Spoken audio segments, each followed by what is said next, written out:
The Magic of Thinking Big by David Schwartz.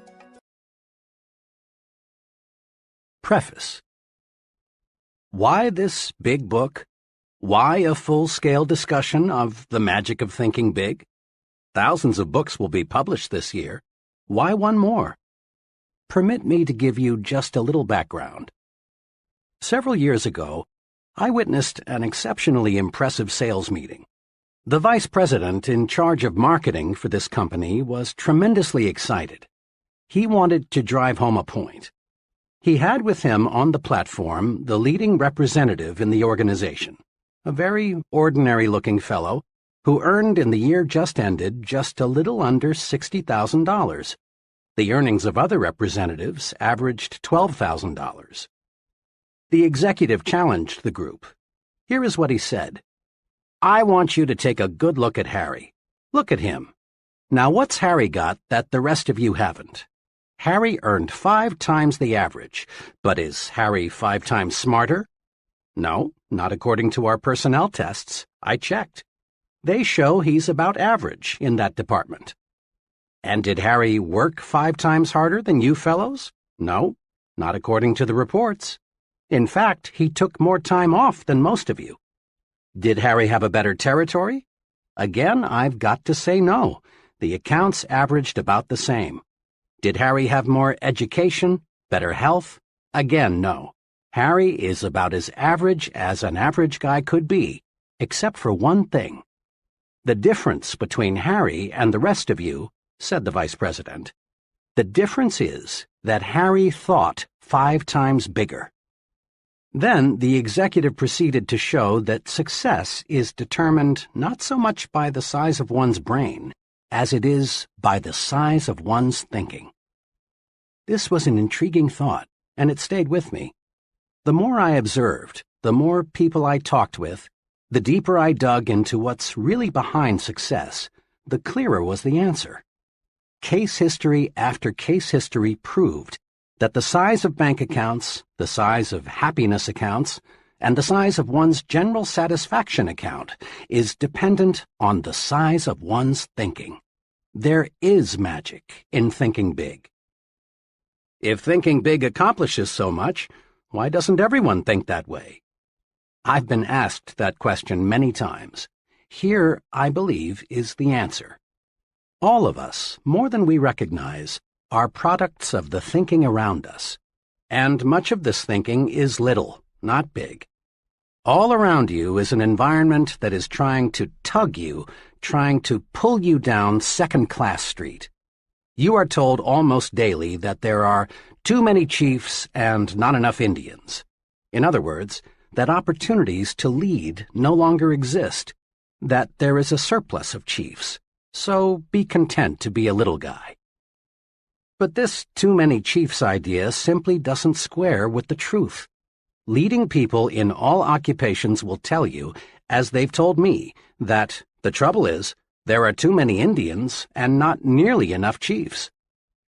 This petty environment says other things, too.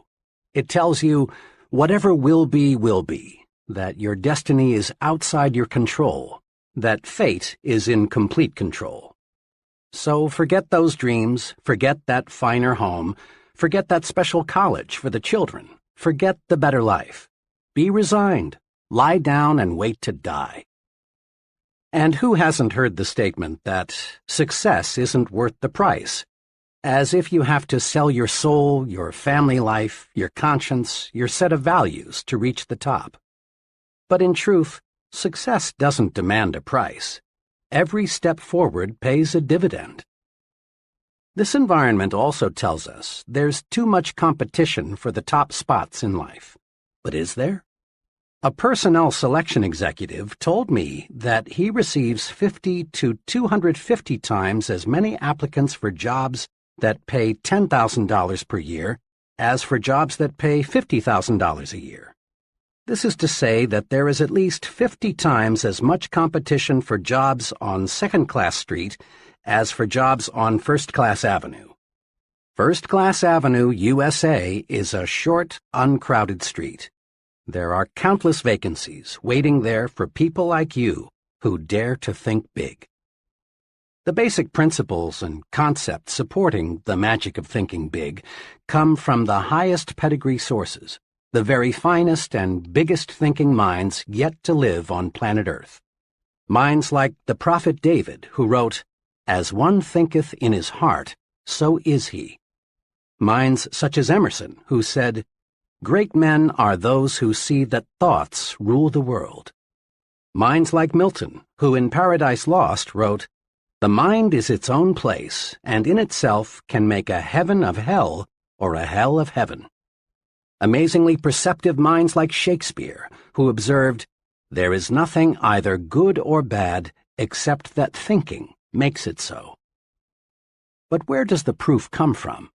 How do we know the master thinkers were right? Fair questions. The proof comes from the lives of the select people around us who, through winning success, achievement, and happiness, prove that thinking big does work magic. The simple steps we have set down here are not untested theories. They are not one man's guesses and opinions. They are proven approaches to life's situations, and they are universally applicable steps that work, and work like magic. That you're listening to this proves you are interested in larger success. You want to fulfill your desires.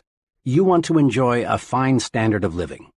You want this life to deliver to you all the good things you deserve. Being interested in success is a wonderful quality. You have another admirable quality. The fact that you're listening to this program shows you have the intelligence to look for tools that will help take you where you want to go. In building anything, automobiles, bridges, missiles, we need tools. Many people, in their attempt to build a successful life, forget there are tools to help them. You have not forgotten. You have then the two basic qualities needed to realize real profit from this book: a desire for greater success and the intelligence to select a tool to help you realize that desire. Think big and you'll live big. You'll live big in happiness, you'll live big in accomplishment, big in income, big in friends, big in respect. Enough for the promise. Start now, right now, to discover how to make your thinking make magic for you. Start out with this thought of the great philosopher Disraeli: life is too short to be little. What this book will do for you. In every chapter of this book, you will find dozens of hard-headed, practical ideas, techniques, and principles that will enable you to harness the tremendous power of thinking big, so as to gain for yourself the success, happiness, and satisfaction you want so much. Every technique is dramatically illustrated by a real-life case history. You discover not only what to do, but what is even more important, you see exactly how to apply each principle to actual situations and problems. Here, then, is what this book will do for you. It will show you how you can launch yourself to success with the power of belief, win success by believing you can succeed, defeat disbelief and the negative power it creates, get big results by believing big, make your mind produce positive thoughts, develop the power of belief, plan a concrete success-building program, vaccinate yourself against excusitis, the failure disease, learn the secret that lies in your attitude toward health, take 4 positive steps to lick health excusitis, discover why your thinking power is more important than mere intelligence, use your mind for thinking, not simply as a warehouse for facts, master 3 easy ways to cure intelligence excusitis, overcome the problem of age, being too young or too old, conquer luck excusitis and attract good luck to you, use the action technique to cure fear and build confidence, manage your memory so as to increase your store of confidence, overcome your fear of other people, increase self-confidence by satisfying your own conscience, think confidently by acting confidently, Learn the 5 positive steps to build confidence and destroy fear. Discover that success is measured by the size of your thinking. Measure your true size and find out what assets you have. Think as big as you really are. Develop the big thinker's vocabulary with these 4 specific steps. Think big by visualizing what can be done in the future. Add value to things, to people, and to yourself. Get the thinking big view of your job. Think above trivialities and concentrate on what's important. Test yourself. Find out how big your thinking really is. Use creative thinking to find new and better ways to get things done. Develop creative power by believing it can be done. Fight mind-freezing traditional thinking. Do more and do it better by turning on your creative power.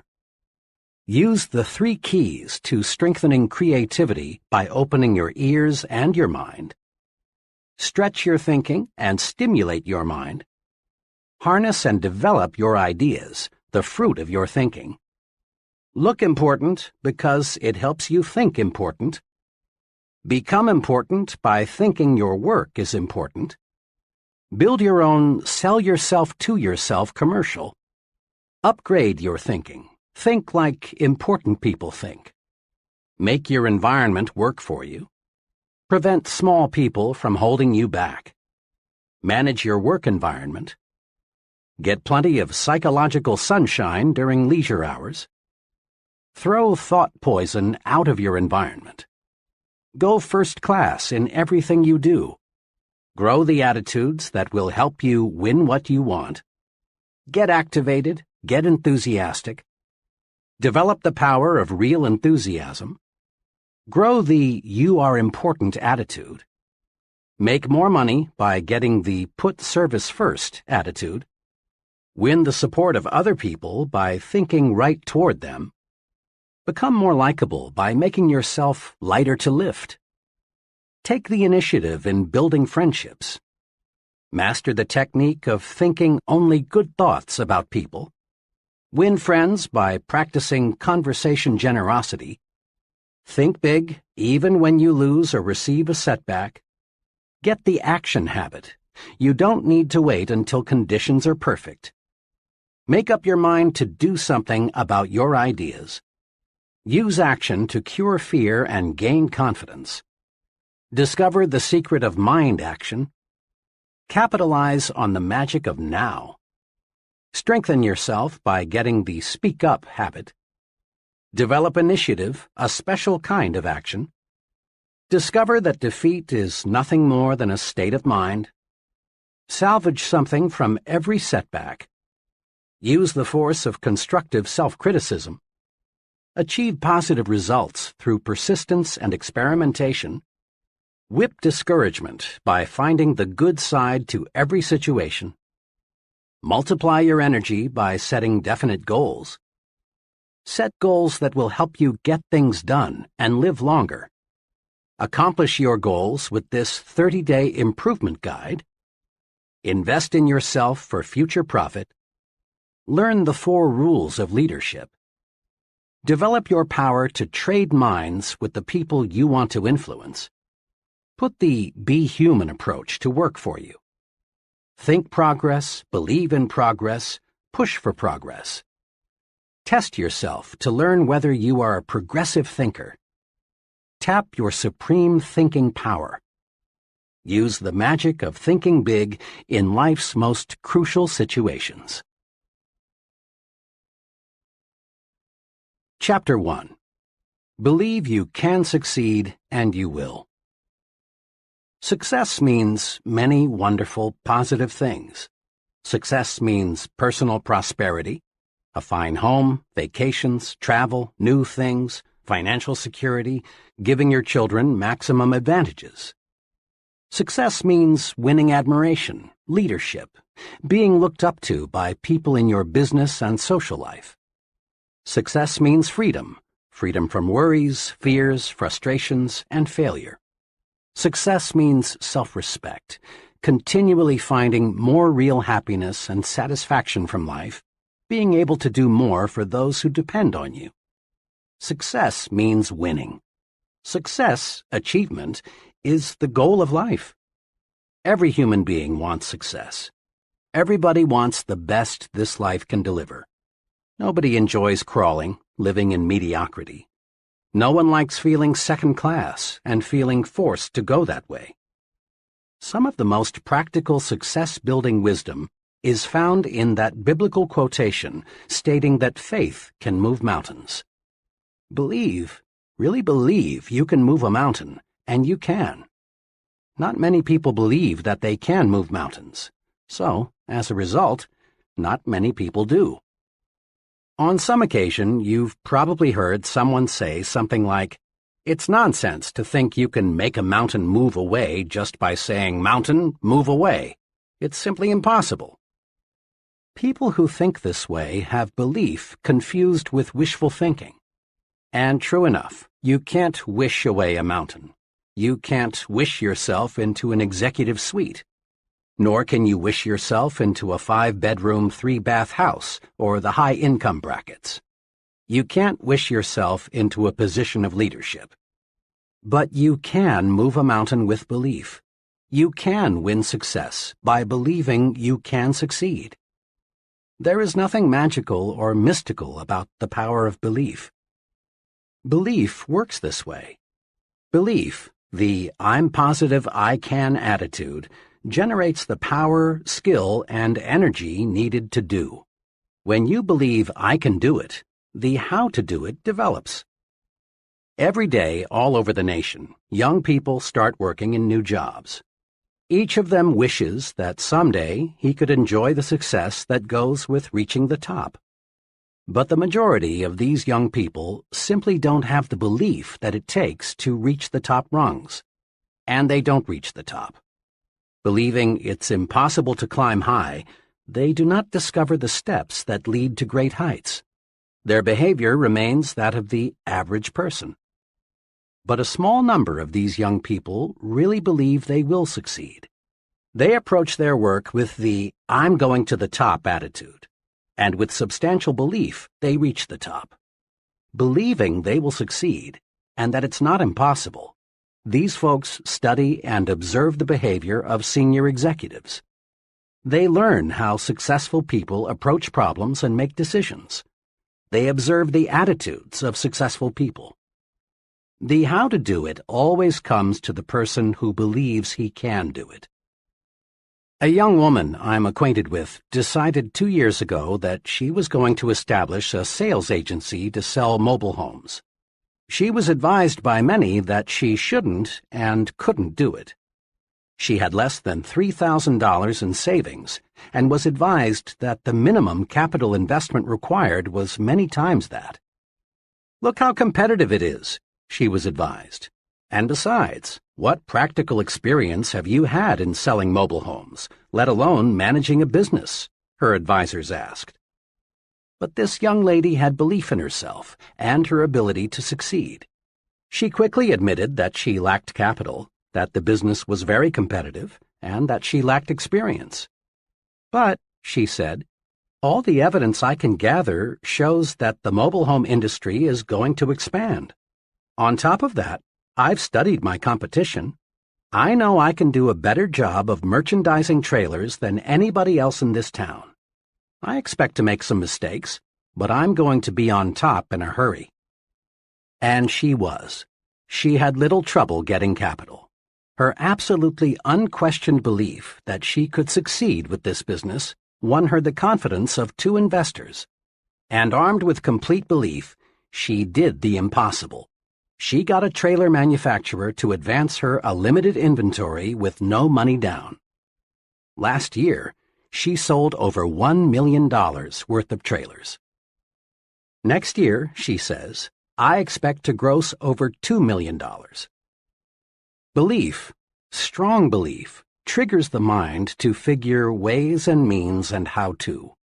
And believing you can succeed makes others place confidence in you. Most people do not put much stock in belief, but some, the residents of Successfulville, USA, do. Just a few weeks ago, a friend who is an official with a state highway department in a Midwestern state related a mountain-moving experience to me. "Last month," my friend began, "our department sent notices to a number of engineering companies that we were authorized to retain some firm to design 8 bridges as part of our highway building program. The bridges were to be built at a cost of $5 million. The engineering firm selected would get a 4% commission, or $200,000 for its design work. I talked with 21 engineering firms about this. The 4 largest decided right away to submit proposals.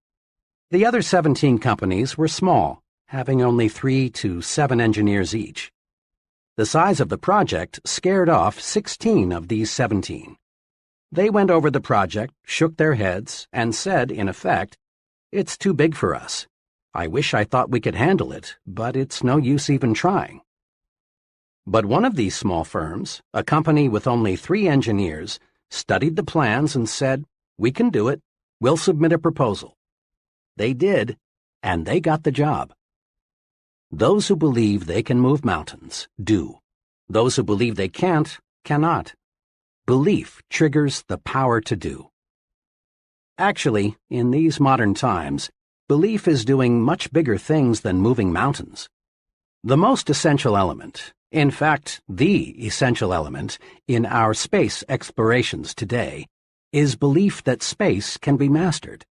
Without firm, unwavering belief that man can travel in space, our scientists would not have the courage, interest, and enthusiasm to proceed.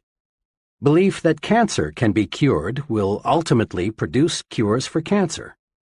Currently, there is some talk of building a tunnel under the English Channel to connect England with the continent. Whether this tunnel is ever built depends on whether responsible people believe it can be built. Belief in great results is the driving force, the power behind all great books, plays, scientific discoveries. Belief in success is behind every successful business, church, and political organization. Belief in success is the one basic, absolutely essential ingredient of successful people. Believe, really believe you can succeed, and you will. Over the years, I've talked with many people who have failed in business ventures and in various careers. I've heard a lot of reasons and excuses for failure. Something especially significant unfolds as conversations with failures develop.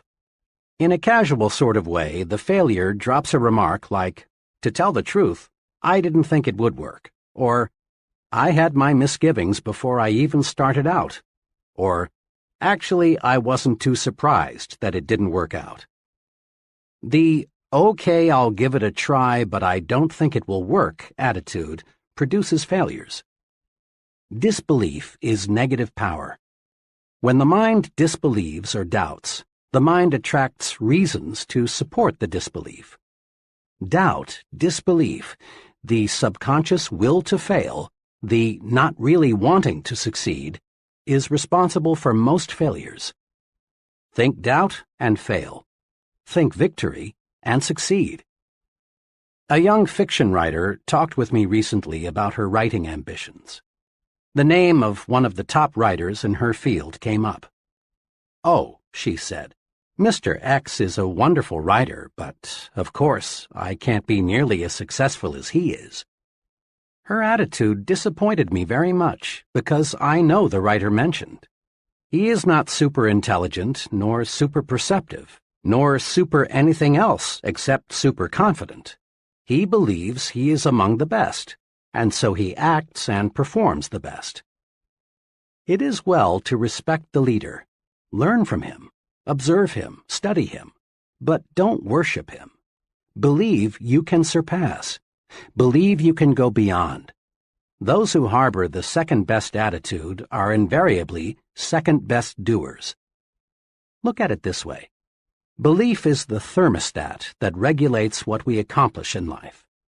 Study the fellow who is shuffling down there in mediocrity. He believes he is worth little, so he receives little. He believes he can't do big things, and he doesn't.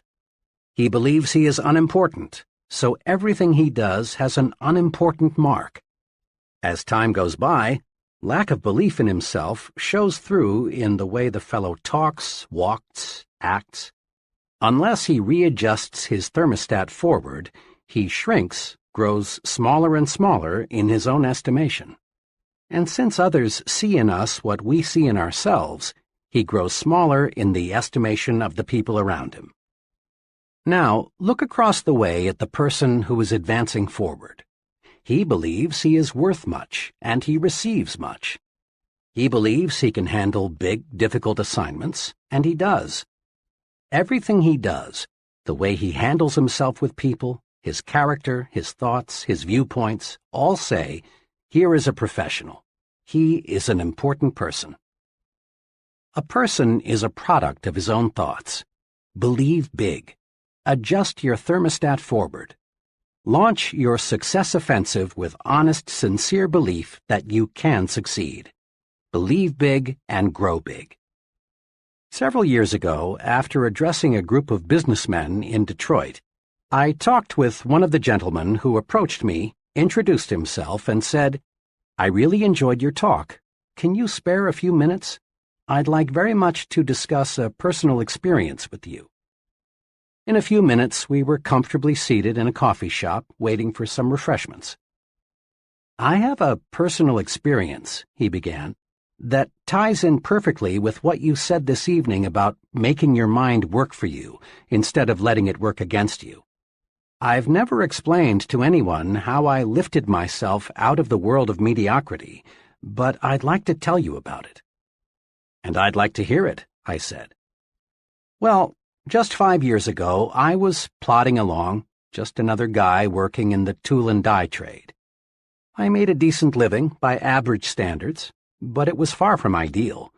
Our home was much too small, and there was no money for those many things we wanted. My wife, bless her, didn't complain much, but it was written all over her that she was more resigned to her fate than she was happy. Inside, I grew more and more dissatisfied. When I let myself see how I was failing my good wife and 2 children, I really hurt inside. But today things are really different," my friend continued. "Today we have a beautiful new home on a 2-acre lot and a year-round cabin a couple 100 miles north of here. There's no more worry about whether we can send the kids to a good college, and my wife no longer has to feel guilty every time she spends money for some new clothes. Next summer, the whole family is flying to Europe to spend a month's holiday. We're really living." "How did all this happen?" I asked. "It all happened," he continued, "when, to use the phrase you used tonight, I harnessed the power of belief. 5 years ago, I learned about a job with a tool and die company here in Detroit. We were living in Cleveland at the time. I decided to look into it, hoping I could make a little more money. I got here early on Sunday evening, but the interview was not until Monday. After dinner, I sat down in my hotel room, and for some reason, I got really disgusted with myself. Why, I asked myself, am I just a middle-class failure? Why am I trying to get a job that represents such a small step forward? I don't know to this day what prompted me to do it, but I took a sheet of hotel stationery and wrote down the names of 5 people I've known well for several years who had far surpassed me in earning power and job responsibility. 2 were former neighbors who had moved away to fine subdivisions. 2 others were fellows I had worked for, and the 3rd was a brother-in-law. Next, again, I don't know what made me do this. I asked myself, what do my 5 friends have that I don't have, besides better jobs? I compared myself with them on intelligence, but I honestly couldn't see that they excelled in the brains department, nor could I truthfully say they had me beat on education, integrity, or personal habits. Finally, I got down to another success quality one hears a lot about: initiative. Here I hated to admit it, but I had to. On this point, my record showed I was far below that of my successful friends. It was now about 3 a.m., but my mind was astonishingly clear. I was seeing my weak point for the first time. I discovered that I had held back. I had always carried a little stick. I dug into myself deeper and deeper, and found the reason I lacked initiative was because I didn't believe inside that I was worth very much. I sat there the rest of the night, just reviewing how lack of faith in myself had dominated me ever since I could remember, how I had used my mind to work against myself. I found I had been preaching to myself why I couldn't get ahead instead of why I could. I had been selling myself short. I found this streak of self-depreciation showed through in everything I did. Then it dawned on me that no one else was going to believe in me until I believed in myself. Right then I decided, I'm through feeling second class. From here on in, I'm not going to sell myself short. Next morning, I still had that confidence. During the job interview, I gave my newfound confidence its first test. Before coming for the interview, I'd hoped I would have the courage to ask for $750 or maybe even $1,000 more than my present job was paying. But now, after realizing I was a valuable man, I upped it to $3,500. And I got it. I sold myself because, after that one long night of self-analysis, I found things in myself that made me a lot more saleable. Within 2 years after I took that job, I had established a reputation as the fellow who can get business. Then we went into a recession. This made me still more valuable because I was one of the best business getters in the industry. The company was reorganized and I was given a substantial amount of stock, plus a lot more pay. Believe in yourself, and good things do start happening. Your mind is a thought factory. It's a busy factory, producing countless thoughts in one day. Production in your thought factory is under the charge of 2 foremen, one of whom we will call Mr. Triumph and the other Mr. Defeat. Mr. Triumph is in charge of manufacturing positive thoughts. He specializes in producing reasons why you can, why you're qualified, why you will. The other foreman, Mr. Defeat, produces negative, deprecating thoughts. He is your expert in developing reasons why you can't, why you're weak, why you're inadequate. His specialty is the why you will fail chain of thoughts. Both Mr. Triumph and Mr. Defeat are intensely obedient. They snap to attention immediately. All you need do to signal either foreman is to give the slightest mental beck and call. If the signal is positive, Mr. Triumph will step forward and go to work. Likewise, a negative signal brings Mr. Defeat forward. To see how these 2 foremen work for you, try this example. Tell yourself, today is a lousy day. This signals Mr. Defeat into action, and he manufactures some facts to prove you are right. He suggests to you that it's too hot or it's too cold. Business will be bad today. Sales will drop. Other people will be on edge. You may get sick. Your wife will be in a fussy mood. Mr. Defeat is tremendously efficient. In just a few moments, he's got you sold. It is a bad day. Before you know it, it is a heck of a bad day. But tell yourself, today is a fine day, and Mr. Triumph is signaled forward to act. He tells you, this is a wonderful day. The weather is refreshing. It's good to be alive. Today you can catch up on some of your work. And then it is a good day. In like fashion, Mr. Defeat can show you why you can't sell Mr. Smith. Mr. Triumph will show you that you can. Mr. Defeat will convince you that you will fail, while Mr. Triumph will demonstrate why you will succeed. Mr. Defeat will prepare a brilliant case against Tom, while Mr. Triumph will show you more reasons why you like Tom. Now, the more work you give either of these 2 foremen, the stronger he becomes. If Mr. Defeat is given more work to do, he adds personnel and takes up more space in your mind. Eventually, he will take over the entire thought manufacturing division, and virtually all thought will be of a negative nature. The only wise thing to do is fire Mr. Defeat. You don't need him. You don't want him around telling you that you can't, you're not up to it, you'll fail, and so on. Mr. Defeat won't help you get where you want to go, so boot him out. Use Mr. Triumph 100% of the time.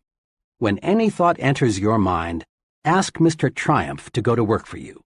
He'll show you how you can succeed. Between now and tomorrow at this time, another 11,500 new consumers will have made their grand entry into the USA. Population is growing at a record rate. In the next 10 years, the increase is conservatively estimated at 35 million. That's equal to the present combined metropolitan population of our 5 biggest cities: New York, Chicago, Los Angeles, Detroit, and Philadelphia. Imagine. New industries, new scientific breakthroughs, expanding markets, all spell opportunity. This is good news. This is a most wonderful time to be alive. All signs point to a record demand for top-level people in every field. People who have superior ability to influence others, to direct their work, to serve them in a leadership capacity. And the people who will fill these leadership positions are all adults or near adults right now. One of them is you. The guarantee of a boom is not, of course, a guarantee of personal success. Over the long pull, the United States has always been booming. But just a fast glance shows that millions and millions of people, in fact, a majority of them, struggle but don't really succeed. The majority of folks still plug along in mediocrity despite the record opportunity of the last 2 decades. And in the boom period ahead, most people will continue to worry, to be afraid, to crawl through life feeling unimportant, unappreciated, not able to do what they want to do. As a result, their performance will earn them petty rewards, petty happiness. Those who convert opportunity into reward, and let me say, I sincerely believe you are one of those, else you'd rely on luck and not bother with this book, will be those wise people who learn how to think themselves to success. Walk in. The door to success is open wider than ever before. Put yourself on record now that you are going to join that select group that is getting what it wants from life. Here is the first step toward success. It's a basic step. It can't be avoided. Step 1. Believe in yourself. Believe you can succeed. How to develop the power of belief. Here are the 3 guides to acquiring and strengthening the power of belief. 1. Think success. Don't think failure. At work, in your home, substitute success thinking for failure thinking. When you face a difficult situation, think, I'll win, not I'll probably lose. When you compete with someone else, think, I'm equal to the best, not I'm outclassed. When opportunity appears, think, I can do it, never I can't. Let the master thought, I will succeed, dominate your thinking process. Thinking success conditions your mind to create plans that produce success. Thinking failure does the exact opposite. Failure thinking conditions the mind to think other thoughts that produce failure. 2. Remind yourself regularly that you are better than you think you are. Successful people are not supermen. Success does not require a super intellect, nor is there anything mystical about success. And success isn't based on luck. Successful people are just ordinary folks who have developed belief in themselves and what they do. Never, yes, never, sell yourself short. 3. Believe big. The size of your success is determined by the size of your belief. Think little goals and expect little achievements. Think big goals and win big success. Remember this, too. Big ideas and big plans are often easier, certainly no more difficult, then small ideas and small plans. Mr. Ralph J. Cordiner, chairman of the board of the General Electric Company, said this to a leadership conference: "We need from every man who aspires to leadership, for himself and his company, a determination to undertake a personal program of self-development. Nobody is going to order a man to develop. Whether a man lags behind or moves ahead in his specialty is a matter of his own personal application.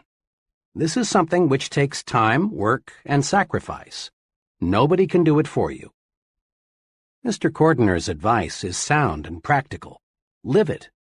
Persons who reach the top rungs in business management, selling, engineering, religious work, writing, acting, and in every other pursuit get there by following conscientiously and continuously a plan for self-development and growth. Any training program, and that's exactly what this book is, must do three things. It must provide content, the what to do. Second, it must supply a method, the how to do it. And third, it must meet the acid test, that is, get results. The what of your personal training program for success is built on the attitudes and techniques of successful people. How do they manage themselves? How do they overcome obstacles? How do they earn the respect of others? What sets them apart from the ordinary? How do they think? The how of your plan for development and growth is a series of concrete guides for action. These are found in each chapter. These guides work. Apply them and see for yourself. What about the most important part of training? Results?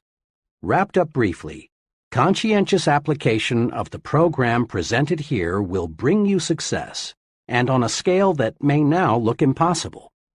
Broken down into its components, your personal training program for success will bring you a series of rewards. The reward of deeper respect from your family, the reward of admiration from your friends and associates, the reward of feeling useful, of being someone, of having status, the reward of increased income and a higher standard of living. Your training is self-administered. There will be no one standing over your shoulder telling you what to do and how to do it. This book will be your guide, but only you can understand yourself. Only you can command yourself to apply this training. Only you can evaluate your progress. Only you can bring about corrective action should you slip a little. In short, you are going to train yourself to achieve bigger and bigger success. You already have a fully equipped laboratory in which you can work and study. Your laboratory is all around you. Your laboratory consists of human beings. This laboratory supplies you with every possible example of human action. And there is no limit to what you can learn once you see yourself as a scientist in your own lab. What's more, there is nothing to buy. There is no rent to pay. There are no fees of any kind. You can use this laboratory as much as you like for free. As director of your own laboratory, you will want to do what every scientist does: observe and experiment. Isn't it surprising to you that most people understand so little about why people act as they do, even though they are surrounded by people all their lives? Most people are not trained observers. One important purpose of this book is to help you train yourself to observe, to develop deep insight into human action. You'll want to ask yourself questions like, why is John so successful and Tom just getting by? Why do some people have many friends and other people have only few friends? Why will people gladly accept what one person tells them but ignore another person who tells them the same thing? Once trained, you will learn valuable lessons just through the very simple process of observing. Here are 2 special suggestions to help you make yourself a trained observer. Select for special study the most successful and the most unsuccessful person you know. Then, as the book unfolds, observe how closely your successful friend adheres to the success principles. Notice also how studying the 2 extremes will help you see the unmistakable wisdom of following the truths outlined in this book. Each contact you make with another person gives you a chance to see success development principles at work. Your objective is to make successful action habitual. The more we practice, the sooner it becomes second nature to act in the desired way. Most of us have friends who grow things for a hobby, and we've all heard them say something like, "It's exciting to watch those plants grow. Just look how they respond to plant food and water. See how much bigger they are today than they were last week." To be sure, it is thrilling to watch what can happen when men cooperate carefully with nature. But it is not 1/10 as fascinating as watching yourself respond to your own carefully administered thought management program.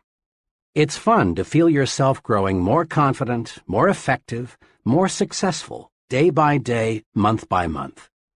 Nothing, absolutely nothing, in this life gives you more satisfaction than knowing you're on the road to success and achievement. And nothing stands as a bigger challenge than making the most of yourself. Chapter 2. Cure yourself of excusitis, the failure disease. People. As you think yourself to success, that's what you will study, people. You will study people very carefully to discover, then apply, success-rewarding principles to your life. And you want to begin right away. Go deep into your study of people, and you'll discover unsuccessful people suffer a mind-deadening thought disease. We call this disease excusitis. Every failure has this disease in its advanced form, and most average persons have at least a mild case of it. You will discover that excusitis explains the difference between the person who is going places and the fellow who is barely holding his own. You will find that the more successful the individual, the less inclined he is to make excuses. But the fellow who has gone nowhere and has no plans for getting anywhere always has a book full of reasons to explain why. Persons with mediocre accomplishments are quick to explain why they haven't, why they don't, why they can't, and why they aren't. Study the lives of successful people and you'll discover this. All the excuses made by the mediocre fellow could be, but aren't, made by the successful person. I have never met nor heard of a highly successful business executive, military officer, salesman, professional person, or leader in any field who could not have found one or more major excuses to hide behind. Roosevelt could have hidden behind his lifeless legs. Truman could have used no college education. Kennedy could have said, "I'm too young to be president." Johnson and Eisenhower could have ducked behind heart attacks. Like any disease, excusitis gets worse if it isn't treated properly. A victim of this thought disease goes through this mental process. I'm not doing as well as I should. What can I use as an alibi that will help me save face? Let's see. Poor health? Lack of education? Too old? Too young? Bad luck? Personal misfortune? Wife? The way my family brought me up? Once the victim of this failure disease has selected a good excuse, he sticks with it. Then he relies on the excuse to explain to himself and others why he is not going forward. And each time the victim makes the excuse becomes embedded deeper within his subconsciousness. Thoughts, positive or negative, grow stronger when fertilized with constant repetition. At first, the victim of excusitis knows his alibi is more or less a lie. But the more frequently he repeats it, the more convinced he becomes that it is completely true, that the alibi is the real reason for his not being the success he should be. Procedure 1, then, in your individual program of thinking yourself to success, must be to vaccinate yourself against excusitis, the disease of the failures. The 4 most common forms of excusitis.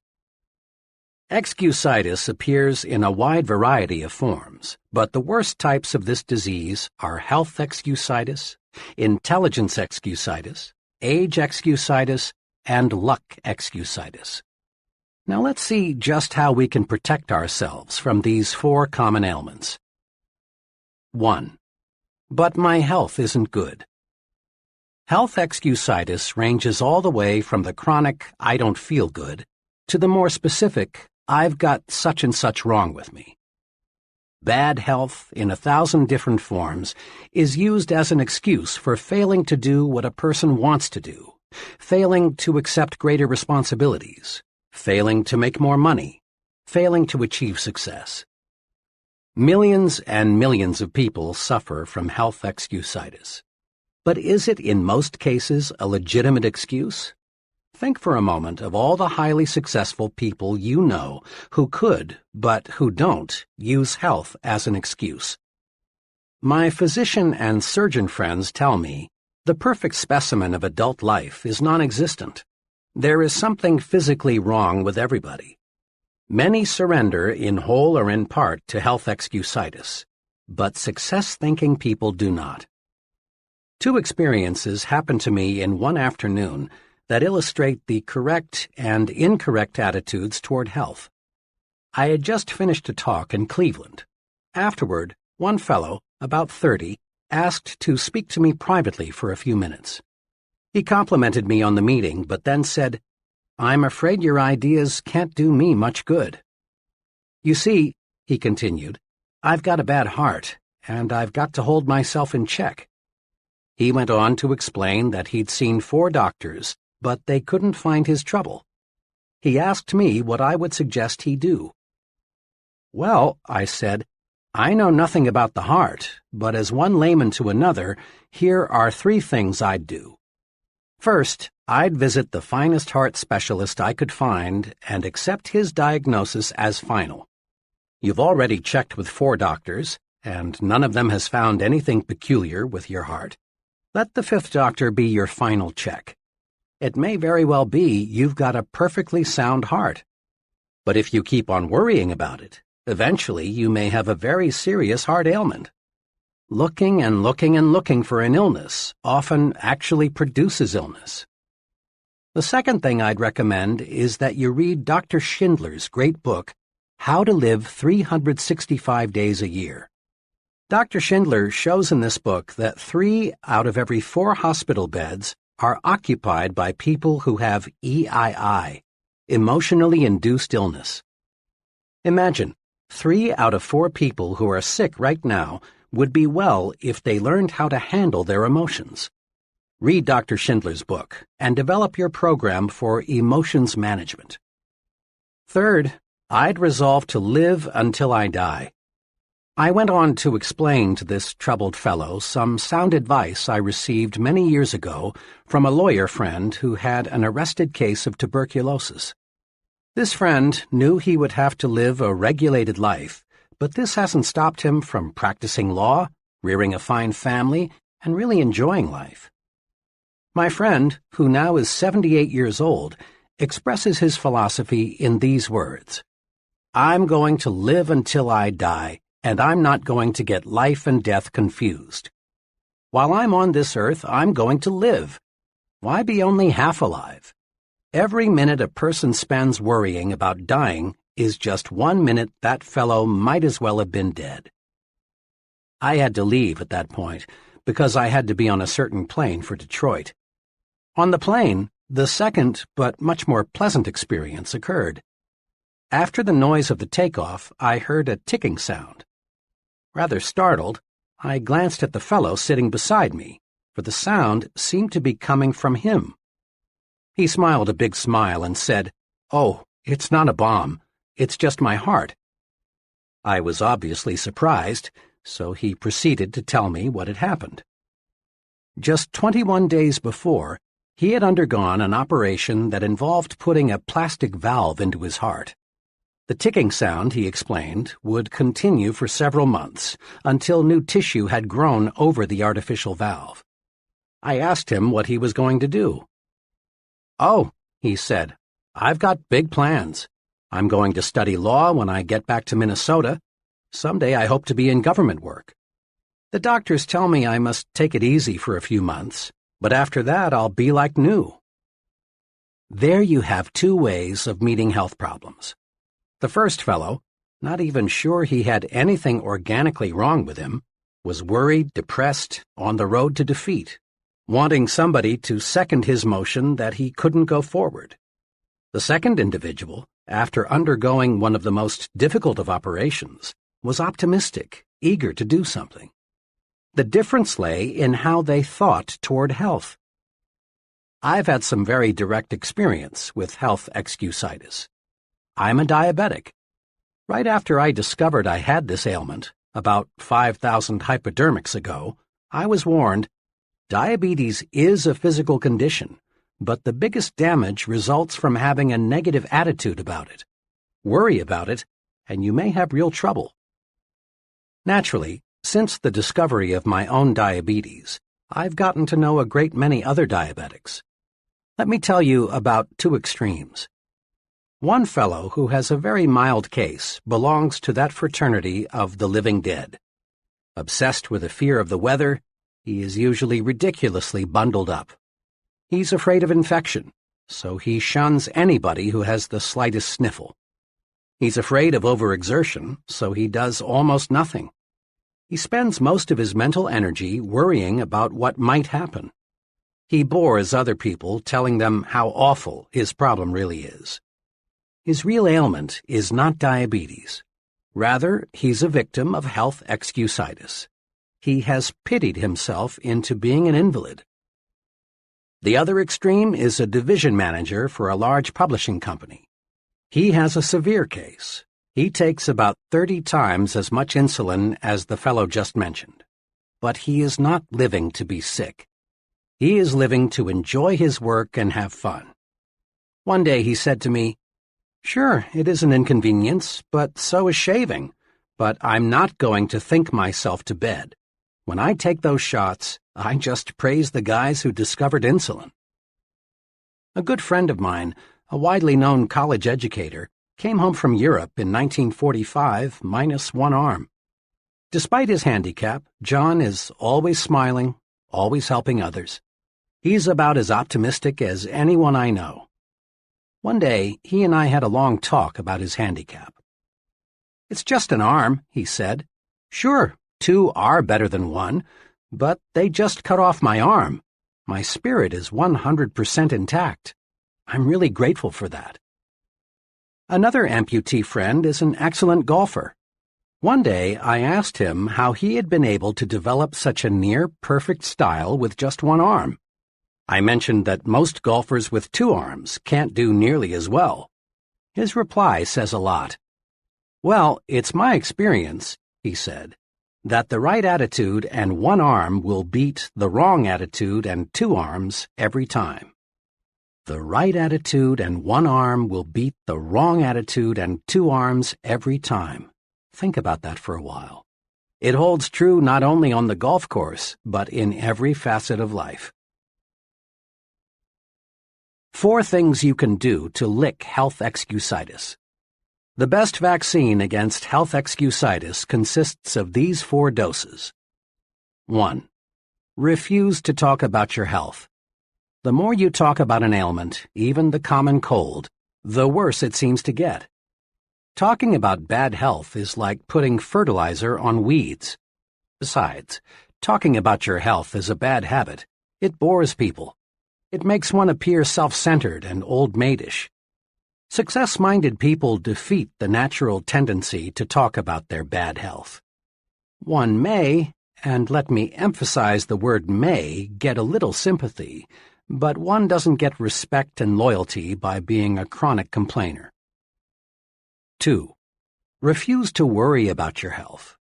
Dr. Walter Alvarez, emeritus consultant to the world-famous Mayo Clinic, wrote recently, "I always beg worriers to exercise some self-control.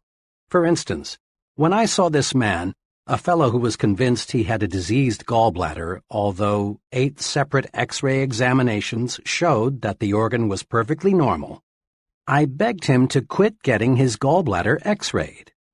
I have begged hundreds of heart-conscious men to quit getting electrocardiograms made." 3. Be genuinely grateful that your health is as good as it is. There's an old saying worth repeating often. I felt sorry for myself because I had ragged shoes until I met a man who had no feet. Instead of complaining about not feeling good, it's far better to be glad you are as healthy as you are. Just being grateful for the health you have is powerful vaccination against developing new aches and pains and real illness. 4. Remind yourself often, it's better to wear out than rust out. Life is yours to enjoy. Don't waste it. Don't pass up living by thinking yourself into a hospital bed. 2. But you've got to have brains to succeed.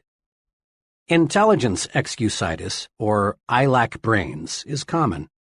In fact, it's so common that perhaps as many as 95% of the people around us have it in varying degrees. Unlike most other types of excusitis, people suffering from this particular type of the malady suffer in silence. Not many people will admit openly that they think they lack adequate intelligence. Rather, they feel it deep down inside. Most of us make two basic errors with respect to intelligence. 1. We underestimate our own brain power. 2. We overestimate the other fellow's brain power. Because of these errors, many people sell themselves short. They fail to tackle challenging situations because it takes a brain. But along comes the fellow who isn't concerned about intelligence, and he gets the job. What really matters is not how much intelligence you have, but how you use what you do have. The thinking that guides your intelligence is much more important than the quantity of your brain power. Let me repeat, for this is vitally important. The thinking that guides your intelligence is much more important than how much intelligence you may have.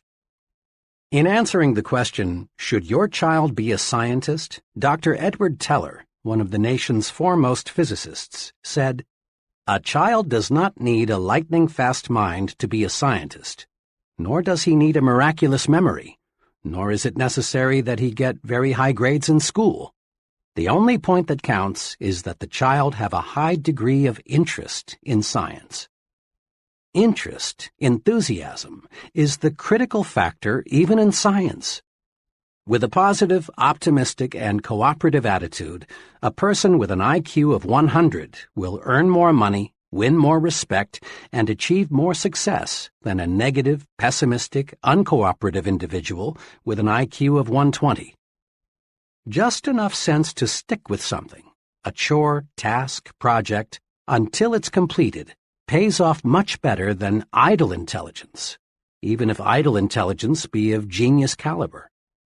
For stickability is 95% of ability. At a homecoming celebration last year, I met a college friend whom I had not seen for 10 years. Chuck was a very bright student and was graduated with honors. His goal when I last saw him was to own his own business in western Nebraska. I asked Chuck what kind of business he finally established. "Well," he confessed, "I didn't go into business for myself. I wouldn't have said this to anyone 5 years ago or even 1 year ago, but now I'm ready to talk about it. As I look back at my college education now, I see that I became an expert in why a business idea won't work out. I learned every conceivable pitfall, every reason why a small business will fail. You've got to have ample capital. Be sure the business cycle is right. Is there a big demand for what you will offer? Is local industry stabilized? 1,001 things to check out. The thing that hurts most is that several of my old high school friends, who never seemed to have much on the ball and didn't even go to college, now are very well established in their own businesses. But me, I'm just plodding along, auditing freight shipments. Had I been drilled a little more in why a small business can succeed, I'd be better off in every way today.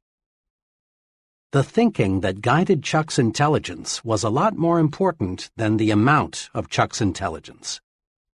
Why some brilliant people are failures. I've been close for many years to a person who qualifies as a genius, has high abstract intelligence, and is Phi Beta Kappa. Despite this very high native intelligence, he is one of the most unsuccessful people I know. He has a very mediocre job. He's afraid of responsibility. He is never married. Lots of marriages end in divorce. He has few friends. People bore him.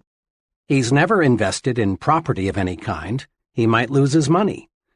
This man uses his great brain power to prove why things won't work rather than directing his mental power to searching for ways to succeed. Because of the negative thinking that guides his great reservoir of brains, this fellow contributes little and creates nothing. With a changed attitude, he could do great things indeed. He has the brains to be a tremendous success, but not the thought power. Another person I know well was inducted into the Army shortly after earning a Ph.D. degree from a leading New York university. How did he spend his 3 years in the Army? Not as an officer, not as a staff specialist. Instead, for 3 years, he drove a truck. Why? Because he was filled with negative attitudes toward fellow soldiers, I'm superior to them.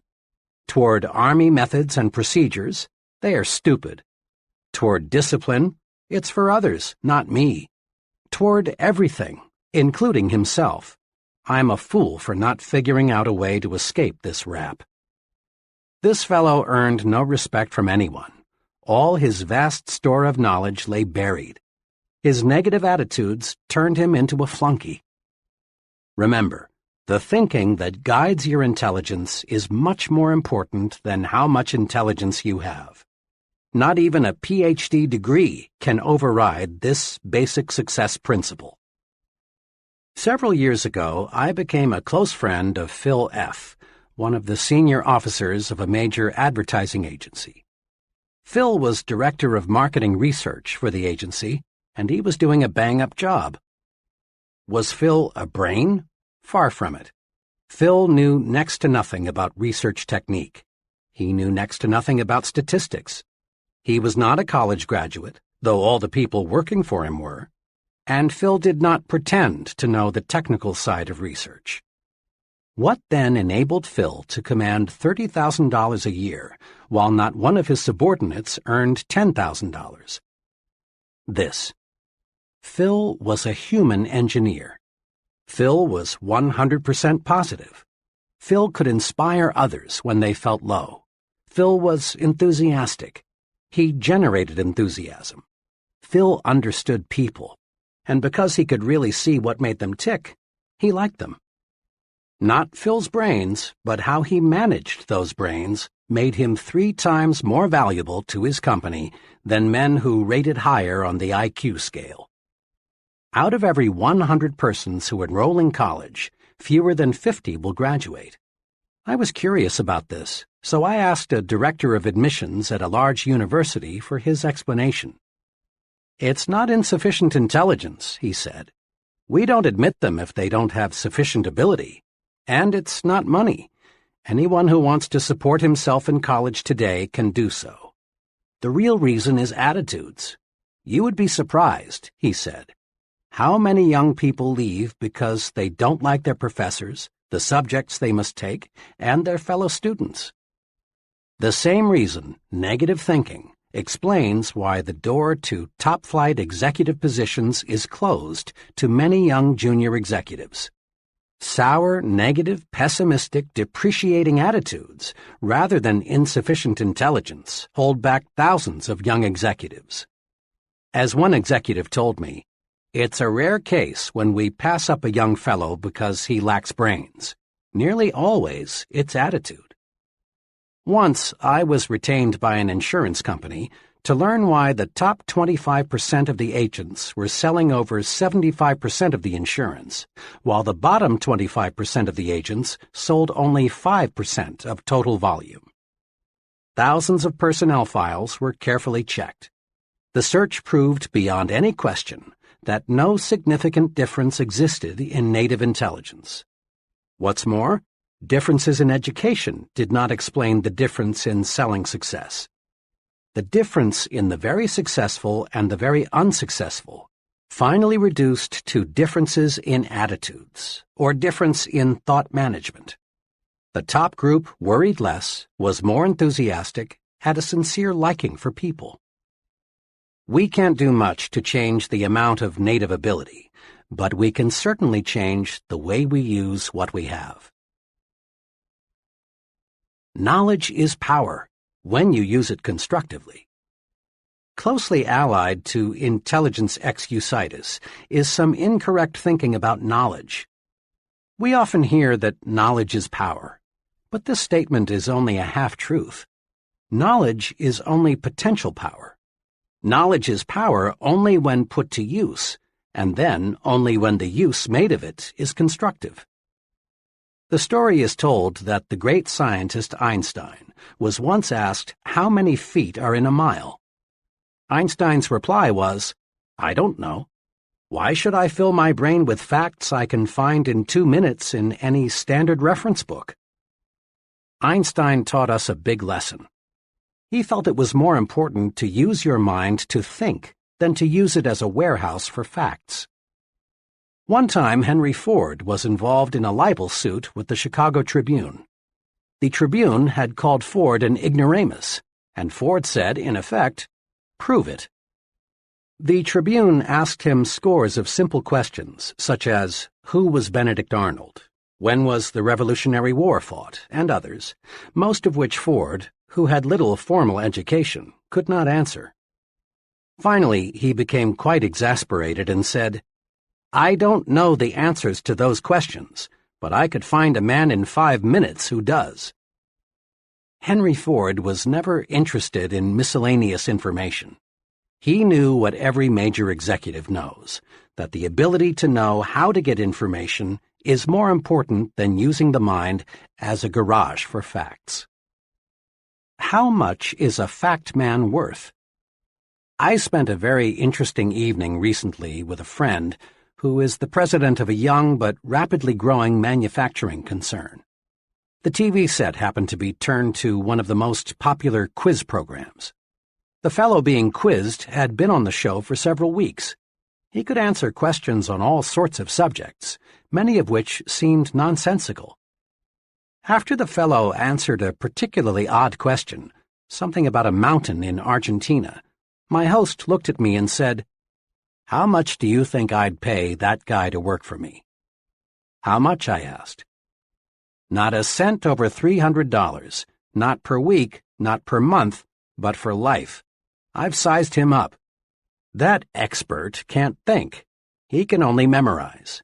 He's just a human encyclopedia, and I figure for $300 I can buy a pretty good set of encyclopedias. In fact, maybe that's too much. 90% of what that guy knows I can find in a $2 almanac. What I want around me," he continued, "are people who can solve problems, who can think up ideas, people who can dream and then develop the dream into a practical application. An idea man can make money with me. A fact man can't." 3 easy ways to cure intelligence excusitis are: Number 1, never underestimate your own intelligence, and never overestimate the intelligence of others. Don't sell yourself short. Concentrate on your assets. Discover your superior talents. Remember, it's not how many brains you've got that matters. Rather, it's how you use your brains that counts. Manage your brains instead of worrying about how much IQ you've got. Number 2, remind yourself several times daily, my attitudes are more important than my intelligence. At work and at home, practice positive attitudes. See the reasons why you can do it, not the reasons why you can't. Develop an I'm winning attitude. Put your intelligence to creative, positive use. Use it to find ways to win, not to prove you will lose. Number 3, remember that the ability to think is of much greater value than the ability to memorize facts. Use your mind to create and develop ideas, to find new and better ways to do things. Ask yourself, Am I using my mental ability to make history, or am I using it merely to record history made by others? 3. It's no use. I'm too old or too young. Age excusitis, the failure disease of never being the right age, comes in two easily identifiable forms, the I'm too old variety and the I'm too young brand. You've heard hundreds of people of all ages explain their mediocre performance in life something like this. I'm too old, or too young, to break in now. I can't do what I want to do or am capable of doing because of my age handicap. Really, it's surprising how few people feel they are just right, age-wise, and it's unfortunate. This excuse has closed the door of real opportunity to thousands of individuals. They think their age is wrong, so they don't even bother to try. The I'm too old variety is the most common form of age excusitis. This disease is spread in subtle ways. TV fiction is produced about the big executive who lost his job because of a merger and can't find another because he's too old. Mr. Executive looks for months to find another job, but he can't, and in the end, after contemplating suicide for a while, he decides to rationalize that it's nice to be on the shelf. Plays and magazine articles on the topic, Why You Are Washed Up at 40, are popular, not because they represent true facts, but because they appeal to many worried minds looking for an excuse. How to handle age excusitis. Age excusitis can be cured. A few years ago, while I was conducting a sales training program, I discovered a good serum that both cures this disease and vaccinates you so you won't get it in the first place. In that training program, there was a trainee named Cecil. Cecil, who was 40, wanted to shift over to set himself up as a manufacturer's representative, but he thought he was too old. After all, he explained, I'd have to start from scratch, and I'm too old for that now. I'm 40. I talked with Cecil several times about his old age problem. I used the old medicine, you're only as old as you feel, but I found I was getting nowhere. Too often, people retort with, but I do feel old. Finally, I discovered a method that worked. One day, after a training session, I tried it on Cecil. I said, Cecil, when does a man's productive life begin? He thought a couple of seconds and answered, Oh, when he's about 20, I guess. Okay, I said. Now, when does a man's productive life end? Cecil answered, Well, if he stays in good shape and likes his work, I guess a man is still pretty useful when he's 70 or so. All right, I said. A lot of folks are highly productive after they reach 70, but let's agree with what you've just said. A man's productive years stretch from 20 to 70. That's 50 years in between, or half a century.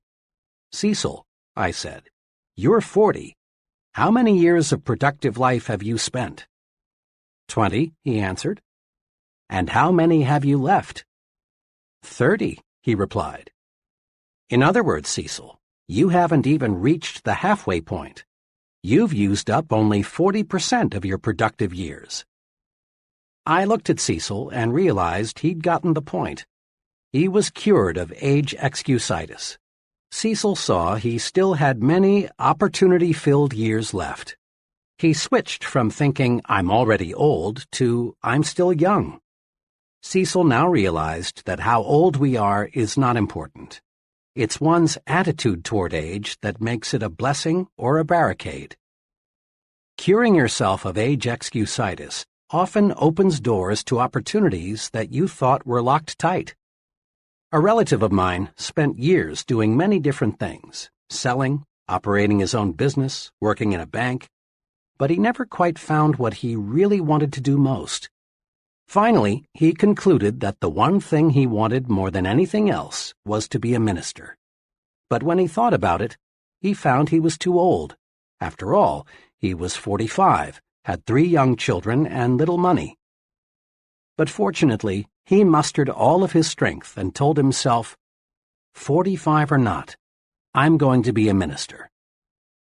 With tons of faith but little else, he enrolled in a 5-year ministerial training program in Wisconsin. 5 years later, he was ordained as a minister and settled down with a fine congregation in Illinois. Old? Of course not. He still has 20 years of productive life ahead of him. I talked with this man not long ago, and he said to me, "You know, if I had not made that great decision when I was 45, I would have spent the rest of my life growing old and bitter.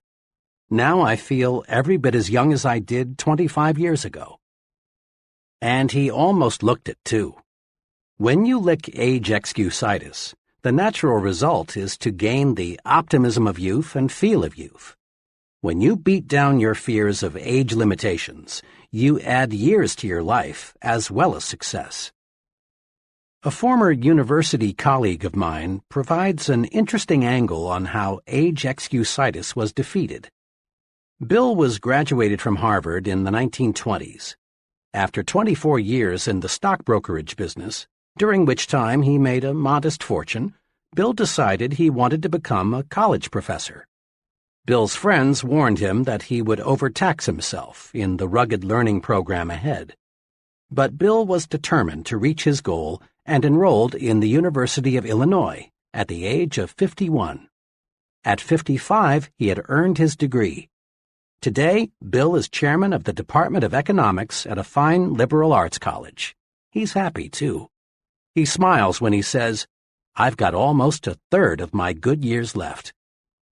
Old age is a failure disease. Defeat it by refusing to let it hold you back. When is a person too young? The "I'm too young" variety of age excusitis does much damage, too. About a year ago, a 23-year-old fellow named Jerry came to me with a problem. Jerry was a fine young man. He had been a paratrooper in the service and then had gone to college. While going to college, Jerry supported his wife and son by selling for a large transfer and storage company. He had done a terrific job, both in college and for his company. But today Jerry was worried. "Dr. Schwartz," he said, "I've got a problem. My company has offered me the job of sales manager. This would make me supervisor over 8 salesmen." "Congratulations, that's wonderful news," I said. "But you seem worried." "Well," he continued, "all 8 men I'm to supervise are from 7 to 21 years older than I. What do you think I should do? Can I handle it?" "Jerry," I said, "the general manager of your company obviously thinks you're old enough or he wouldn't have offered you this job. Just remember these 3 points and everything will work out just fine. First, don't be age conscious. Back on the farm, a boy became a man when he proved he could do the work of a man. His number of birthdays had nothing to do with it, and this applies to you. When you prove you are able to handle the job of sales manager, you're automatically old enough. Second, don't take advantage of your new gold bars. Show respect for the salesman. Ask them for their suggestions. Make them feel they are working for a team captain, not a dictator. Do this, and the men will work with you, not against you. Third, get used to having older persons working for you. Leaders in all fields soon find they are younger than many of the people they supervise. So get used to having older men work for you. It will help you a lot in the coming years, when even bigger opportunities develop. And remember, Jerry, your age won't be a handicap unless you make it one. Today, Jerry's doing fine. He loves the transportation business, and now he's planning to organize his own company in a few years. Youth is a liability only when the youth thinks it is. You often hear that certain jobs require considerable physical maturity, jobs like selling securities and insurance. That you've got to have either gray hair or no hair at all in order to gain an investor's confidence is plain nonsense. What really matters is how well you know your job. If you know your job and understand people, You're sufficiently mature to handle it. Age has no real relation to ability, unless you convince yourself that years alone will give you the stuff you need to make your mark. Many young people feel that they are being held back because of their youth. Now, it is true that another person in an organization who is insecure and job-scared may try to block your way forward, using age or some other reason. But the people who really count in the company will not. They will give you as much responsibility as they feel you can handle well. Demonstrate that you have ability and positive attitudes, and your youthfulness will be considered an advantage. In quick recap, the cure for age excusitis is: Number 1. Look at your present age positively. Think, I'm still young, not I'm already old. Practice looking forward to new horizons and gain the enthusiasm and the feel of youth. Number 2. Compute how much productive time you have left. Remember, a person age 30 still has 80% of his productive life ahead of him. And the 50-year-old still has a big 40%, the best 40%, of his opportunity years left. Life is actually longer than most people think. 3. Invest future time in doing what you really want to do. It's too late only when you let your mind go negative and think it's too late. Stop thinking, I should have started years ago. That's failure thinking. Instead think, I'm going to start now. My best years are ahead of me. That's the way successful people think. 4. But my case is different. I attract bad luck. Recently, I heard a traffic engineer discuss highway safety. He pointed out that upward of 40,000 persons are killed each year in so-called traffic accidents. The main point of his talk was that there is no such thing as a true accident. What we call an accident is the result of human or mechanical failure, or a combination of both. What this traffic expert was saying substantiates what wise men throughout the ages have said. There is a cause for everything. Nothing happens without a cause. There is nothing accidental about the weather outside today. It is the result of specific causes. And there is no reason to believe that human affairs are an exception. Yet hardly a day passes that you do not hear someone blame his problems on bad luck. And it's a rare day that you do not hear someone attribute another person's success to good luck. Let me illustrate how people succumb to luck excusitis. I lunched recently with 3 young junior executives.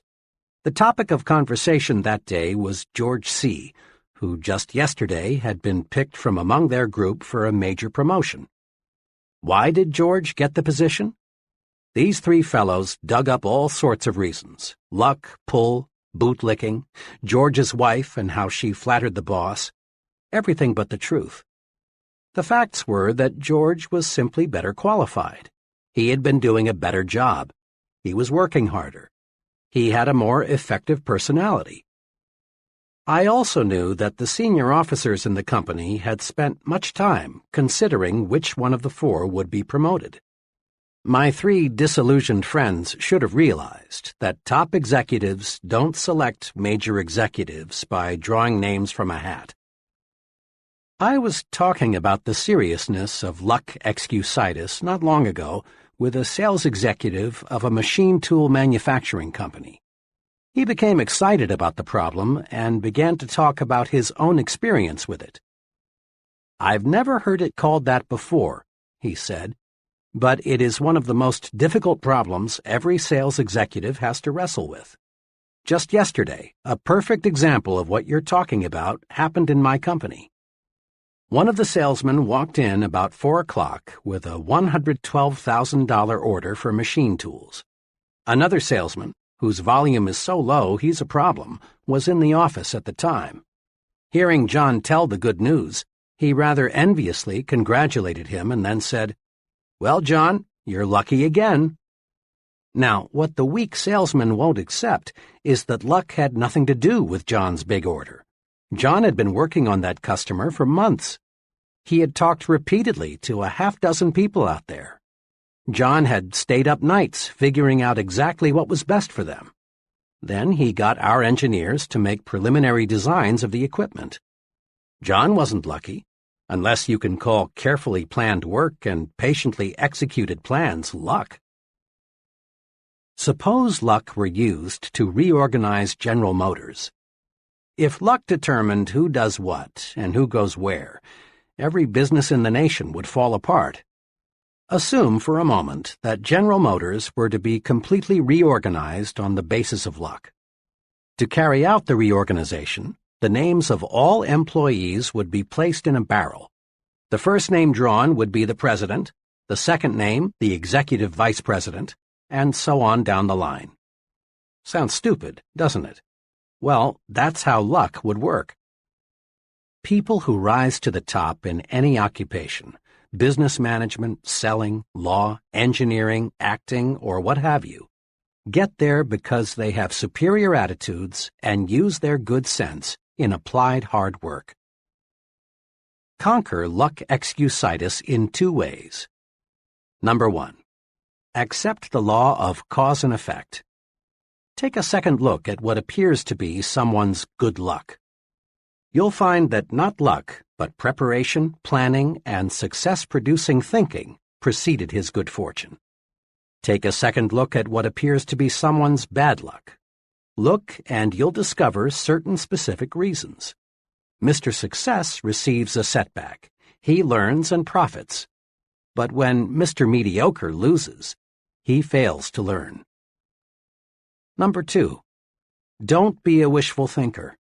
Don't waste your mental muscles dreaming of an effortless way to win success. We don't become successful simply through luck. Success comes from doing those things and mastering those principles that produce success. Don't count on luck for promotions, victories, the good things in life. Luck simply isn't designed to deliver these good things. Instead, just concentrate on developing those qualities in yourself that will make you a winner. Chapter 3. Build confidence and destroy fear. Friends mean well when they say, "It's only your imagination. Don't worry. There's nothing to be afraid of." But you and I know this kind of fear medicine never really works. Such soothing remarks may give us fear relief for a few minutes or maybe even a few hours. But the "it's only in your imagination" treatment doesn't really build confidence and cure fear. Yes, fear is real, and we must recognize it exists before we can conquer it. Most fear today is psychological. Worry, tension, embarrassment, panic all stem from mismanaged negative imagination. But simply knowing the breeding ground of fear doesn't cure fear. If a physician discovers you have an infection in some part of your body, he doesn't stop there. He proceeds with treatment to cure the infection.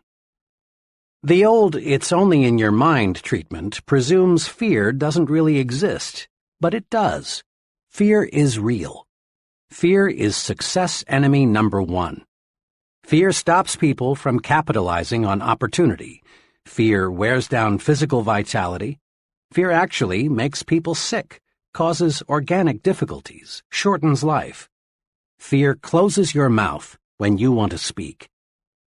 Fear, uncertainty, lack of confidence, explains why we still have economic recessions. Fear explains why millions of people accomplish little and enjoy little. Truly, fear is a powerful force. In one way or another, fear prevents people from getting what they want from life. Fear of all kinds and sizes is a form of psychological infection. We can cure a mental infection the same way we cure a body infection, with specific proved treatments. First, though, as part of your pre-treatment preparation, condition yourself with this fact. All confidence is acquired, developed. No one is born with confidence. Those people you know who radiate confidence, who have conquered worry, who are at ease everywhere and all the time, acquired their confidence, every bit of it. You can too. This chapter shows how. During World War II, the Navy made sure that all of its new recruits either knew how to swim or learned how, the idea being, of course, that the ability to swim might someday save the sailor's life at sea. Non-swimming recruits were put into swimming classes. I watched a number of these training experiences. In a superficial sort of way, it was amusing to see young, healthy men terrified by a few feet of water. One of the exercises I recall required the new sailor to jump, not dive, from a board 6 feet in the air into 8 or more feet of water, while a half-dozen expert swimmers stood by. In a deeper sense, it was a sad sight. The fear those young men displayed was real. Yet all that stood between them and the defeat of that fear was one drop into the water below. On more than one occasion, I saw young men accidentally pushed off the board. The result, fear defeated. This incident, familiar to thousands of former Navy men, illustrates just one point.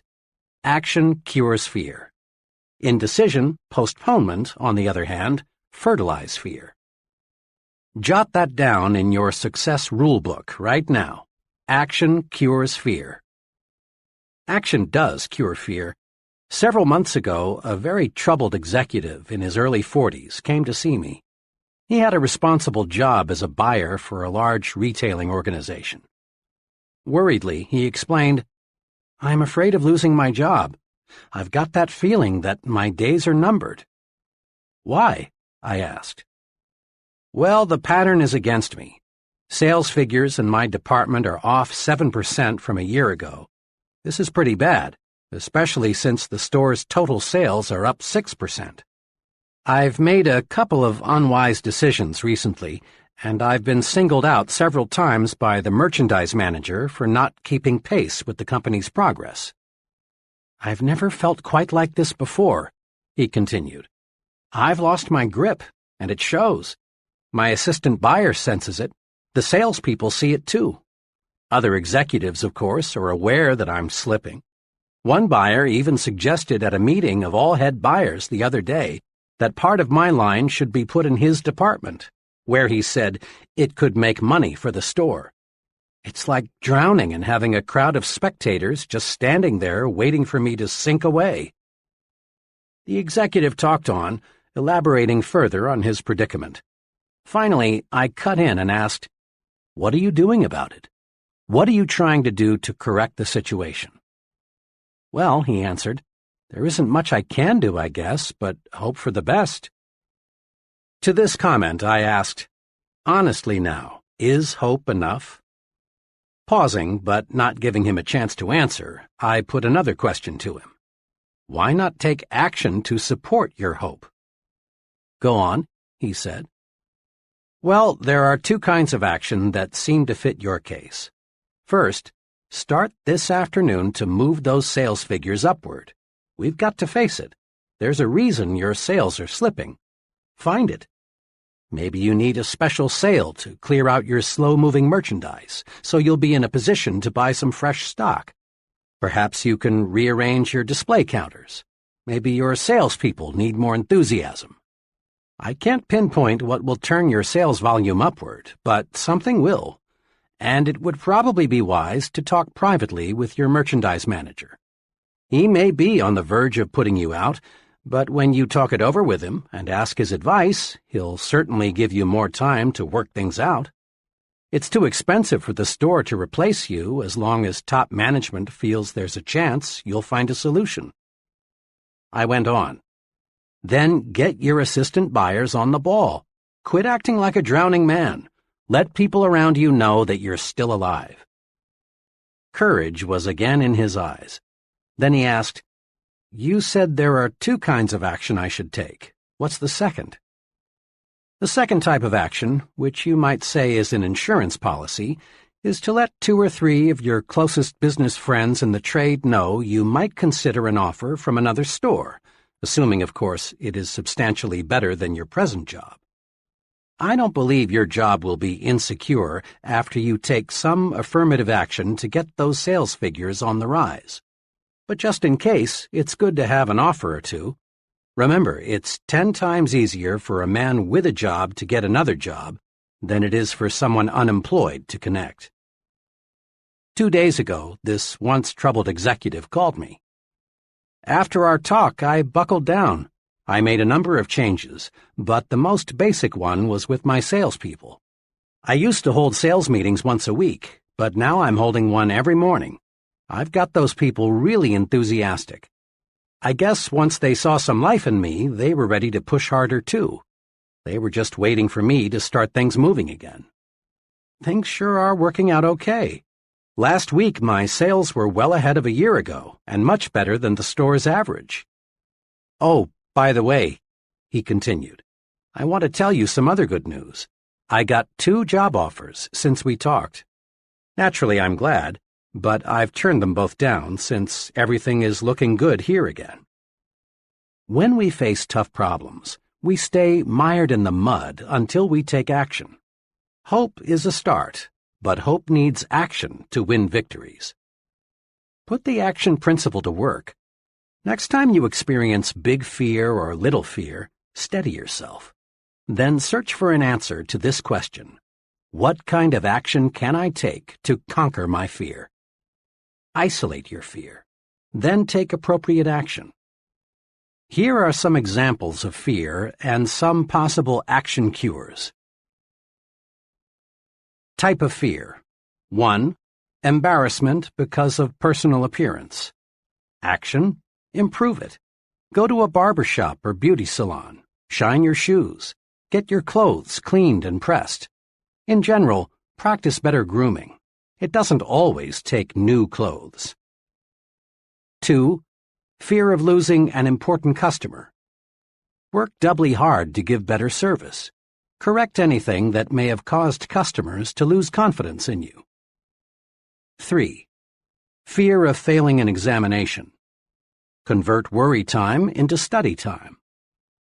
4. Fear of things totally beyond your control.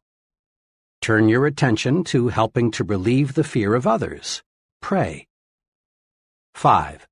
Fear of being physically hurt by something you can't control, such as a tornado or an airplane out of control. Switch your attention to something totally different. Go out into your yard and pull up weeds. Play with your children. Go to a movie.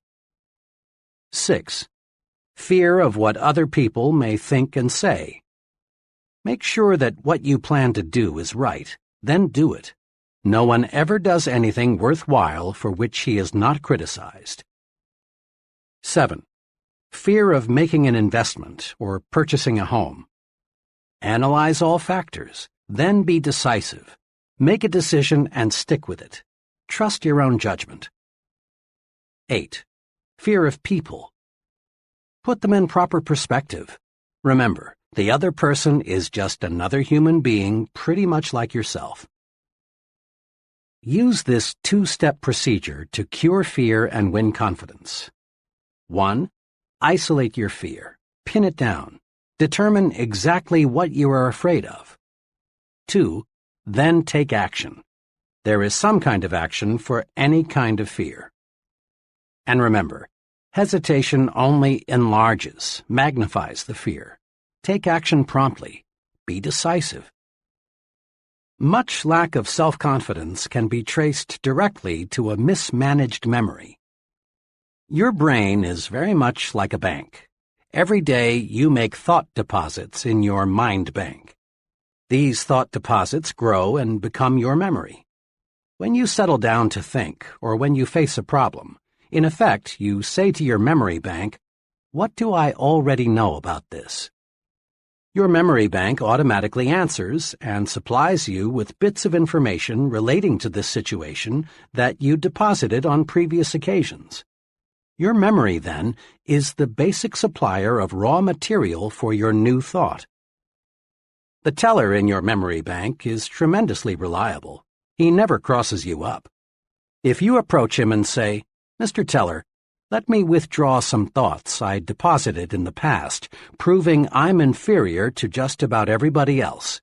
He'll say, "Certainly, sir. Recall how you failed 2 times previously when you tried this? Recall what your 6th grade teacher told you about your inability to accomplish things?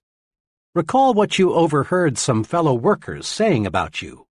Recall—" And on Mr. Teller goes, digging out of your brain thought after thought that proves you are inadequate. But suppose you visit your memory teller with this request. "Mr. Teller, I face a difficult decision. Can you supply me with any thoughts which will give me reassurance?" And again, Mr. Teller says, "Certainly, sir." But this time, he delivers thoughts you deposited earlier that say you can succeed. Recall the excellent job you did in a similar situation before? Recall how much confidence Mr. Smith placed in you. Recall what your good friends said about you. Recall— Mr. Teller, perfectly responsive, lets you withdraw the thought deposits you want to withdraw. After all, it is your bank. Here are 2 specific things to do to build confidence through efficient management of your memory bank. 1. Deposit only positive thoughts in your memory bank. Let's face it squarely. Everyone encounters plenty of unpleasant, embarrassing, and discouraging situations.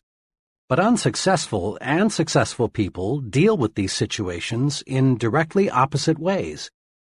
Unsuccessful people take them to heart, so to speak.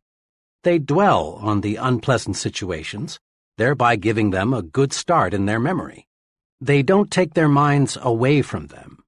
At night, the unpleasant situation is the last thing they think about. Confident, successful people, on the other hand, don't give it another thought. Successful people specialize in putting positive thoughts into their memory bank. What kind of performance would your car deliver if every morning before you left for work, you scooped up a double handful of dirt and put it into your crankcase? That fine engine would soon be a mess, unable to do what you want it to do.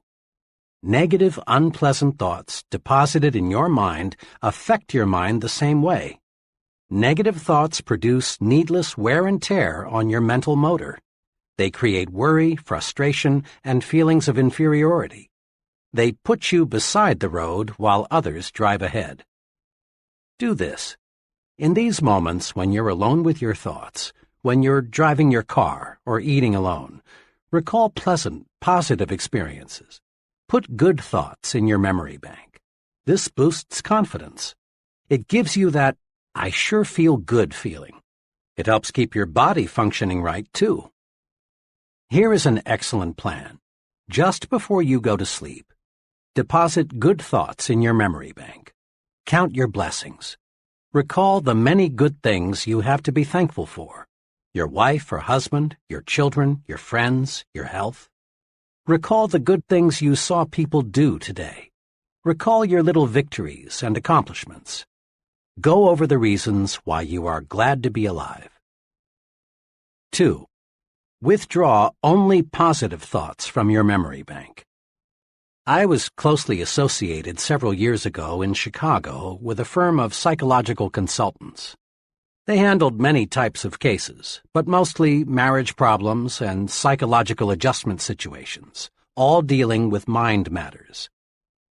One afternoon, as I was talking with the head of the firm about his profession and his techniques for helping the seriously maladjusted person, he made this remark: "You know, there would be no need for my services if people would do just one thing."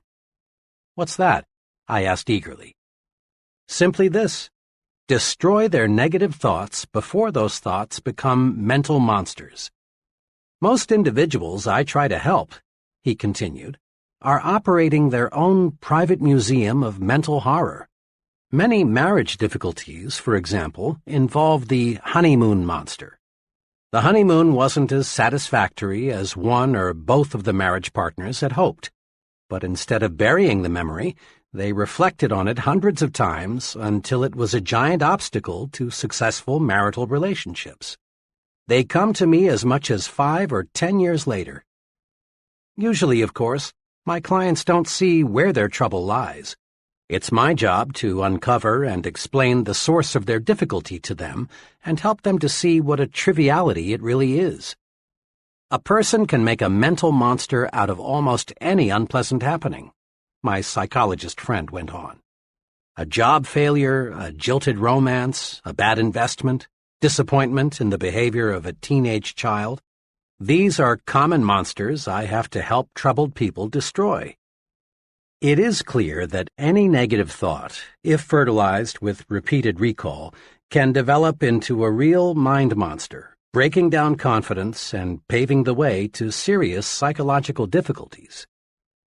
In an article in Cosmopolitan magazine, The Drive Toward Self-Destruction, Alice Mulcahy pointed out that upward of 30,000 Americans commit suicide each year and another 100,000 attempt to take their own lives.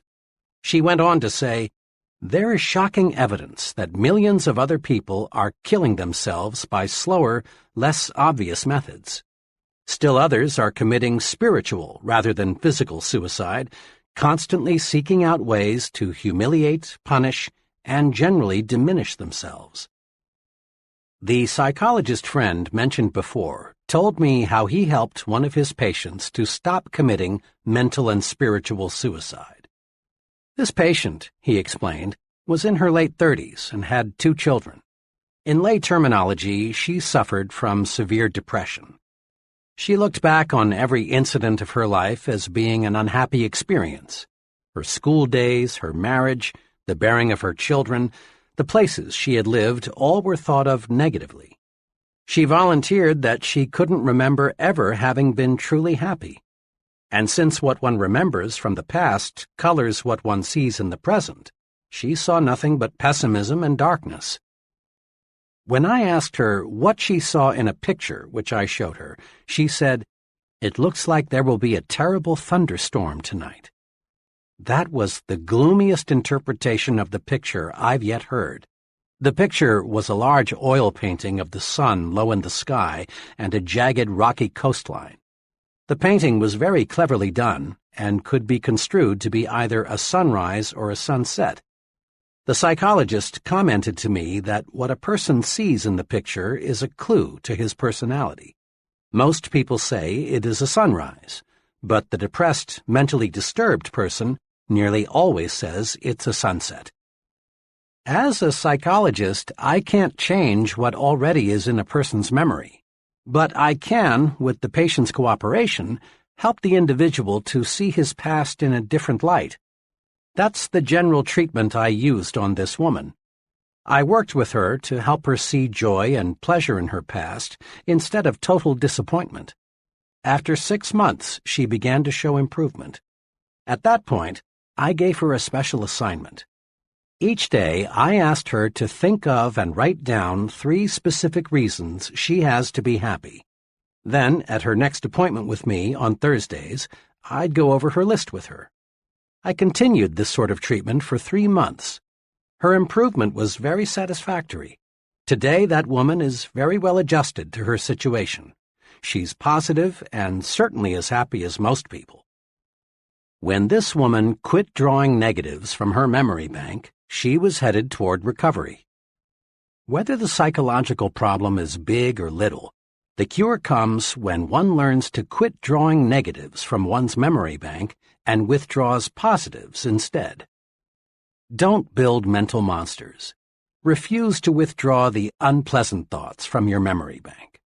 When you remember situations of any kind, concentrate on the good part of the experience. Forget the bad. Bury it. If you find yourself thinking about the negative side, turn your mind off completely. And here is something very significant and very encouraging. Your mind wants you to forget the unpleasant. If you will just cooperate, unpleasant memories will gradually shrivel and the teller in your memory bank will cancel them out. Dr. Melvin S. Hatwick, noted advertising psychologist, in commenting on our ability to remember, says, "When the feeling aroused is pleasant, the advertisement has a better chance to be remembered. When the feeling aroused is unpleasant, The reader or listener tends to forget the advertisement message. The unpleasant runs counter to what we want. We don't want to remember it. In brief, it really is easy to forget the unpleasant if we simply refuse to recall it. Withdraw only positive thoughts from your memory bank. Let the others fade away, and your confidence, that feeling of being on top of the world, will zoom upward. You take a big step forward toward conquering fear when you refuse to remember negative, self-deprecating thoughts. Why do people fear other people? Why do many folks feel self-conscious around others? What's behind shyness? What can we do about it? Fear of other people is a big fear, but there is a way to conquer it. You can conquer fear of people if you will learn to put them into proper perspective. A business friend, who was doing exceptionally well operating his own wood novelty plant, explained to me how he got the proper perspective of people. His example is interesting. Before I went into the Army in World War II, I was scared of just about everybody. You just wouldn't believe how shy and timid I was. I felt everyone else was a lot smarter. I worried about my physical and mental inadequacies. I thought I was born to fail. Then, by some fortunate quirk of fate, I lost my fear of people in the Army. During part of 1942 and 1943, when the Army was inducting men at a terrific clip, I was stationed as a medic at one of the big induction centers.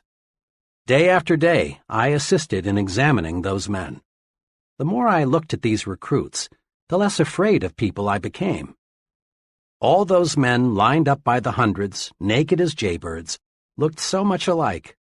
Oh, sure, there were fat ones and skinny ones, tall ones and short ones, but they all were confused, all were lonesome. Just a few days before, some of these were rising young executives. Some were farmers, some were salesmen, drifters, blue-collar workers. A few days before, they had been many things, but at the induction center, they were all alike. I figured out something pretty basic back then. I discovered people are alike in many, many more ways than they are different. I discovered the other fellow is pretty much like me. He likes good food, he misses his family and friends, he wants to get ahead, he has problems, he likes to relax. So if the other fellow is basically like me, there's no point in being afraid of him. Now, doesn't that make sense? If the other fellow is basically like me, there's no reason to be afraid of him. Here are 2 ways to put people in proper perspective. 1. Get a balanced view of the other fellow. Keep these 2 points in mind when dealing with people. First, the other fellow is important. Emphatically, he is important. Every human being is. But remember this also. You are important too. So when you meet another person, make it a policy to think, we're just 2 important people sitting down to discuss something of mutual interest and benefit. A couple of months ago, a business executive phoned to tell me he had just employed a young man whom I had recommended to him shortly before. "Do you know what really sold me on that fellow?" asked my friend. "What?" I asked. "Well, it was the way he handled himself. Most job applicants, when they walk in here, are half scared. They give me all the answers they think I want to hear.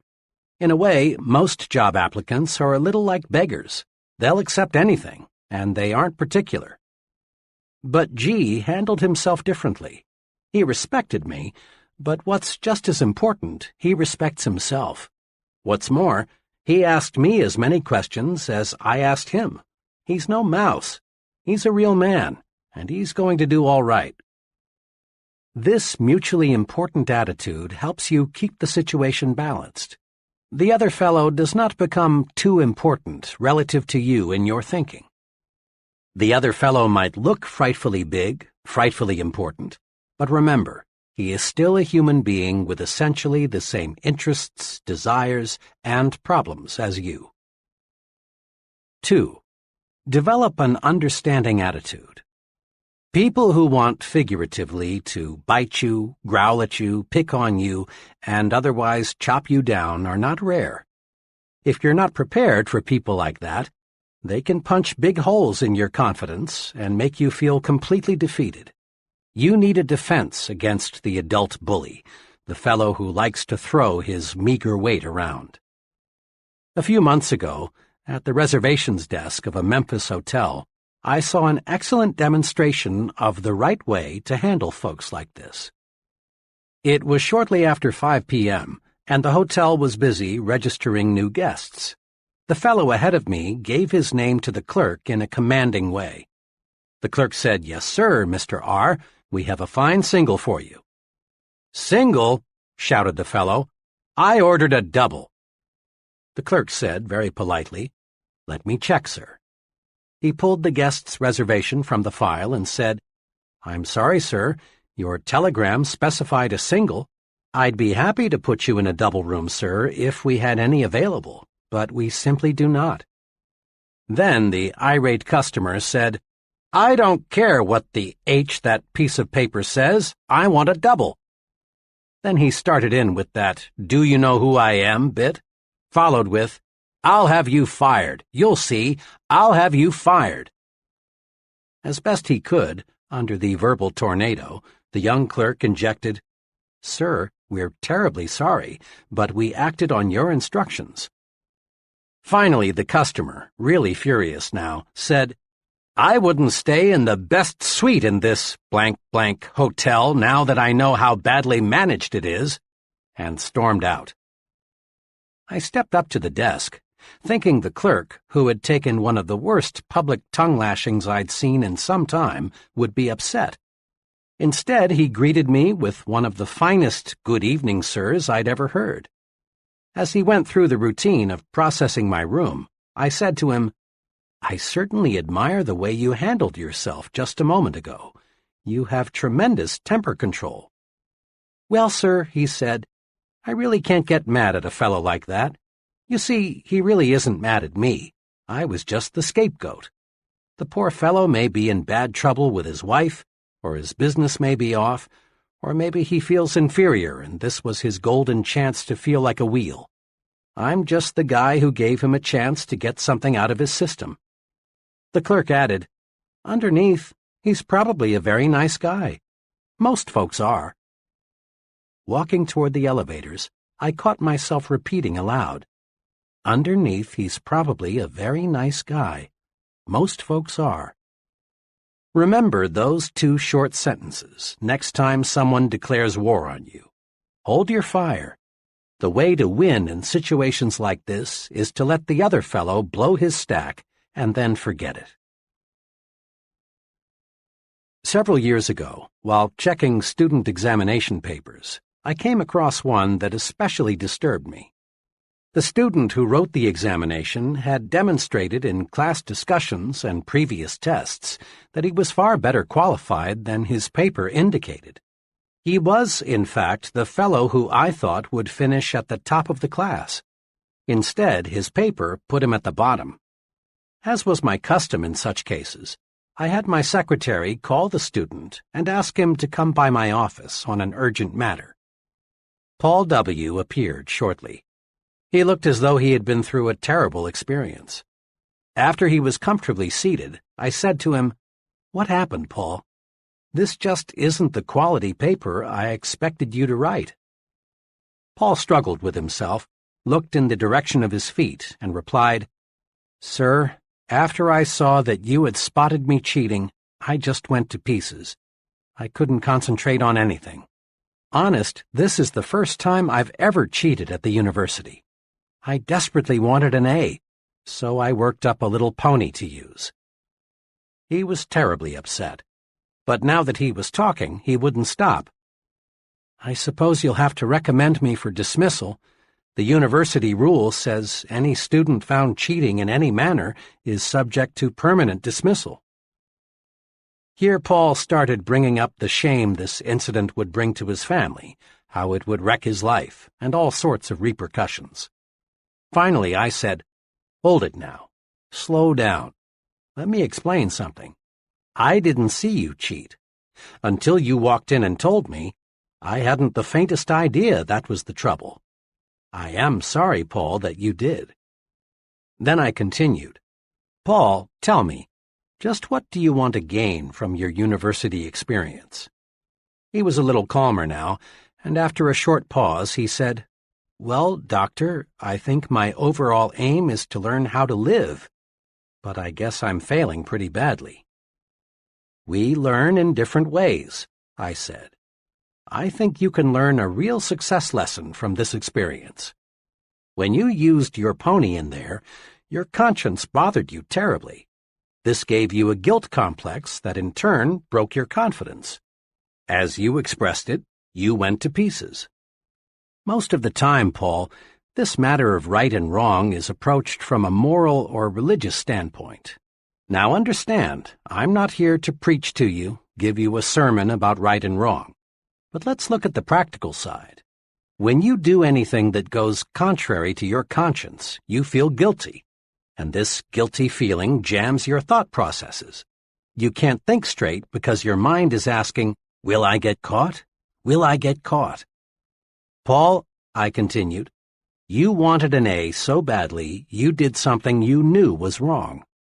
There are many times in life when you'll want to make an A so badly you'll be tempted to do something that is contrary to your conscience. For example, someday you may want to make a sale so badly you'll think of deliberately misleading the customer to buy, and you may succeed. But here's what will happen. Your guilty feeling will grab hold of you, and the next time you see your customer, you'll be self-conscious, ill at ease. You'll be wondering, has he discovered that I put something over? Your presentation will be ineffective because you can't concentrate. Chances are you'll never make the second, third, fourth, and the many repeat sales. In the long run, making that sale using tactics that hurt your conscience will cost you a lot of income." I went on and pointed out to Paul how an occasional business or professional man loses his grip because of an intense fear that his wife will learn about a secret love affair he is having with another woman. Will she find out? Will she find out? Eats away the man's confidence until he can't do a good job at work or in the home. I reminded Paul that many criminals are captured not because any clues point to them, but because they act guilty and self-conscious. Their guilt feeling puts them on the suspect list. There is within each of us a desire to be right, think right, and act right. When we go against that desire, we put a cancer in our conscience. This cancer grows and grows by eating away at our confidence. Avoid doing anything that will cause you to ask yourself, "Will I get caught? Will they find out? Will I get away with it?" Don't try to make an A if it means violating your confidence. Paul, I'm pleased to say, got the point. He learned the practical value of doing what's right. I then proposed he sit down and retake the examination. In answer to his question, "But what about my dismissal?" I said, "I know what the regulations say about cheating, but you know, if we dismissed all students who have cheated in any way, half the professors would have to leave. And if we dismissed all students who thought about cheating, the university would have to shut down. So I'm forgetting this whole incident if you'll do me a favor." "Gladly," he said. I walked over to my bookshelf, took down my personal copy of 50 Years with the Golden Rule, and said, "Paul, read this book and return it. See how, in J.C. Penney's own words, just doing what's right made him one of America's richest men." Doing what's right keeps your conscience satisfied, and this builds self-confidence. When we do what is known to be wrong, two negative things happen. First, we feel guilt, and this guilt eats away confidence. Second, other people sooner or later find out and lose confidence in us. Do what's right and keep your confidence. That's thinking yourself to success. Here is a psychological principle that is worth listening to repeatedly until it absolutely saturates you. To think confidently, act confidently. The great psychologist, Dr. George W. Crane, said in his famous book, Applied Psychology, "Remember, motions are the precursors of emotions. You can't control the latter directly, but only through your choice of motions or actions. To avoid this all-too-common tragedy, marital difficulties and misunderstandings, become aware of the true psychological facts. Go through the proper motions each day, and you'll soon begin to feel the corresponding emotions. Just be sure you and your mate go through those motions of dates and kisses, the phrasing of sincere daily compliments, plus the many other little courtesies, and you need not worry about the emotion of love. You can't act devoted for very long without feeling devoted." Psychologists tell us we can change our attitudes by changing our physical actions. For example, you actually feel more like smiling if you make yourself smile. You feel more superior when you make yourself stand tall than when you slouch. On the negative side, frown a really bitter frown and see if you don't feel more like frowning. It is easy to prove that managed motions can change emotions. People who are shy in introducing themselves can replace this timidity with confidence just by taking 3 simple actions simultaneously. First, reach for the other person's hand and clasp it warmly. Second, look directly at the other person. And third, say, "I'm very glad to know you." These 3 simple actions automatically and instantaneously banish shyness. Confident action produces confident thinking. So, to think confidently, act confidently. Act the way you want to feel. Here are 5 confidence-building exercises. Listen to these guides carefully, then make a conscious effort to practice them and build your confidence. 1. Be a front-seater. Ever notice in meetings, in church, classrooms, and other kinds of assemblies, how the back seats fill up first? Most folks scramble to sit in the back rows so they won't be too conspicuous. And the reason they are afraid to be conspicuous is that they lack confidence. Sitting up front builds confidence. Practice it. From now on, make it a rule to sit as close to the front as you can. Sure, you may be a little more conspicuous in the front, but remember, there is nothing inconspicuous about success. 2. Practice making eye contact. How a person uses his eyes tells us a lot about him. Instinctively, you ask yourself questions about the fellow who doesn't look you in the eye. What's he trying to hide? What's he afraid of? Is he trying to put something over on me? Is he holding something back? Usually, failure to make eye contact says one of 2 things. It may say, "I feel weak beside you. I feel inferior to you. I'm afraid of you." Or avoiding another person's eyes may say, "I feel guilty. I've done something or I've thought something that I don't want you to know. I'm afraid if I let my eyes connect with yours, you'll see through me."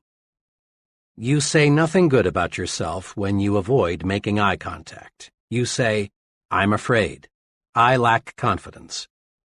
Conquer this fear by making yourself look the other person in the eyes. Looking the other person in the eye tells him, "I'm honest and above board.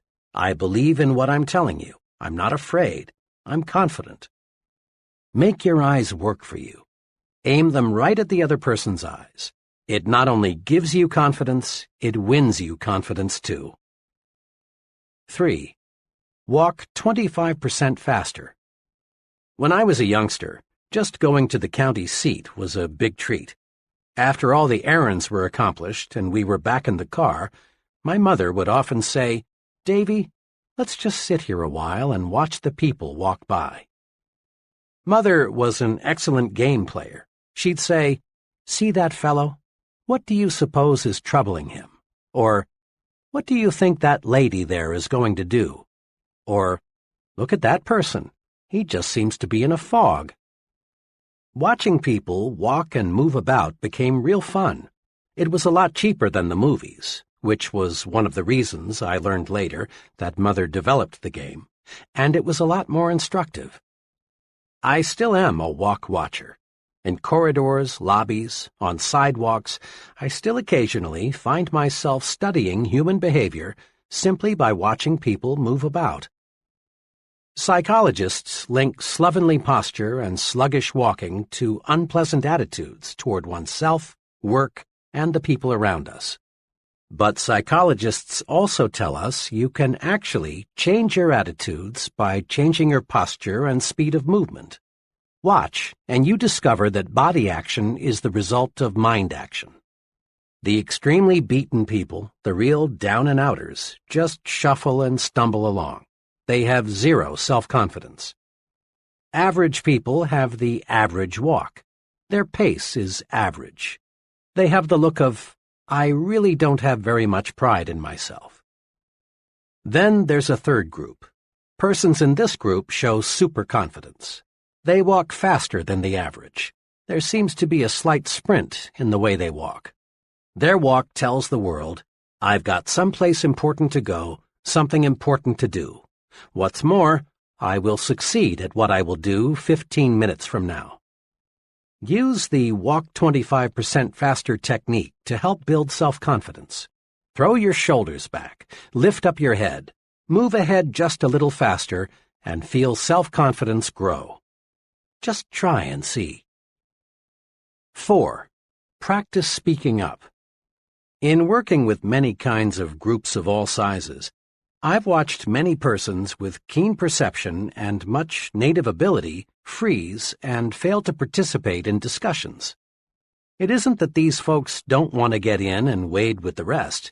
Rather, it's a simple lack of confidence.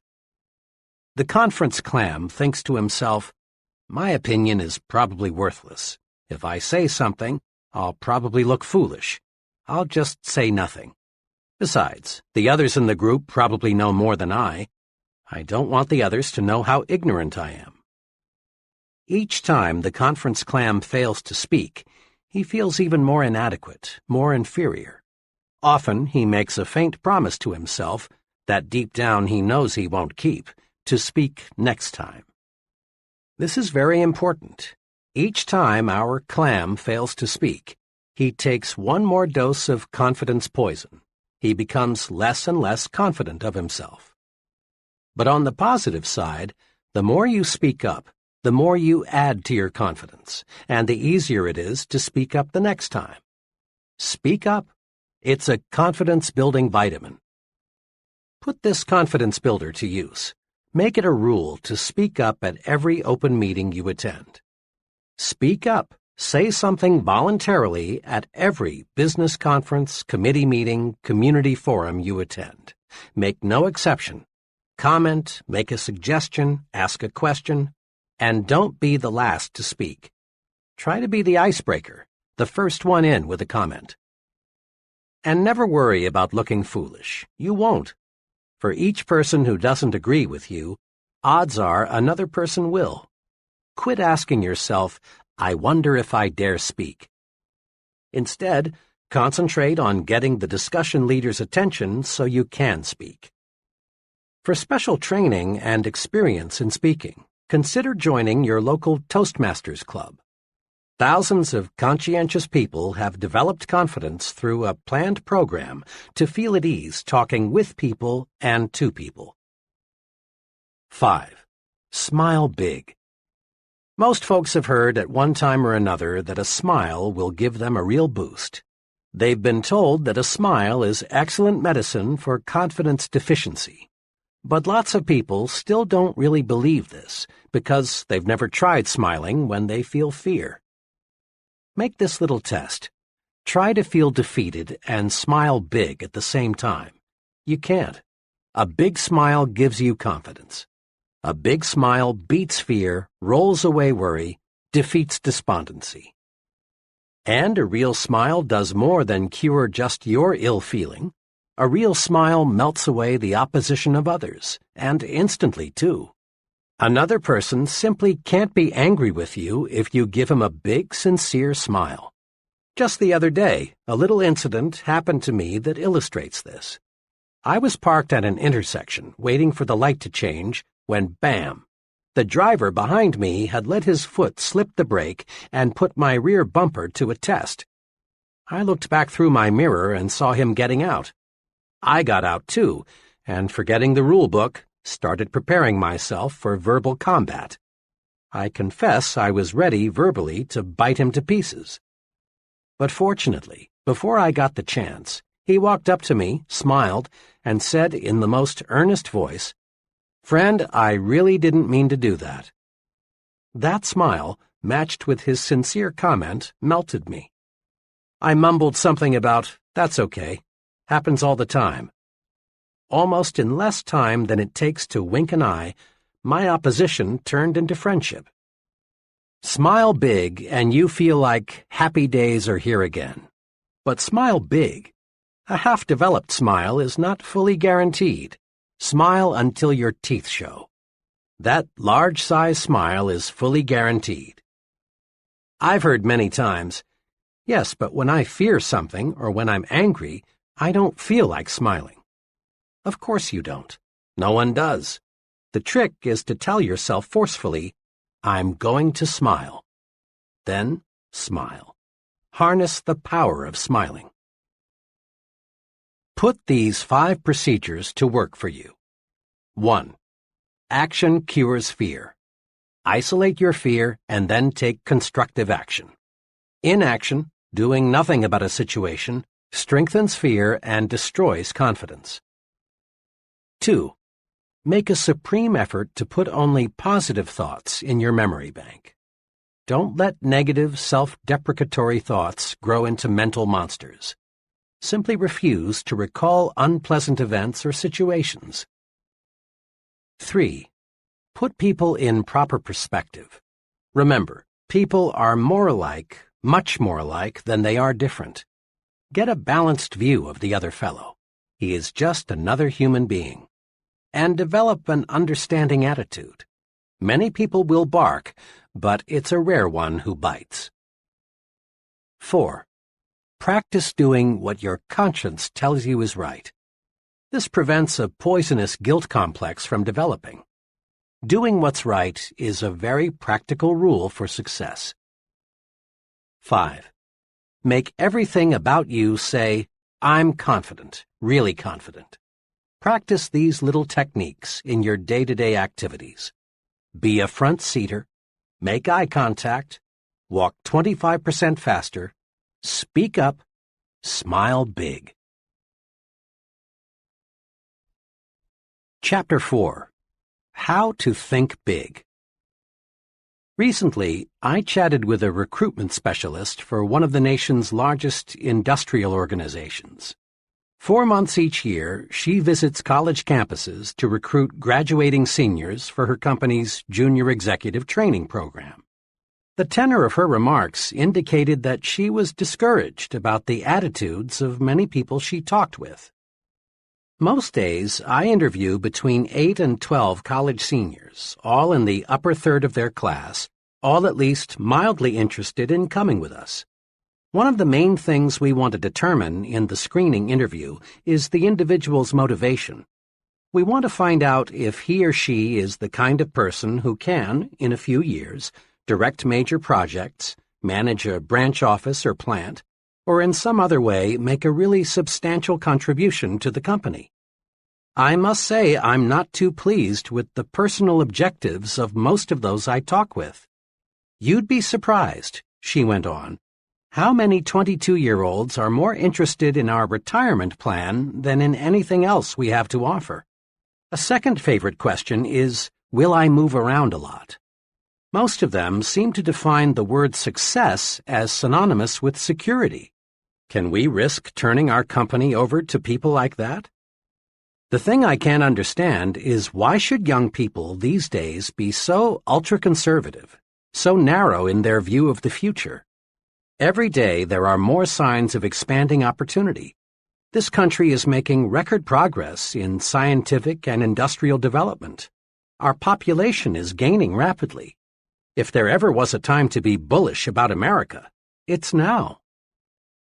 The tendency for so many people to think small means there is less competition than you think for a very rewarding career. Where success is concerned, people are not measured in inches or pounds or college degrees or family background. They are measured by the size of their thinking. How big we think determines the size of our accomplishments. Now, let's see how we can enlarge our thinking. Ever ask yourself, what is my greatest weakness? Probably the greatest human weakness is self-deprecation, that is, selling oneself short. Self-deprecation shows through in countless ways. John sees a job advertisement in the paper. It's exactly what he would like. But he does nothing about it because he thinks, I'm not good enough for that job, so why bother? Or Jim wants a date with Joan, but he doesn't call her because he thinks he wouldn't rate with her. Tom feels Mr. Richards would be a very good prospect for his product, but Tom doesn't call. He feels Mr. Richards is too big to see him. Pete is filling out a job application form. One question asks, what beginning salary do you expect? Pete puts down a modest figure because he feels he really isn't worth the bigger sum he would like to earn. Philosophers for thousands of years have issued good advice. Know thyself. But most people, it seems, interpret this suggestion to mean know only thy negative self. Most self-evaluation consists of making long mental lists of one's faults, shortcomings, inadequacies. It's well to know our inabilities, for this shows us areas in which we can improve. But if we know only our negative characteristics, we're in a mess. Our value is small. Here is an exercise to help you measure your true size. I've used it in training programs for executives and sales personnel. It works. 1. Determine your 5 chief assets. Invite some objective friend to help, possibly your wife, your superior, a professor, some intelligent person who will give you an honest opinion. Examples of assets frequently listed are education, experience, technical skills, appearance, well-adjusted home life, attitudes, personality, initiative. 2. Next, under each asset, write the names of 3 persons you know who have achieved large success but who do not have this asset to as great a degree as you. When you've completed this exercise, you will find you outrank many successful people on at least one asset. There is only one conclusion you can honestly reach. You're bigger than you think. So fit your thinking to your true size. Think as big as you really are. Never, never, never sell yourself short. The person who says adamantine when in plain talk he means immovable, or says coquette when we would understand him better if he said flirt, may have a big vocabulary. But does he have a big thinker's vocabulary? Probably not. People who use difficult, high-sounding words and phrases that most folks have to strain themselves to understand are inclined to be overbearing and stuffed shirts. And stuffed shirts are usually small thinkers. The important measure of a person's vocabulary is not the size or the number of words he uses. Rather, the thing that counts, the only thing that counts about one's vocabulary, is the effect his words and phrases have on his own and others' thinking. Here is something very basic. We do not think in words and phrases. We think only in pictures and/or images. Words are the raw materials of thought. When spoken or read, that amazing instrument, the mind, automatically converts words and phrases into mind pictures. Each word, each phrase, creates a slightly different mind picture. If someone tells you, Jim bought a new split level, you see one picture. But if you're told, Jim bought a new ranch house, you see another picture. The mind pictures we see are modified by the kinds of words we use to name things and describe things. Look at it this way. When you speak or write, you are, in a sense, a projector showing movies in the minds of others, and the pictures you create determine how you and others react. Suppose you tell a group of people, I'm sorry to report we've failed. What do these people see? They see defeat and all the disappointment and grief the word failed conveys. Now suppose you said instead, here's a new approach that I think will work. They would feel encouraged, ready to try again. Suppose you say, we face a problem. You have created a picture in the minds of others of something difficult, unpleasant to solve. Instead say, we face a challenge, and you create a mind picture of fun, sport, something pleasant to do. Or tell a group, we incurred a big expense, and people see money spent that will never return. Indeed, this is unpleasant. Instead say, we made a big investment, and people see a picture of something that will return profits later on, a very pleasant sight. The point is this. Big thinkers are specialists in creating positive, forward-looking, optimistic pictures in their own minds and in the minds of others.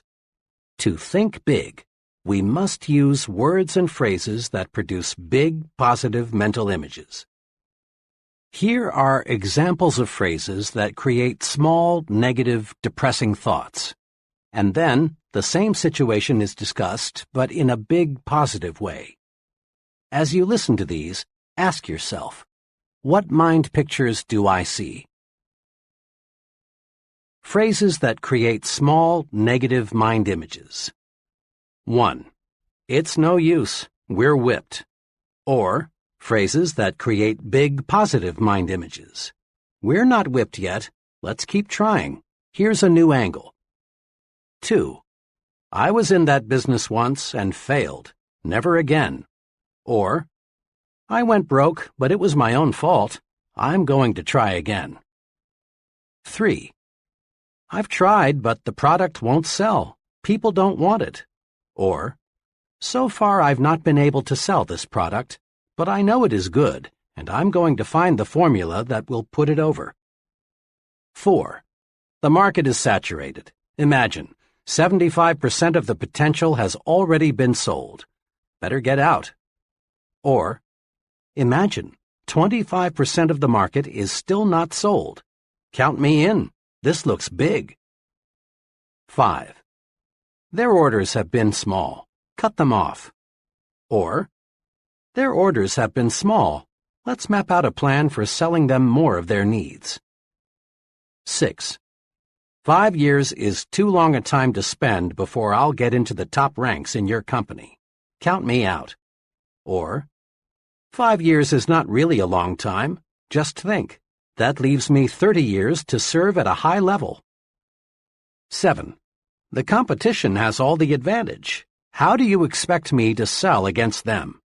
Or, competition is strong, there's no denying that, but no one ever has all the advantages. Let's put our heads together and figure out a way to beat them at their own game. 8. Nobody will ever want that product. Or, in its present form, it may not be saleable, but let's consider some modifications.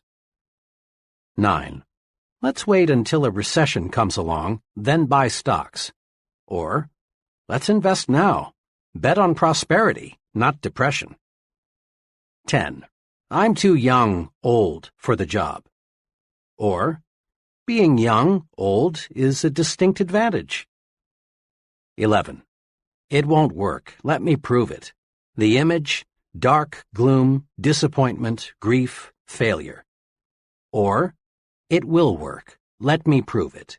The image, bright, hope, success, fun, victory. 4 ways to develop the big thinker's vocabulary. Here are 4 ways to help you develop a big thinker's vocabulary. 1. Use big, positive, cheerful words and phrases to describe how you feel. When someone asks, "How do you feel today?" and you respond with an, "I'm tired, I have a headache, I wish it were Saturday, I don't feel so good," you actually make yourself feel worse. Practice this. It's a very simple point, but it has tremendous power. Every time someone asks you, "How are you?" or "How are you feeling today?" respond with a, "Just wonderful, thanks, and you?" or say, "Great," or "Fine." Say you feel wonderful at every possible opportunity. and you will begin to feel wonderful, and bigger too. Become known as a person who always feels great. It wins friends. 2. Use bright, cheerful, favorable words and phrases to describe other people. Make it a rule to have a big, positive word for all your friends and associates. When you and someone else are discussing an absent third party, be sure you compliment him with big words and phrases like, "He's really a fine fellow. They tell me he's working out wonderfully well." Be extremely careful to avoid the petty, cut-him-down language. Sooner or later, third parties hear what's been said, and then such talk only cuts you down. 3. Use positive language to encourage others. Compliment people personally, at every opportunity. Everyone you know craves praise. Have a special good word for your wife or husband every day. Notice and compliment the people who work with you. Praise, sincerely administered, is a success tool. Use it. Use it again and again and again. Compliment people on their appearance, their work, their achievements, their families. 4. Use positive words to outline plans to others. When people hear something like this, "Here is some good news, we face a genuine opportunity," their minds start to sparkle. But when they hear something like, "Whether we like it or not, we've got a job to do," the mind movie is dull and boring, and they react accordingly. Promise victory and watch eyes light up. Promise victory and win support. Build castles. Don't dig graves. See what can be, not just what is. Big thinkers train themselves to see not just what is, but what can be. Here are 4 examples to illustrate this point. 1. What gives real estate value? A highly successful realtor who specializes in rural property shows what can be done if we train ourselves to see something where little or nothing presently exists. "Most of the rural property around here," my friend began, "is run down and not very attractive. I'm successful because I don't try to sell my prospects a farm as it is. I develop my entire sales plan around what the farm can be. Simply telling the prospect, 'The farm has XX acres of bottom land and XX acres of woods and is XX miles from town,' doesn't stir him up and make him want to buy it. But when you show him a concrete plan for doing something with the farm, he's just about sold. Here, let me show you what I mean." He opened his briefcase and pulled out a file. "This farm," he said, "is a new listing with us. It's like a lot of them. It's 43 miles from the center of the metropolitan area. The house is run down, and the place hasn't been farmed in 5 years. Now here's what I've done. I spent 2 full days on the place last week, just studying it. I walked over the place several times. I looked at neighboring farms. I studied the location of the farm with respect to existing and planned highways. I asked myself, what's this farm good for? I came up with 3 possibilities. Here they are." He showed them to me. Each plan was neatly typed and looked quite comprehensive. One plan suggested converting the farm into a riding stable. The plan showed why the idea was sound: a growing city, more love for the outdoors, more money for recreation, good roads. The plan also showed how the farm could support a sizable number of horses so that the revenue from the rides would be largely clear. The whole riding stable idea was very thorough, very convincing. The plan was so clear and convincing, I could see a dozen couples riding horseback through the trees. In similar fashion, this enterprising salesman developed a second thorough plan for a tree farm and a third plan for a combination tree and poultry farm. Now, when I talk with my prospects, I won't have to convince them that the farm is a good buy as it is. I help them to see a picture of the farm changed into a money-making proposition. Besides selling more farms and selling them faster, my method of selling the property for what it can be pays off in another way. I can sell a farm at a higher price than my competitors. People naturally pay more for acreage and an idea than they do for just acreage. Because of this, more people want to list their farms with me, and my commission on each sale is larger. The moral is this: look at things not as they are, but as they can be. Visualization adds value to everything. A big thinker always visualizes what can be done in the future. He isn't stuck with the present. 2. How much is a customer worth? A department store executive was addressing a conference of merchandise managers. She was saying, "I may be a little old-fashioned, but I belong to the school that believes the best way to get customers to come back is to give them friendly, courteous service." One day I was walking through our store when I overheard a salesperson arguing with a customer. The customer left in quite a huff. Afterward, the salesperson said to another, "I'm not going to let a $1.98 customer take up all my time and make me take the store apart trying to find him what he wants. He's simply not worth it." I walked away, the executive continued, but I couldn't get that remark out of my mind. It is pretty serious, I thought, when our salespeople think of customers as being in the $1.98 category. I decided right then that this concept must be changed. When I got back to my office, I called our research director and asked him to find out how much the average customer spent in our store last year. The figure he came up with surprised even me.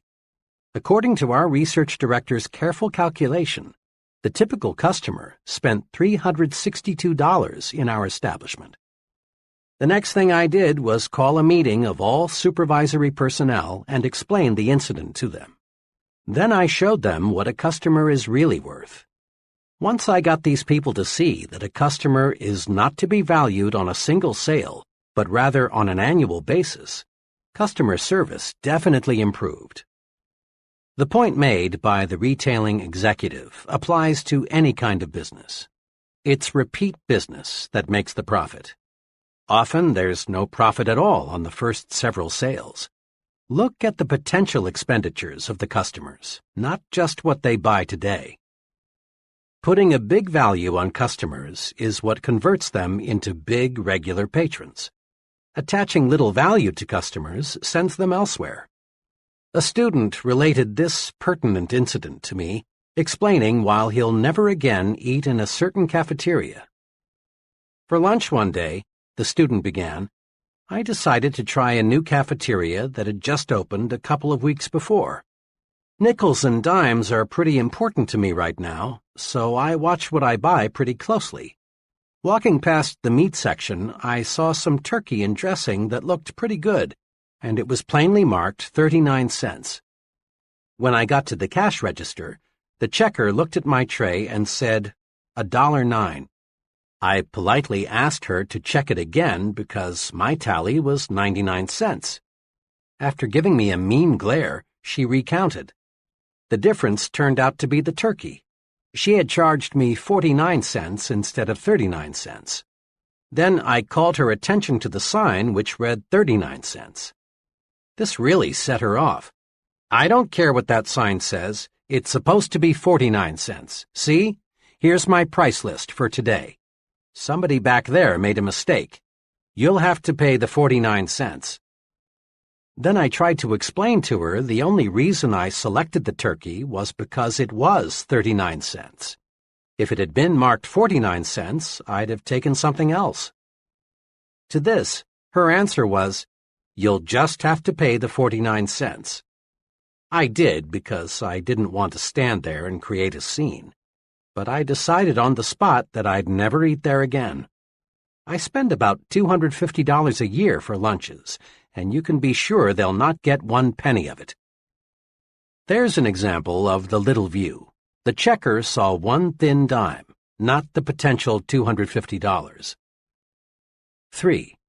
The case of the blind milkman.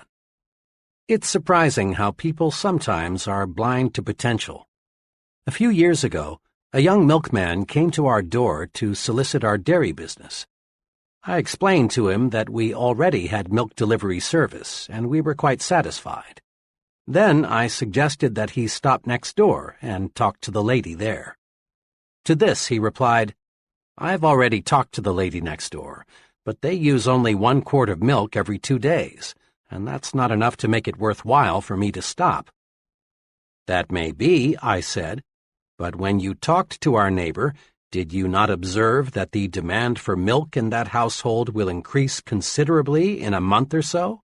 There will be a new addition over there that will consume lots of milk." The young man looked for a moment like he had been struck, and then he said, "How blind can a guy be?" Today, that same 1 quart every 2 days family buys 7 quarts every 2 days from a milkman who had some foresight. That first youngster, a boy, now has 2 brothers and 1 sister, and I'm told there'll be another young one soon. How blind can we be? See what can be, not just what is. The schoolteacher who thinks of Jimmy only as he is, an ill-mannered, backward, uncouth brat, certainly will not aid Jimmy's development. But the teacher who sees Jimmy not as he is now, but as he can be, she'll get results. Most folks driving through Skid Row see only broken-down stumble-bums hopelessly lost to the bottle. A few devoted people see something else in the Skid Rowite. They see a reconstructed citizen, and because they see this, they succeed in many cases in doing an excellent rehabilitation job. 4. What determines how much you're worth? After a training session a few weeks ago, a young man came to see me and asked if he could talk with me for a few minutes. I knew that this young fellow, now about 26, had been a very underprivileged child. On top of this, he had experienced a mountain of misfortune in his early adult years. I also knew that he was making a real effort to prepare himself for a solid future. Over coffee, we quickly worked out his technical problem, and our discussion turned to how people who have few physical possessions should look toward the future. His comments provide a straightforward, sound answer. "I've got less than $200 in the bank. My job as a rate clerk doesn't pay much, and it doesn't carry much responsibility. My car is 4 years old, and my wife and I live in a cramped second-floor apartment. But, Professor," he continued, "I'm determined not to let what I haven't got stop me." That was an intriguing statement, so I urged him to explain. "It's this way," he went on. "I've been analyzing people a lot lately, and I've noticed this. People who don't have much look at themselves as they are now. That's all they see. They don't see a future. They just see a miserable present. My neighbor is a good example. He's continually complaining about having a low-pay job, the plumbing that's always getting fouled up, the lucky breaks somebody else just got, the doctor bills that are piling up. He reminds himself so often that he's poor that now he just assumes that he's always going to be poor. He acts as if he were sentenced to living in that broken-down apartment all the rest of his life."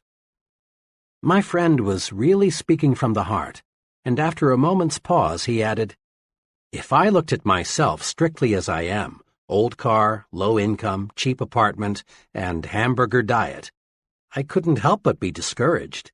I'd see a nobody, and I'd be a nobody for the rest of my life. I've made up my mind to look at myself as the person I'm going to be in a few short years. I see myself not as a rate clerk, but as an executive. I don't see a crummy apartment. I see a fine new suburban home. And when I look at myself that way, I feel bigger and think bigger, and I've got plenty of personal experiences to prove it's paying off."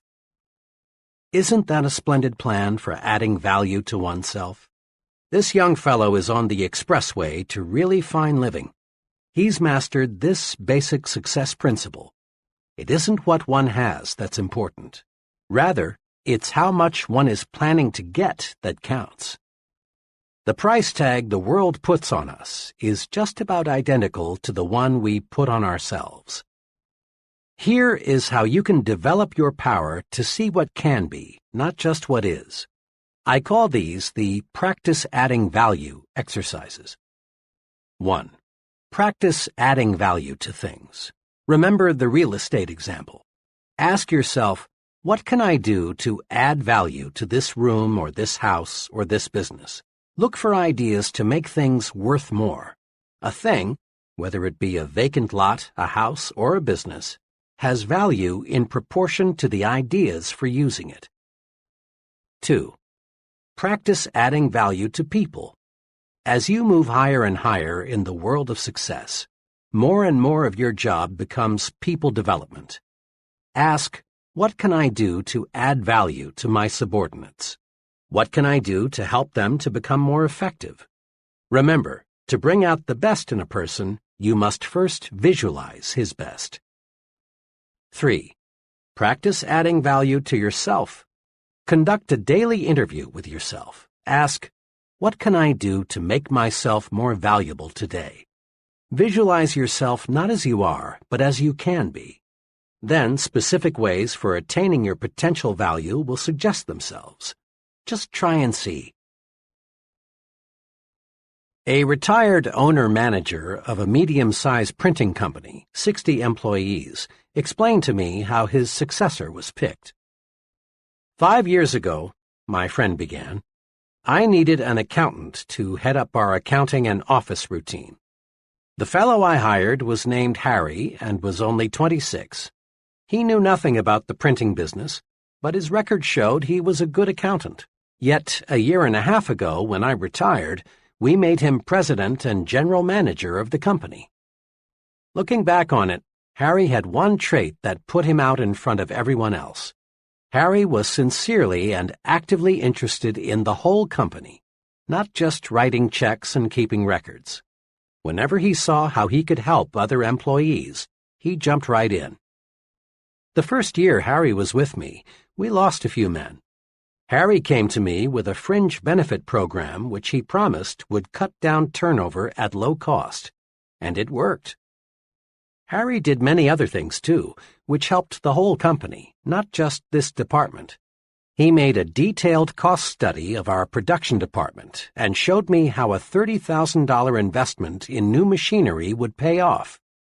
Once we experienced a pretty bad sales slump. Harry went to our sales manager and said, in effect, I don't know much about the sales end of the business, but let me try to help. And he did. Harry came up with several good ideas, which helped us sell more jobs. When a new employee joined us, Harry was right there to help the fellow get comfortable. Harry took a real interest in the entire operation. When I retired, Harry was the only logical person to take over. But don't misunderstand, my friend continued. Harry didn't try to put himself over on me. He wasn't a mere meddler. He wasn't aggressive in a negative way. He didn't stab people in the back, and he didn't go around giving orders. He just went around helping. Harry simply acted as if everything in the company affected him. He made company business his business. We can all learn a lesson from Harry. The I'm doing my job and that's enough attitude is small, negative thinking. Big thinkers see themselves as members of a team effort, as winning or losing with the team, not by themselves. They help in every way they can, even when there is no direct and immediate compensation or other reward. The fellow who shrugs off a problem outside his own department with the comment, well, that's no concern of mine, let them worry about it, hasn't got the attitude it takes for top leadership. Practice this. Practice being a big thinker. See the company's interest as identical with your own. Probably only a very few persons working in large companies have a sincere, unselfish interest in their company. But after all, only a relatively few persons qualify as big thinkers. And these few are the ones eventually rewarded with the most responsible, best-paying jobs. Many potentially powerful people let petty, small, insignificant things block their way to achievement. Let's look at 4 examples. 1. What does it take to make a good speech? Just about everyone wishes he had the ability to do a first-class job of speaking in public. But most people don't get their wish. Most folks are lousy public speakers. Why? The reason is simple. Most people concentrate on the small, trivial things of speaking at the expense of the big, important things. In preparing to give a talk, most people give themselves a host of mental instructions, like, I've got to remember to stand straight. Don't move around and don't use your hands. Don't let the audience see you use your notes. Remember, don't make mistakes in grammar, especially don't say, for he and I, say, for him and me. Be sure your tie is straight. Speak loud, but not too loud, and so on and so on. Now, what happens when the speaker gets up to speak? He's scared because he's given himself a terrific list of things not to do. He gets confused in his talk and finds himself silently asking, have I made a mistake? He is, in brief, a flop. He's a flop because he concentrated on the petty, trivial, relatively unimportant qualities of a good speaker and failed to concentrate on the big things that make a good speaker. Knowledge of what he's going to talk about and an intense desire to tell it to other people. The real test of a speaker is not did he stand straight or did he make any mistakes in grammar, but rather did the audience get the points he wanted to put across. Most of our top speakers have petty defects. Some of them even have unpleasant voices. Some of the most sought-after speakers in America would flunk a speech course taught by the old negative, don't do this and don't do that method. Yet all these successful public speakers have one thing in common. They have something to say, and they feel a burning desire for other people to hear it. Don't let concern with trivia keep you from speaking successfully in public. 2. What causes quarrels? Ever stop to ask yourself just what causes quarrels? At least 99% of the time, quarrels start over petty, unimportant matters like this. John comes home a little tired, a little on edge. Dinner doesn't exactly please him, so he turns up his nose and complains. Joan's day wasn't perfect either, so she rallies to her own defense with, well, what do you expect on my food budget? Or, maybe I could cook better if I had a new stove like everybody else. This insults John's pride, so he attacks with, now, Joan, it's not lack of money. It's simply that you don't know how to manage. And away they go. Before a truce is finally declared, all sorts of accusations are made by each party. In-laws, sex, money, premarital and postmarital promises, and other issues will be introduced. Both parties leave the battle nervous, tense. Nothing has been settled, and both parties have new ammunition to make the next quarrel more vicious. Little things, petty thinking, causes arguments. So, to eliminate quarrels, eliminate petty thinking. Here's a technique that works. Before complaining or accusing or reprimanding someone or launching a counterattack in self-defense, ask yourself, is it really important? In most cases, it isn't, and you avoid conflict.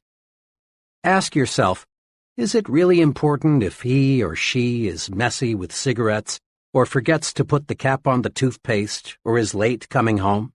Is it really important if he or she squandered a little money or invited some people in I don't like?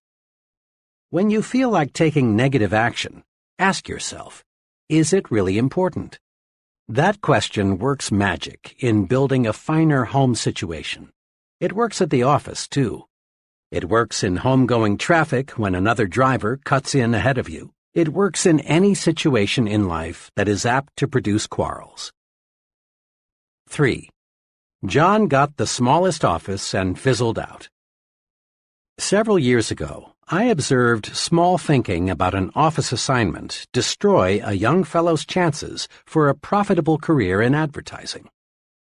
4 young executives, all on the same status level, were moved into new offices. 3 of the offices were identical in size and decoration. The 4th was smaller and less elaborate. J.M. was assigned the 4th office. This turned out to be a real blow to his pride. Immediately, he felt discriminated against. Negative thinking, resentment, bitterness, jealousy built up. J.M. began to feel inadequate. The result was that J.M. grew hostile toward his fellow executives. Rather than cooperate, he did his best to undermine their efforts. Things got worse. 3 months later, J.M. slipped so badly that management had no choice but to issue him a pink slip. Small thinking over a very small matter stopped J.M. In his haste to feel he was discriminated against, J.M. failed to observe that the company was expanding rapidly and office space was at a premium. He didn't stop to consider the possibility that the executive who made the office assignments didn't even know which one was the smallest. No one in the organization, except J.M., regarded his office as an index of his value.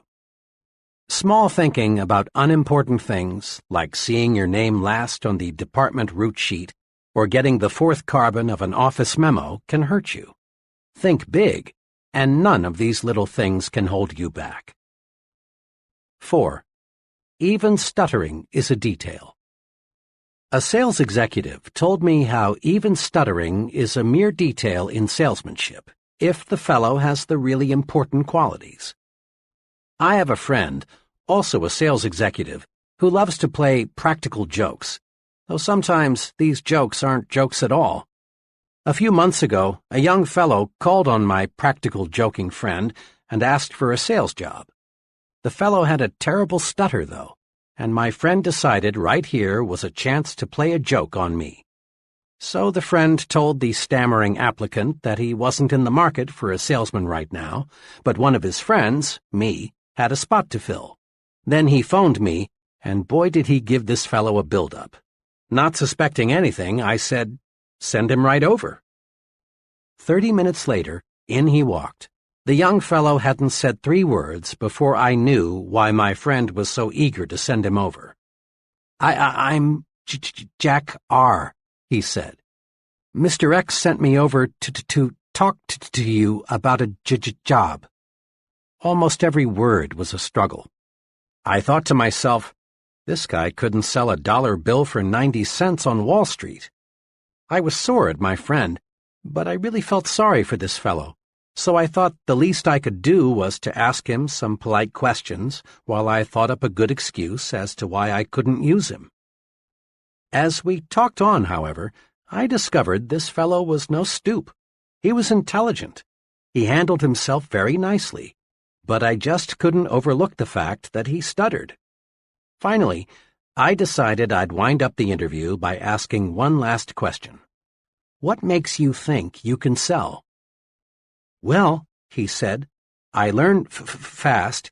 I like people. I think you've got a good company, and I want to make money. Now, I do have a speech impairment, but that doesn't bother me, so why should it bother anybody else? His answer showed me he had all the really important qualifications for a salesman.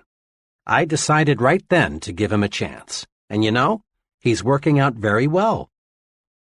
Even a speech impairment in a talker's profession is a triviality if the person has the big qualities.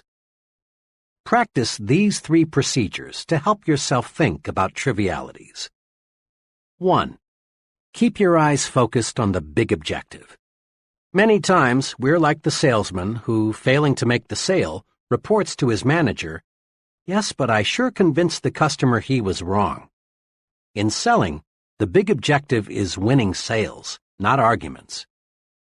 In marriage, the big objective is peace, happiness, tranquility. Not winning quarrels or saying, "I could have told you so." In working with employees, the big objective is developing their full potential, not making issues out of their minor errors. In living with neighbors, the big objective is mutual respect and friendship, not seeing if you can have their dog impounded because once in a while it barks at night. Paraphrasing some military lingo, it is much better to lose a battle and win the war than to win a battle and lose the war. Resolve to keep your eyes on the big ball. 2. Ask, is it really important? Before becoming negatively excited, just ask yourself, is it important enough for me to get all worked up about? There is no better way to avoid frustration over petty matters than to use this medicine. At least 90% of quarrels and feuds would never take place if we just faced troublesome situations with, is this really important? 3. Don't fall into the triviality trap. In making speeches, solving problems, counseling employees, think of those things that really matter, things that make the difference. Don't become submerged under surface issues. Concentrate on important things. Take this test to measure the size of your thinking. Here listed are several common situations of how petty thinkers and big thinkers see the same situation. Check yourself, then decide which will get me where I want to go, petty thinking or big thinking. The same situation handled in two entirely different ways. The choice is yours. Situation: expense accounts. The petty thinker's approach: figures out ways to increase income through chiseling on expense accounts. The big thinker's approach: figures out ways to increase income by selling more merchandise. Situation: conversation. The petty thinker's approach talks about the negative qualities of his friends, the economy, his company, the competition. The big thinker's approach talks about the positive qualities of his friends, his company, the competition. Progress: believes in retrenchment or, at best, the status quo, or believes in expansion. Future: views the future as limited, or sees the future as very promising.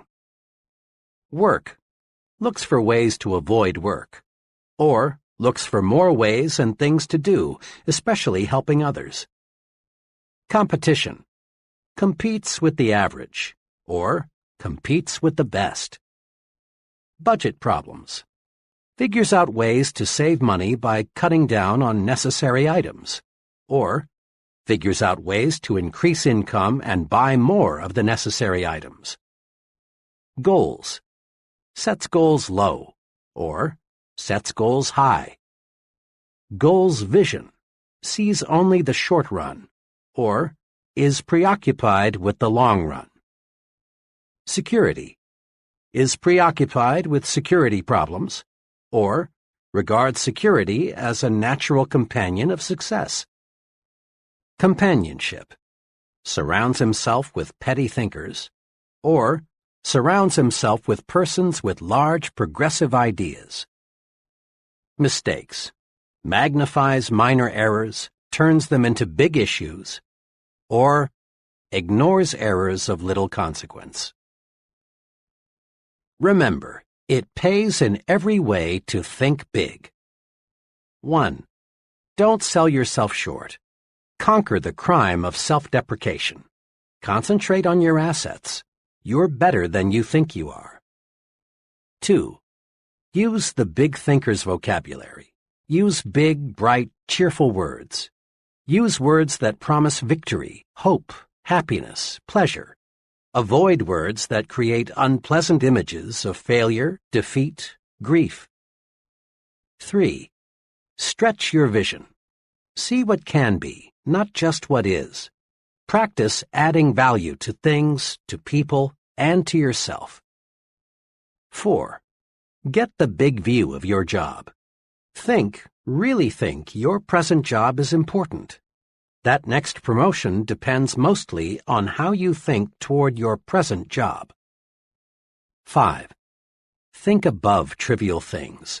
Focus your attention on big objectives.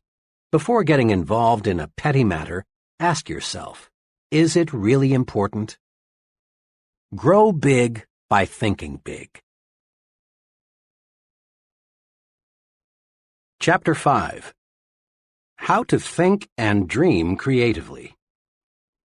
First, let's clear up a common fallacy about the meaning of creative thinking. For some illogical reason, science, engineering, art, and writing got tabbed as about the only truly creative pursuits. Most people associate creative thinking with things like the discovery of electricity or a polio vaccine, or the writing of a novel, or the development of color television. Certainly, accomplishments like these are evidence of creative thinking. Each forward step made in the conquest of space is the result of creative thinking, lots of it. But creative thinking is not reserved for certain occupations, nor is it restricted to superintelligent people. Well then, what is creative thinking? A low-income family devises a plan to send their son to a leading university. That's creative thinking. A family turns the street's most undesirable lot into the neighborhood beauty spot. That's creative thinking. A minister develops a plan that doubles his Sunday evening attendance. That's creative thinking. Figuring out ways to simplify record-keeping, selling the impossible customer, keeping the children occupied constructively, making employees really like their work, or preventing a certain quarrel. All of these are examples of practical, everyday creative thinking. Creative thinking is simply finding new, improved ways to do anything. The rewards of all types of success in the home, at work, in the community, hinge on finding ways to do things better. Now, let's see what we can do to develop and strengthen our creative thinking ability. Step 1. Believe it can be done. Here is a basic truth. To do anything, we must first believe it can be done. Believing something can be done sets the mind in motion to find a way to do it. To illustrate this point of creative thinking in training sessions, I often use this example. I ask the group, how many of you feel it is possible to eliminate jails within the next 30 years? Invariably, the group looks bewildered, not quite sure they heard right, and thinking they are listening to a real fuzzbrain. So, after a pause, I repeat, how many of you feel it is possible to eliminate jails within the next 30 years? Once they're sure I'm not joking, someone always blasts me with something like, you mean to say you want to turn all those murderers, thieves, and rapists loose? Don't you realize what this would mean? Why, none of us would be safe. We have to have jails. Then the others cut loose. All order would break down if we didn't have jails. Some people are born criminals. If anything, we need more jails. Did you read in this morning's paper about that murder?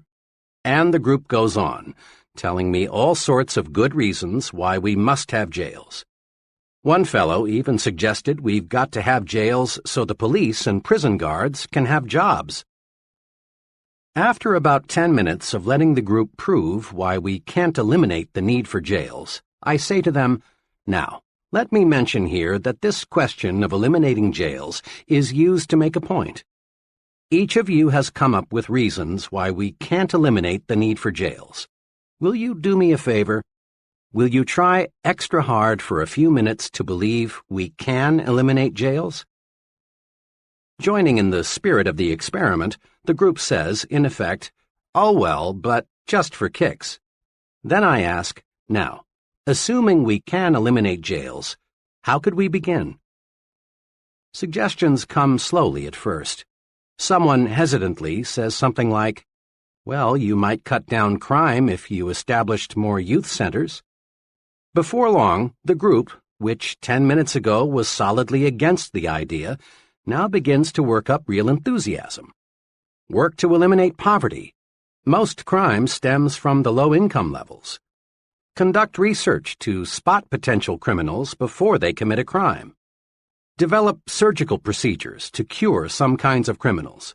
Educate law enforcement personnel in positive methods of reform.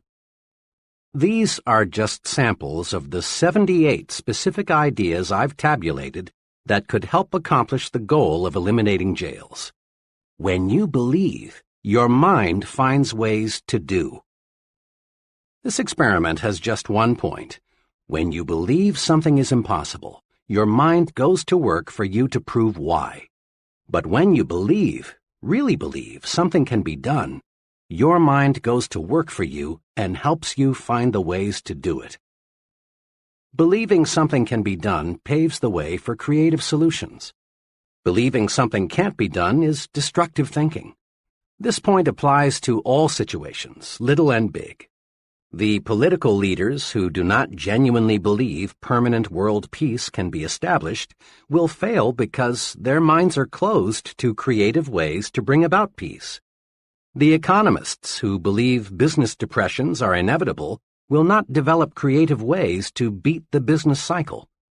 In a similar fashion, you can find ways to like a person if you believe you can. You can discover solutions to personal problems if you believe you can. You can find a way to purchase that new, larger home if you believe you can. Belief releases creative powers. Disbelief puts the brakes on. Believe, and you'll start thinking constructively. Your mind will create a way if you let it. A little over 2 years ago, a young man asked me to help him find a job with more future. He was employed as a clerk in the credit department of a mail-order company and felt that he was getting nowhere. We talked about his past record and what he wanted to do. After knowing something about him, I said, "I admire you very much for wanting to move up the ladder to a better job and more responsibility. But getting a start in the kind of job you want requires a college degree these days. I notice you finished 3 semesters. May I suggest you finish college? Going summers, you can do it in 2 years. Then I'm sure you can land the job you want, with the company you want to work for." "I realize," he answered, "that a college education would help, but it's impossible for me to go back to school." "Impossible? Why?" I asked. "Well, for one thing," he began, "I'm 24. On top of that, my wife and I are expecting our second child in a couple of months. We barely get by now on what I make. I wouldn't have time to study since I'd have to keep my job. It's just impossible, that's all." This young man really had himself convinced that finishing college was impossible. Then I said to him, "If you believe it is impossible to finish school, then it is.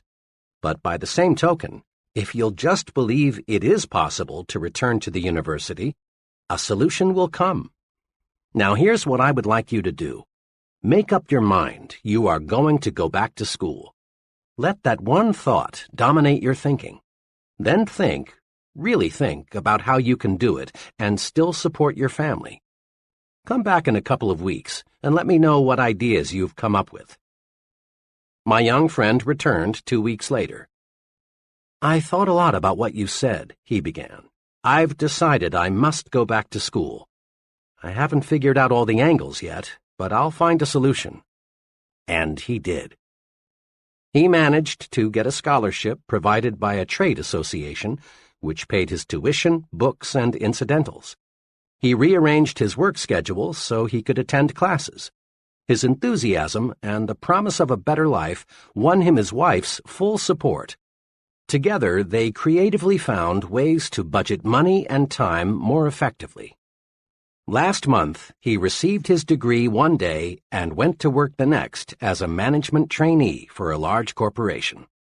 Where there's a will, there is a way. Believe it can be done. That's basic to creative thinking. Here are suggestions to help you develop creative power through belief. 1. Eliminate the word impossible from your thinking and speaking vocabularies. Impossible is a failure word. The thought, "it's impossible," sets off a chain reaction of other thoughts to prove you're right. 2. Think of something you've been wanting to do but felt you couldn't. Now, make a list of reasons why you can do it. Many of us whip and defeat our desires simply because we concentrate on why we can't, when the only thing worthy of our mental concentration is why we can. Recently, I read a newspaper item that said there are too many counties in most states.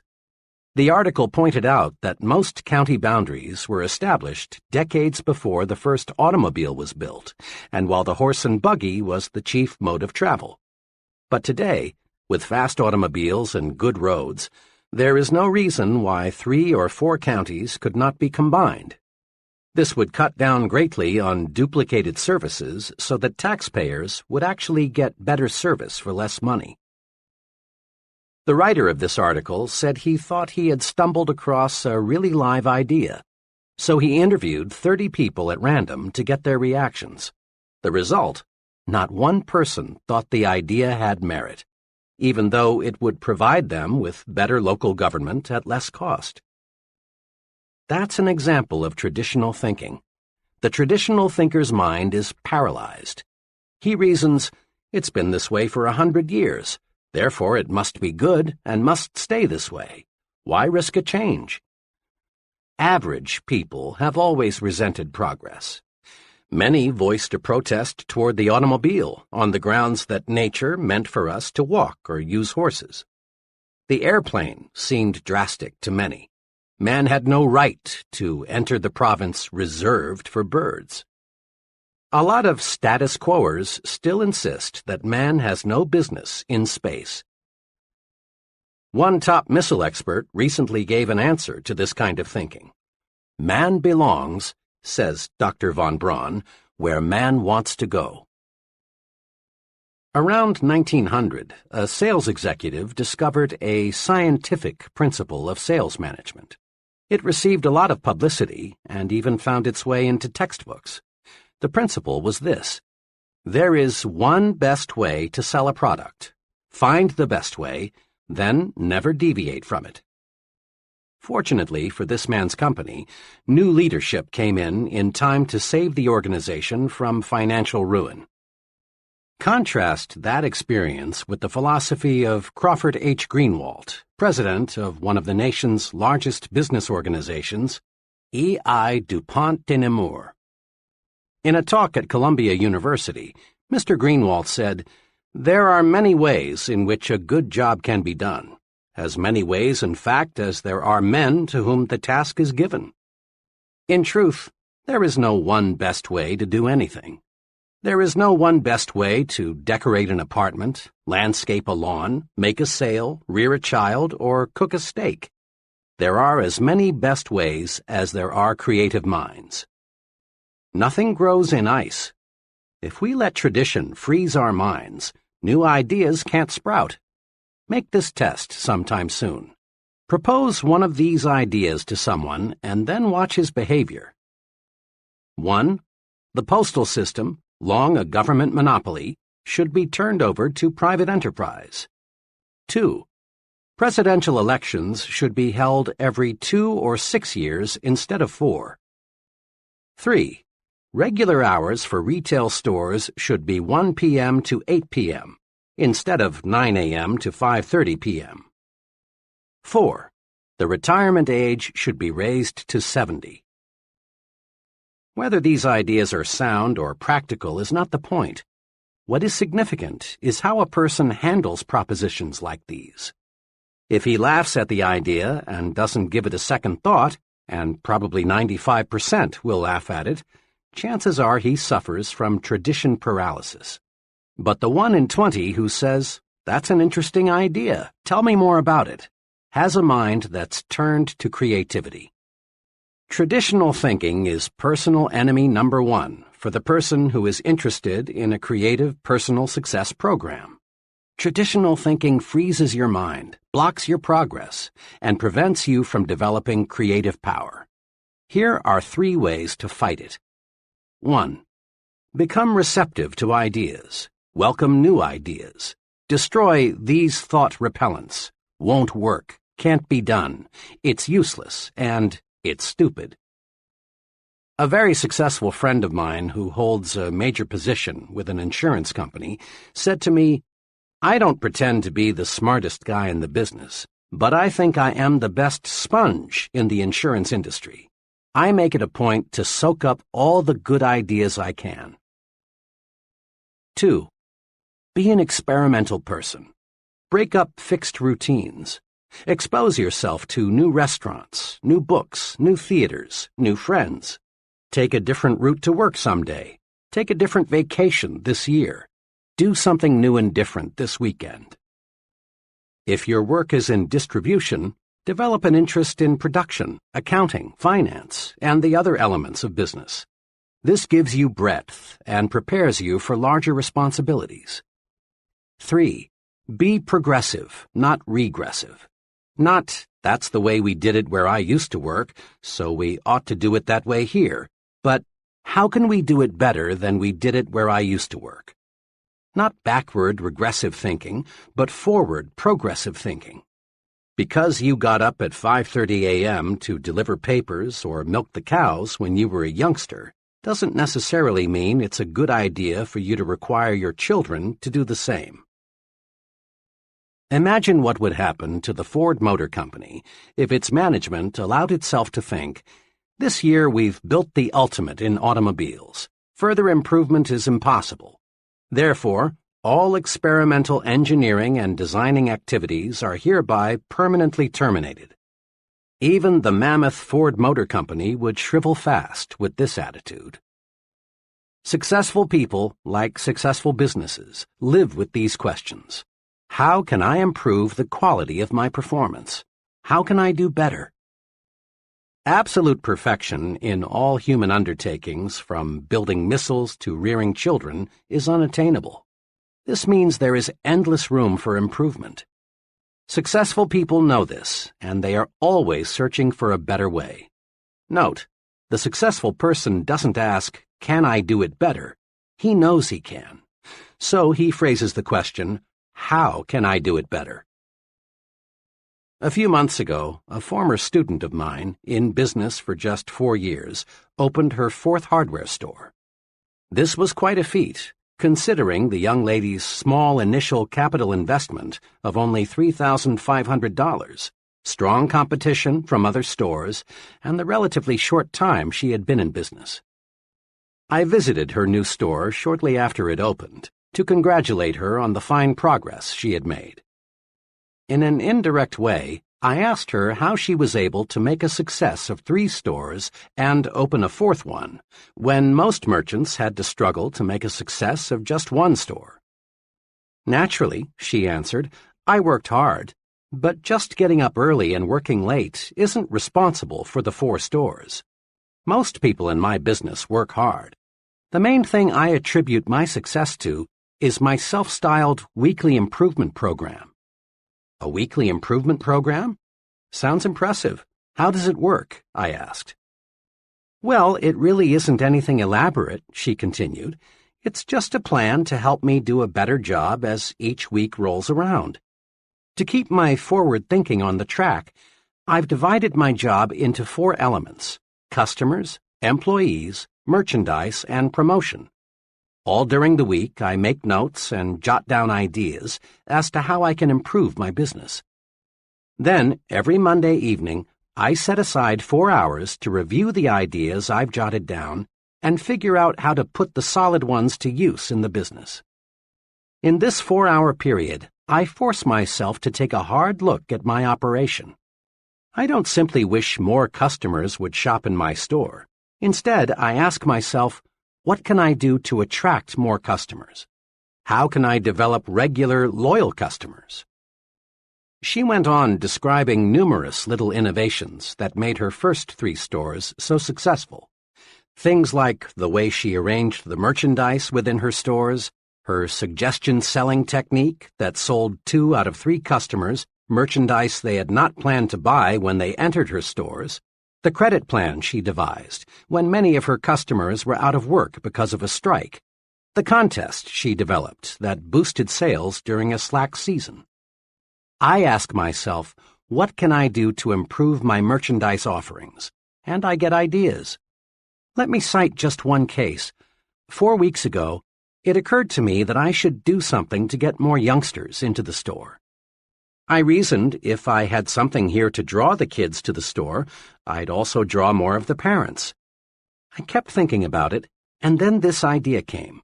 Put in a line of small carded toys for children in the 4 to 8 age bracket. It's working. The toys take little space, and I make a nice profit on them. But most important, the toys have increased store traffic.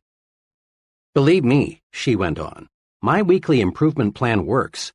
Just by conscientiously asking myself, how can I do a better job, I find the answers.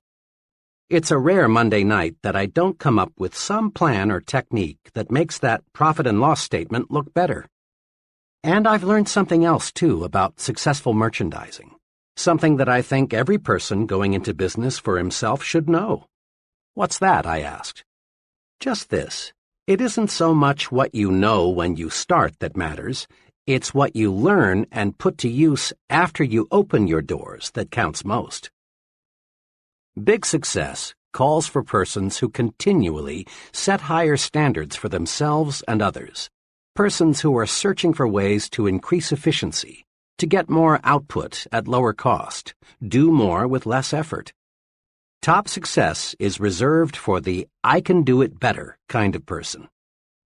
General Electric uses the slogan, "Progress is our most important product." Why not make progress your most important product? The I can do better philosophy works magic. When you ask yourself, how can I do better? Your creative power is switched on, and ways for doing things better suggest themselves. Here is a daily exercise that will help you discover and develop the power of the I can do better attitude. Each day before you begin work, devote 10 minutes to thinking, how can I do a better job today? Ask, what can I do today to encourage my employees? What special favor can I do for my customers? How can I increase my personal efficiency? This exercise is simple, but it works. Try it, and you'll find unlimited creative ways to win greater success. Just about every time my wife and I would get together with a certain couple, the conversation would turn to working wives. Mrs. S. had worked several years before her marriage, and she had genuinely liked it. But now, she'd say, I've got 2 youngsters in school, a home to manage, and meals to prepare. I simply haven't got time. Then, one Sunday evening, Mr. and Mrs. S. and their children were in an automobile accident. Mrs. S. and the youngsters escaped serious injury, but Mr. S. received a back injury that left him permanently disabled. Now, Mrs. S. had no choice but to go to work. When we saw her several months after the accident, we were amazed to find how well she had adjusted to her new responsibilities. You know, she said, 6 months ago I never dreamed I could possibly manage the house and work full-time. But after the accident, I just made up my mind that I had to find the time. Believe me, my efficiency has gone up 100%. I discovered a lot of things I was doing didn't need to be done at all. Then I discovered that the children could and wanted to help. I found dozens of ways to conserve time. Fewer trips to the store, less TV, less telephoning, less of those time killers. This experience teaches us a lesson. Capacity is a state of mind. How much we can do depends on how much we think we can do. When you really believe you can do more, your mind thinks creatively and shows you the way. A young bank executive related this personal experience about work capacity. One of the other executives in our bank left us with very short notice. This put our department on the spot. The fellow leaving had filled an important job, and his work couldn't be postponed or left undone. The day after he left, the vice president in charge of my department called me in. He explained to me that he had already talked individually to the 2 others in my group, asking them if they could divide the work of the man who had just left until a replacement could be found. Neither of them flatly refused, said the vice president, but each stated that he is up to his neck now with his own pressing work. I'm wondering if you could handle some of the overload temporarily? Throughout my working career, I've learned that it never pays to turn down what looks like an opportunity. So I agreed and promised to do my very best to handle all the vacated job as well as keep up with my own work. The vice president was pleased at this. I walked out of his office knowing I had taken on a big job. I was just as busy as the 2 others in my department who had wiggled out of this extra duty. but I was determined to find a way to handle both jobs. I finished up my work that afternoon, and when the offices were closed, I sat down to figure out how I could increase my personal efficiency. I got a pencil and started writing down every idea I could think of. And I came up with some good ones, like working out an arrangement with my secretary to channel all routine telephone calls to me during a certain hour each day, placing all outgoing calls during a certain hour, cutting my usual conference periods from 15 minutes to 10, giving all my dictation at one time each day. I also discovered my secretary could and was eager to take over a number of little time-consuming details for me. I had been handling my present job for over 2 years, and frankly, I was amazed to discover how much inefficiency I had let creep in. Within a week's time, I was dictating twice as many letters, handling 50% more phone calls, attending half again as many meetings, all with no strain. A couple more weeks passed. The vice president called me in. He complimented me on doing a fine job. He went on to say that he had looked over a number of people from both inside and outside the bank, but he had not yet found the right man. Then he confessed that he had already cleared with the bank's executive committee, and they had authorized him to combine the two jobs, put them both in my charge, and give me a substantial increase in salary. I proved to myself that how much I can do depends on how much I think I can do. Capacity is indeed a state of mind. Every day, it seems, this takes place in the fast-moving world of business. The boss calls in an employee and explains that a special task must be accomplished. Then he says, "I know you've got a lot of work to do, but can you handle this?" Too often the employee replies, "I'm awfully sorry, but I'm all loaded down now. I wish I could take it on, but I'm just too busy." Under the circumstances, the boss doesn't hold it against the employee because it is extra duty, so to speak. But the boss realizes the task must be done, and he'll keep on looking until he finds an employee who is just as busy as the rest, but who feels he can take on more. And this employee is the fellow who will forge ahead. In business, in the home, in the community, the success combination is do what you do better, improve the quality of your output, and do more of what you do, increase the quantity of your output. Convinced it pays to do more and better? Then try this two-step procedure. 1. Eagerly accept the opportunity to do more. It's a compliment to be asked to take on a new responsibility. Accepting greater responsibility on the job makes you stand out and shows that you're more valuable. When your neighbors ask you to represent them on a civic matter, accept. It helps you to become a community leader. 2. Next, concentrate on how can I do more. Creative answers will come. Some of these answers may be better planning and organization of your present work, or taking intelligent shortcuts in your routine activities, or possibly dropping non-essential activities altogether. But let me repeat, the solution for doing more will appear. As a personal policy, I have accepted fully the concept, if you want it done, give it to a busy man. I refuse to work on important projects with persons who have lots of free time. I have learned from painful, expensive experience that the fellow who has plenty of time makes an ineffective work partner. All the successful, competent people I know are busy.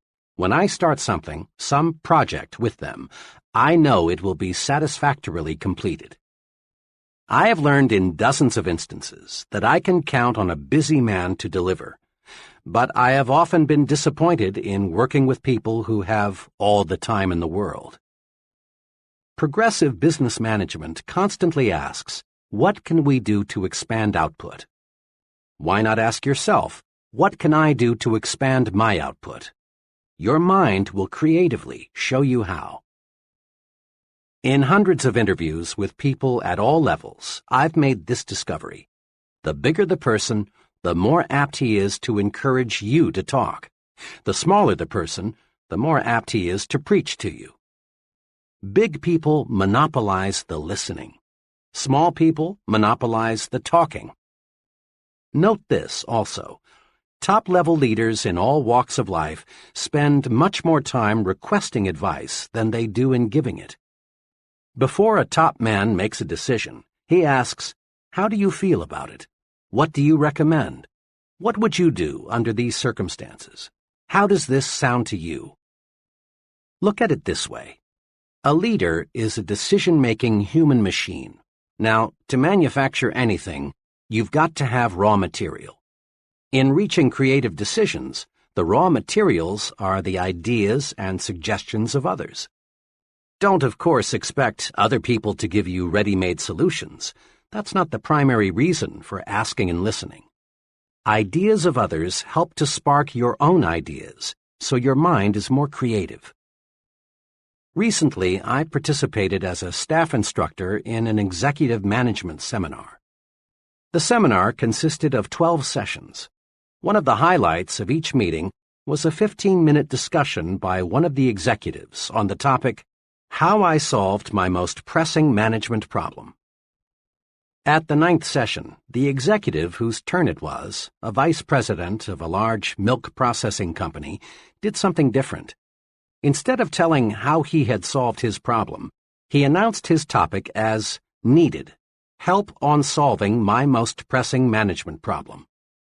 He quickly outlined his problem and then asked the group for ideas on solving it. To be sure, he got a record of each idea suggested. He had a stenographer in the room taking down everything that was said. Later, I talked with this man and complimented him on his unique approach. His comment was, "There are some very sharp men in this group. I just figured I'd harvest some ideas. There's a good possibility something someone said during that session may give me the clue I need to solve the problem." Note, this executive presented his problem, then listened. In so doing, he got some decision-making raw material, and as a side benefit, the other executives in the audience enjoyed the discussion because it gave them the opportunity to take part. Successful businesses invest large sums in consumer research.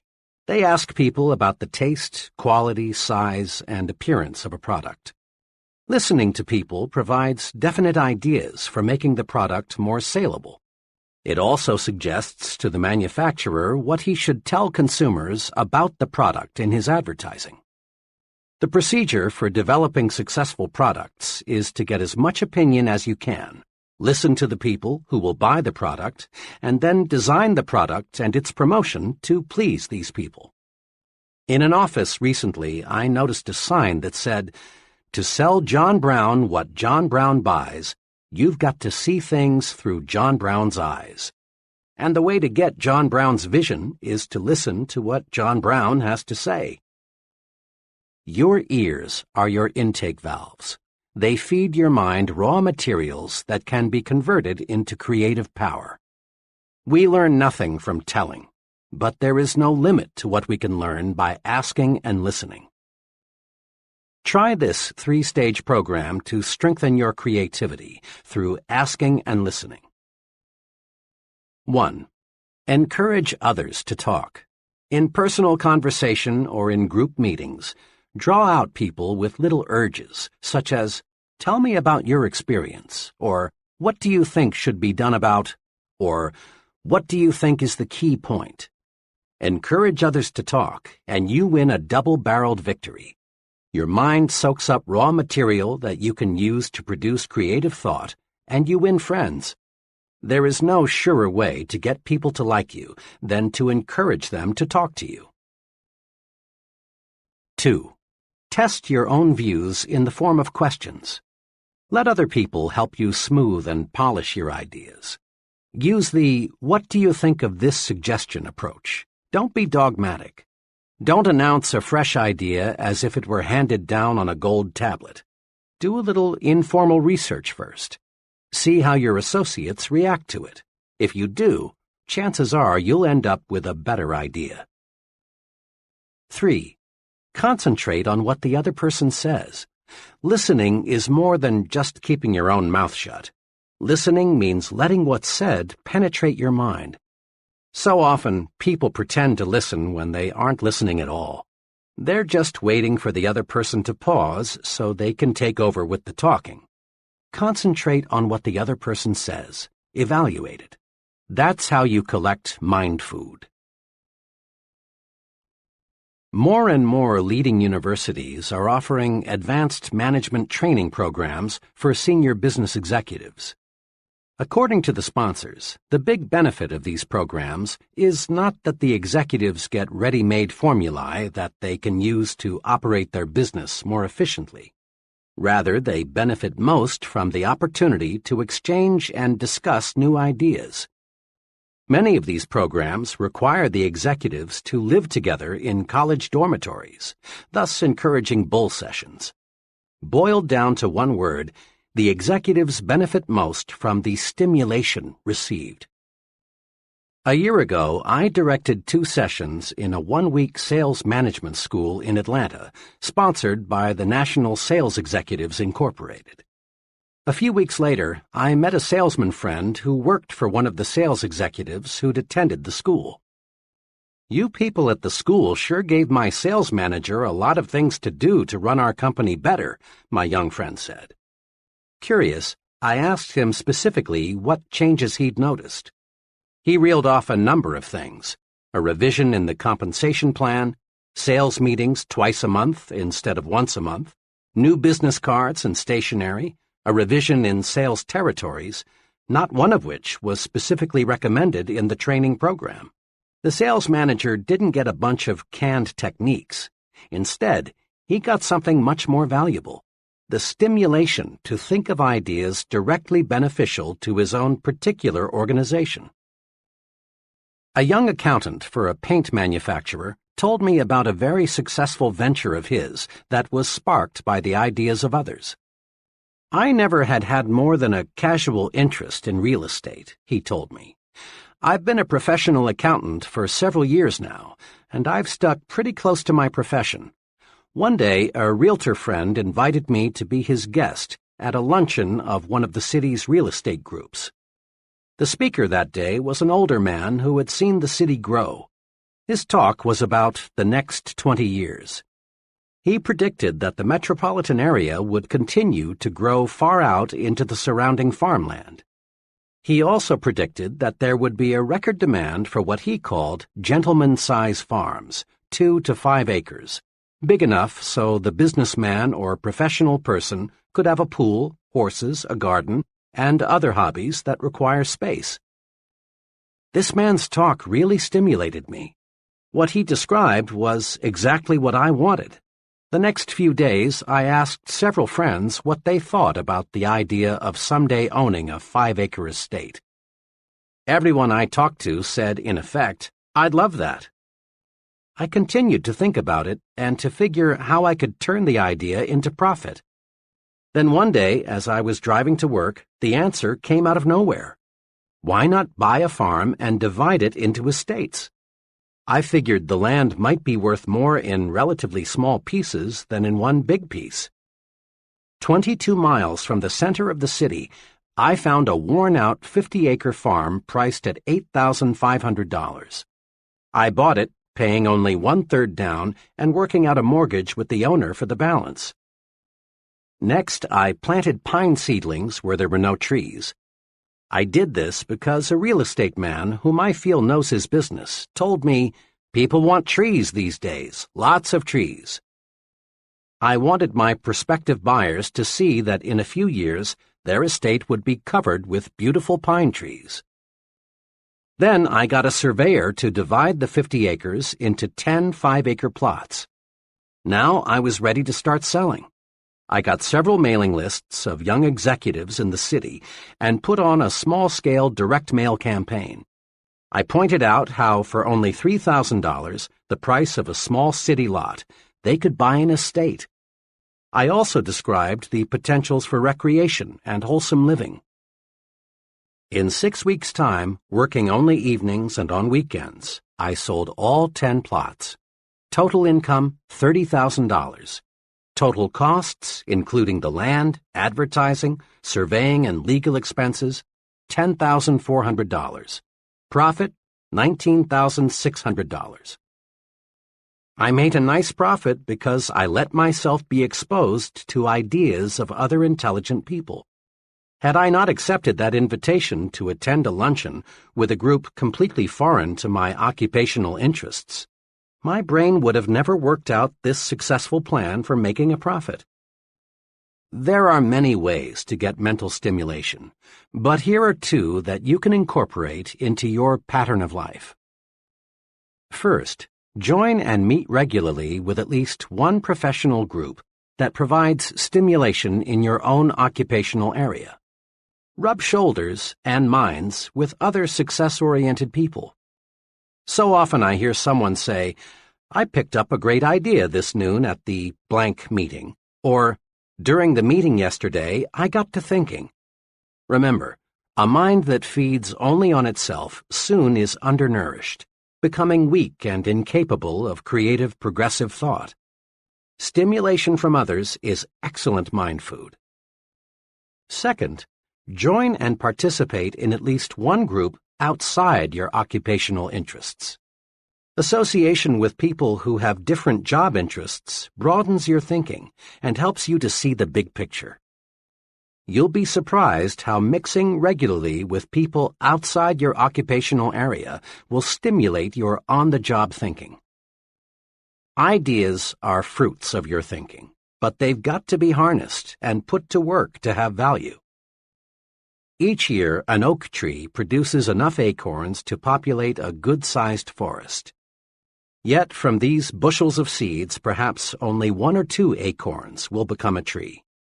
The squirrels destroy most of them, and the hard ground beneath the tree doesn't give the few remaining seeds much chance for a start. So it is with ideas. Very few bear fruit. Ideas are highly perishable.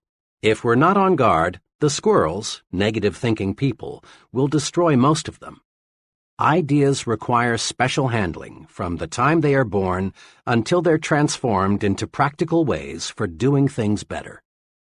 Use these 3 ways to harness and develop your ideas. 1. Don't let ideas escape. Write them down. Every day, lots of good ideas are born only to die quickly because they aren't nailed to paper. Memory is a weak slave when it comes to preserving and nurturing brand new ideas. Carry a notebook or some small cards with you. When you get an idea, write it down. A friend who travels a lot keeps a clipboard beside him so that he can write down an idea the instant it occurs to him. People with fertile creative minds know a good idea may sprout any time, any place. Don't let ideas escape, else you destroy the fruits of your thinking. Fence them in. 2. Next, review your ideas. File these ideas in an active file. The file can be an elaborate cabinet or it can be a desk drawer. A shoebox will do. But build a file and then examine your storehouse of ideas regularly. As you go over your ideas, some may, for very good reasons, have no value at all. Get rid of them. But so long as the idea has any promise, keep it. 3. Cultivate and fertilize your idea. Now make your idea grow. Think about it. Tie the idea to related ideas. Read anything you can find that is in any way akin to your idea. Investigate all angles. Then, when the time is ripe, put it to work for yourself, your job, your future. When an architect gets an idea for a new building, he makes a preliminary drawing. When a creative advertising person gets an idea for a new TV commercial, he puts it into storyboard form, a series of drawings that suggest what the idea will look like in finished form. Writers with idea prepare a first draft. Note: shape up the idea on paper. There are 2 excellent reasons for this. When the idea takes tangible form, you can literally look at it, see the loopholes, see what it needs in the way of polish. Then, too, ideas have to be sold to someone. Customers, employees, the boss, friends, fellow club members, investors. Somebody must buy the idea, else it has no value. One summer, I was contacted by two life insurance salesmen. Both wanted to work on my insurance program. Both promised to return with a plan for making the needed changes. The first salesman gave me strictly an oral presentation. He told me in words what I needed, but I soon was confused. He brought in taxes, options, Social Security, all the technical details of insurance programming. Frankly, he lost me, and I had to say no.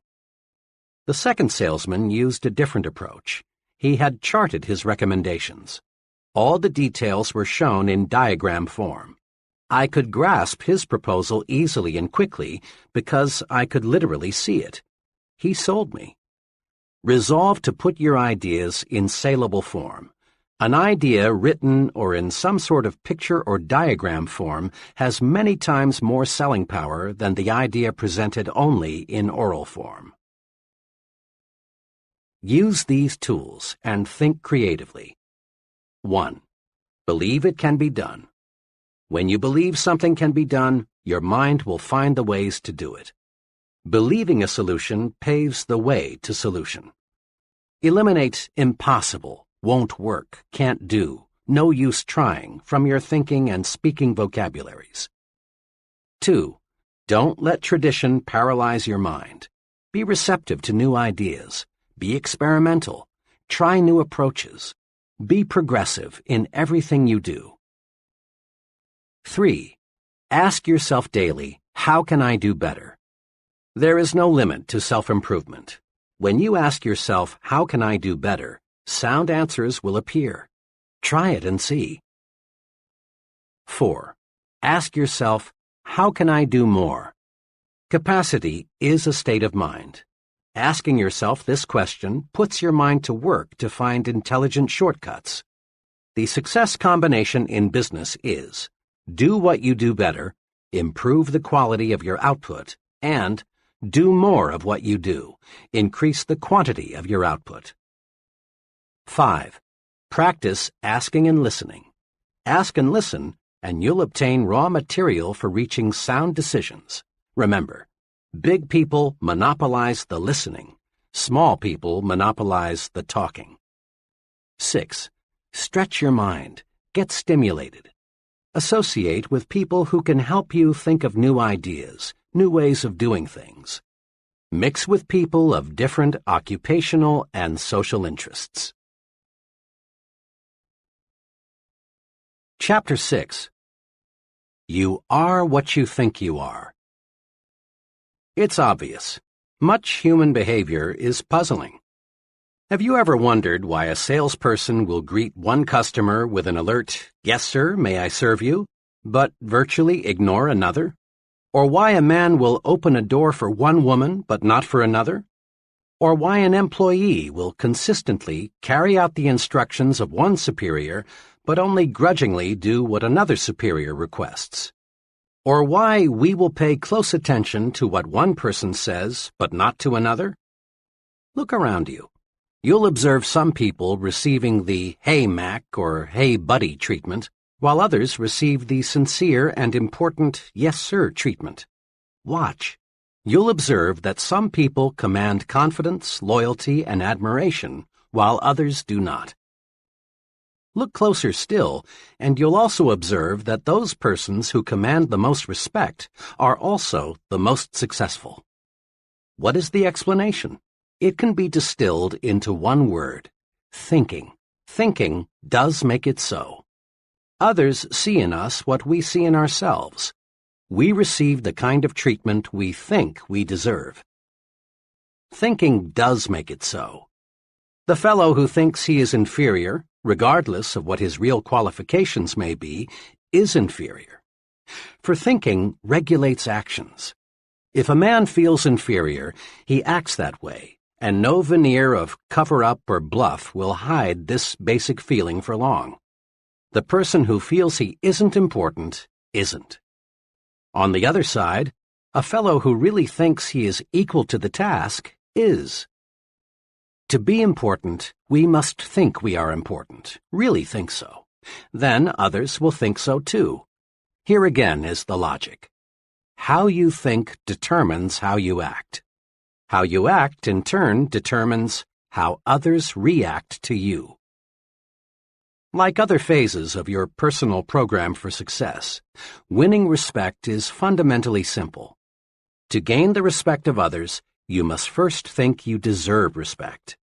And the more respect you have for yourself, the more respect others will have for you. Test this principle. Do you have much respect for the fellow on Skid Row? Of course not. Why? Because the poor fellow doesn't respect himself. He's letting himself rot away from lack of self-respect. Self-respect shows through in everything we do. Let's focus our attention now on some of the specific ways we can increase self-respect and thereby earn more respect from others. Look important. It helps you think important. Rule. Remember, your appearance talks. Be sure it says positive things about you.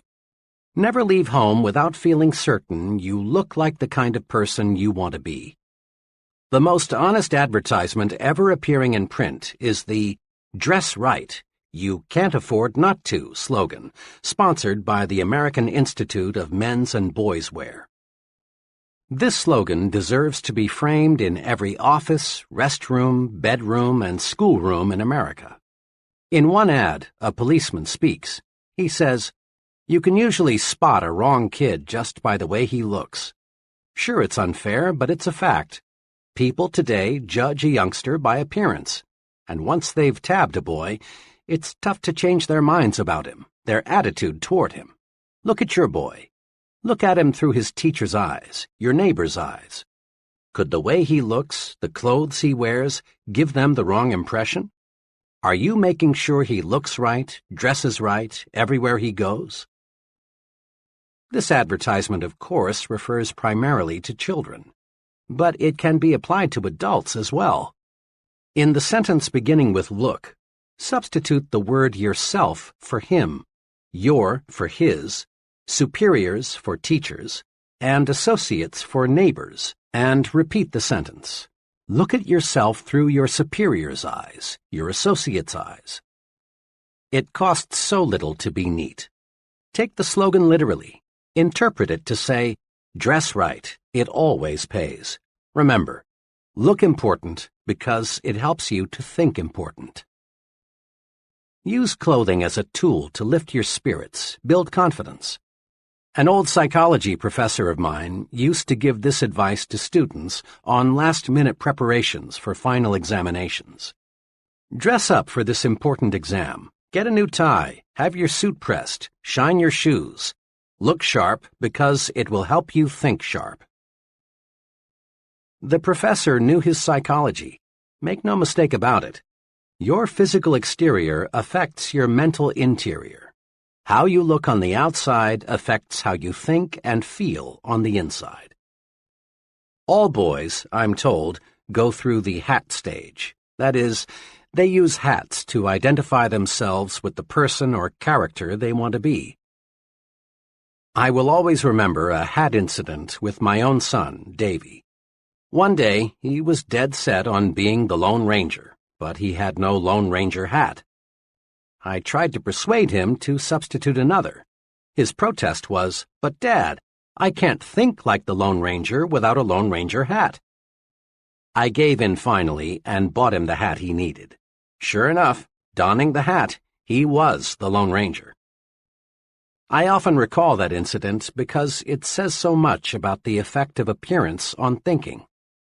Anyone who has ever served in the Army knows a soldier feels and thinks like a soldier when he is in uniform. A woman feels more like going to a party when she is dressed for a party. By the same token, an executive feels more like an executive when he is dressed like one. A salesman expressed it to me this way: "I can't feel prosperous, and I have to if I'm going to make big sales, unless I know I look that way." Your appearance talks to you, but it also talks to others. It helps determine what others think of you. In theory, it's pleasant to hear that people should look at a man's intellect, not his clothes. But don't be misled. People do evaluate you on the basis of your appearance. Your appearance is the first basis for evaluation other people have, and first impressions last, out of all proportion to the time it takes to form them. In a supermarket one day, I noticed one table of seedless grapes marked 15 cents a pound. On another table were what appeared to be identical grapes, this time packaged in polyethylene bags and marked 2 pounds for 35 cents. I asked the young fellow at the weighing station, "What's the difference between the grapes priced at 15 cents a pound and those priced at 2 pounds for 35 cents? "The difference," he answered, "is polyethylene. We sell about twice as many of the grapes in the polyethylene bags. They look better that way." Think about the grape example the next time you're selling yourself. Properly packaged, you have a better chance to make the sale, and at a higher price. The point is, the better you are packaged, the more public acceptance you will receive. Tomorrow, watch who is shown the most respect and courtesy in restaurants, on buses, in crowded lobbies, in stores, and at work. People look at another person, make a quick and often subconscious appraisal, and then treat them accordingly. We look at some people and respond with the "Hey, Mac" attitude. We look at others and respond with the "Yes, sir" feeling. Yes, a person's appearance definitely talks. The well-dressed person's appearance says positive things. It tells people, here is an important person, intelligent, prosperous, and dependable. This man can be looked up to, admired, trusted. He respects himself, and I respect him. The shabby-looking fellow's appearance says negative things. It says, here is a person who isn't doing well. He's careless, inefficient, unimportant. He's just an average person. He deserves no special consideration. He's used to being pushed around. When I stress respect your appearance in training programs, almost always I am asked the question, I'm sold, appearance is important, but how do you expect me to afford the kind of clothing that really makes me feel right and that causes others to look up to me? That question puzzles many people. It plagued me for a long time. But the answer is really a simple one. Pay twice as much and buy half as many. Commit this answer to memory, then practice it. Apply it to hats, suits, shoes, socks, coats, everything you wear. Insofar as appearance is concerned, quality is far more important than quantity. When you practice this principle, you'll find that both your respect for yourself and the respect of others for you will zoom upward. And you'll find you're actually ahead money-wise when you pay twice as much and buy half as many, because 1. Your garments will last more than twice as long because they are more than twice as good, and as a rule they will show quality as long as they last. 2. What you buy will stay in style longer. Better clothing always does. 3. You'll get better advice. Merchants selling $200 suits are usually much more interested in helping you find the garment that is just right for you than are merchants selling $100 suits. Remember, your appearance talks to you and it talks to others. Make certain it says, here is a person who has self-respect. He's important. Treat him that way. You owe it to others, but more important, you owe it to yourself to look your best. You are what you think you are. If your appearance makes you think you're inferior, you are inferior. If it makes you think small, you are small. Look your best, and you will think and act your best. Think your work is important. There's a story often told about the job attitudes of 3 bricklayers. It's a classic, so let's go over it again. When asked, what are you doing? The first bricklayer replied, laying brick. The second answered, making $9.30 an hour. And the third said, me? Why, I'm building the world's greatest cathedral. Now, the story doesn't tell us what happened to these bricklayers in later years, but what do you think happened? chances are that the first two bricklayers remained just that, bricklayers. They lacked vision. They lacked job respect. There was nothing behind them to propel them forward to greater success. But you can wager every cent you have the bricklayer who visualized himself as building a great cathedral did not remain a bricklayer. Perhaps he became a foreman, or perhaps a contractor, or possibly an architect. He moved forward and upward. Why? Because thinking does make it so. Bricklayer number 3 was tuned to thought channels that pointed the way to self-development in his work. Job thinking tells a lot about a person and his potential for larger responsibility. A friend who operates a personnel selection firm said this to me recently. One thing we always look for in appraising a job applicant for a client is how the applicant thinks about his present job. We are always favorably impressed when we find that an applicant thinks his present job is important, even though there may be something about it he doesn't like. Why? Simply this. If the applicant feels his present job is important, odds are that he will take pride in his next job too. We've found an amazingly close correlation between a person's job respect and his job performance. Like your appearance, the way you think toward your work says things about you to your superiors, associates, and subordinates. In fact, to everyone with whom you come in contact. A few months ago, I spent several hours with a friend who is personnel director for an appliance manufacturer. We talked about building men. He explained his personnel audit system and what he had learned from it. We have about 800 non-production people, he began. Under our personnel audit system, an assistant and I interview each employee every 6 months. Our purpose is simple. We want to learn how we can help him in his job. We think this is a good practice because each person working with us is important, else he wouldn't be on the payroll. We are careful not to ask the employees any point-blank questions. Instead, we encourage him to talk about whatever he wants to. We aim to get his honest impressions. After each interview, we fill out a rating form on the employee's attitudes toward specific aspects of his job. Now here's something I've learned, he went on. Our employees fit into one of 2 categories, Group A and Group B, on the basis of how they think toward their jobs. The persons in Group B talk mainly about security, company retirement plans, sick leave policy, extra time off, what we're doing to improve the insurance program, and if they will be asked to work overtime next March as they were last March. They also talk a lot about disagreeable features of their job, things they don't like in fellow workers, and so on.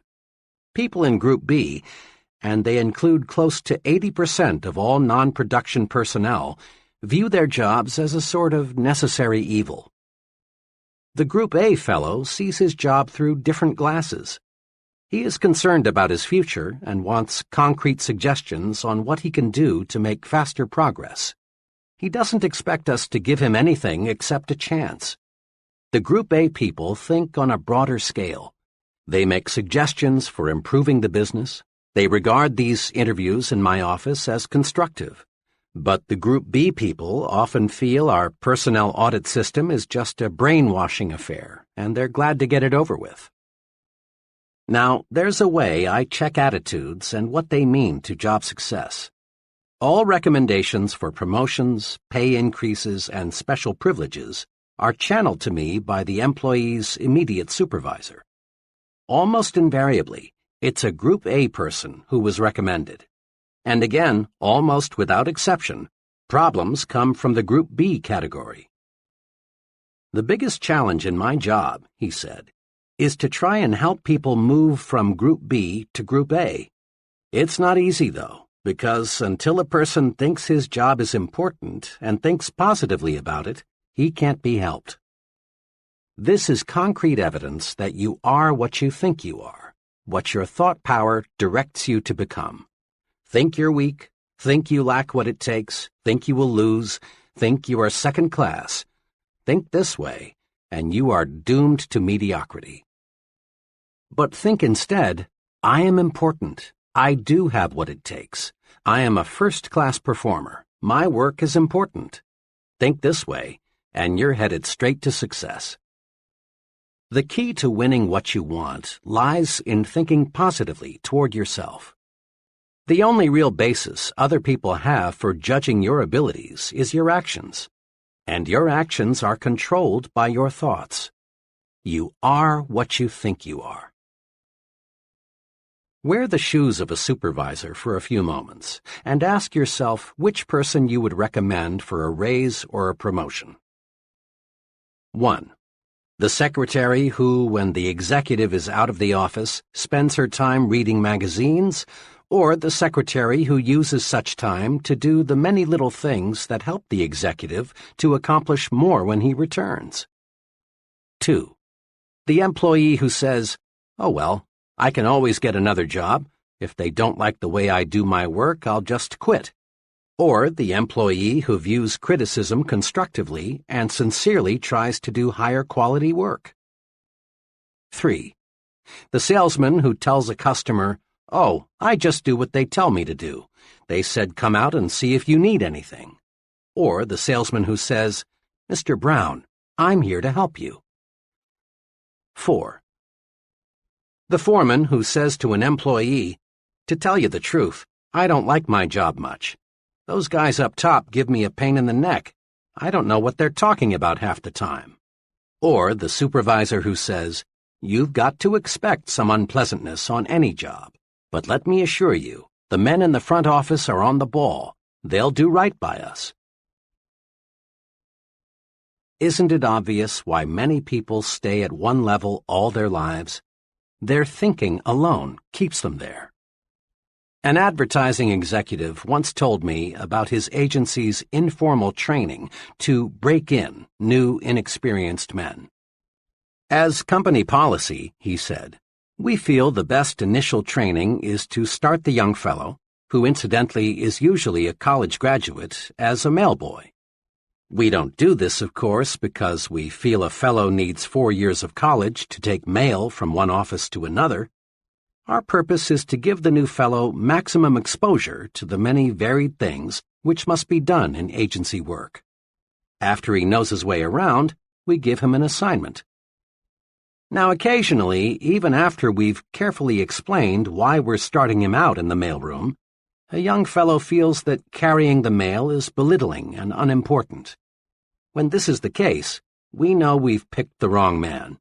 If he doesn't have the vision to see that being a mailboy is a necessary, practical step to important assignments, then he has no future in the agency business.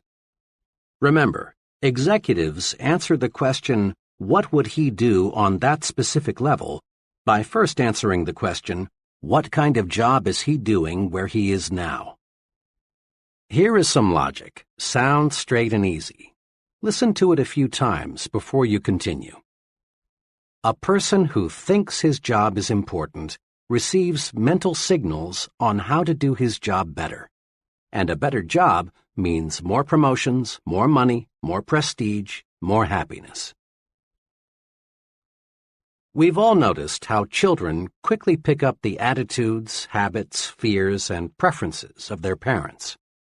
Whether it be food preferences, mannerisms, religious and political views, or any other type of behavior, the child is a living reflection of how his parents or guardians think, for he learns through imitation.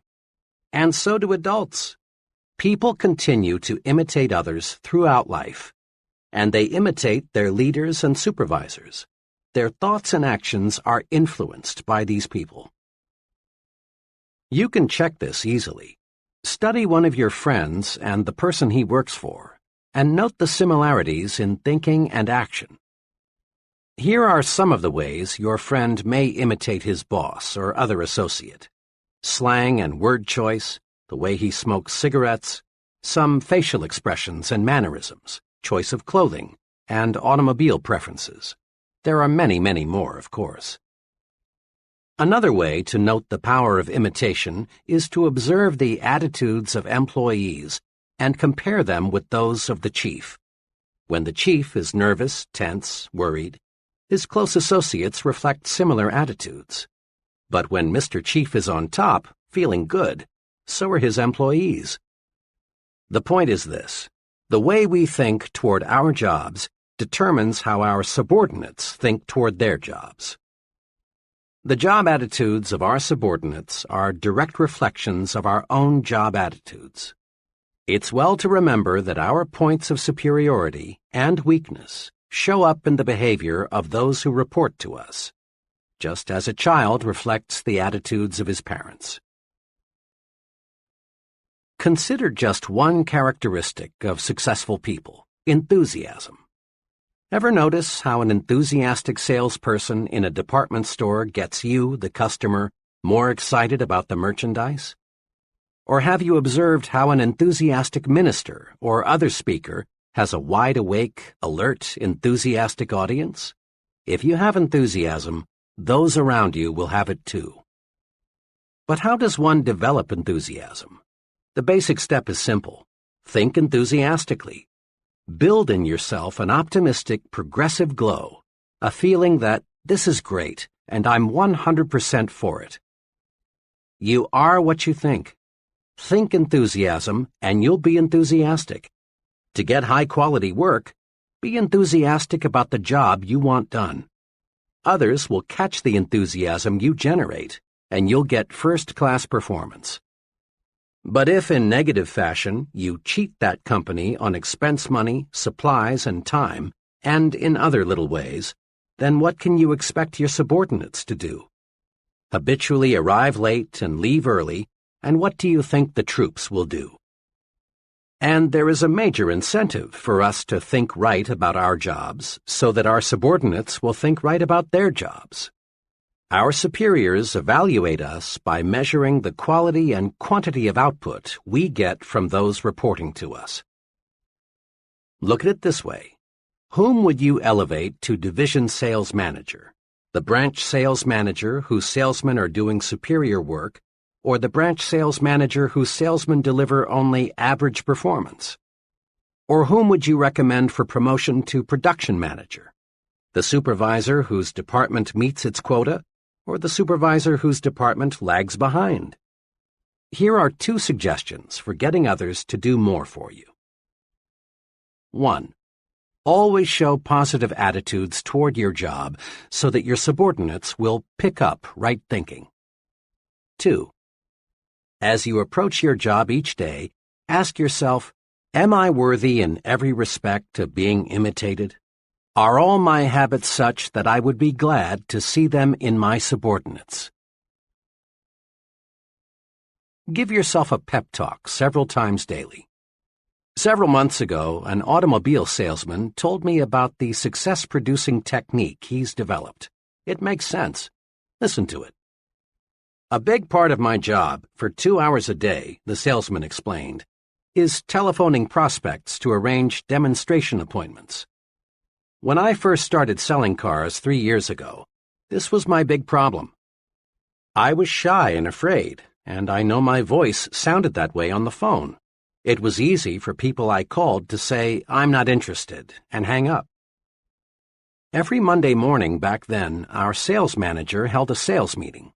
It was a pretty inspirational affair, and it made me feel good. And what's more, I always seemed to arrange more demonstrations on Monday than on any other day. But the trouble was that little of Monday's inspiration carried over to Tuesday and the rest of the week. Then I got an idea. If the sales manager can pep me up, why can't I pep myself up? Why not give myself a pep talk just before I start making those phone calls? That day, I decided to try it. Without telling anyone, I walked out on the lot and found a vacant car. Then, for several minutes, I talked to myself. I told myself, I'm a good car salesman, and I'm going to be the best. I sell good cars, and I give good deals. The people I'm phoning need those cars, and I'm going to sell them. Well, from the very beginning, this self-supercharging paid off.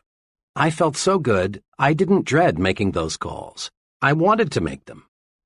I no longer go out on the lot and sit in a car to give myself a pep talk, but I still use the technique. Before I dial a number, I silently remind myself that I'm a top-notch salesman and I'm going to get results, and I do. That's a pretty good idea, isn't it? To be on top, you've got to feel like you're on top. Give yourself a pep talk and discover how much bigger and stronger you feel. Recently, in a training program I conducted, each person was asked to give a 10-minute talk on being a leader. One of the trainees gave a miserable presentation. His knees literally shook and his hands trembled. He forgot what he was going to say. After fumbling for 5 or 6 minutes, he sat down, thoroughly defeated. After the session, I spoke to him just long enough to ask him to be there 15 minutes early at the next session. As promised, he was there 15 minutes ahead of time for the next session. The two of us sat down to discuss his talk of the night before. I asked him to remember as clearly as he could exactly what he had thought about the 5 minutes just before he gave his talk. Well, I guess all I thought about was how scared I was. I knew I was going to make a fool of myself. I knew I was going to be a flop. I kept thinking, who am I to be talking about being a leader? I tried to remember what I was going to say, but all I could think about was failing. Right there, I injected, is the answer to your problem. Before you got up to talk, you gave yourself a terrible mental beating. You convinced yourself that you would fail. Is it any wonder your talk didn't come off well? Instead of developing courage, you developed fear. Now this evening's session, I continued, starts in just 4 minutes. Here's what I'd like you to do. Give yourself a pep talk for the next few minutes. Go in that vacant room across the hall and tell yourself, I'm going to give a great talk. I've got something those people need to hear and I want to say. Keep repeating those sentences forcefully, with complete conviction. Then come into the conference room and give your talk again. I wish you could have been there to hear the difference. That brief, self-administered, hard-hitting pep talk helped him to make a splendid speech. The moral? Practice uplifting self-praise. Don't practice belittling self-punishment. You are what you think you are. Think more of yourself, and there is more of you. Build your own sell yourself to yourself commercial. Think for a moment about one of America's most popular products, Coca-Cola. Every day, your eyes or ears come in contact many times with the good news about Coke. The people who make Coca-Cola are continually reselling you on Coke, and for a good reason. If they stopped reselling you, chances are you'd grow lukewarm and eventually cold to Coke. Then sales would drop. But the Coca-Cola Company isn't going to let this happen. They resell you and resell you and resell you on Coke. Every day, you and I see half-alive people who are no longer sold on themselves. They lack self-respect for their most important product, themselves. These folks are indifferent. They feel small. They feel like nobodies, and because they feel that way, that's what they are. The half-alive person needs to be resold on himself. He needs to realize that he's a first-class person. He needs honest, sincere belief in himself. Tom Staley is a young fellow who is going places, and fast. Tom regularly resells himself on himself 3 times every day, with what he calls Tom Staley's 60-second commercial. He carries his personalized commercial in his billfold at all times. Here is exactly what it says. Tom Staley, meet Tom Staley, a really important person. Tom, you're a big thinker, so think big. Think big about everything. You've got plenty of ability to do a first-class job, so do a first-class job. Tom, you believe in happiness, progress, and prosperity. So, talk only happiness. Talk only progress. Talk only prosperity. You have lots of drive, Tom. Lots of drive. So put that drive to work. Nothing can stop you, Tom. Nothing. Tom, you're enthusiastic. Let your enthusiasm show through. "You look good, Tom, and you feel good. Stay that way." "Tom Staley, you were a great fellow yesterday, and you're going to be an even greater fellow today. Now go to it, Tom. Go forward." Tom credits his commercial with helping him become a more successful, dynamic person. "Before I started selling myself to myself," says Tom, "I thought I was inferior to just about anybody and everybody. Now I realize that I've got what it takes to win, and I'm winning, and I'm always going to win." Here's how to build your sell yourself to yourself commercial. First, select your assets, your points of superiority. Ask yourself, what are my best qualities? Don't be shy in describing yourself. Next, put these points down on paper in your own words. Write your commercial to you. Reread Tom Staley's commercial. Notice how he talks to Tom. Talk to yourself. Be very direct. Don't think of anyone but you as you say your commercial. Third, practice your commercial out loud in private at least once a day. It helps a lot to do this before a mirror. Put your body into it. Repeat your commercial forcefully with determination. Make your blood travel faster through your body. Get yourself warmed up. Fourth, read your commercial silently several times every day.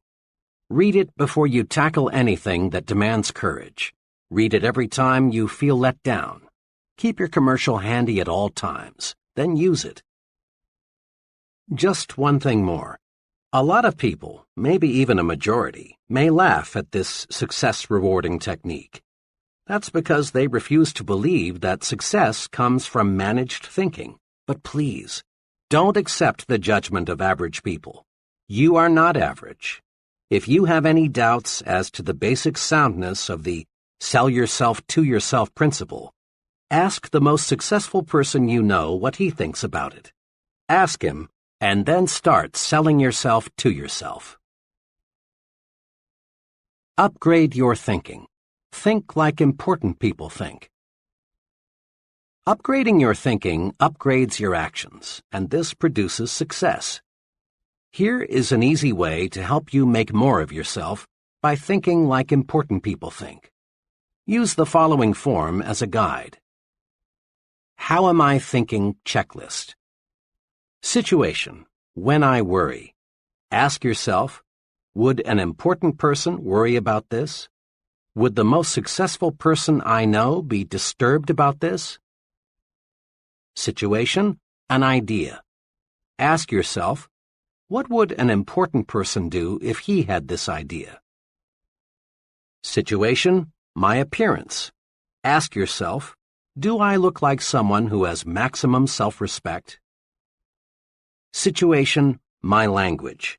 Ask yourself, am I using the language of successful people? Situation, what I read. Ask yourself, would an important person read this? Situation, conversation. Ask yourself, is this something successful people would discuss? Situation, when I lose my temper. Ask yourself, would an important person get mad at what I'm mad at? Situation, my jokes. Ask yourself, is this the kind of joke an important person would tell? Situation, my job. Ask yourself, how does an important person describe his job to others? Cement in your mind the question, is this the way an important person does it? Use this question to make you a bigger, more successful person. In a nutshell, remember. 1. Look important. It helps you think important. Your appearance talks to you. Be sure it lifts your spirits and builds your confidence. Your appearance talks to others. Make certain it says, here is an important person, intelligent, prosperous, and dependable. 2. Think your work is important. Think this way, and you will receive mental signals on how to do your job better. Think your work is important, and your subordinates will think their work is important too. 3. Give yourself a pep talk several times daily. Build a sell yourself to yourself commercial. Remind yourself at every opportunity that you're a first-class person. 4. In all of life's situations, ask yourself, is this the way an important person thinks? Then, obey the answer. Chapter 7. Manage your environment. Go first class. Your mind is an amazing mechanism. When your mind works one way, it can carry you forward to outstanding success. But the same mind operating in a different manner can produce a total failure. The mind is the most delicate, most sensitive instrument in all creation. Let's look now and see what makes the mind think the way it does. Millions of people are diet conscious. We're a calorie-counting nation. We spend millions of dollars on vitamins, minerals, and other dietary supplements. And we all know why. Through nutritional research, we've learned that the body reflects the diet fed the body. Physical stamina, resistance to disease, body size, even how long we live are all closely related to what we eat. The body is what the body is fed. By the same token, the mind is what the mind is fed. Mind food, of course, doesn't come in packages, and you can't buy it at the store. Mind food is your environment, all the countless things that influence your conscious and subconscious thought. The kind of mind food we consume determines our habits, attitudes, personality. Each of us inherited a certain capacity to develop. But how much of that capacity we have developed and the way we have developed that capacity depends on the kind of mind food we feed it. The mind reflects what its environment feeds it, just as surely as the body reflects the food you feed it. Have you ever thought what kind of person you would be had you been reared in some foreign country instead of the United States? What kinds of foods would you prefer? Would your preferences for clothing be the same? What sort of entertainment would you like the most? What kind of work would you be doing? What would your religion be? You can't, of course, be sure of the answers to these questions. But chances are you would be a materially different person had you grown up in a different country. Why? Because you would have been influenced by a different environment. As the saying goes, you are a product of your environment. Mark it well. Environment shapes us, makes us think the way we do. Try to name just one habit or one mannerism you have that you did not pick up from other people. Relatively minor things, like the way we walk, cough, hold a cup. Our preferences for music, literature, entertainment, clothing, all stem in very large part from environment. More important, the size of your thinking, your goals, your attitudes, your very personality is formed by your environment. Prolonged association with negative people makes us think negatively. Close contact with petty individuals develops petty habits in us. On the bright side, companionship with people with big ideas raises the level of our thinking. Close contact with ambitious people gives us ambition. Experts agree that the person you are today, your personality, ambitions, present status in life, are largely the result of your psychological environment. And experts agree also that the person you will be 1, 5, 10, 20 years from now depends almost entirely on your future environment. You will change over the months and years, this we know. But how you will change depends on your future environment, the mind food you feed yourself. Let's look now at what we can do to make our future environment pay off in satisfaction and prosperity. Recondition yourself for success. The number one obstacle on the road to high-level success is the feeling that major accomplishment is beyond reach. This attitude stems from many, many suppressive forces that direct our thinking toward mediocre levels. To understand these suppressive forces, let's go back to the time we were children. As children, all of us set high goals. At a surprisingly young age, we made plans to conquer the unknown, to be leaders, to attain positions of high importance, to do exciting and stimulating things, to become wealthy and famous. In short, to be first, biggest, and best. And in our blessed ignorance, we saw our way clear to accomplish these goals. But what happened?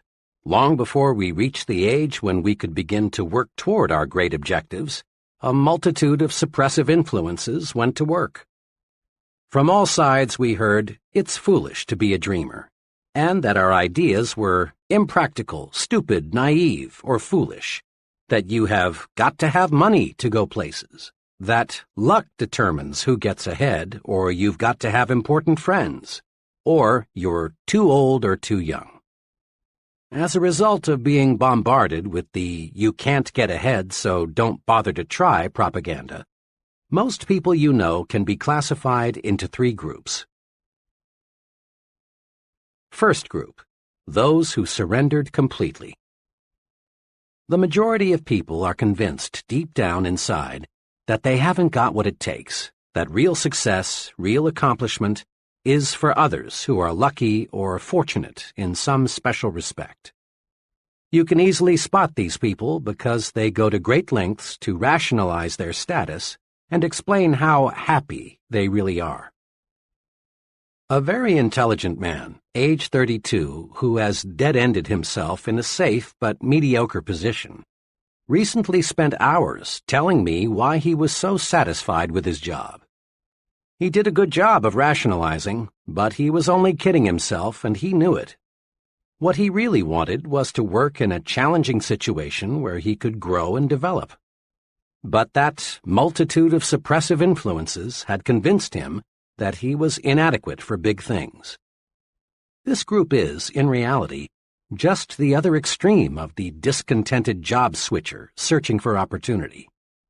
Rationalizing yourself into a rut, which, incidentally, has been described as a grave with both ends open, can be as bad as wandering aimlessly, hoping opportunity will somehow, someday, hit you in the face. Second group, those who surrendered partially. A second but much smaller group enters adult life with considerable hope for success. These people prepare themselves, they work, they plan. But after a decade or so, resistance begins to build up. Competition for top-level jobs looks rugged. This group then decides that greater success is not worth the effort. They rationalize, we're earning more than the average, and we live better than the average. Why should we knock ourselves out? Actually, this group has developed a set of fears: fear of failure, fear of social disapproval, fear of insecurity, fear of losing what they already have. These people aren't satisfied because deep down they know they have surrendered. This group includes many talented, intelligent people who elect to crawl through life because they are afraid to stand up and run. Third group, those who never surrender. This group, maybe 2 or 3% of the total, doesn't let pessimism dictate, doesn't believe in surrendering to suppressive forces, doesn't believe in crawling. Instead, these people live and breathe success. This group is the happiest because it accomplishes the most. These people become top salesmen, top executives, top leaders in their respective fields. These people find life stimulating, rewarding, worthwhile. These people look forward to each new day, each new encounter with other people, as adventures to be lived fully. Let's be honest. All of us would like to be in the third group, the one that finds greater success each year, the one that does things and gets results. To get and stay in this group, however, we must fight off the suppressive influences of our environment. To understand how persons in the first and second groups will unwittingly try to hold you back, study this example. Suppose you tell several of your average friends with the greatest sincerity, "Someday, I'm going to be vice president of this company." What will happen? Your friends will probably think you are joking. And if they should believe you mean it, chances are they will say, You poor guy, you sure have a lot to learn. Behind your back, they may even question whether you have all your marbles. Now, assume you repeat the same statement with equal sincerity to the president of your company. How will he react? One thing is certain, he will not laugh. He will look at you intently and ask himself, does this fellow really mean this? But he will not, we repeat, laugh. Because big men do not laugh at big ideas. Or suppose you tell some average people you plan to own an expensive home, and they may laugh at you because they think it's impossible. But tell your plan to a person already living in an expensive home, and he won't be surprised. He knows it isn't impossible because he's already done it. Remember, people who tell you it cannot be done almost always are unsuccessful people, are strictly average or mediocre at best in terms of accomplishment. The opinions of these people can be poison. Develop a defense against people who want to convince you that you can't do it. Accept negative advice only as a challenge to prove that you can do it. Be extra cautious about this. Don't let negative thinking people, negators, destroy your plan to think yourself to success.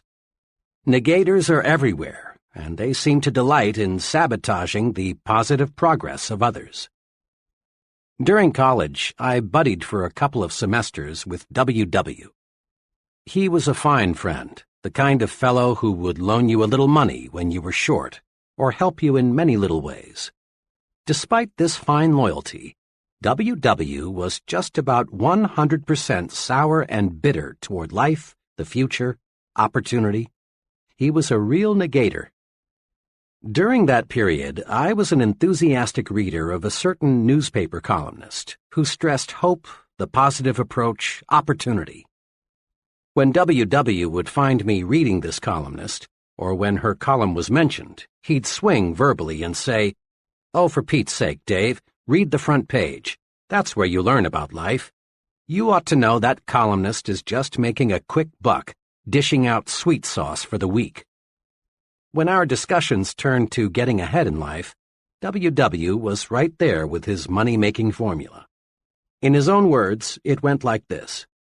"Dave, there are just 3 ways to make money these days. 1, marry a rich woman. 2, steal in a nice, clean, legal way. Or 3, get to know the right people, somebody with plenty of pull." W.W. was always prepared to defend his formula with examples.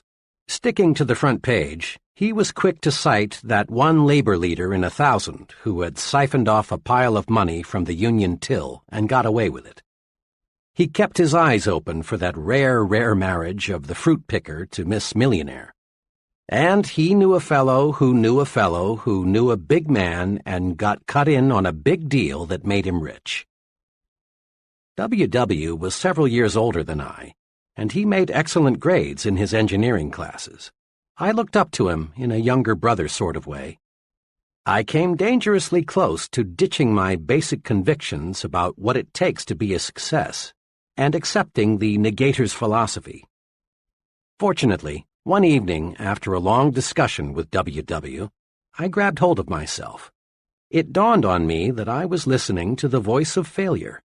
It seemed to me W.W. was talking more to convince himself than he was to convert me to his way of thinking. From then on, I regarded W.W. as an object lesson, a sort of experimental guinea pig. Rather than buy what he said, I studied him, trying to figure out why he thought the way he did and where such thinking would take him. I turned my negator friend into a personal experiment. I haven't seen W.W. in 11 years, but a mutual friend saw him just a few months ago.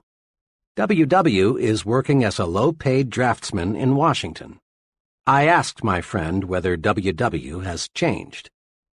"No, except if anything, he's more negative than when we knew him. He's having a tough go of it. He has 4 children, and on his income it's rough. Old W.W. has the brains to be making 5 times what he is, if he just knew how to use those brains." Negators are everywhere, Some negators, like the one who almost tripped me, are well-meaning folks, but others are jealous people who, not moving ahead themselves, want you to stumble too. They feel inadequate themselves, so they want to make a mediocre person out of you. Be extra careful. Study negators. Don't let them destroy your plans for success. A young office worker recently explained to me why he had changed carpools. One fellow, he said, talked about nothing, trip in and trip out, except what an awful company we worked for. Regardless of what management did, he found fault. He was negative about everyone from his supervisor on up. The products we sold were no good. Every policy had something wrong with it. As he saw it, absolutely everything had something wrong with it. Each morning I arrived at work tense and wound up tight. And each night, after hearing him preach and rant for 45 minutes about all the things that went wrong that day, I got home discouraged and depressed. Finally, I got sense enough to get in another carpool. It's made a world of difference, for now I'm with a group of fellows who can see two sides to a question. That young fellow changed his environment. Smart, wasn't he? Make no mistake about it. You are judged by the company you keep. Birds of a feather do flock together. Fellow workers are not all alike. Some are negative, others positive. Some work because they have to. Others are ambitious and work for advancement. Some associates belittle everything the boss says or does. Others are much more objective and realize they must be good followers before they can be good leaders. How we think is directly affected by the group we're in. Be sure you're in the flock that thinks right. There are pitfalls to watch in your work environment. In every group, there are persons who, secretly aware of their own inadequacies, want to stand in your way and prevent you from making progress. Many ambitious fellows have been laughed at, even threatened, because they tried to be more efficient and produce more. Let's face it. Some folks, being jealous, want to make you feel embarrassed because you want to move upward. This often happens in factories, where fellow workers sometimes resent the fellow who wants to speed up production. It happens in the military service when a clique of negative-minded individuals poke fun at and try to humiliate the young soldier who wants to go to officer's school. It happens in business, too, when a few individuals not qualified to advance try to block the way for someone else. You've seen it happen time and again in high schools when a group of lunkheads deride a classmate who has the good sense to make the most of his educational opportunities and come out with high grades. Sometimes, and all too sadly often, the bright student is jeered at until he reaches the conclusion that it isn't smart to be intelligent. Ignore such negative thinkers in your midst. For often, the remarks made in your direction aren't so personal as you might at first think. They are merely a projection of the speaker's own feeling of failure and discouragement. Don't let negative thinkers pull you down to their level. Let them slide by, like the water from the proverbial duck's back. Cling to people who think progressively. Move upward with them. You can do it simply by thinking right. A special word of caution. Be careful about your source of advice.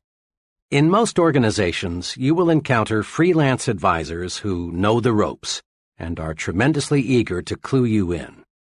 One time, I overheard a freelance advisor explaining the facts of office life to a bright young man just starting in. Said the advisor, "The best way to get along here is just stay out of everybody's way. If they ever get to know you, all they'll do is pile more work on you. Be especially careful to stay away from Mr. Z, the department manager. If he thinks you haven't got enough to do, he'll really load you down." This freelance advisor had been with the company for almost 30 years and was still bottom man on the totem pole. What a consultant for a young man who wants to move upward in the business. Make it a rule to seek advice from people who know. There's a lot of incorrect thinking that successful people are inaccessible. The plain truth is that they are not. As a rule, it's the more successful people who are the most humble and ready to help. Since they are sincerely interested in their work and success, they are eager to see that the work lives on and that somebody capable succeeds them when they retire. It's the would-be big people who are most often the most abrupt and hard to get to know. An executive made this clear. "I'm a busy woman, but there's no do not disturb sign on my office door. Counseling people is one of my key functions. We give standardized training of one kind or another to everybody in the company. But personal counseling, or tutoring, as I like to call it, is available for the asking. I stand ready to help the fellow who comes in here with either a company or a personal problem. The fellow who displays curiosity and exhibits a real desire to know more about his job and how it relates to other jobs is the individual I like most to help. But," she said, "for obvious reasons, I can't spend time offering advice to anybody who isn't sincere in seeking it. Go first class when you have questions. Seeking advice from a failure is like consulting a quack on how to cure cancer." Many executives today never employ persons for key jobs without first interviewing the fellow's wife. One sales executive explained to me, "I want to be sure the prospective salesman has his family behind him, a cooperative family that won't object to travel, irregular hours, and other inconveniences which are part of selling, a family that will help the salesman over those inevitable rough spots."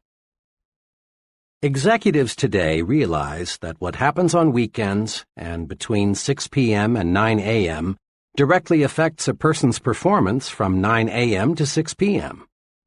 The person with a constructive off-the-job life nearly always is more successful than the person who lives in a dull, dreary home situation. Let's look in on the traditional way two co-workers, John and Milton, spend their weekends. Let's look, too, at the ultimate results. John's psychological diet on weekends is something like this. Usually, one evening is spent with some carefully selected, interesting friends. Another evening is generally spent out, perhaps at a movie, a civic or community project, or some friend's house. John devotes Saturday morning to Boy Scout work. Saturday afternoon he does errands and chores around the house. Often he works on some special project. Currently, it's building a patio in the backyard. On Sundays, John and his family do something special. One Sunday recently, they climbed a mountain. Another Sunday, they visited a museum. Occasionally, they drive into the nearby countryside, for John wants to buy some country property in the not-too-distant future. Sunday evening is spent quietly. John usually reads a book and catches up on the news. Wrapped up, John's weekends are planned. His many refreshing activities keep boredom locked out. John gets plenty of psychological sunshine. Milton's psychological diet is much less well-balanced than John's. His weekends are unplanned. Milton is usually pretty tired on Friday night, but he goes through the motions of asking his wife, "Want to do anything tonight?" But the plan dies there. Rarely do Milton and his wife entertain, and rarely are they invited out. Milton sleeps late on Saturday morning, and the rest of the day is taken up with chores of one kind or another. Saturday night, Milton and his family usually go to a movie or watch TV. What else is there to do? Milton spends most of Sunday morning in bed. Sunday afternoon, they drive over to Bill and Mary's, or Bill and Mary drive over to see them. Bill and Mary are the only couple Milton and his wife visit regularly. Milton's entire weekend is marked by boredom. By the time Sunday evening rolls around, the whole family is on each other's nerves as a result of cabin fever. There are no knockdown, drag-out fights, but there are hours of psychological warfare. Milton's weekend is dull, dreary, boring. Milton gets no psychological sunshine. Now, what's the effect of these two home environments on John and Milton? Over a period of a week or two, there probably is no perceptible effect, but over a period of months and years, the effect is tremendous. John's environmental pattern leaves him refreshed, gives him ideas, tunes up his thinking. He's like an athlete being fed steak. Milton's environmental pattern leaves him psychologically starved. His thinking mechanism is impaired. He's like an athlete being fed candy and beer. John and Milton may be on the same level today, but there will gradually be a wide gap between them in the months ahead, with John in the lead position. Casual observers will say, well, I guess John has more on the ball than Milton. But those of us who know will explain that much of the difference in job performance is the result of the difference in the mind food consumed by the two fellows. Every farmer in the Corn Belt knows that if he puts plenty of fertilizer with his corn, he's going to get a bigger yield. Thinking, too, must be given additional nourishment if we want to get better results. My wife and I, along with 5 other couples, spent a wonderful evening last month as guests of a department store executive and his wife. My wife and I lingered just a little longer than the others, so I had a chance to ask our host, whom I know well, a question that had been in my mind all evening. This was really a wonderful evening, I said, but I'm puzzled about one thing. I'd expected to meet mainly other retailing executives here tonight, but your guests all represented different fields.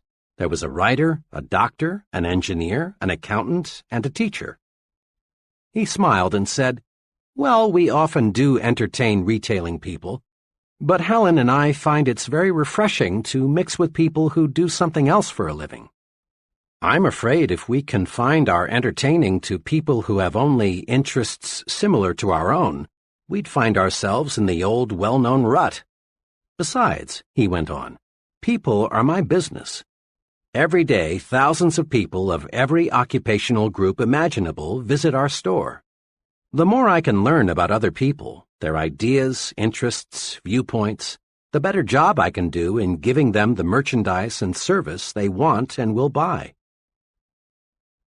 Here are a few simple do's to help make your social environment first class. 1. Do circulate in new groups. Restricting your social environment to the same small group produces boredom, dullness, dissatisfaction. Equally important, remember that your success-building program requires that you become an expert in understanding people. Trying to learn all there is to know about people by studying one small group is like trying to master mathematics by reading one short book. Make new friends, join new organizations, enlarge your social orbit. Then, too, variety in people, like variety in anything else, adds spice to life and gives it a broader dimension. It's good mind food. 2. Do select friends who have views different from your own. In this modern age, the narrow individual hasn't much future. Responsibility and positions of importance gravitate to the person who is able to see both sides. If you're a Republican, make sure you have some friends who are Democrats, and vice versa. Get to know people of different religious faiths. Associate with opposites, but just be sure they are persons with real potential. 3. Do select friends who stand above petty, unimportant things. Folks who are more concerned with the square footage of your home or the appliances you have or don't have than with your ideas and your conversation are inclined to be petty. Guard your psychological environment. Select friends who are interested in positive things, friends who really do want to see you succeed. Find friends who breathe encouragement into your plans and ideals. If you don't, if you select petty thinkers as your close friends, you'll gradually develop into a petty thinker yourself. We're a poison-conscious nation. Body poison, that is. Every restaurateur is on guard against food poisoning. Just a couple of cases of it, and his patrons won't come near his place. We've got tons of laws to protect the public against hundreds of body poisons. We put, or should put, poisons on the top shelves so the kids can't reach them. We go to any extreme to avoid body poison, and it's good that we do. But there's another type of poison, perhaps a little more insidious, thought poison, commonly called gossip. Thought poison differs from body poison in two ways. It affects the mind, not the body, and is more subtle.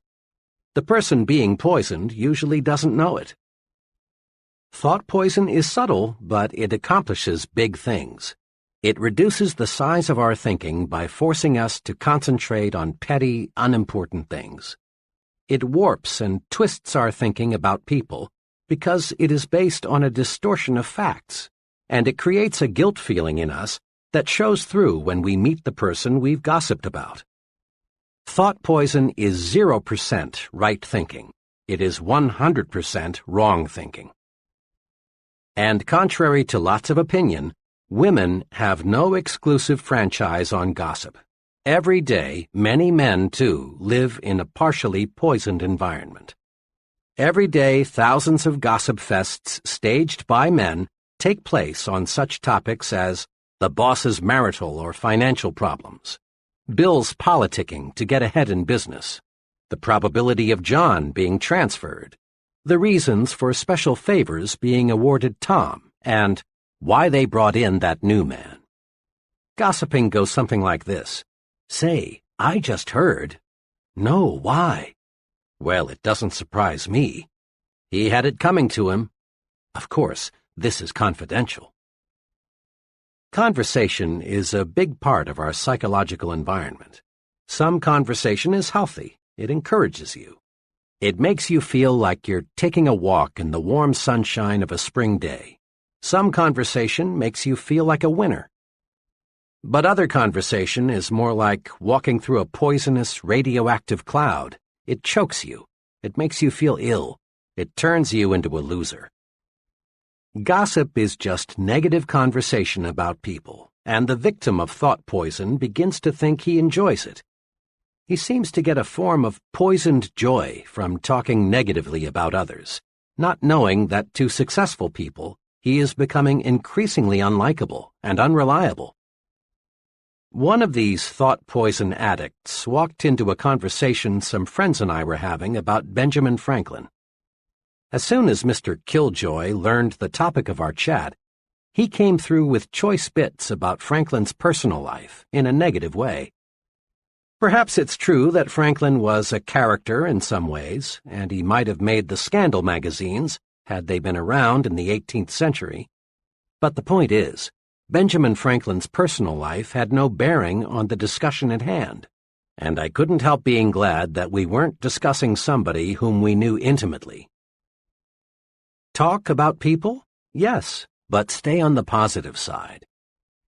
Let's make one point clear. Not all conversation is gossip. Bull sessions, shop talk, and just batting the breeze are necessary at times. They serve a good purpose when they are constructive. You can test your proneness to be a gossiper by taking this test. 1. Do I spread rumors about other people? 2. Do I always have good things to say about others? 3. Do I like to hear reports of a scandal? 4. Do I judge others only on the basis of facts? 5. Do I encourage others to bring their rumors to me? 6. Do I precede my conversations with, "Don't tell anybody"? 7. Do I keep confidential information confidential? 8. Do I feel guilty about what I say concerning other people? The right answers are obvious. Meditate on this thought for just a moment. Taking an axe and chopping your neighbor's furniture to pieces won't make your furniture look one bit better. And using verbal axes and grenades on another person doesn't do one thing to make you a better you or me a better me. Go first class. That is an excellent rule to follow in everything you do, including the goods and services you buy. Once, to prove the unconditional truth of the go first class thinking, I asked a group of trainees to give one example of how they had been penny-wise and pound-foolish. Here are some sample replies. I bought a low-priced suit from an offbeat retailer, thought I got a bargain, but the suit was simply no good. My car needed a new automatic transmission. Took it to an alley garage that agreed to do the job for $25 less than an authorized dealer. The new transmission lasted 1,800 miles, and the garage wouldn't make it right. For months, I ate at a real greasy spoon trying to save money. The place wasn't clean, the food wasn't good, the service, well, you couldn't call it that, and the clientele was a bunch of down-at-heelers. One day, a friend persuaded me to join him for lunch at one of the best restaurants in town. He ordered the businessman's lunch, so I did too. I was amazed at what I got. Good food, good service, good atmosphere, and for just a little more than I had been paying at the Greasy Spoon. I learned a big lesson. There were many other replies. One fellow reported that he got in trouble with the Bureau of Internal Revenue because he used a bargain accountant. Another went to a cut-rate doctor and later learned he had received a completely wrong diagnosis. Others related the costs of going second class in home repairs, hotels, and other goods and services. Of course, I've heard the argument many times, but I can't afford to go first class. The simplest answer is, you cannot afford to go any other way. Certainly in the long run, going first class actually costs you less than going second class. Then, too, it's better to have fewer things and have quality than to have many things and have junk. It's better, for example, to have one really good pair of shoes than to have 3 pairs of second-class shoes. People rate you for quality, often subconsciously, perhaps. Develop an instinct for quality. It pays, and it costs no more, often costs less, than second class. Make your environment make you successful. 1. Be environment conscious. Just as body diet makes the body, mind diet makes the mind. 2. Make your environment work for you, not against you. Don't let suppressive forces, the negative, you can't do it people, make you think defeat. 3. Don't let small-thinking people hold you back. Jealous people want to see you stumble. Don't give them that satisfaction. 4. Get your advice from successful people. Your future is important. Never risk it with freelance advisors who are living failures. 5. Get plenty of psychological sunshine. Circulate in new groups. Discover new and stimulating things to do. 6. Throw thought poison out of your environment. Avoid gossip. Talk about people, but stay on the positive side. 7. Go first class in everything you do. You can't afford to go any other way.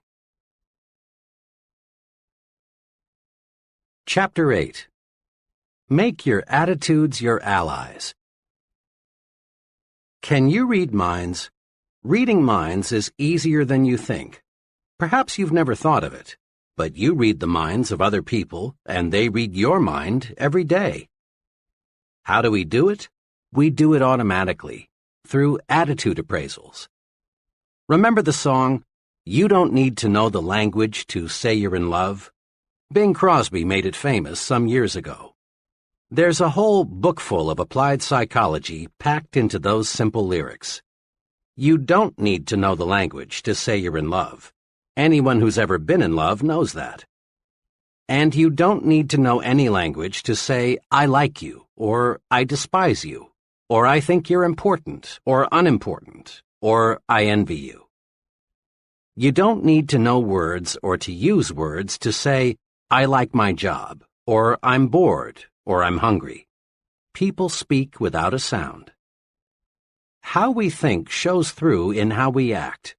Attitudes are mirrors of the mind. They reflect thinking. You can read the mind of the fellow sitting at a desk. You sense, by observing his expressions and mannerisms, how he feels toward his job. You can read the minds of salesmen, students, husbands, and wives. You not only can, you do. The expert actors, those in demand in movies and television year after year, in a sense, are not actors at all. They don't play their roles. Instead, they lose their own identity and actually think and feel like the character they are playing. They've got to. Else they'd look like phonies, and their ratings would plunge. Attitudes do more than show through. They sound through, too. A secretary does more than identify an office when she says, "Good morning, Mr. Shoemaker's office."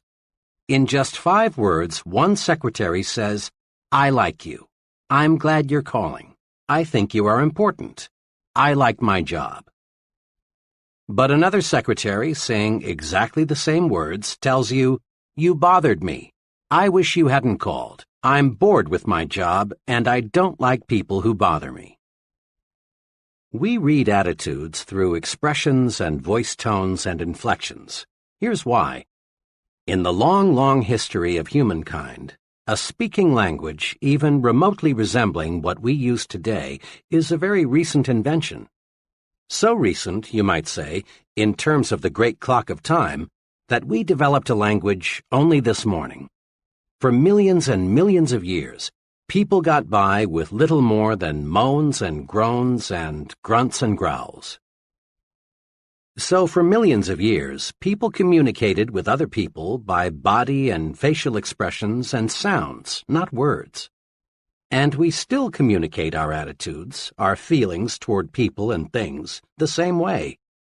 Aside from direct body contact, body movements, facial expressions, and sound are the only ways we have to communicate with infants. And those young ones show an uncanny ability to spot the phony. Professor Irwin H. Shell, one of America's most respected authorities on leadership, says, "Obviously, there is something more than facilities and competence that makes for accomplishment. I have come to believe that this linkage factor, this catalyst, if you will, can be defined in a single word, attitude. When our attitude is right, our abilities reach a maximum of effectiveness, and good results inevitably follow." Attitudes do make the difference. Salesmen with the right attitude beat their quotas. Students with the right attitude make A's. Right attitudes pave the way to really happy married life. Right attitudes make you effective in dealing with people, enable you to develop as a leader. Right attitudes win for you in every situation. Grow these 3 attitudes. Make them your allies in everything you do. 1. Grow the attitude of, "I'm activated." 2. Grow the attitude of, "You are important." 3. Grow the attitude of, "Service first." Now, let's see how. Years ago, when I was a college sophomore, I enrolled in an American history class. I remember the class vividly, not because I learned much about American history, but because, in an unusual way, I learned this basic principle of successful living. To activate others, you must first activate yourself. The history class was very large, and it was held in a fan-shaped auditorium. The professor, who was a middle-aged fellow and apparently well-educated, was nevertheless pathetically dull. Rather than interpret history as an alive, fascinating subject, the professor merely cited one dead fact after another. It was a frightful wonder how he could possibly make such an interesting subject so terribly dull, but he did. You can imagine the effect the professor's boredom had on the students. Talking and sleeping got so out of hand that the professor had 2 assistants patrol the aisles to break up student conversations and wake up those who had dozed off. Occasionally, the professor would stop and, shaking his finger at the class, would say, "I'm warning you, you've got to pay attention to what I say. You've got to stop this talking, and that's all there is to it." This, of course, made little impression on his students, many of whom, as veterans, had gambled their lives only months before, had made history on islands and in bombers. As I sat there watching this potentially great, wonderful experience turn into a disgusting farce, I found myself wrestling with the question, why are the students ignoring what the professor has to say? the answer came. The students had no interest in what the professor was saying because the professor himself had no interest. He was bored with history, and it showed through. To activate others, to get them to be enthusiastic, you must first be enthusiastic yourself. Over the years, I've tested this principle in hundreds of different situations. It always holds true. A man who lacks enthusiasm never develops it in another. But a person who is enthusiastic soon has enthusiastic followers. The enthusiastic salesman need never worry about unenthusiastic buyers. The enthusiastic teacher need never worry about disinterested students. The activated minister need never be distressed by a sleepy congregation. Enthusiasm can make things 1,100% better. 2 years ago, employees in a business I'm acquainted with donated $94.35 to the Red Cross. This year, the same employees, with just about the same payroll, donated almost $1,100, an increase of 1,100%. The drive captain, who collected only $94.35, was totally lacking in enthusiasm. He made remarks like, "I suppose it's a worthwhile organization. I've never had any direct contact with it. It's a big organization and they collect a lot from the wealthy, so I suppose it's not too important if you contribute. If you can make a donation, see me." This fellow did nothing to inspire anyone to want to join the Red Cross and do it in a big way. This year's drive captain was a different sort. He had enthusiasm. He gave examples of case histories that showed how the Red Cross pitches in when disaster strikes. He showed how the Red Cross depends on donations from everyone. He asked the employees to be guided in giving by how much they would be willing to give their neighbor if disaster should strike him. He said, "Look what the Red Cross has done." Notice, he did not beg. He did not say, "Each of you is expected to donate XX dollars." All he did was to show enthusiasm about the importance of the Red Cross. Success just naturally followed. Think for a moment about a club or a civic organization you know that is fading away. Chances are, all it needs is enthusiasm to bring it back to life. Results come in proportion to enthusiasm applied. Enthusiasm is simply, "This is great. Here's why." Here is a 3-step procedure that will help you to develop the power of enthusiasm. 1. Dig into it deeper. Make this little test. Think of 2 things in which you have little or no interest, maybe cards, certain kinds of music, a sport. Now ask yourself, how much do I really know about these things? Odds are 100 to 1 that your answer is not much. I confess that for years I had absolutely no interest in modern art. It was just so many botched-up lines, until I let a friend who knows and loves modern art explain it to me. Really, now that I've dug into it, I find it fascinating. That exercise supplies one important key for building enthusiasm. To get enthusiastic, learn more about the thing you are not enthusiastic about. Chances are you are quite unenthusiastic about bumblebees. But if you study bumblebees, find out what good they do, how they relate to other bees, how they reproduce, where they live in winter. If you find out all you can about bumblebees, you will soon find yourself really interested in bumblebees. To show trainees how enthusiasm can be developed through the dig into it deeper technique, I sometimes use a greenhouse example. In a deliberately casual way, I ask the group, "Are any of you interested in manufacturing and selling greenhouses?" Not once have I gotten an affirmative answer. Then I make a few points about greenhouses. I remind the group how, as our standard of living rises, people become more and more interested in non-necessities. I suggest how much Mrs. America would enjoy growing her own orchids and orange blossoms. I point out that if tens of thousands of families can afford private swimming pools, millions could afford greenhouses, because greenhouses are relatively inexpensive. I show them that if you could sell a $600 greenhouse to only one family in 50, you'd develop a $600 million business in producing greenhouses, and perhaps a $250 million industry supplying plants and seeds. The only difficulty with this exercise is that the group, 10 minutes before completely cold about greenhouses, now is so enthusiastic they don't want to move on to the next subject. Use the dig into it deeper technique to develop enthusiasm toward other people. Find out all you can about another person, what he does, his family, his background, his ideas and ambitions, and you'll find your interest in and enthusiasm about him mounting.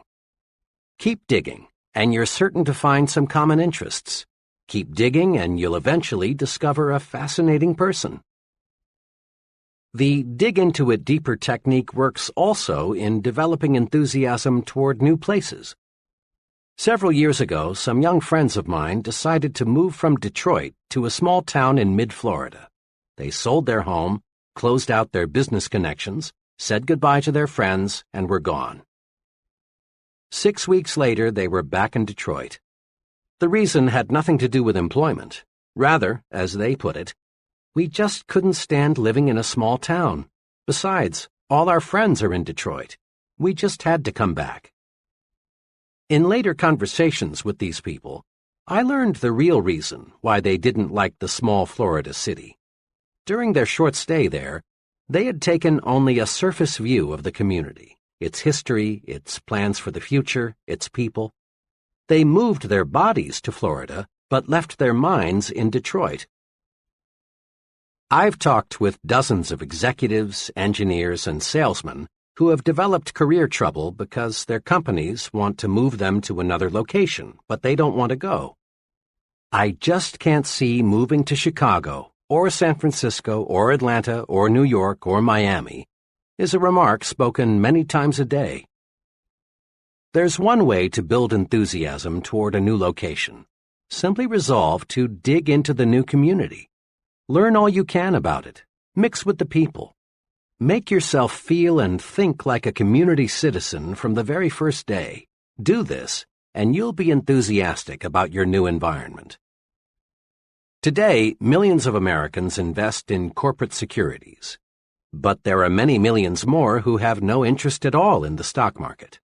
That's because they are people who have not familiarized themselves with what the securities market is, how it operates, the day-to-day romance of American business. To get enthusiasm about anything, people, places, things, dig into it deeper. Dig into it deeper, and you'll develop enthusiasm. Put this principle to work next time you must do something you don't want to do. Put this principle to work next time you find yourself becoming bored. Just dig in deeper, and you dig up interest. 2. In everything you do, life it up. Enthusiasm, or lack of it, shows through in everything you do and say. Life up your handshaking. When you shake hands, shake. Make your hand clasp say, "I'm glad to know you. I am glad to see you again." A conservative mouse-like handshake is worse than no handshake at all. It makes people think, this guy is more dead than alive. Try to find a highly successful person with a conservative handshake. You'll have to look a long, long time. Life up your smiles. Smile with your eyes. Nobody likes an artificial, pasted-on, rubbery smile. When you smile, smile. Show a few teeth. Maybe your teeth aren't attractive, but that's really unimportant. For when you smile, people don't see your teeth. They see a warm, enthusiastic personality, someone they like. Life up your thank yous. A routine, automatic thank you is almost like saying gleep gleep. It's just an expression. It says nothing. It doesn't accomplish results. Make your thank you mean thank you very much. Life up your talk. Dr. James F. Bender, the noted speech authority, in his excellent book, How to Talk Well, says, Is your good morning really good? Are your congratulations enthusiastic? Does your how are you sound interested? When you make a habit of coloring your words with sincere feelings, you'll notice a great uptake in your ability to hold attention. People go along with the fellow who believes what he says. Say it with life. Put vitality into your speaking. Whether you are talking to a garden club, a prospect, or your children, put enthusiasm behind what you say. A sermon delivered enthusiastically may be remembered for months, even years. But a sermon delivered without enthusiasm will be mostly forgotten 167 hours before next Sunday rolls around. And when you put life in your talk, you automatically put more life in you. Just try this right now. Say out loud with force and vigor, "I feel great today." Now, don't you actually feel better than you did before you said it? Make yourself alive all over. Life it up. Be sure everything you do and say tells people, "That fellow is alive. He means it. He's going places." 3. Broadcast good news. You and I have been in many situations when someone burst in and said, "I've got good news." Immediately, this person gets 100% attention from everyone present. Good news does more than get attention. Good news pleases people. Good news develops enthusiasm. Good news even promotes good digestion. Just because there are more broadcasters of bad news than there are broadcasters of good news, don't be misled. No one ever won a friend. No one ever made money, no one ever accomplished anything by broadcasting bad news. Transmit good news to your family. Tell them the good that happened today. Recall the amusing, pleasant things you experienced, and let the unpleasant things stay buried. Spread good news. It's pointless to pass on the bad. It only makes your family worry, makes them nervous. Bring home some sunlight every day. Ever notice how seldom children complain about the weather? They take hot weather in stride until the negative news corps educate them to be conscious of unpleasant temperatures. Make it a habit always to speak favorably about the weather, regardless of what the weather actually is. Complaining about the weather makes you more miserable, and it spreads misery to others. Broadcast good news about how you feel. Be an "I feel great" person. Just say, "I feel great" at every possible opportunity, and you will feel better. By the same token, tell people, "I feel awful, just awful," and you will feel worse. How we feel is in large part determined by how we think we feel. Remember, too, that other people want to be around alive, enthusiastic people. Being around complainers and half-dead people is uncomfortable. Transmit good news to the people you work with. Give them encouragement. Compliment them at every opportunity. Tell them about the positive things the company is doing. Listen to their problems. Be helpful. Encourage people and win their support. Pat them on the back for the job they're doing. Give them hope. Let them know you believe they can succeed, that you have faith in them. Practice relieving worriers. Make this little test regularly to keep you on the right track. Whenever you leave a person, ask yourself, does that person honestly feel better because he has talked with me? This self-training device works. Apply it when talking with employees, associates, your family, customers, even with casual acquaintances. A salesman friend is a real good news broadcaster. He calls on his customers every month and always makes it a rule to have some good news to pass along. Examples. I met one of your good friends last week. He said to tell you hello. Since I was here last, big things have happened. Over 350,000 new babies were born last month, and more babies means more business for both of us. Usually, we think of bank presidents as overly reserved, unemotional people who never really warm up. Not so with one bank president. His favorite way to answer the phone is to say, "Good morning, it's a wonderful world. May I sell you some money?" Improper for a banker? Some might say so, but let me point out that the banker who uses this greeting is Mills Lane, Jr., president of the Citizens and Southern Bank, the largest in the entire Southeast. Good news gets good results. Broadcast it. The president of a brush manufacturing company I visited recently had this maxim neatly framed on his desk facing the visitor's chair. Give me a good word or none at all.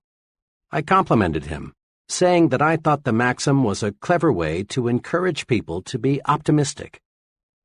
He smiled and said, "It is an effective reminder, but from where I sit, this is even more important." He turned the frame around so I could see it from his side of the desk. It said, "Give them a good word, or none at all." Broadcasting good news activates you, makes you feel better. Broadcasting good news makes other people feel better too. Grow the "you are important" attitude. This is a fact of paramount significance.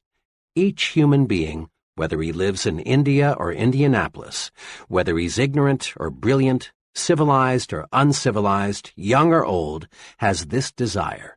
He wants to feel important. Ponder on that. Everyone, yes, everyone, your neighbor, you, your wife, your boss, has a natural desire to feel he is somebody. The desire to be important is man's strongest, most compelling non-biological hunger. Successful advertisers know that people crave prestige, distinction, recognition. Headlines that produce sales read like this: "For smart young homemakers, persons with distinctive tastes use, you want only the best. Be the envy of everyone. For women who want to be envied by women and admired by men." These headlines, in effect, tell people, buy this product, and you put yourself in the important class. Satisfying the craving, the hunger, to be important, carries you forward to success. It is basic equipment in your success tool chest. Yet, even though displaying the attitude "you are important" gets results, and even though it costs nothing, few persons use it. A little fill-in is needed here to show why. On the philosophical side, our religions, our laws, our entire culture are based on the belief of the importance of the individual. Suppose, for example, you were flying your own plane and were forced down in an isolated mountain region. As soon as your accident was known, a large-scale search for you would begin. No one would ask, "Is that fellow important?" Without knowing anything about you except that you are a human being, helicopters, other aircraft, and searching parties on foot would begin looking for you. And they would keep on looking for you, spending thousands of dollars in the process, until they found you, or until not one trace of hope remained. When a little child wanders off into a woods, falls into a well, or gets into some other dangerous predicament, no one is concerned with whether or not the child comes from an important family. Every effort is made to rescue the child because every child is important. It's not too wild a guess that of all living creatures, probably not more than 1 in 10 million is a human being. A person is a biological rarity. He is important in God's scheme of things. Now, let's look at the practical side. When most people shift their thinking from philosophical discussions to everyday situations, they tend to forget, unfortunately, their ivory tower concepts of the importance of individuals. Tomorrow, take a good look at how most people exhibit an attitude that seems to say, "You are a nobody, you count for nothing, you mean nothing, absolutely nothing to me." There is a reason why the "you are unimportant" attitude prevails. Most folks look at another person and think, "He can't do anything for me, therefore he's not important." But right there is where people make a basic blunder. The other person, regardless of his status or his income, is important to you, and for 2 giant dollars and cents reasons. First, people do more for you when you make them feel important. Years ago, in Detroit, I rode a certain bus to work each morning. The driver was an old grump. Dozens, maybe hundreds of times, I saw this driver pull away from the curb when a wildly waving, shouting, and running passenger was just a second or two from the door. Over a period of several months, I saw this driver show special courtesy to only one passenger, and this passenger was shown special courtesy many times. The driver would wait for this passenger. And why? Because this passenger went out of his way to make the driver feel important. Every morning he greeted the driver with a personalized, sincere, "Good morning, sir." Sometimes this passenger would sit near the driver and make little comments like, "You sure have a lot of responsibility. It must take nerves of steel to drive through traffic like this every day. You sure keep this thing on schedule."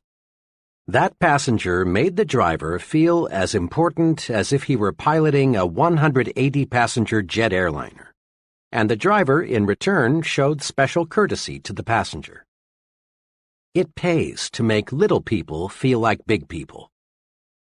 Today, in thousands of offices all over America, secretaries are helping salesmen make sales or lose sales, depending on how the salesman has treated them. Make someone feel important and he cares about you. And when he cares about you, he does more for you. Customers will buy more from you, employees will work harder for you, associates will go out of their way to cooperate with you, your boss will do more to help you if you will only make these people feel important. It pays to make big people feel even bigger. The big thinker always adds value to people by visualizing them at their best. Because he thinks big about people, he gets their best out of them. Here's the second giant reason for making others feel important. When you help others feel important, you help yourself feel important too. One of the elevator operators who carried me up and down for several months had the look of complete unimportance written all over. She was 50-ish, unattractive, and certainly uninspired in her work. It was obvious that her longing to be important was completely unfulfilled. She was one of the millions of people who live for months at a time without ever being given a reason to believe that someone notices them or cares about them. One morning, shortly after I became one of her regular uppers and downers, I noticed that she had had her hair redone. It was nothing fancy. It was obviously a homemade job. But it had been cut, and it did look better. So I said, "Miss S." Note, I had learned her name. "I do like what you've done to your hair. It really looks fine." She blushed, said, "Thank you, sir," and nearly missed her next stop. She appreciated the compliment. Next morning, lo and behold, when I stepped into the elevator, I heard, "Good morning, Dr. Schwartz." Not one time before had I heard this operator address anyone by name. And in the remaining months that I had an office in the building, I never heard anyone called by name except me. I had made the operator feel important. I had sincerely complimented her and called her by name. I had made her feel important. Now she was repaying me by making me feel important. Let's not kid ourselves.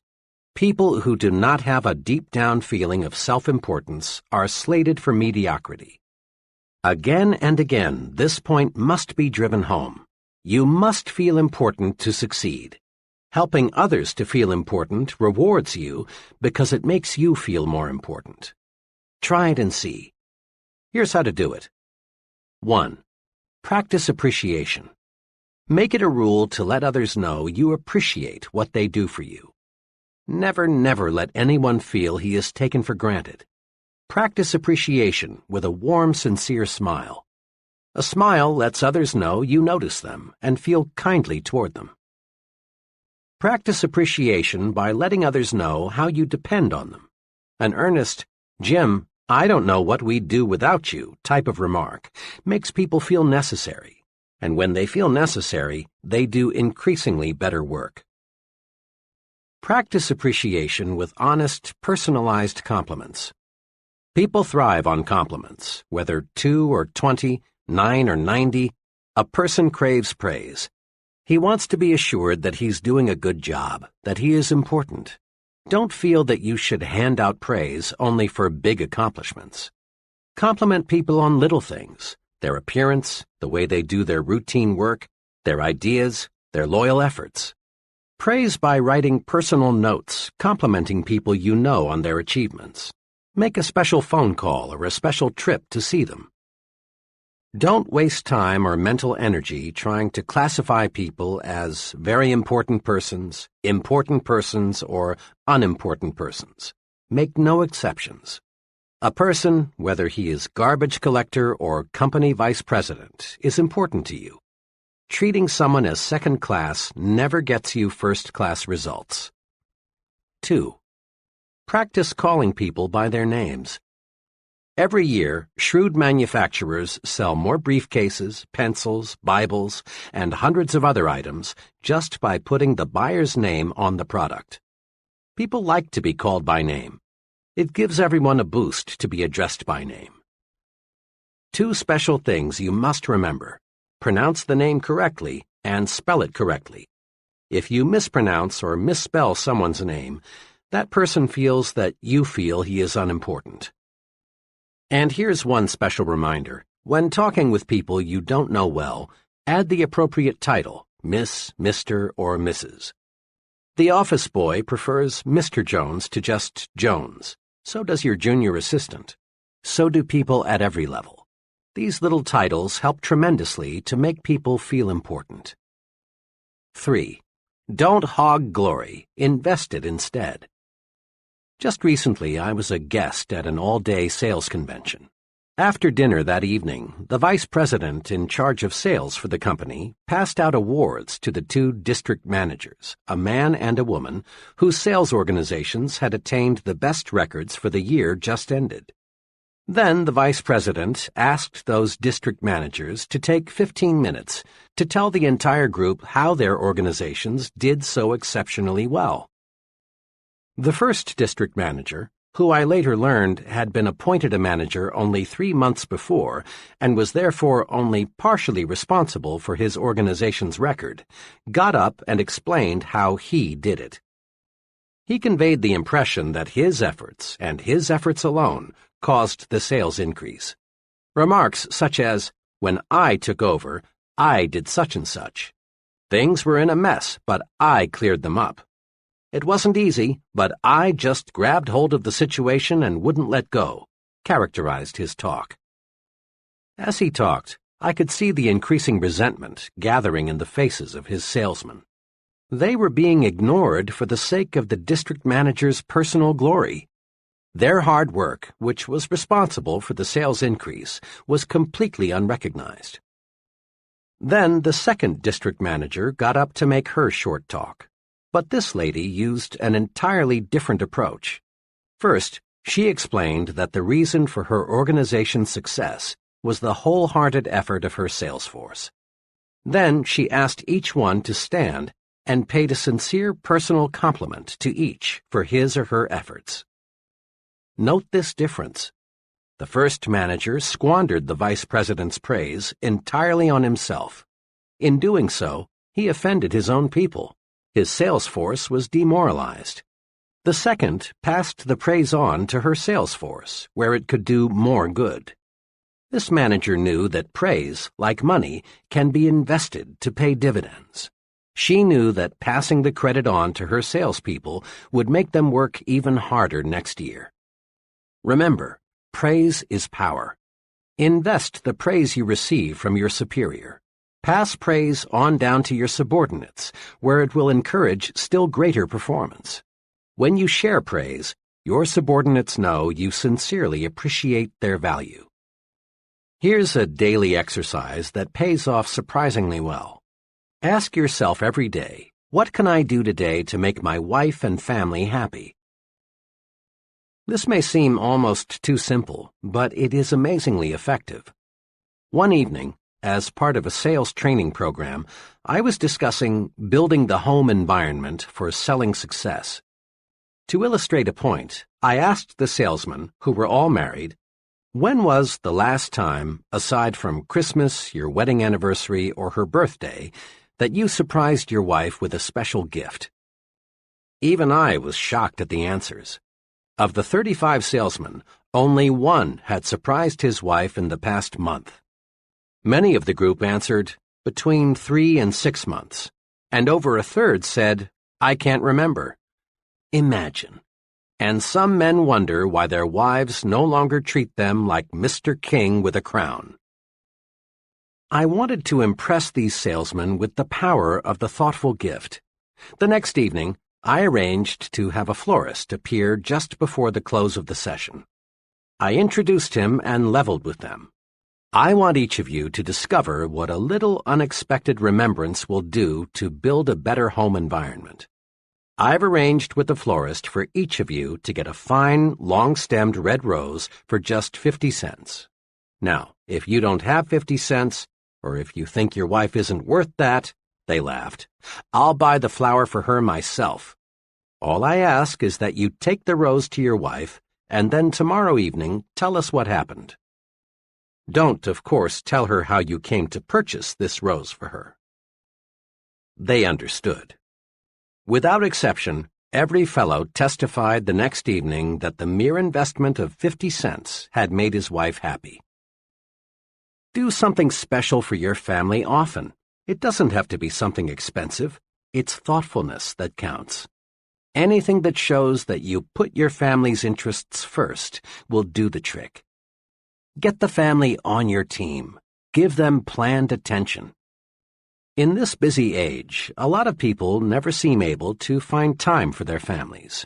But if we plan, we can find it. One company vice president told me of this method, which he says works well for him. My job carries a lot of responsibility, and I have no choice but to bring quite a lot of work home every night. But I will not neglect my family, because it's the most important thing in my life. It's the main reason I work as hard as I do. I've worked out a schedule that enables me to give attention to my family as well as to my work. From 7:30 to 8:30 every evening, I devote my time to my 2 young children. I play games with them, read them stories, draw, answer questions, anything they want me to do.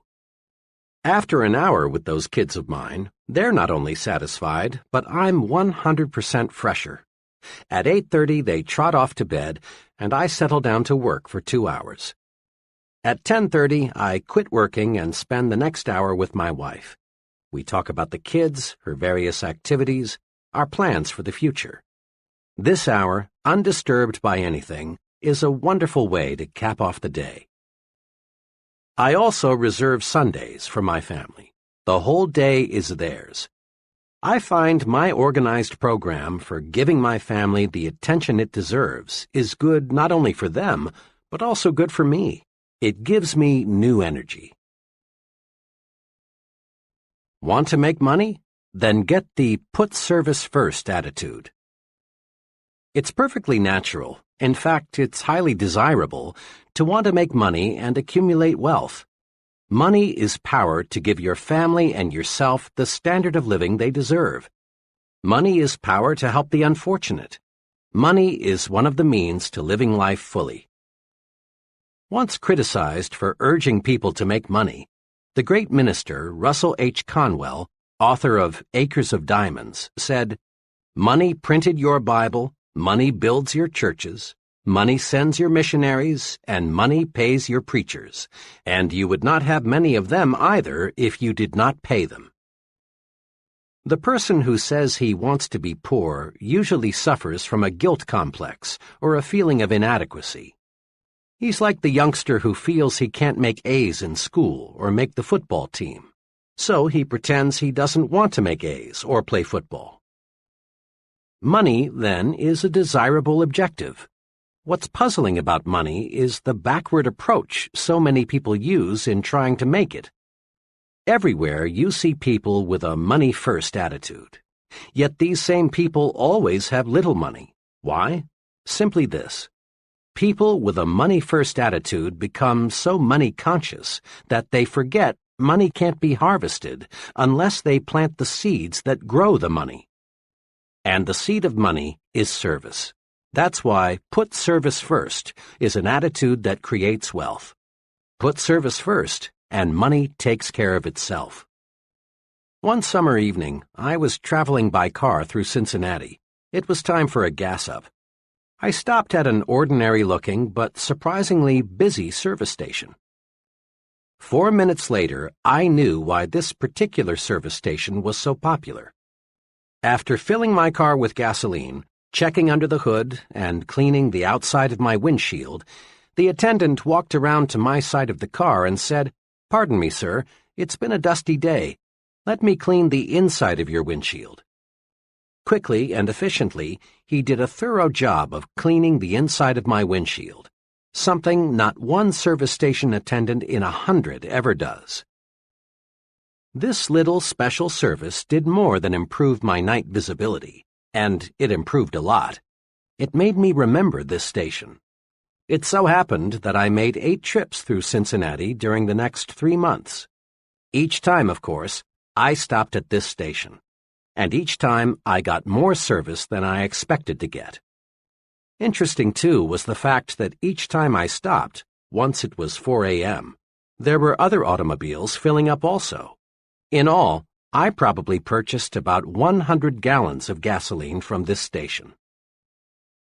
The first time I stopped, the attendant could have thought to himself, "This guy is from out of state.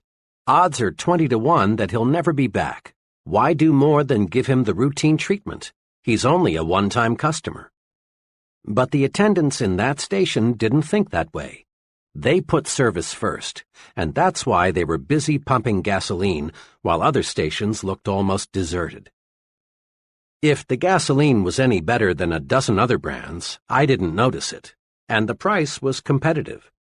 The difference was service, and it was obvious that service was paying off in profits. When the attendant on my first visit cleaned the inside of my windshield, he planted a money seed. Put service first, and money takes care of itself, always. The put service first attitude pays off in all situations. In one of my first jobs, I worked closely with another young fellow, whom I'll call F.H. F.H. was like many persons you know.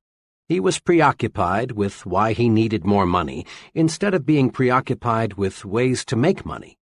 Each week, F.H. spent hours of company time working on his personal budget problems. His favorite topic of conversation was, "I'm the most underpaid man here. Let me tell you why." F.H. had the not uncommon attitude of, "This is a big company. It's netting millions. It's paying a lot of people big salaries, so it ought to pay me more, too." F.H. had been passed over several times for pay increases. Finally, one day he decided that it was high time he went in there and demanded more money. About 30 minutes later, F.H. was back, all heated up. His expression made it obvious that next month's check would look exactly like this month's check. Immediately, F.H. began to let go. Boy, am I mad. What do you suppose the old man said when I told him I wanted more money? He had the gall to ask me, "Why do you believe you are justified in asking for an increase?" I gave him plenty of reasons, F.H. went on. I told him I'd been passed over when others around here were getting pay raises. I told him my bills are getting larger and my paycheck isn't. And I told him that I do everything around here they ask me to do. Can you beat that? I need a raise, but instead of paying me more, they give out raises to other guys around here who don't need it half as much as I do. Why, the way he acted, F.H. continued, you'd think I was asking for charity. All he would say is, "When your record shows that you deserve more money, you'll get more money." Sure, I could do a better job if they paid me for it, but only a fool does something he isn't paid for. F.H. is an example of the breed that is blind to the how of making money.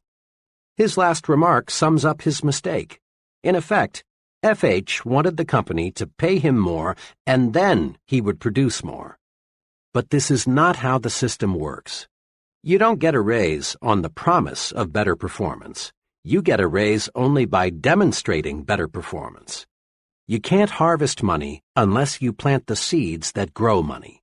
And the seed of money is service. Put service first, and money takes care of itself. Consider which producers make the money from movies. The get-rich-quick producer proceeds to make a picture. Putting money ahead of entertainment, service, he cuts corners everywhere. He buys a poorly written script and employs second-rate writers to adapt it. In employing actors, arranging sets, even recording sound, he puts money first. This producer thinks the moviegoer is a sucker, someone who can't tell good from bad. But the get-rich-quick producer seldom does get rich quick. There never is a bandwagon movement to buy anything second class, especially when it is given a first-class price. The producer who enjoys the largest profits from pictures puts entertainment ahead of money. Rather than chisel the moviegoer, he does everything possible to give people more and better entertainment than they expect to get. The result? People like the movie. It gets talked about, it gets good reviews, and it makes money. Again, put service first, and money takes care of itself. The waitress who concentrates on giving the best possible service needn't worry about tips. They'll be there. But her counterpart who overlooks the empty coffee cups, why refill them? They don't look like tippers. Won't find any gratuities. The secretary who resolves to make those letters look better than the boss expects will do all right on future paychecks. But the secretary who thinks, why worry about a few smudges? What do they expect for $65 a week? She is stuck at $65 a week. The salesman who gives full service to an account need harbor no fears he'll lose the account. Here is a simple but powerful rule that will help you to develop the put service first attitude. Always give people more than they expect to get. Each little extra something you do for others is a money seed. Volunteering to work late and get the department out of a tight spot is a money seed. Giving customers extra service is a money seed because it brings customers back. Advancing a new idea that will increase efficiency is a money seed. Money seeds, of course, grow money. Plant service and harvest money. Spend some time each day answering this question. How can I give more than is expected of me? Then apply the answers. Put service first, and money takes care of itself. In quick recap, grow attitudes that will carry you forward to success. 1. Grow the I'm activated attitude. Results come in proportion to the enthusiasm invested. 3 things to do to activate yourself are: dig into it deeper. When you find yourself uninterested in something, dig in and learn more about it. This sets off enthusiasm. Life up everything about you. Your smile, your handshake, your talk, even your walk. Act alive. Broadcast good news. No one ever accomplished anything positive telling bad news. 2. Grow the you are important attitude. People do more for you when you make them feel important. Remember to do these things. Show appreciation at every opportunity. Make people feel important. Call people by name. 3. Grow the service-first attitude and watch money take care of itself. Make it a rule in everything you do. Give people more than they expect to get. Chapter 9. Think right toward people. Here is a basic rule for winning success. Let's mark it in the mind and remember it. The rule is, success depends on the support of other people. The only hurdle between you and what you want to be is the support of others. Look at it this way. An executive depends on people to carry out his instructions. If they don't, the company president will fire the executive, not the employees. A salesman depends on people to buy his product. If they don't, the salesman fails. Likewise, a college dean depends on professors to carry forward his educational program. A politician depends on voters to elect him. A writer depends on people to read what he writes. A chain store magnate got to be a chain store magnate because employees accepted his leadership and consumers accepted his merchandising program. There were times in history when a person could gain a position of authority through force and hold it with force and/or threats of force. In those days, a man either cooperated with the leader or risked literally losing his head. But today, remember, a person either supports you willingly or he doesn't support you at all. Now it's time to ask, granted, I depend on others in order to achieve the success I want, but what must I do to get these people to support me and accept my leadership? The answer, wrapped up in one phrase, is think right toward people. Think right toward people, and they will like and support you. This chapter shows how. Thousands of times daily, a scene like this takes place. A committee or group is in session. The purpose, to consider names for a promotion, a new job, a club membership, an honor, someone to be the new company president, the new supervisor, the new sales manager. A name is placed before the group. The chairman asks, "What is your feeling about so-and-so?" Comments come forth. For some names, there are positive remarks, such as, "He's a good fellow. People there speak highly of him. He has a good technical background, too." Mr. F. "Oh, he's a personable sort of man, very human. I believe he would fit in well with our group." Some names draw negative, lukewarm statements. "I think we should investigate that fellow carefully. He doesn't seem to get along too well with people. I know he has a good academic and technical background. I don't question his competence, but I am concerned about the acceptance he would receive. He doesn't command much respect from people." Now, here is an exceptionally important observation. In at least 9 cases out of 10, the likability factor is the first thing mentioned. And in an overwhelmingly large number of cases, the likability factor is given far more weight than the technical factor. This holds true even in selecting scholars for university professorships. In my own academic experience, I've sat in on a considerable number of occasions when names for new faculty personnel were under question. When a name came up, the group would weigh most carefully thoughts such as, will he fit in? Will students like him? Will he cooperate with others on the staff?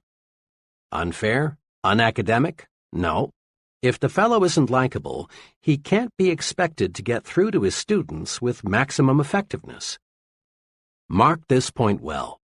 A person is not pulled up to a higher-level job, rather he is lifted up. In this day and age, nobody has time or patience to pull another up the job ladder, degree by painful degree. The individual is chosen whose record makes him stand higher than the rest. We are lifted to higher levels by those who know us as likable, personable individuals. Every friend you make lifts you just one notch higher, and being likable makes you lighter to lift. Successful people follow a plan for liking people. Do you? People who reach the top don't discuss much their techniques for thinking right toward people. But you would be surprised how many really big people have a clear, definite, even written plan for liking people. Consider the case of President Lyndon Johnson. Long before he became president, Johnson, in the process of developing his amazing power of personal persuasion, developed his own 10-point formula for success. His rules, which even a casual observer of the president can see are practiced in everything he does, are quoted directly. 1. Learn to remember names. Inefficiency at this point may indicate that your interest is not sufficiently outgoing. 2. Be a comfortable person, so there is no strain in being with you. Be an old shoe kind of individual. 3. Acquire the quality of relaxed, easygoing, so that things do not ruffle you. 4. Don't be egotistical. Guard against the impression that you know it all. 5. Cultivate the quality of being interesting so people will get something of value from their association with you. 6. Study to get the scratchy elements out of your personality, even those of which you may be unconscious. 7. Sincerely attempt to heal on an honest basis every misunderstanding you have had or now have. Drain off your grievances. 8. Practice liking people until you learn to do so genuinely. 9. Never miss an opportunity to say a word of congratulation upon anyone's achievement, or express sympathy in sorrow or disappointment. 10.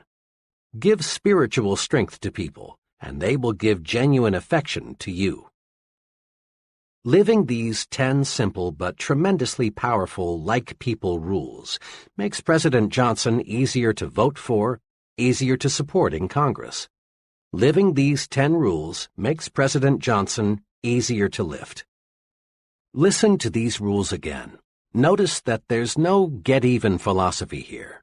There's no let the other fellow come to me to patch up differences. There's no I know it all, other people are stupid. Big people, those on top in industry, the arts, sciences, and politics, are human, warm. They specialize in being likable. But don't try to buy friendship. It's not for sale. Giving gifts is a wonderful practice if the gift is backed up with genuine sincerity, a liking to give, and liking for the person to whom it is given.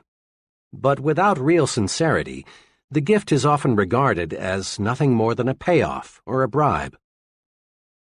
Last year, just a few days before Christmas, I was in the office of the president of a medium-sized trucking firm. Just as I was about to leave, in marched a delivery man with a gift of liquid refreshment from a local tire recapping firm. My friend was obviously provoked, and with a certain amount of chill in his voice, asked the delivery man to return the gift to its sender. After the delivery man left, my friend hastened to explain to me, "Don't misunderstand. I like to give gifts, and I like to get them." Then he named a number of gifts he had already received from business friends that Christmas. "But," he went on, "when the gift is just an attempt to get my business, an obvious bribe, I don't want it. I quit doing business with that firm 3 months ago because their work isn't what it should be, and I don't like the employees. But their salesman keeps on calling. What burns me," he continued, "is that last week that same blank salesman was in here and had the gall to say, 'I sure would like to get your business back. I'm going to tell Santa to be real good to you this year.' If I hadn't sent their booze back, the first thing that so-and-so would have said to me next time he's in is, 'I'll bet you enjoyed our gift, didn't you?' Friendship can't be bought, and when we try, we lose in 2 ways. 1, we waste money. 2, we create contempt. Take the initiative in building friendships. Leaders always do. It's easy and natural for us to tell ourselves, let him make the first move. Let them call us. Let her speak first. It's easy, too, virtually, to ignore other people. Yes, it's easy and natural, but it isn't right thinking toward people. If you follow the rule of letting the other person build the foundation for friendship, you may not have many friends. Actually, it's a mark of real leadership to take the lead in getting to know people. Next time you are in a large group, observe something very significant. The most important person present is the one person most active in introducing himself. It's always a big person who walks up to you, offers his hand, and says, "Hello, I'm Jack R." Digest this observation for a moment, and you'll discover the reason the fellow is important is that he works at building friendships. Think right toward people. As a friend of mine expresses it, I may not be very important to him, but he's important to me. That's why I've got to get to know him. Have you ever noticed how people freeze while waiting for elevators? Unless they are with someone they know, most folks never say anything to the person standing beside them. One day, I resolved to do a little experimenting. I resolved to say something to the stranger who was waiting as I was. I kept track of his reaction 25 consecutive times, and 25 times I got back a positive, friendly response. Now, talking to strangers may not be very urbane, but most people like it nevertheless. And here is the big payoff. When you make a pleasant remark to a stranger, you make him feel 1 degree better. This makes you feel better and helps you relax. Every time you say something pleasant to another person, you compensate yourself. It's like warming up your automobile on a cold morning. Here are 6 ways to win friends by exercising just a little initiative. 1. Introduce yourself to others at every possible opportunity, at parties, meetings, on airplanes, at work, everywhere. 2. Be sure the other person gets your name straight. 3. Be sure you can pronounce the other person's name the way he pronounces it. 4. Write down the other person's name, and be mighty sure you have it spelled correctly. People have a fetish about the correct spelling of their own names. If possible, get his address and phone number also. 5. Drop a personal note or make a phone call to the new friends you feel you want to know better. This is an important point. Most successful people follow through on new friends with a letter or a phone call. 6. And last but not least, say pleasant things to strangers. It warms you up and gets you ready for the task ahead. Putting these 6 rules to work is really thinking right about people. To be sure, it is not the way the average person thinks. Mr. Average never takes the initiative in making introductions. He waits for the other person to introduce himself first. Take the initiative. Be like the successful. Go out of your way to meet people. And don't be timid. Don't be afraid to be unusual. Find out who the other person is and be sure he knows who you are. Recently, an associate and I were retained to do a preliminary screening of an applicant for an industrial sales job. We found the applicant, whom we'll call Ted, to have some good qualifications.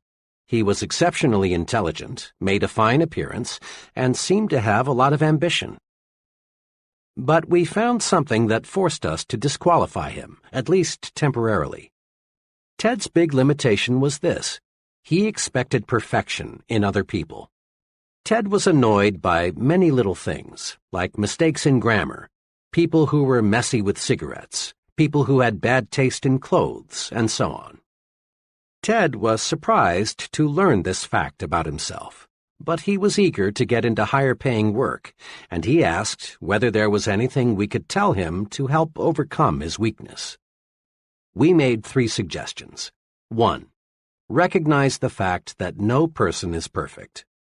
Some people are more nearly perfect than others, but no man is absolutely perfect. The most human quality about human beings is that they make mistakes. All kinds of them. 2. Recognize the fact that the other fellow has a right to be different. Never play God about anything. Never dislike people because their habits are different from your own, or because they prefer different clothes, religion, parties, or automobiles. You don't have to approve of what another fellow does, but you must not dislike him for doing it. 3. Don't be a reformer. Put a little more live and let live into your philosophy. Most people intensely dislike being told you're wrong. You have a right to your own opinion, but sometimes it's better to keep it to yourself. Ted conscientiously applied these suggestions. A few months later, he had a fresh outlook. He now accepts people for what they are, neither 100% good nor 100% bad. Besides, he says, the things that used to annoy the heck out of me I now find amusing. It finally dawned on me what a dull world this would be if people were all alike and everybody was perfect. Note this simple but key fact. No person is all good and no person is all bad. The perfect person just doesn't exist. Now, if we let our thinking go uncontrolled, we can find much to dislike in almost anyone. By the same token, if we manage our thinking properly, if we think right toward people, we can find many qualities to like and admire in the same person. View it this way. Your mind is a mental broadcasting station. This broadcasting system transmits messages to you on two equally powerful channels, Channel P, positive, and Channel N, negative. Let's see how your broadcasting system works. Suppose that today your business superior, we'll call him Mr. Jacobs, called you into his office and reviewed your work with you. He complimented you on your work, but he also made some specific suggestions on how you can do it better. Tonight, it's only natural for you to recall the incident and do some thinking about it. If you tune in Channel N, the announcer will be saying something like this: "Watch out! Jacobs is out to get you. He's a crab. You don't need any of his advice. To heck with it. Remember what Joe told you about Jacobs? He was right. Jacobs wants to grind you down like he did Joe. Resist him. Next time he calls you in, fight back. Better still, don't wait. Tomorrow, go in and ask him just what he really meant by his criticism." But tune in Channel P, and the announcer will say something along these lines. "You know, Mr. Jacobs is a pretty good fellow. Those suggestions he made to me seem pretty sound. If I put them to use, I can probably do a better job and position myself for an increase. The old boy did me a favor. Tomorrow I'll go in and thank him for his constructive help. Bill was right. Jacobs is a good man to work with." In this specific case, if you listen to Channel N, you're almost certain to make some bad, perhaps fatal mistake in your relations with your superior. But if you are tuned to Channel P, you are definitely certain to benefit from your superior's suggestions and at the same time draw yourself closer to him. He will appreciate that visit. Try it and see. Bear in mind that the longer you stay tuned to either Channel P or Channel N, the more interested you become and the harder it is to switch channels. This is true because one thought, positive or negative, sets off a whole chain reaction of similar thought. You may, for example, start off with such a simple minor negative thought as a person's accent, and find yourself soon thinking negatively about such unrelated topics as his political and religious beliefs, the car he drives, his personal habits, his relationship with his wife, even the way he combs his hair. And thinking this way surely won't get you where you want to go.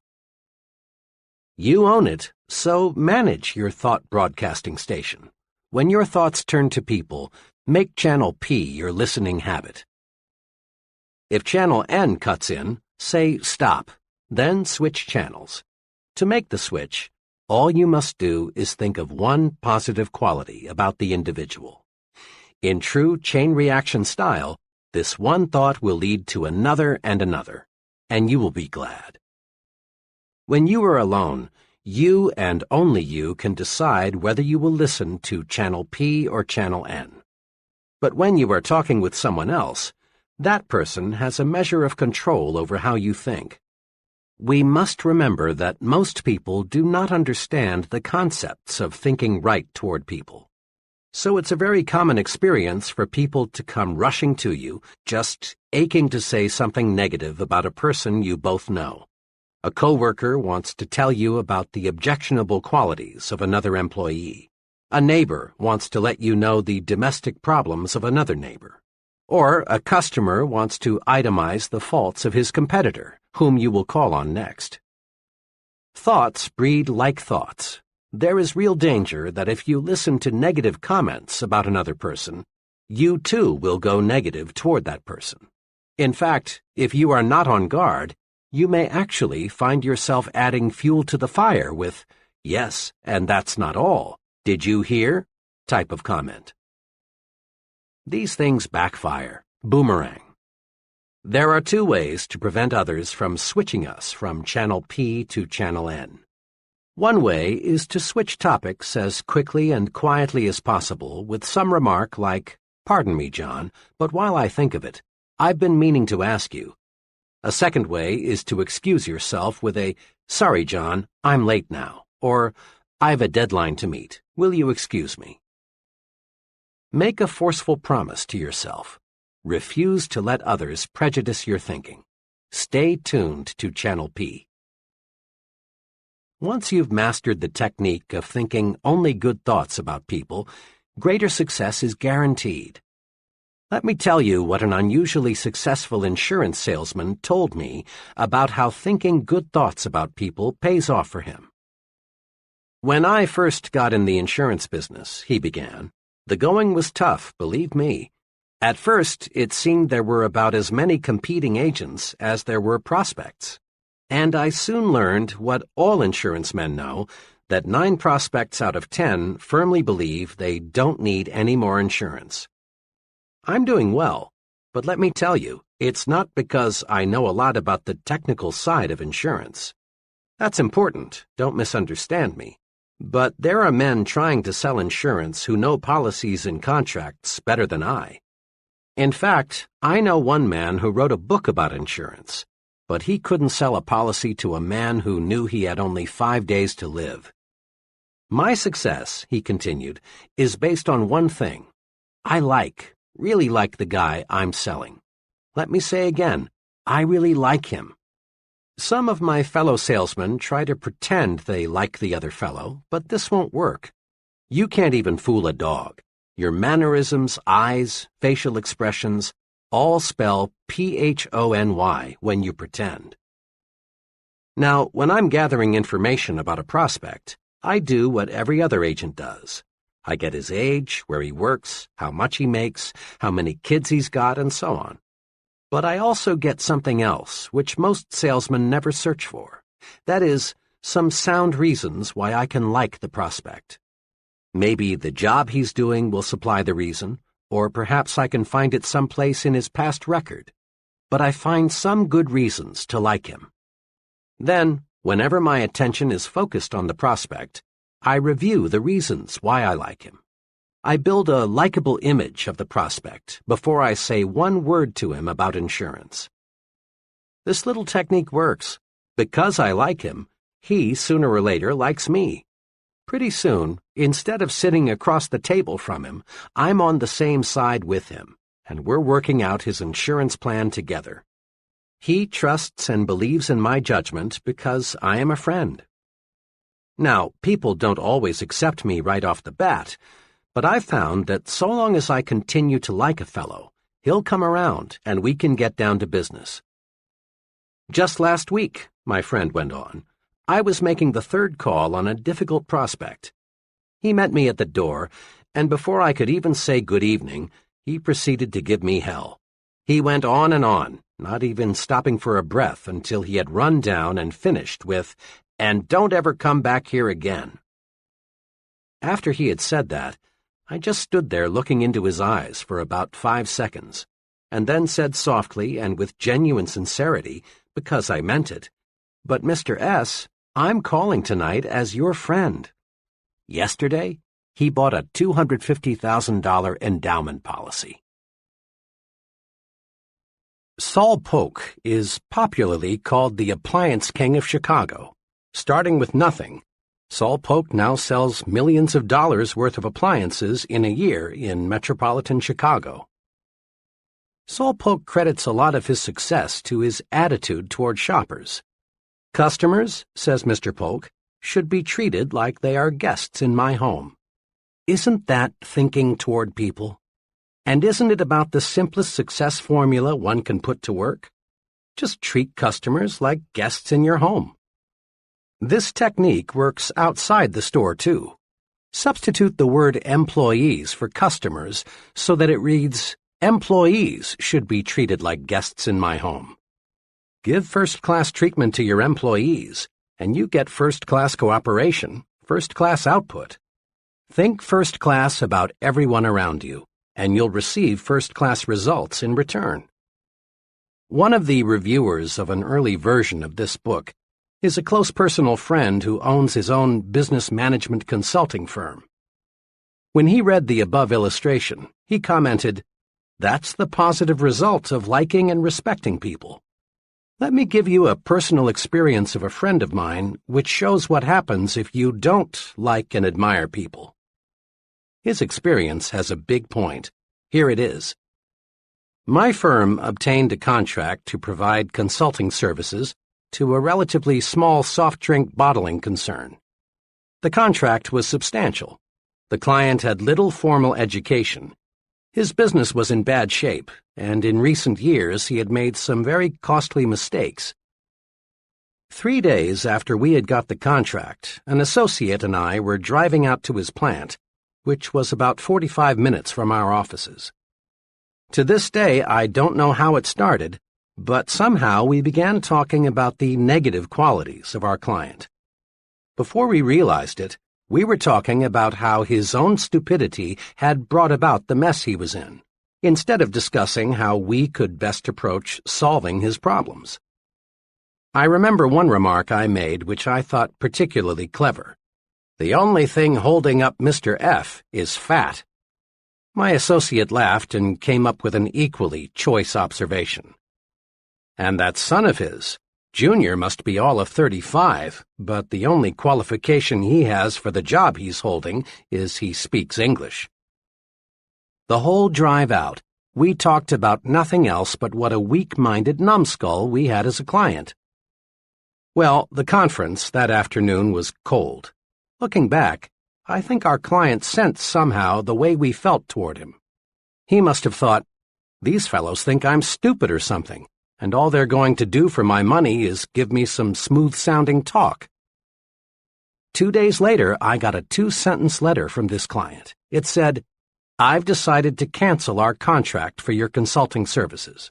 If there is a charge for your services to date, please bill me." Printing ourselves with negative thoughts for only 40 minutes cost us a contract. What made it even more painful was learning about a month later that this former client had contracted with an out-of-town firm for the professional assistance he needed. We would never have lost him had we concentrated on his many fine qualities, and he has them. Most people do. Here's how you can have some fun and discover a basic success principle at the same time. For the next 2 days, listen in on as many conversations as you can. Note 2 things. Which person in the conversation does the most talking, and which person is the more successful. Hundreds of my own little experiments have revealed this. The person who does the most talking and the person who is the most successful are rarely the same person. Almost without exception, the more successful the person, the more he practices conversation generosity. That is, he encourages the other person to talk about himself, his views, his accomplishments, his family, his job, his problems. Conversation generosity paves the way to greater success in 2 important ways. 1. Conversation generosity wins friends. 2. Conversation generosity helps you learn more about people. Remember this, the average person would rather talk about himself than anything else in this world. When you give him the chance, he likes you for it. Conversation generosity is the easiest, simplest, and surest way there is to win a friend. The second benefit of conversation generosity, learning more about other people, is important too. As we said in Chapter 1, people are what we study in our success lab. The more we can learn from them, their thought processes, their strong and weak points, why they do what and as they do, the better equipped we are to influence them effectively in the way that we want. Let me illustrate. A large New York advertising agency, like all advertising agencies, specializes, of course, in telling the public why it should buy the products it advertises. But this agency does something else, too. It requires its copywriters to spend 1 week each year behind counters so they can listen to what the people say about the products they promote. Listening provides the clues these copywriters need to write better, more effective ads. Many progressive businesses conduct so-called terminal interviews with employees who are leaving. The reason is not to sell the employees on staying with the company, but to find out why he is quitting. Then the company can bring about improvements in its employee relations. Listening pays off. Listening pays off for the salesman, too. Often people think of a good salesman as a good talker or a fast talker. Sales managers, however, are not as impressed by a good talker as they are by a good listener, a fellow who can ask questions and get desired answers. Don't be a conversation hog. Listen, win friends, and learn. Courtesy, practiced in every relationship with another person, is the finest tranquilizer you can use. No commercial preparation is 1/10 as effective in relaxing you as doing little things for other people. Thinking right toward people removes frustrations and stress. When you boil it all down, the big cause of stress is negative feelings toward other people. So think positive toward people and discover how wonderful, really wonderful this world is. The real test for thinking right toward people comes when things don't go exactly the way we want. How do you think when you're passed up for a promotion? Or when you fail to win an office in a club you belong to? Or when you're criticized for the job you've done? Remember this: how you think when you lose determines how long it will be until you win. The answer for thinking right toward people when things don't go exactly our way comes from Benjamin Fairless, one of the century's most outstanding persons. Mr. Fairless, who rose from very modest circumstances to become chief executive of the United States Steel Corporation, said this, quoted in Life magazine, October 15, 1956. "It depends on how you look at things. For example, I never had a teacher I hated. Naturally, I was disciplined just like every other pupil, but I always figured it was my fault that the discipline was necessary. I have also liked every boss I ever had. I always tried to please him and do more than he expected if I possibly could, never less.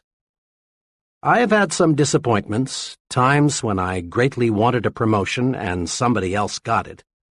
But I never figured that I was the victim of office politics or prejudice or bad judgment on the boss's part.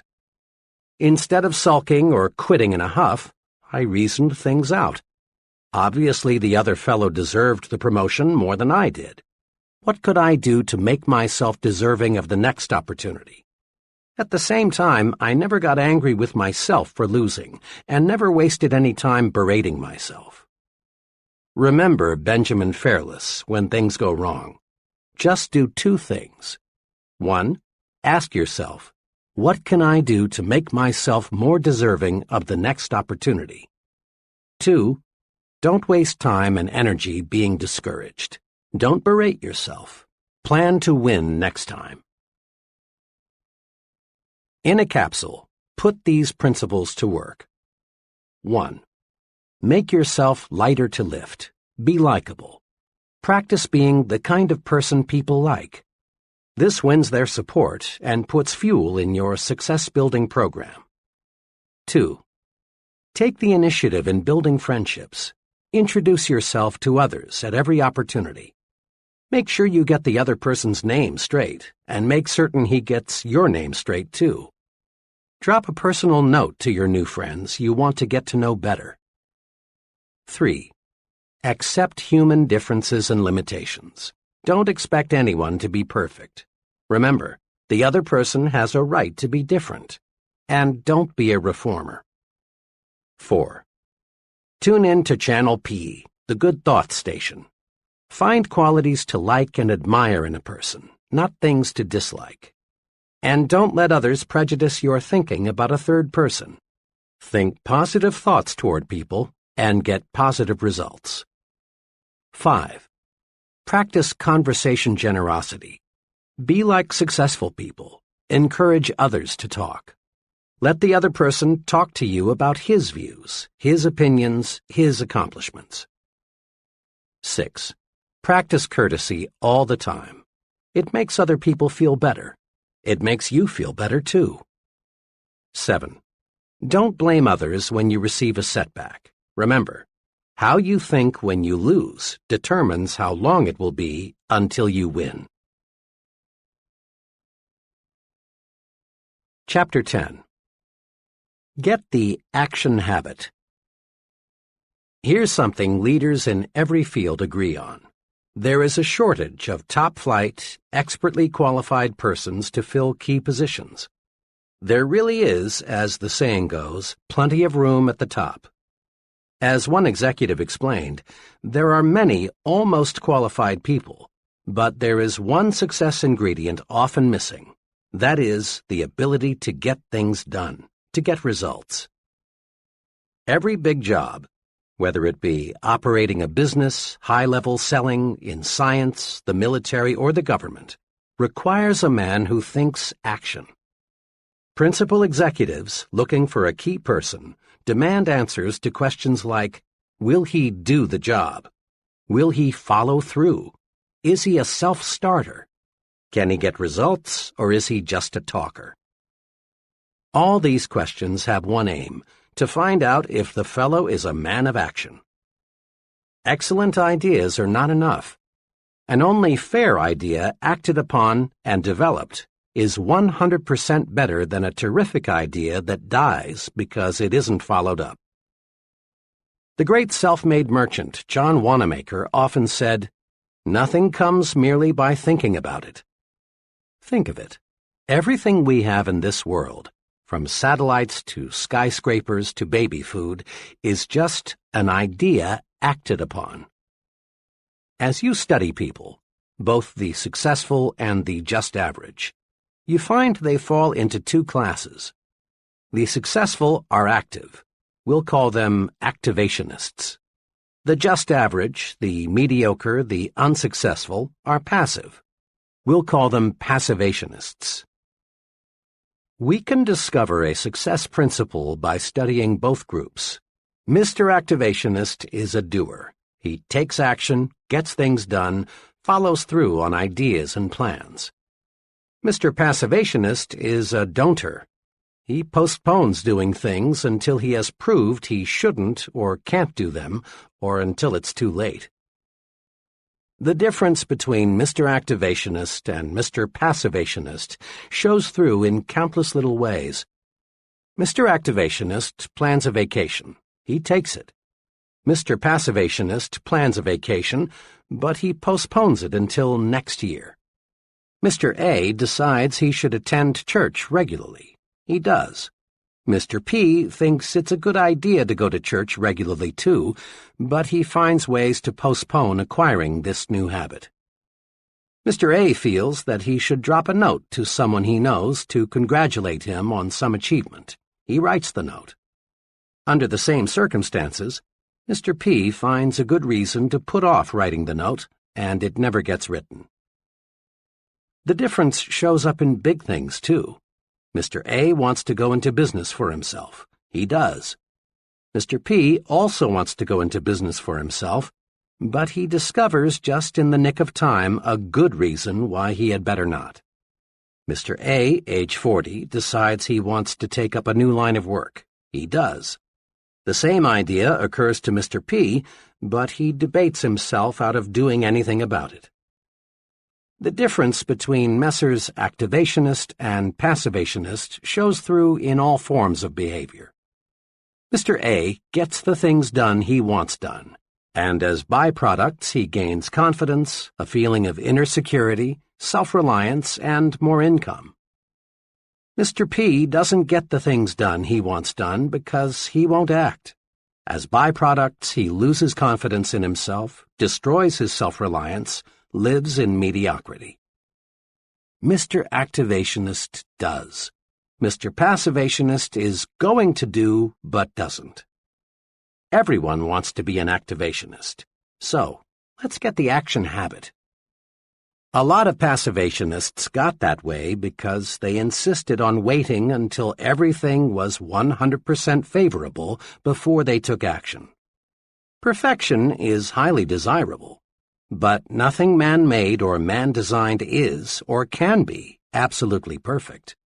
So to wait for the perfect set of conditions is to wait forever. Here are 3 case histories that show how 3 persons reacted to conditions.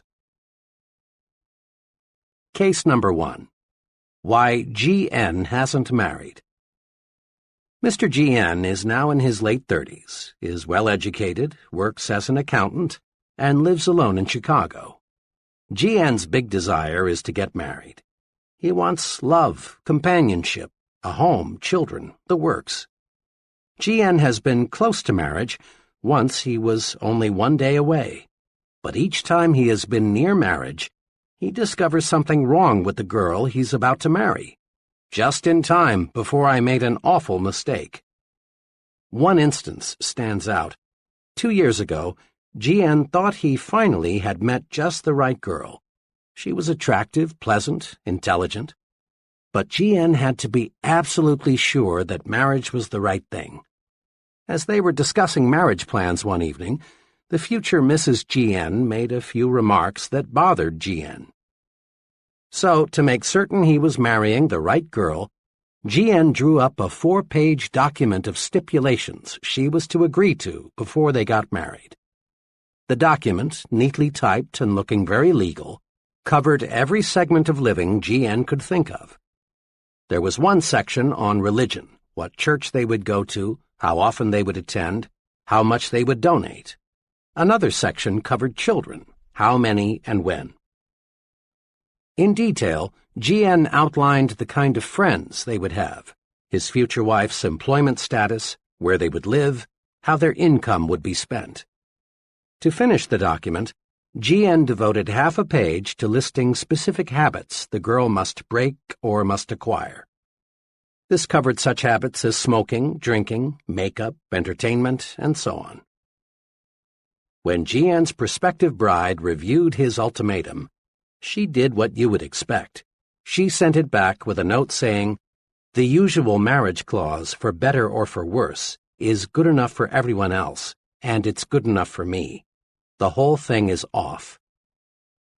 As G.N. was relating his experience to me, he said worriedly, "Now what was so wrong in writing out this agreement? After all, marriage is a big step.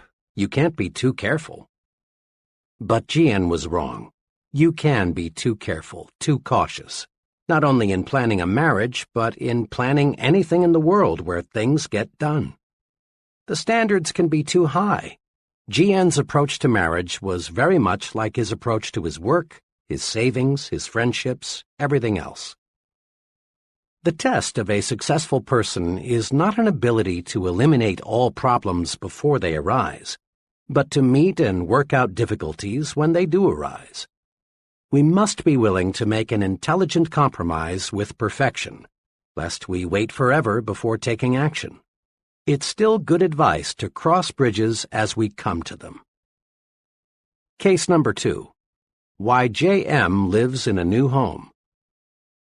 In every big decision, the mind battles with itself, to act or not to act, to do or not to do. Here's how one young fellow elected to act and reaped big rewards. J.M.'s situation is similar to that of a million other young men. He is in his 20s, has a wife and child, and still has only a modest income. Mr. and Mrs. J.M. lived in a small apartment. Both wanted a new home. They wanted the advantage of more space, cleaner surroundings, a place for the youngster to play, and a chance to build up equity in their own property. But there was a hitch to buying a new home, the down payment. One day, as J.M. was writing next month's rent check, he became very disgusted with himself. He observed that the rent payment was as much as monthly payments on a new home. J.M. called his wife and said, "How would you like to buy a new home next week?" "What's got into you?" she asked. "Why make jokes? You know we can't. We haven't even got the money for the down payment." But JM was determined. There are hundreds of thousands of couples like us who are going to buy a new home someday, but only about half of them ever do. Something always comes up to stop them. We're going to buy a home. I don't know yet how we'll raise the down payment, but we will. Well, the next week they found a house they both liked, quite unpretentious but nice, for $1,200 down. Now, the obstacle was to find a way to raise $1,200. JM knew he couldn't borrow it through the usual channels, for this would encumber his credit so that he couldn't get a mortgage for the sale price. Where there's a will, there's always a way. Suddenly, JM got a brainstorm. Why not contact the builder and work out a private loan arrangement for $1,200? This JM did. At first, the builder was cold to the idea, but JM persisted. Finally, it was agreed. The builder would, in effect, advance JM the $1,200 to be repaid at $100 a month plus interest. Now, all JM had to do was to find $100 a month. Mr. and Mrs. JM sharpened their pencils and figured out a way to cut expenditures $25 a month. But that still left $75, which JM would have to raise each month. Then JM got another idea. The next morning he went in to see his boss. He explained to his employer what he was doing. His boss was glad to learn that JM was going to buy a new home. Then JM said, "Look, Mr. T, to work this deal out, I've got to earn at least $75 more each month. Now I know," JM continued, "you'll give me a raise when you feel that I deserve it. What I want now is just a chance to earn more money. There are some things around here that could best be done on weekends. Will you make it possible for me to work then?" The employer was impressed with JM's sincerity and ambition. He proposed a way for JM to work 10 extra hours each weekend, and Mr. and Mrs. JM moved into their new home. 1. The resolution to take action ignited JM's mind to think of ways to accomplish his goal. 2. JM gained tremendously in new confidence. It will be much easier for him to take action in other major situations. 3. JM provided his wife and child the living standard they deserved. Had he waited, postponed buying the house until conditions were perfect, there is a real possibility they never would have owned a home of their own. Case number 3. CD wanted to start his own business, but Mr. CD represents another case of what happens to big ideas when one waits until conditions are perfect before taking action on those ideas. Shortly after World War II, CD got a job with the Customs Division of the U.S. Post Office Department. He liked his work, but after 5 years he became dissatisfied with the confinement, regular hours, low pay, and the seniority system with its relatively narrow chances for advancement. Then he got an idea. He had learned a great deal about what it takes to be a successful importer. Why not set himself up in the business of importing low-cost gift items and toys? CD knew many successful importers who didn't have his knowledge of the ins and outs of this business. It's been 10 years now since CD decided he wanted to go into business for himself. But today, he's still working for the Customs Office. Why? Well, every time CD was just about ready to cut loose on his own, something happened that stopped him from taking action. Lack of money, economic recession, new baby, need for temporary security, trade restrictions, and more excuses all served as reasons for waiting, for postponing. The real truth is that CD let himself develop into a passivationist. He wanted conditions to be perfect before he took action. Since conditions were never perfect, CD never took action. Here are 2 things to do to help you avoid the costly mistake of waiting until conditions are perfect before you act. 1. Expect future obstacles and difficulties. Every venture presents risks, problems, and uncertainties. Let's suppose you wanted to drive your car from Chicago to Los Angeles, but you insisted on waiting until you had absolute assurance that there would be no detours, no motor trouble, no bad weather, no drunken drivers, no risk of any kind. When would you start? Never. In planning your trip to Los Angeles, it makes sense to map your route, check your car, in other ways to eliminate as much risk as possible before you start. But you can't eliminate all risks. 2. Meet problems and obstacles as they arise. The test of a successful person is not the ability to eliminate all problems before he takes action, but rather the ability to find solutions to difficulties when he encounters them. In business, marriage, or in any activity, cross bridges when you come to them. We can't buy an insurance policy against all problems. Make up your mind to do something about your ideas. 5 or 6 years ago, a very capable professor told me of his plans for writing a book, a biography of a controversial personality of a few decades ago. His ideas were more than interesting. They were alive, fascinating. The professor knew what he wanted to say, and he had the skill and energy to say it. The project was destined to reward him with much inner satisfaction, prestige, and money. Last spring I saw my friend again, and I innocently asked him whether the book was about finished. This was a blunder. It opened up an old wound. No, he hadn't written the book. He struggled with himself for a moment, as if he were debating with himself whether to explain why. Finally, he explained that he had been too busy. He had more responsibilities and just couldn't get to it. In reality, what the professor had done was to bury the idea deep in his mental graveyard. He let his mind grow negative thoughts. He visualized the tremendous work and sacrifices that would be involved. He saw all sorts of reasons why the project would fail.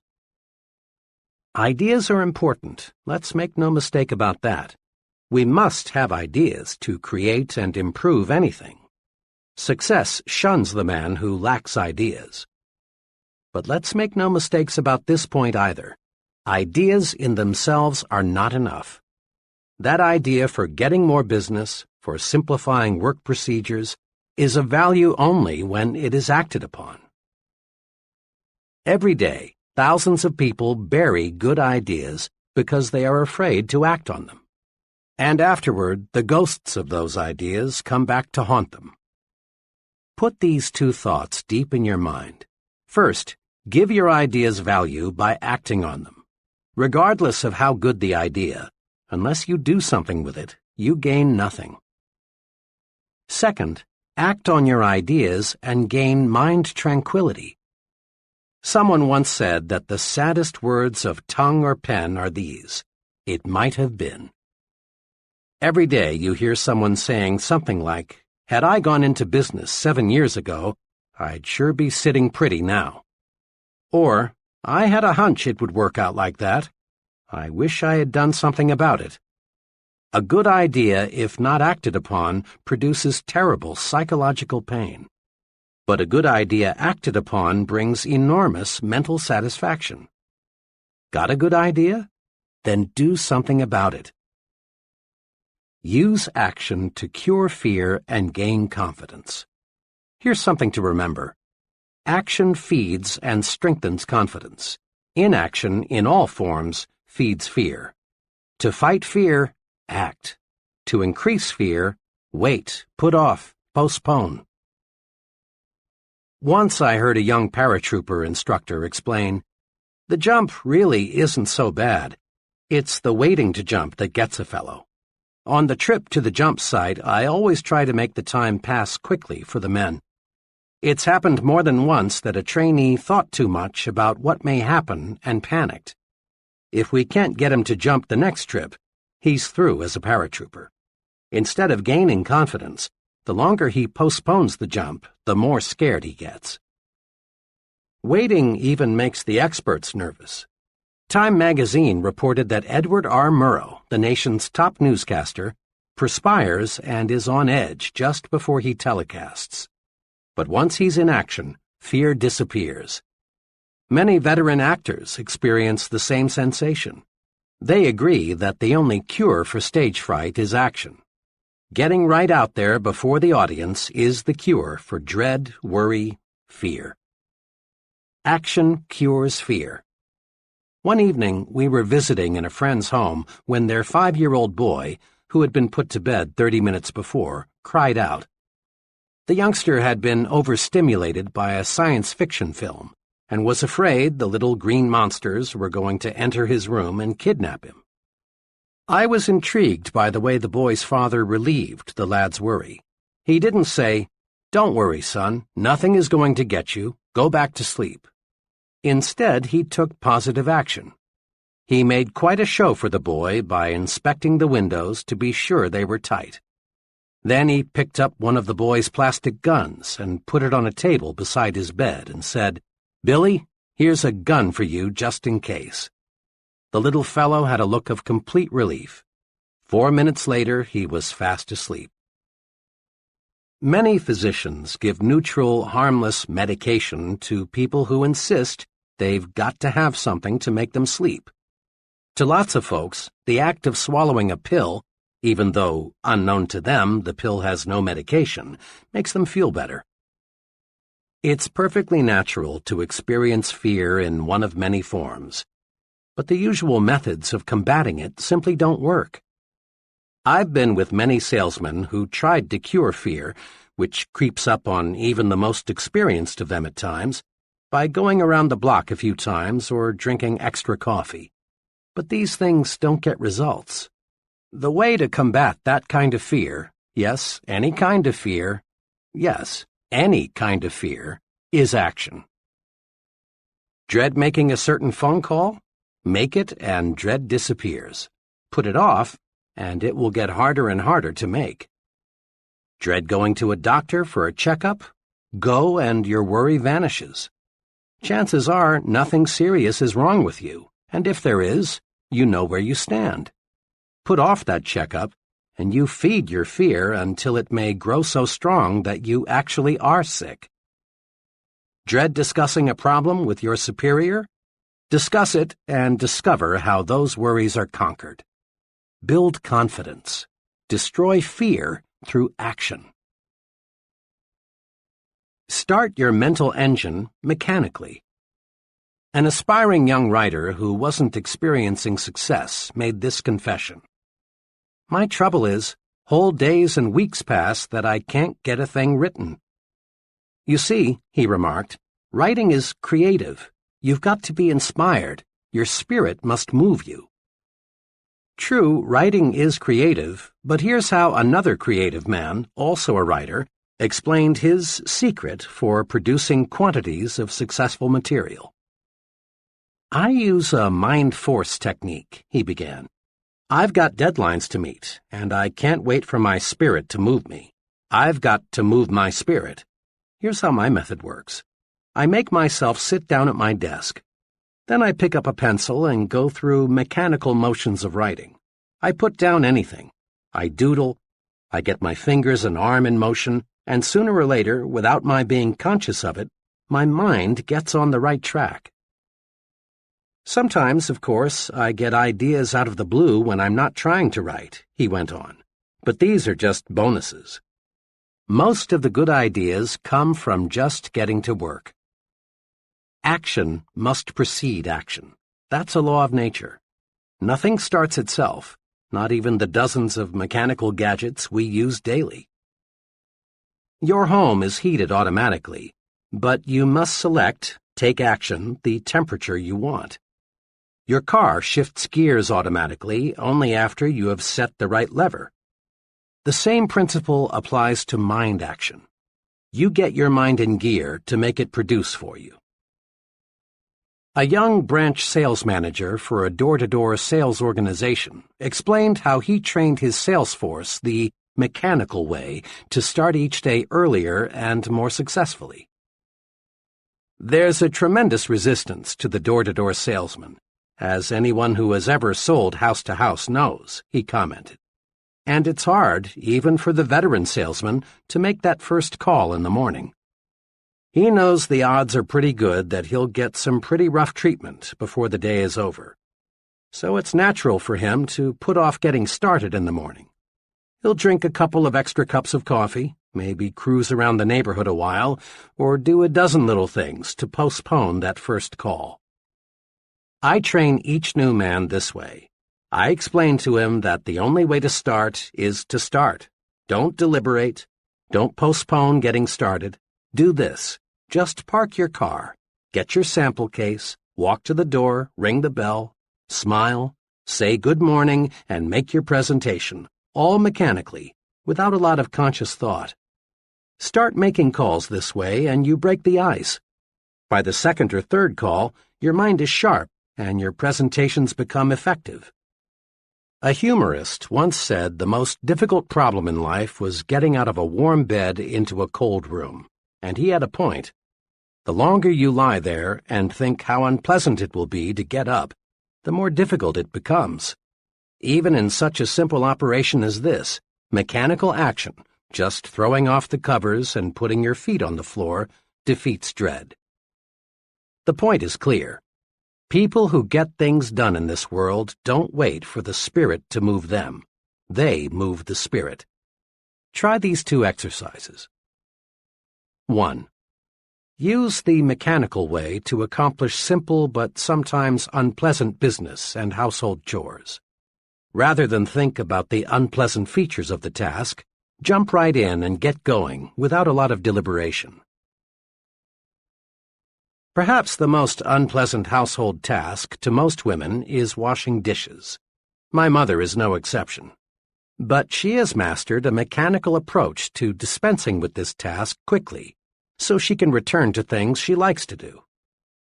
As she leaves the table, she always mechanically picks up several dishes, and without thinking about the task ahead, just gets started. In just a few minutes, she is through. Doesn't this beat stacking dishes and dreading the unpleasant inevitable? Do this today. Pick the one thing you like to do least. Then, without letting yourself deliberate on or dread the task, do it. That's the most efficient way to handle chores. 2. Next, use the mechanical way to create ideas, map out plans, solve problems, and do other work that requires top mental performance. Rather than wait for the spirit to move you, sit down and move your spirit. Here's a special technique guaranteed to help you. Use a pencil and paper. A simple pencil is the greatest concentration tool money can buy. If I had to choose between an ultra-fancy, deeply carpeted, beautifully decorated soundproof office and a pencil and paper, I'd choose the pencil and paper every time. With a pencil and paper, you can tie your mind to a problem. When you write a thought on paper, your full attention is automatically focused on that thought. That's because the mind is not designed to think one thought and write another at the same time. When you write on paper, you write on your mind, too. Tests prove conclusively that you remember something much longer and much more exactly if you write the thought on paper. And once you master the pencil and paper technique for concentration, you can think in noisy or other distracting situations. When you want to think, start writing or doodling or diagramming. It's an excellent way to move your spirit. Now is the magic word of success. Tomorrow, next week, later, sometime, someday, often as not are synonyms for the failure word, never. Lots of good dreams never come true because we say, I'll start someday, when we should say, I'll start now, right now. Take one example, saving money. Just about everybody agrees that saving money is a good idea. But just because it's a good idea doesn't mean many folks follow an organized savings and investment program. Many people have intentions to save, but only relatively few act on these intentions. Here's how one young couple got into gear with a regular wealth accumulation program. Bill's take-home income was $1,000 a month, but he and his wife Janet spent $1,000 each month too. Both wanted to save, but there were always reasons why they felt they couldn't begin. For years, they had promised themselves, "We'll start when we get a raise, when we've caught up with our installments, when we're over the hump, next month, next year." Finally, Janet got disgusted with their failure to save. She said to Bill, "Look, do we want to save or don't we?" He replied, "Of course we do, but you know as well as I we can't put aside anything now." But for once, Janet was in a do-or-die mood. "We've been telling ourselves for years we're going to start a savings program. We don't save because we think we can't. Now let's start thinking we can. I saw an ad today that shows if we'd save just $100 a month, in 15 years we'd have $18,000 plus $6,600 accumulated interest." The ad also said it's easier to spend what's left over after savings than it is to save what's left over after spending. If you're game, let's start with 10% of your pay and let's save off the top. We may eat crackers and milk before the month's up, but if we have to, we will. Bill and Janet were cramped for a few months, but soon they were adjusted to their new budget. Now they feel it's just as much fun to spend money on savings as it is to spend it on something else. Want to write a note to a friend?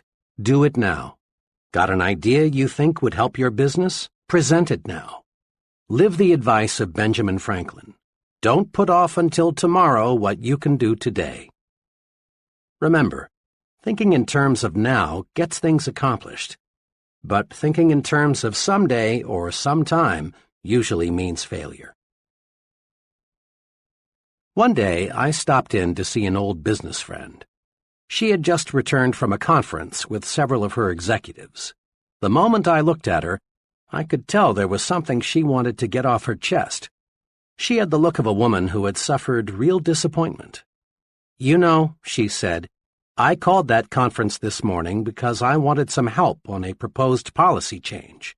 But what kind of help did I get? I had 6 men in there, and only one of them had anything to contribute. 2 others talked, but what they said was just an echo of what I had said.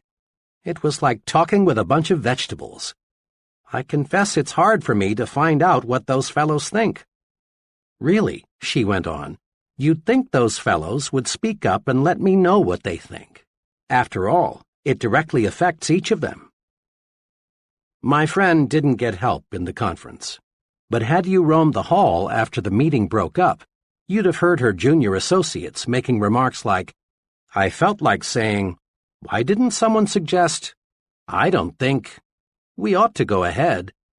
So, often the vegetables, those who have nothing to say in the conference room, are full of talk after the meeting, when what they've got to say won't make any difference. They're suddenly full of life when it's too late. Business executives want comment. The fellow who hides his light under a bushel hurts himself. Get the speak-up habit. Each time you speak up, you strengthen yourself. Come forward with your constructive ideas. We all know how many college students prepare their assignments. With fine intentions, Joe College sets aside a whole evening for some concentrated study. Here is a general pattern of how, too often, the evening is spent. Joe's ready to begin studying at 7 p.m., but his dinner seems just a bit heavy, so he decides to get in a little TV. A little turns out to be an hour's worth, since the program was pretty good. At 8 p.m., he sits down at his desk, but gets right back up because he just remembered he promised to call his girl. This shoots another 40 minutes. He hadn't talked to her all day. An incoming call takes another 20 minutes. On his way back to his desk, Joe is drawn into a ping-pong game. Another hour gone. The ping-pong makes him feel sweaty, so he takes a shower. Next, he needs a snack. The combined effect of the ping-pong and the shower have made him hungry. And so the evening planned with good intentions drifts away. Finally, at 1 a.m., he opens the book, but he's too sleepy to absorb the subject. Finally, he surrenders completely. Next morning, he tells the professor, "I hope you give me a break. I studied till 2 a.m. for this exam."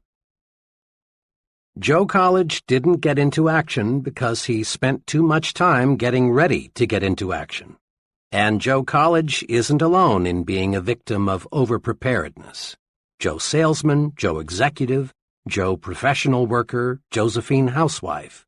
They all often try to build strength and get ready with office chats, coffee breaks, sharpening pencils, reading, personal business, getting the desk cleared off, TV, and dozens of other little escape devices.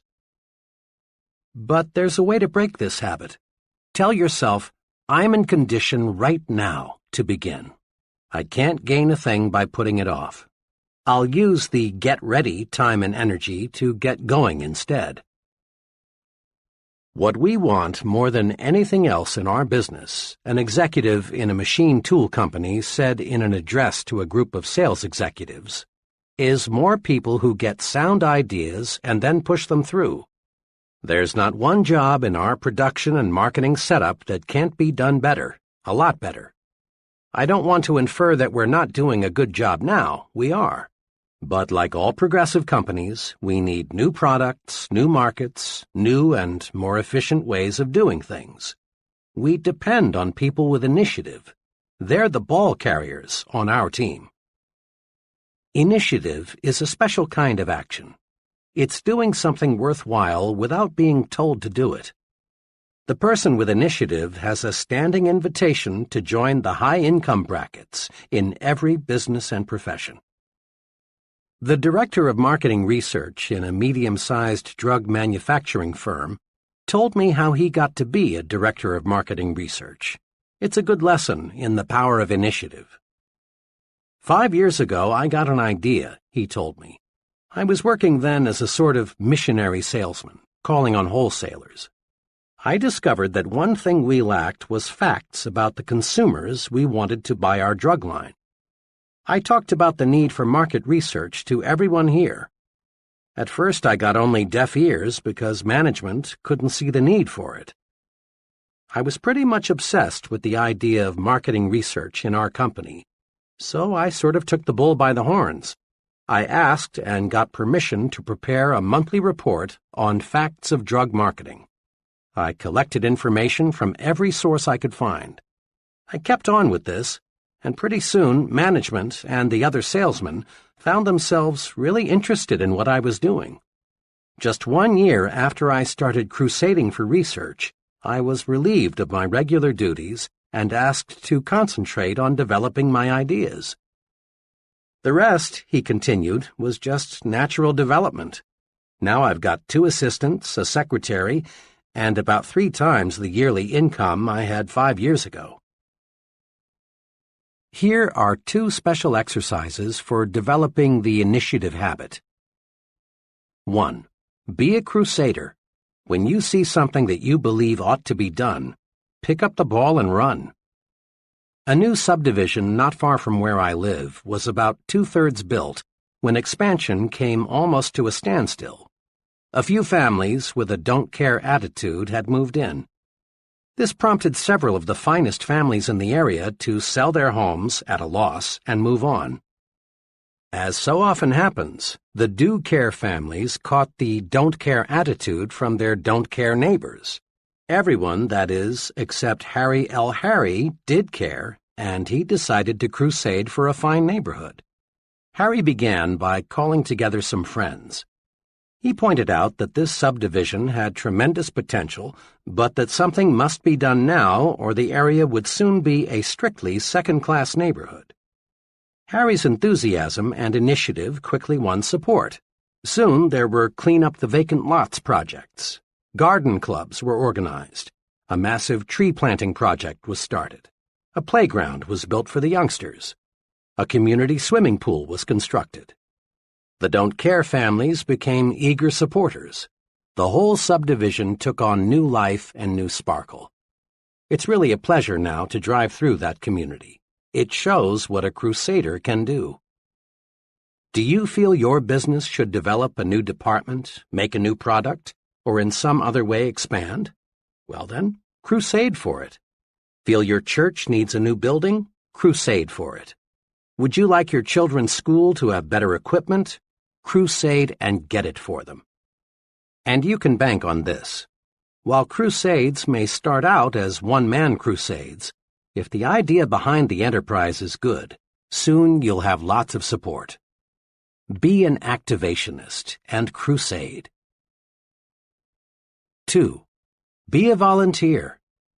Each of us has been in situations in which we wanted to volunteer for some activity but didn't. Why? Because of fear. Not fear that we couldn't accomplish the task, but rather fear of what our associates would say. The fear of being laughed at, of being called an eager beaver, of being accused of bucking for a raise holds many people back. It's natural to want to belong, to be accepted, to have group approval. But ask yourself, which group do I want to have accept me?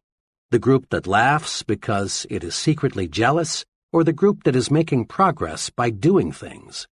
The right choice is obvious. The volunteer stands out. He receives special attention.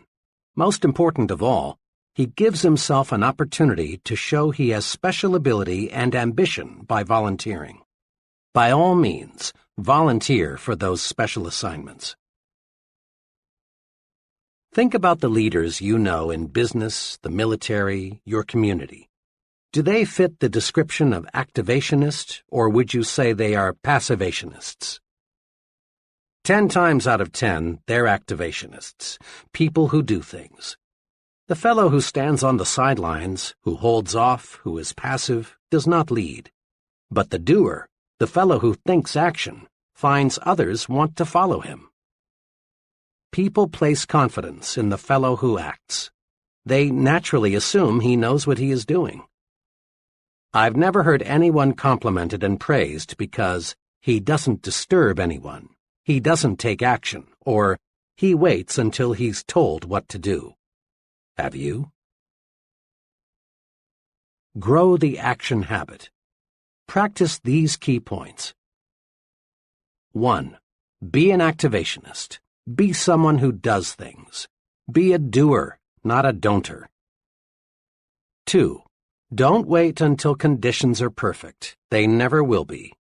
Expect future obstacles and difficulties and solve them as they arise.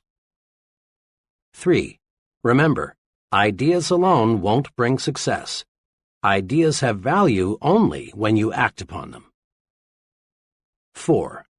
Use action to cure fear and gain confidence. Do what you fear, and fear disappears. Just try it and see. 5. Start your mental engine mechanically. Don't wait for the spirit to move you. Take action, dig in, and you move the spirit. 6. Think in terms of now. Tomorrow, next week, later, and similar words often are synonymous with the failure word never. Be an I'm starting right now kind of person. 7. Get down to business, pronto. Don't waste time getting ready to act. Start acting instead. 8. Seize the initiative. Be a crusader. Pick up the ball and run. Be a volunteer. Show that you have ability and ambition to do. Get in gear and go. Chapter 11. How to turn defeat into victory. Social workers and others who work on Skid Row find many differences in age, religious faith, education, and background among the tragic souls who have dropped into America's gutters. Some of these citizens are surprisingly young. Others are old. A sprinkling are college graduates. A few have essentially no formal education. Some are married, others are not. But the people on Skid Row do have something in common. Each one is defeated, whipped, beaten. Each one has encountered situations that conquered him. Each is eager, even anxious, to tell you about the situation that wrecked him, about his own private Waterloo.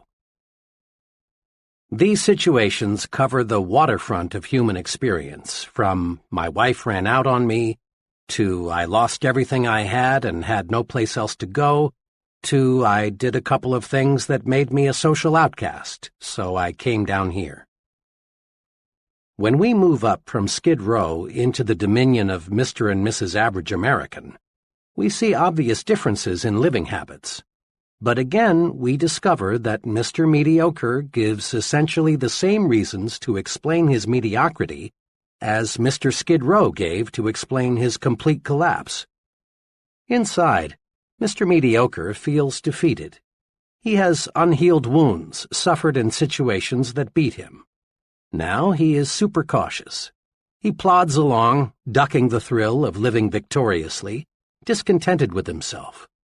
He feels beaten, but tries hard to endure the sentence of mediocrity that fate has handed him.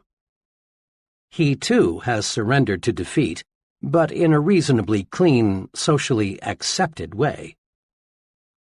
Now, when we climb upstairs into the uncrowded world of success, we again discover people from every possible background. Corporate executives, leading ministers, government officials, top men in every field, we discover come from poor homes, rich homes, broken homes, cotton patches, cornfields, and slums. These people, who lead every branch of our society, have experienced every tough situation you can describe. It is possible to match every Mr. Skid Row with a Mr. Mediocre and a Mr. Success on every score: age, intelligence, background, nationality, you name it, with one exception. The one thing you can't match them on is their response to defeat. When the fellow we call Mr. Skid Row got knocked down, he failed to get up again. He just lay there, splattered out. Mr. Mediocre got up to his knees, but he crawled away, and when out of sight, ran in the opposite direction, so he'd be sure never to take a beating again. But Mr. Success reacted differently when he got knocked down. He bounced up, learned a lesson, forgot the beating, and moved upward. One of my closest friends is an exceptionally successful management consultant. When you walk into his office, you feel that you are really uptown. The fine furniture, the carpeting, the busy people, the important clients, all tell you his company is prosperous. A cynic might say, "It must have taken a real con man to put across an operation like this." But the cynic would be wrong. It didn't take a con man. And it didn't take a brilliant man or a wealthy man or a lucky man. All, and I hesitate to use the word all because all means so much sometimes, all it took was a persistent man who never thought he was defeated. Behind this prosperous and respected company is the story of a man fighting, battling his way upward, losing 10 years' savings in his first 6 months in business, living in his office several months because he lacked money to pay rent on an apartment, turning down numerous good jobs because he wanted more to stay with his idea and make it work, hearing prospects for his service say no 100 times as often as they said yes. During the 7 unbelievably hard years it took him to succeed, I never heard my friend complain once. He'd explain, "Dave, I'm learning. This is competitive business, and because it's intangible, it's hard to sell, but I'm learning how." And he did. Once I told my friend that this experience must be taking a lot out of him, but he replied, "No, it's not taking something out of me. It's putting something into me instead." Check the lives of the people in Who's Who in America, and you'll find that those who have succeeded in a major way have been pounded by losing situations. Each person in this elite corps of successful men has encountered opposition, discouragement, setbacks, personal misfortune. Read the biographies and autobiographies of great people, and again you discover that each of these people could have surrendered to setbacks many times. Or do this. Learn the background of the president of your company or the mayor of your city, or select any person you consider a real success. When you probe, you'll discover the individual has overcome big, real obstacles. It is not possible to win high-level success without meeting opposition, hardship, and setback. But it is possible to use setbacks to propel you forward. Let's see how. I saw some commercial airline statistics recently showing that there is only one fatality per 10 billion miles flown. Air travel is a magnificently safe way to go these days. Unfortunately, air accidents still occur. But when they do, the Civil Aviation Administration is on the scene quickly to find out what caused the crash. Fragments of metal are picked up from miles around and pieced together. A variety of experts reconstruct what probably happened. Witnesses and survivors are interviewed. The investigation goes on for weeks, months, until the question, what caused this crash, is answered. Once the CAA has the answer, immediate steps are taken to prevent a similar accident from happening again. If the crash was caused by a structural defect, other planes of that type must have that defect corrected. Or if certain instruments are found faulty, corrections must be made. Literally hundreds of safety devices on modern aircraft have resulted from CAA investigations. The CAA studies setbacks to pave the way to safer air travel, and it's obvious that their efforts pay off. Doctors use setbacks to pave the way to better health and longer life. Often, when a patient dies for an uncertain reason, doctors perform a post-mortem to find out why. In this way, they learn more about the functioning of the human body, and lives of other people are saved. A sales executive friend of mine devotes one entire sales meeting a month to helping his salesmen discover why they lost important sales. The lost sale is reconstructed and carefully examined. In this way, the salesman learns how to avoid losing similar sales in the future. The football coach who wins more games than he loses goes over the details of each game with his team to point out their mistakes. Some coaches have movies made of each game so the team can literally see its bad moves. The purpose? To play the next game better. CAA officials, successful sales executives, physicians, football coaches, and professionals in every field follow this success principle. Salvage something from every setback. When a setback hits us personally, our first impulse is often to become so emotionally upset that we fail to learn the lesson. Professors know that a student's reaction to a failing grade provides a clue to his success potential. When I was a professor at Wayne State University in Detroit some years ago, I had no choice but to turn in a failing grade for a graduating senior. This was a real blow to the student. He had already made graduation plans, and canceling was embarrassing.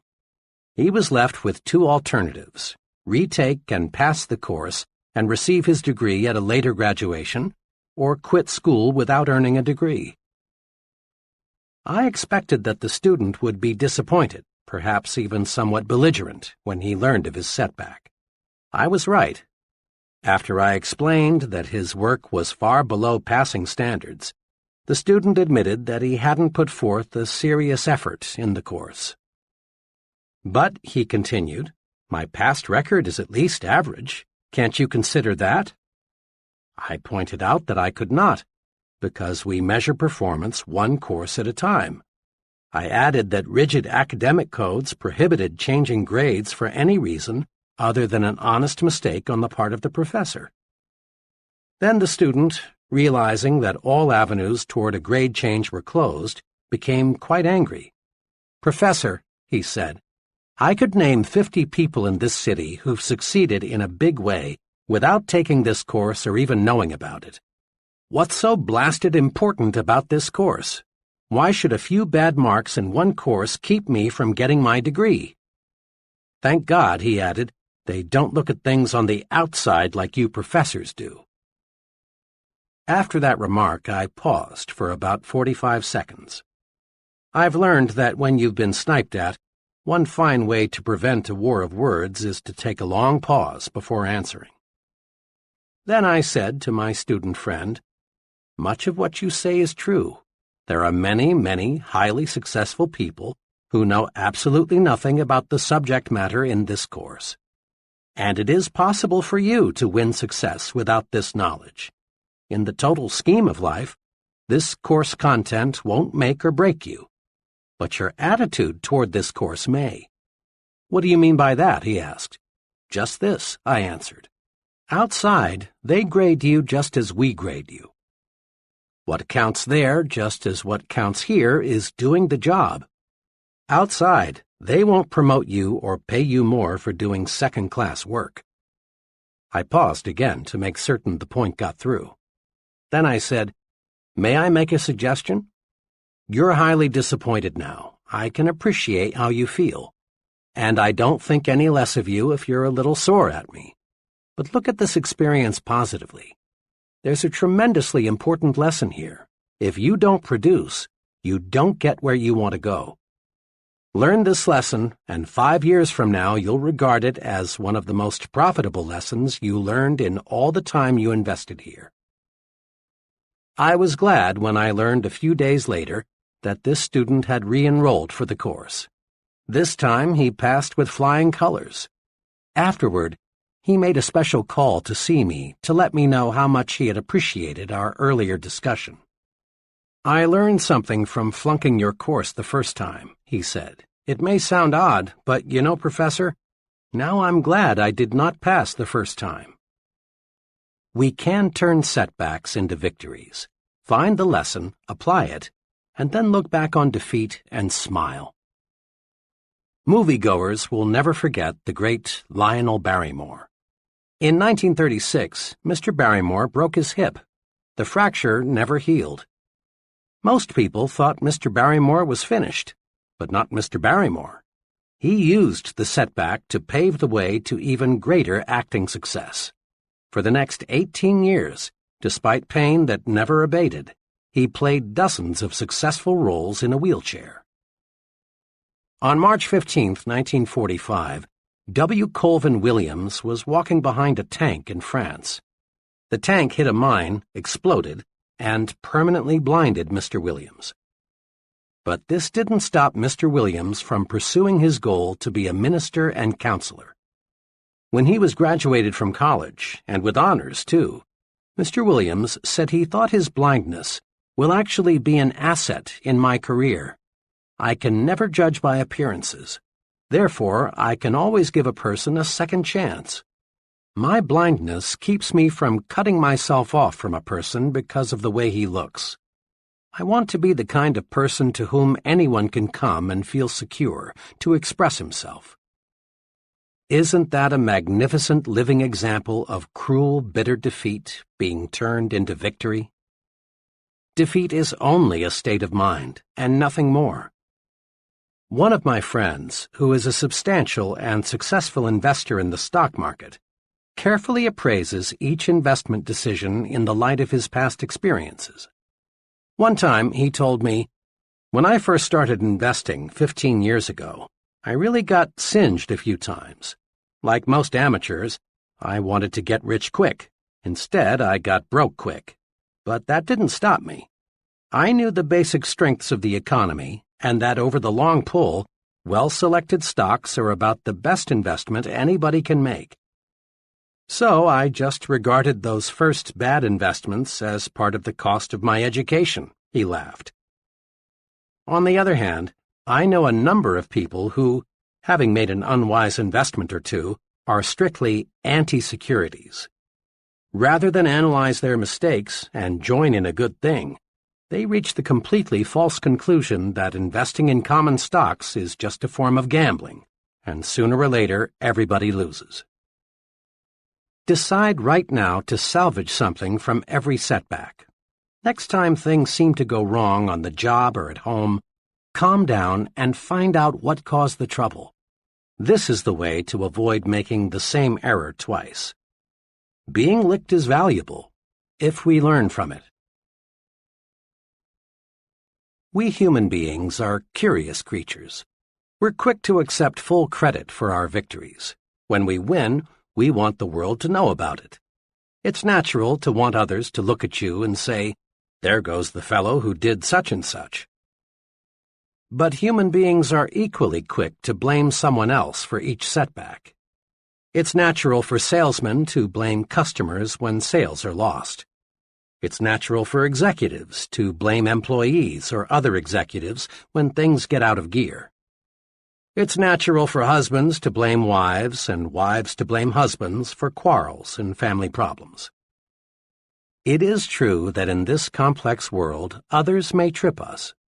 But it is also true that more often than not, we trip ourselves. We lose because of personal inadequacy, some personal mistake. Condition yourself for success this way. Remind yourself that you want to be as nearly perfect as is humanly possible. Be objective. Put yourself in a glass tube and look at yourself as a disinterested third party would look at the situation. See if you have a weakness that you've never noticed before. If you have, take action to correct it. Many people become so accustomed to themselves that they fail to see ways for improvement. The great Metropolitan Opera star Risa Stevens said in Reader's Digest, July 1955, that at the unhappiest moment of her life, she received the best advice she's ever had. Early in her career, Miss Stevens lost the Metropolitan Opera Auditions of the Air. After losing, Miss Stevens was bitter. "I longed to hear," she said, "that my voice was really better than the other girls', that the verdict was grossly unfair, that I had just lacked the right connections to win." But Miss Stevens's teacher didn't coddle her. Instead, she said to Miss Stevens, "My dear, have the courage to face your faults." "Much as I wanted to fall back on self-pity," continued Miss Stevens, those words, kept coming back to me. That night they woke me. I couldn't sleep until I faced my shortcomings. Lying there in the dark, I asked myself, why did I fail? How can I win next time? And I admitted to myself that my voice range was not as good as it had to be, that I had to perfect my languages, that I must learn more roles. Miss Stevens went on to say how facing her faults not only helped her to succeed on stage, but also helped her win more friends and develop a more pleasing personality. Being self-critical is constructive. It helps you to build the personal strength and efficiency needed for success. Blaming others is destructive. You gain absolutely nothing from proving that someone else is wrong. Be constructively self-critical. Don't run away from inadequacies. Be like the real professionals. They seek out their faults and weaknesses, then correct them. That's what makes them professionals. Don't, of course, try to find your faults so you can say to yourself, "Here's another reason I'm a loser." Instead, view your mistakes as, "Here's another way to make me a bigger winner." The great Orville Hubbard once said, "A failure is a man who has blundered but is not able to cash in on the experience."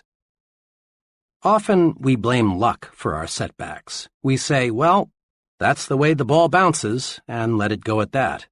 But stop and think. Balls don't bounce in certain ways for uncertain reasons. The bounce of a ball is determined by three things: the ball, the way it is thrown, and the surface it strikes. Definite physical laws explain the bounce of a ball, not luck.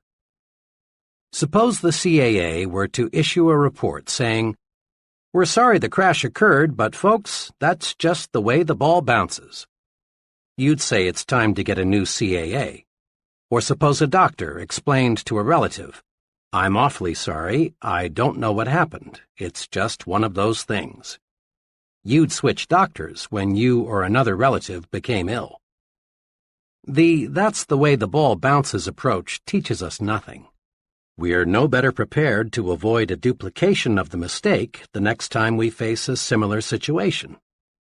The football coach who takes Saturday's loss with, "Well, boys, that's the way the ball bounces," isn't helping his team avoid the same mistakes the next Saturday. Orville Hubbard, mayor of Dearborn, Michigan for 17 consecutive years, is one of the nation's most colorful and respected urban administrators. For 10 years prior to becoming mayor of Dearborn, Mr. Hubbard could have used the bad luck excuse and stepped out of politics. Before becoming a perennial winner, Orville Hubbard was unlucky 3 times in trying to get the nomination for mayor. 3 times he tried to get the nomination for state senator, but failed. Once he was beaten in a race for a congressional nomination. But Orville Hubbard studied these setbacks. He regarded them as part of his political education. And today he is one of the sharpest, most unbeatable politicians in local government. Instead of blaming luck, research those setbacks. If you lose, learn. Lots of folks go through life explaining their mediocrity with hard luck, tough luck, sour luck, bad luck. These people are still like children, immature, searching for sympathy. Without realizing it, they fail to see opportunities to grow bigger, stronger, more self-reliant. Stop blaming luck. Blaming luck never got anyone where he wanted to go. A friend, who is a literary consultant, writer, and critic, chatted with me recently about what it takes to be a successful writer. A lot of would-be writers, he explained, simply aren't serious about wanting to write. They try for a little while, but give it up when they discover there is real work involved. I haven't much patience with these people because they're looking for a shortcut, and there just isn't one. But, he went on, I don't want to imply that pure persistence is enough. The plain truth is, often it isn't. Just now, I'm working with a fellow who's written 62 short fiction pieces but hasn't sold one. Obviously, he is persistent in his goal to become a writer.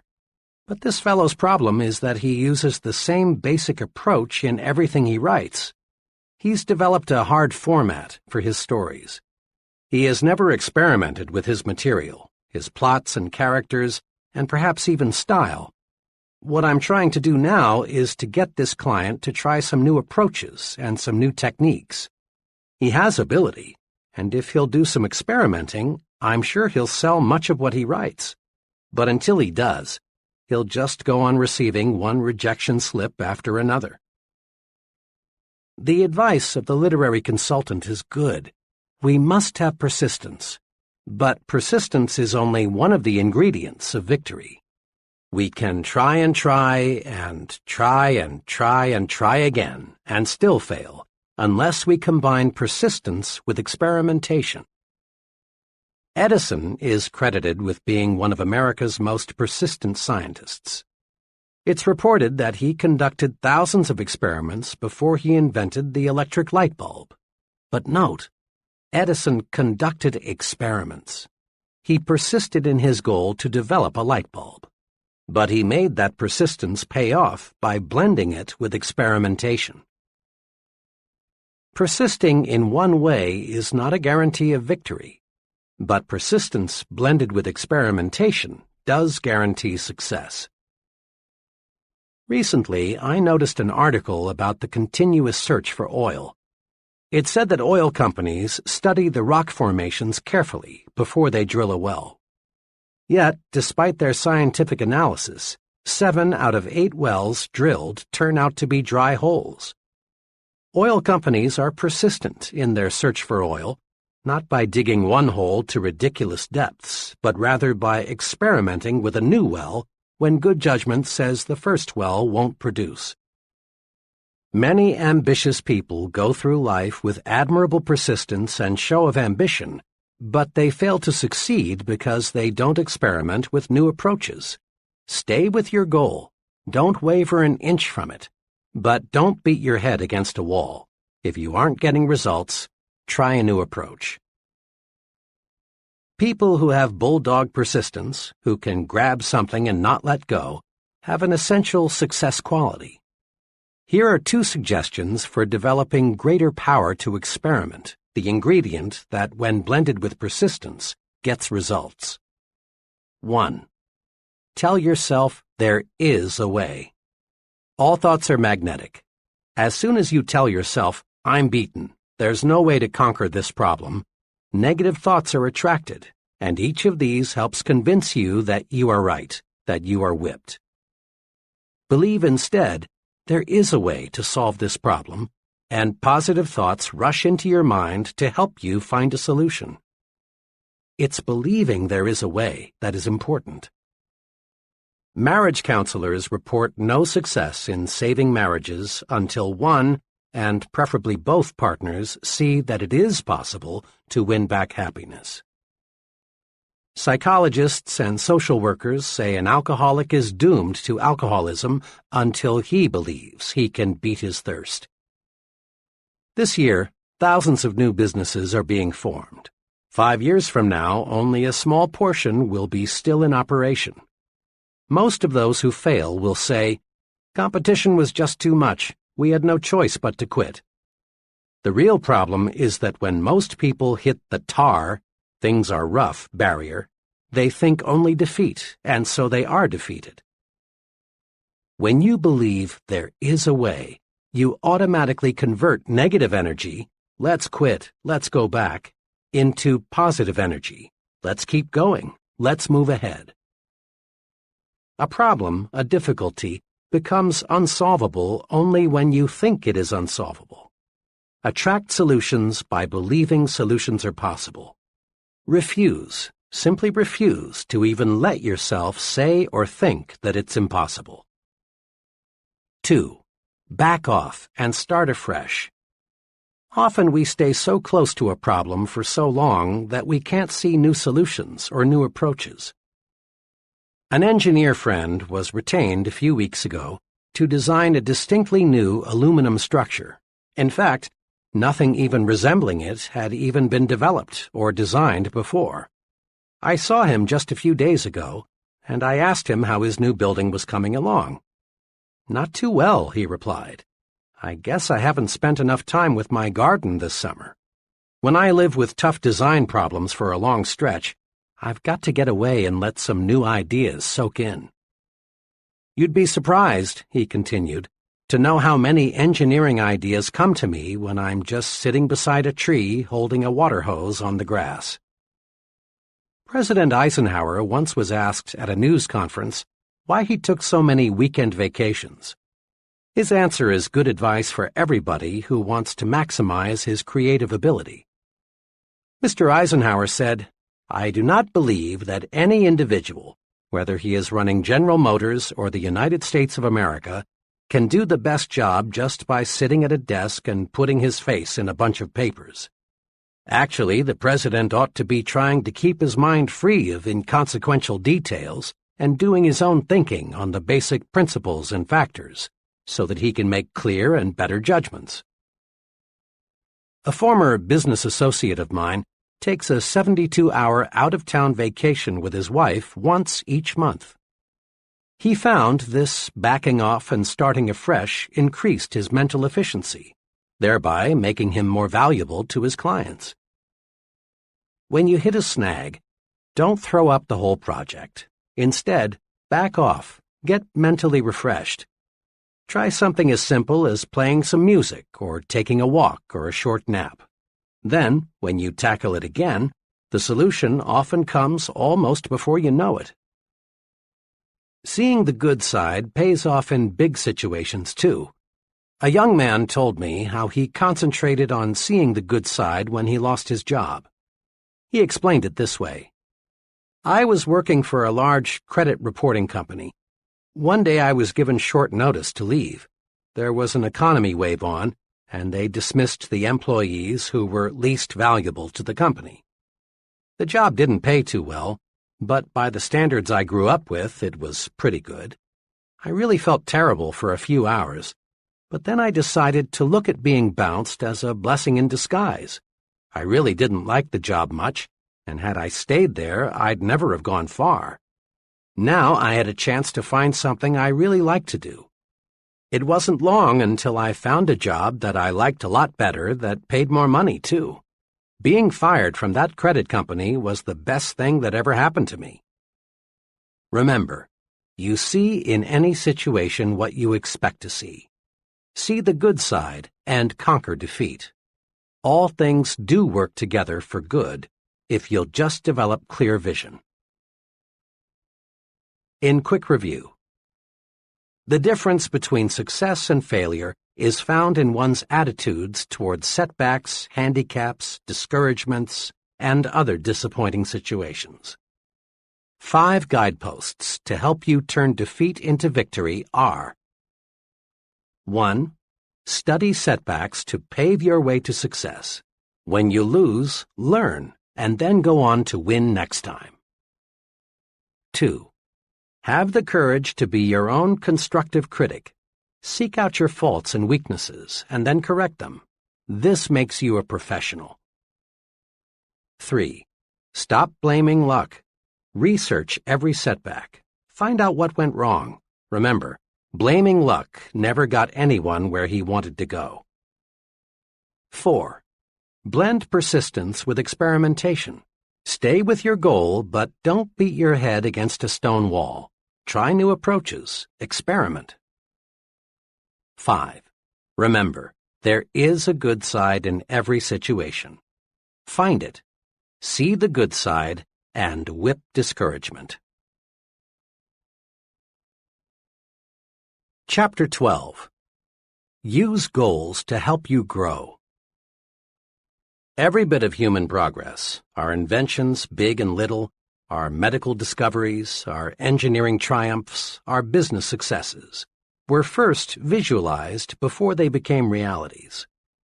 Baby moons circle the Earth not because of accidental discoveries, but because scientists set conquer space as a goal. A goal is an objective, a purpose. A goal is more than a dream.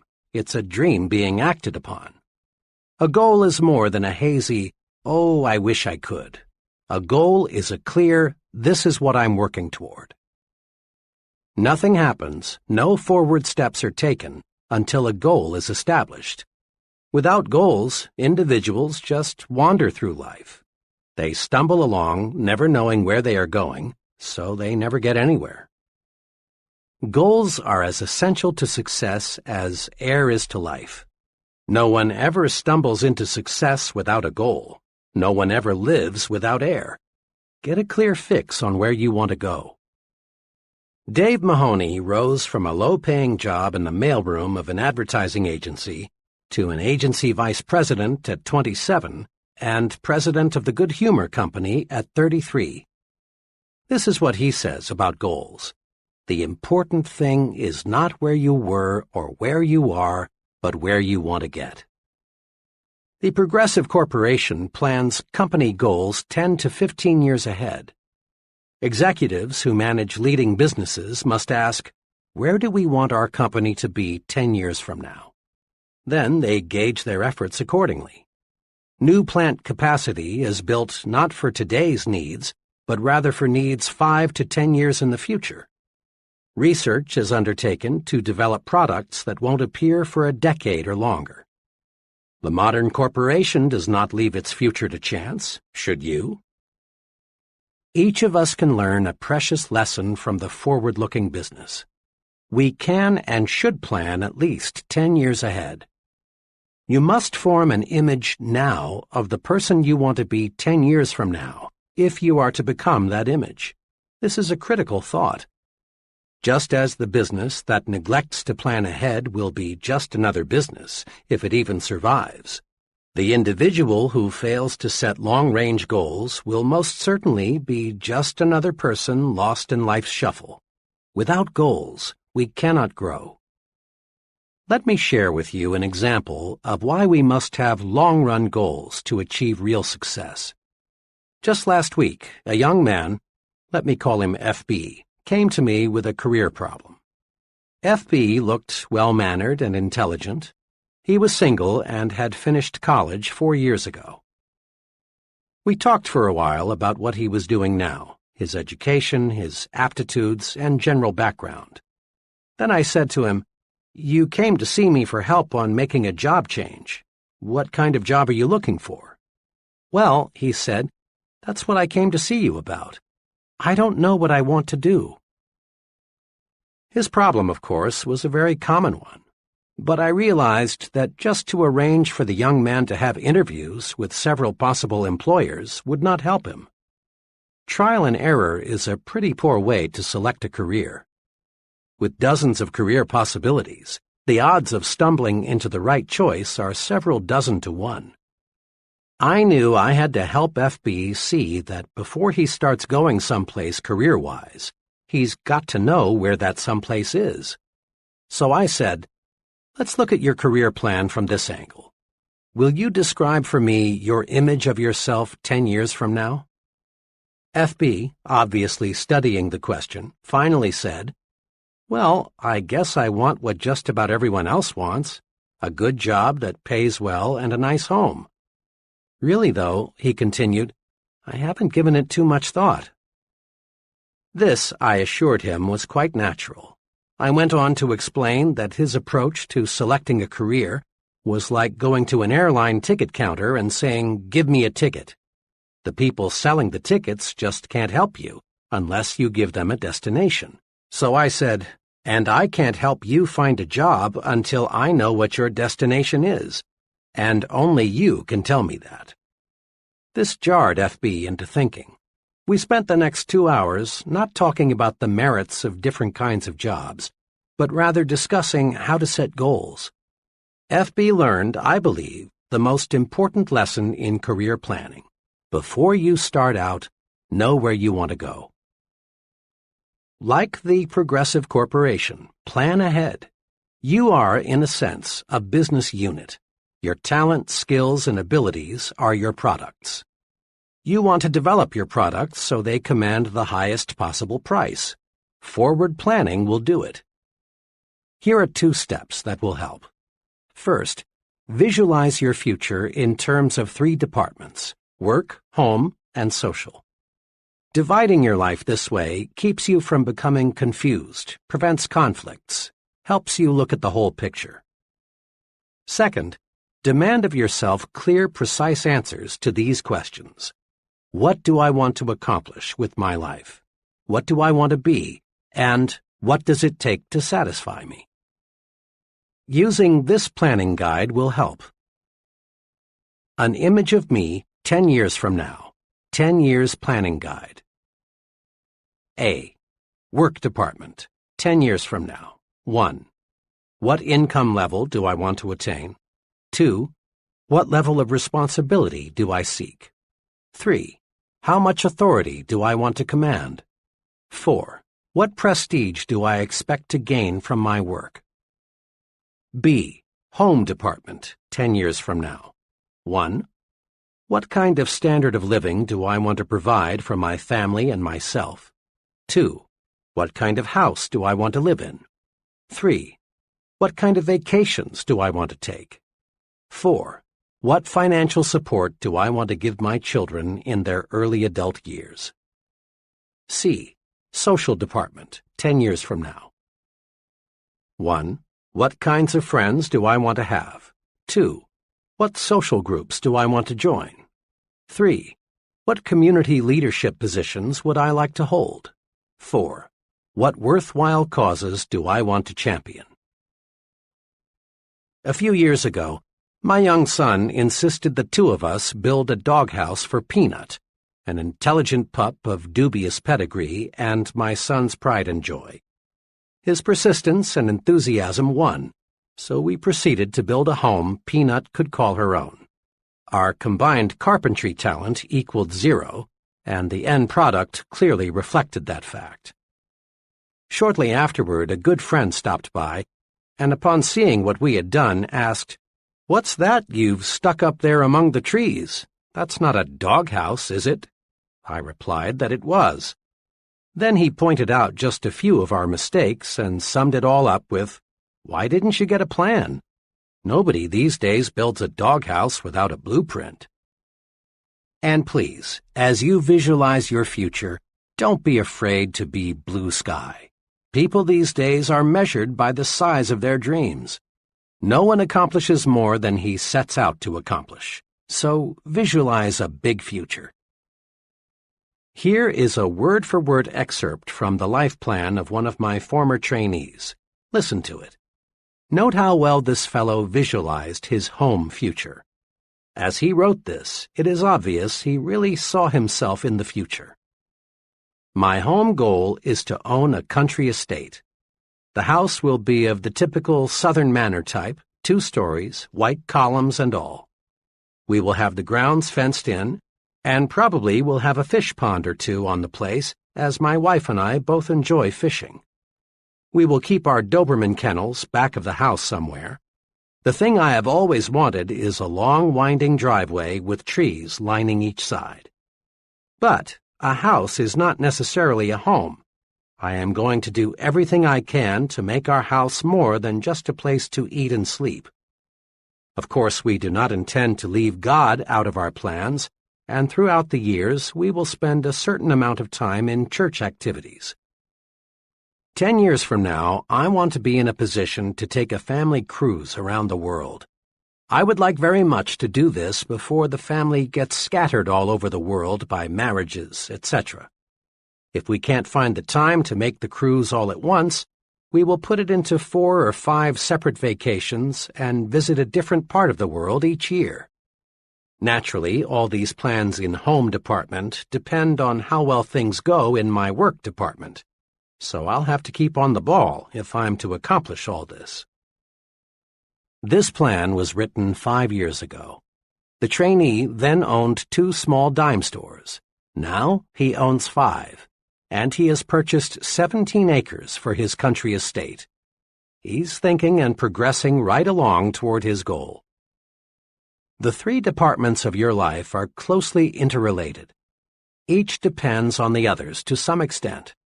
But the one department that has the most influence over the other departments is your work.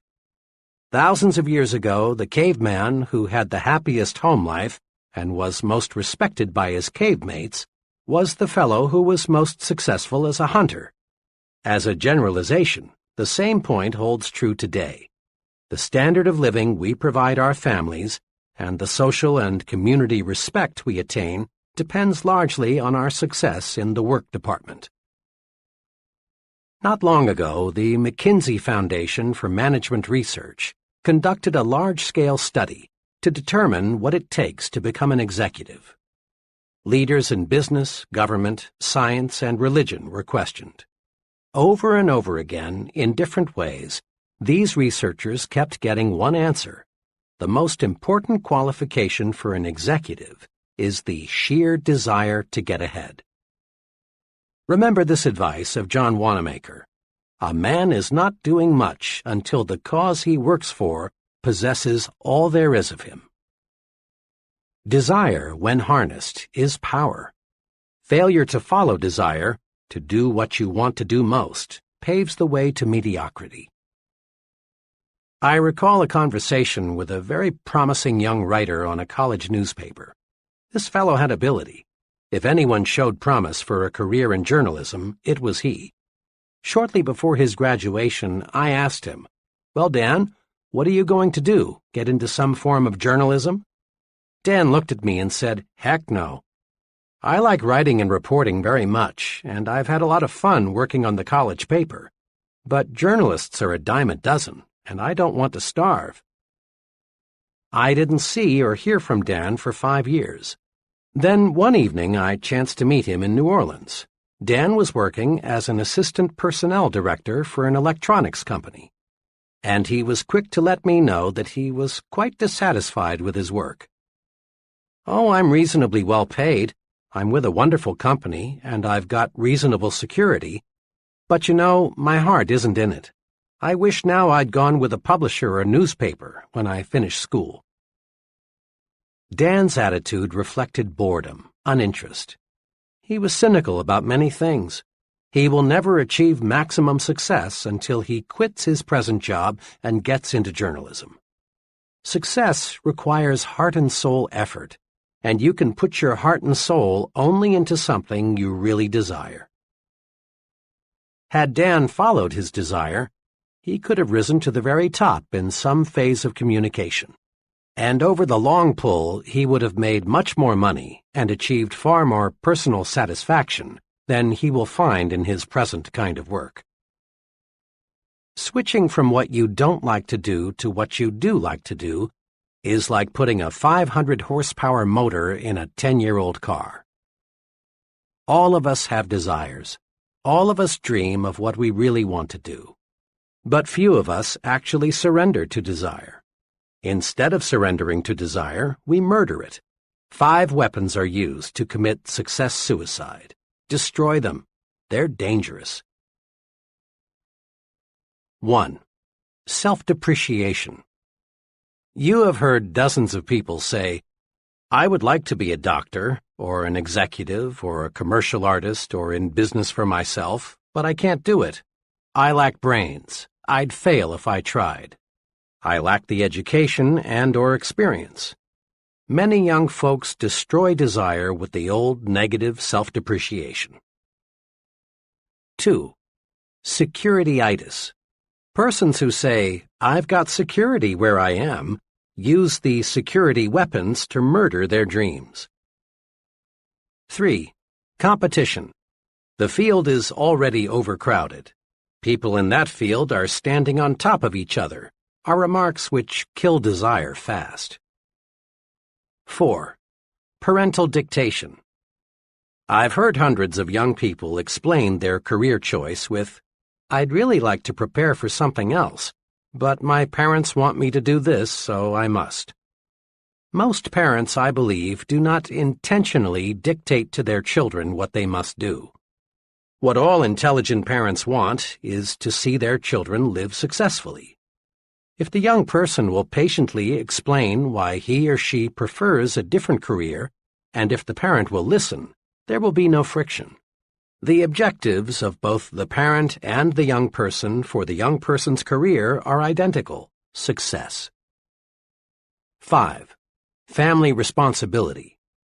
The attitude of, "It would have been wise for me to change over 5 years ago, but now I've got a family and I can't change," illustrates this kind of desire murder weapon. Throw away those murder weapons. Remember, the only way to get full power, to develop full go force, is to do what you want to do. Surrender to desire and gain energy, enthusiasm, mental zip, and even better health. And it's never too late to let desire take over.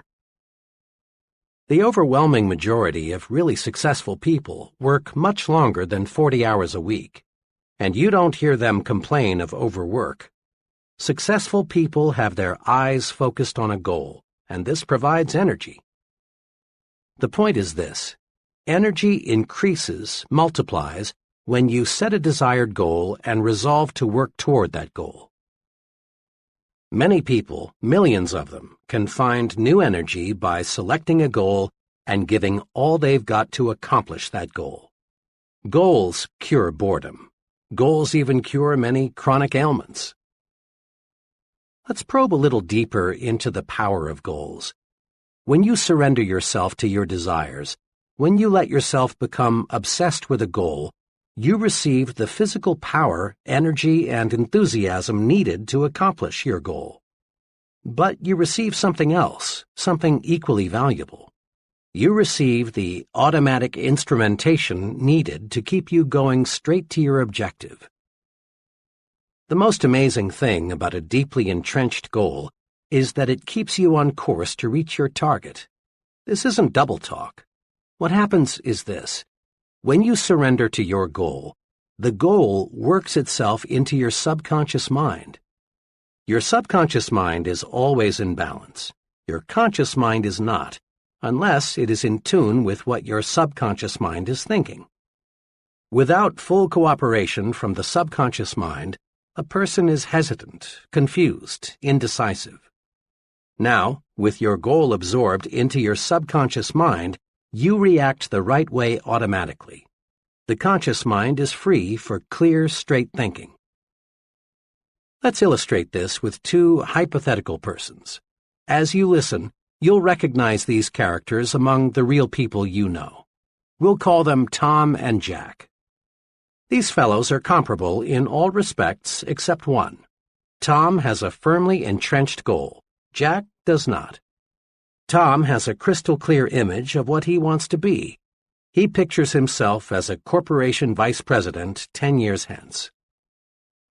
Because Tom has surrendered to his goal through his subconscious mind signals to him saying, "Do this," or "Don't do that. It won't help get you where you want to go." The goal constantly speaks, "I am the image you want to make real. Here is what you must do to make me real." Tom's goal does not pilot him in vague generalities. It gives him specific directions in all his activities. When Tom buys a suit, the goal speaks and shows Tom the wise choice. The goal helps to show Tom what steps to take to move up to the next job, what to say in the business conference, what to do when conflict develops, what to read, what stand to take.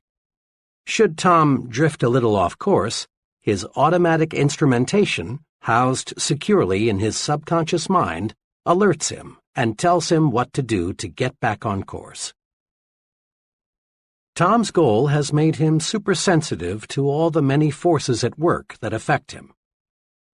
Jack, on the other hand, lacking a goal, also lacks the automatic instrumentation to guide him. He is easily confused. His actions reflect no personal policy. Jack wavers, shifts, guesses at what to do. Lacking consistency of purpose, Jack flounders on the ruddy road to mediocrity. May I suggest you listen to this section again, right now. Let this concept soak in. Then look around you. Study the very top echelon of successful persons. Note how they, without exception, are totally devoted to their objective.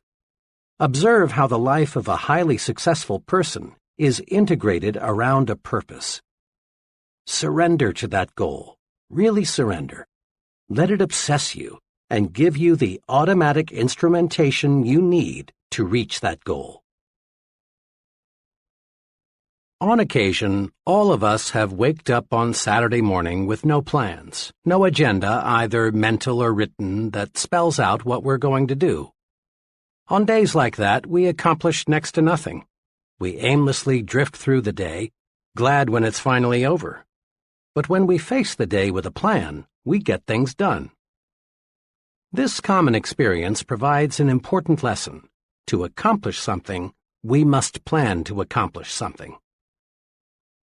Before World War II, our scientists saw the potential power locked in the atom. But relatively little was known about how to split the atom and unleash that tremendous power. When the United States entered the war, forward-thinking scientists saw the potential power of an atomic bomb. A crash program was developed to accomplish just one goal: build an atomic bomb. The result is history. In just a few years, the concentrated effort paid off. The bombs were dropped, and the war was ended. But without that crash program to accomplish a goal, splitting the atom would have been delayed perhaps a decade, maybe longer. Set goals to get things done. Our great production system would be hopelessly bogged down if production executives did not establish and adhere to target dates and production schedules. Sales executives know salesmen sell more when they are given a carefully defined quota to sell. Professors know students get term papers written on time when a deadline is set. Now, as you press forward to success, set goals, deadlines, target dates, self-imposed quotas. You will accomplish only what you plan to accomplish. According to Dr. George E. Birch of the Tulane University School of Medicine, an expert in the study of human longevity, many things determine how long you will live: weight, heredity, diet, psychic tension, personal habits. But Dr. Birch says, the quickest way to the end is to retire and do nothing. Every human being must keep an interest in life just to keep living. Each of us has a choice. Retirement can be the beginning or the end. The do nothing but eat, sleep, and rock attitude is the poison-yourself-fast form of retirement. Most folks who regard retirement as the end of purposeful living soon find retirement is the end of life itself. With nothing to live for, no goals, people waste away fast. The other extreme, the sensible way to retire, is the I'm going to pitch right in and start fast method. One of my finest friends, Lou Gordon, has chosen this way to retire. Lou's retirement several years ago as a vice president of Atlanta's biggest bank was really commencement day for him. He established himself as a business consultant, and his pace is amazing. Now in his 60s, he serves numerous clients and is in national demand as a speaker. One of his special projects is helping to build Pi Sigma Epsilon, a young but fast-growing fraternity for professional salesmen and sales executives. Every time I see Lou, he seems younger. He's a young 30 in spirit. Few people I know of any age are reaping more from life than this senior citizen who resolved not to go out to pasture. And the Lou Gordons aren't the boring old grumps feeling sorry for themselves because they're old. Goals, intense goals, can keep a person alive when nothing else will. Mrs. D, the mother of a college friend of mine, contracted cancer when her son was only 2. To darken matters, her husband had died only 3 months before her illness was diagnosed. Her physicians offered little hope. But Mrs. D would not give up. She was determined that she would see her 2-year-old son through college by operating a small retail store left her by her husband. There were numerous surgical operations. Each time the doctors would say, just a few more months. The cancer was never cured, but those few more months stretched into 20 years. She saw her son graduated from college. 6 weeks later, she was gone. A goal, a burning desire, was powerful enough to stave off sure death for 2 decades. Use goals to live longer. No medicine in the world, and your physician will bear this out, is as powerful in bringing about long life as is the desire to do something. The person determined to achieve maximum success learns the principle that progress is made one step at a time. A house is built a brick at a time. Football games are won a play at a time. A department store grows bigger one new customer at a time. Every big accomplishment is a series of little accomplishments. Eric Sevareid, the well-known author and correspondent, reported in Reader's Digest, April 1957, that the best advice he ever received was the principle of the next mile. Here's part of what he said.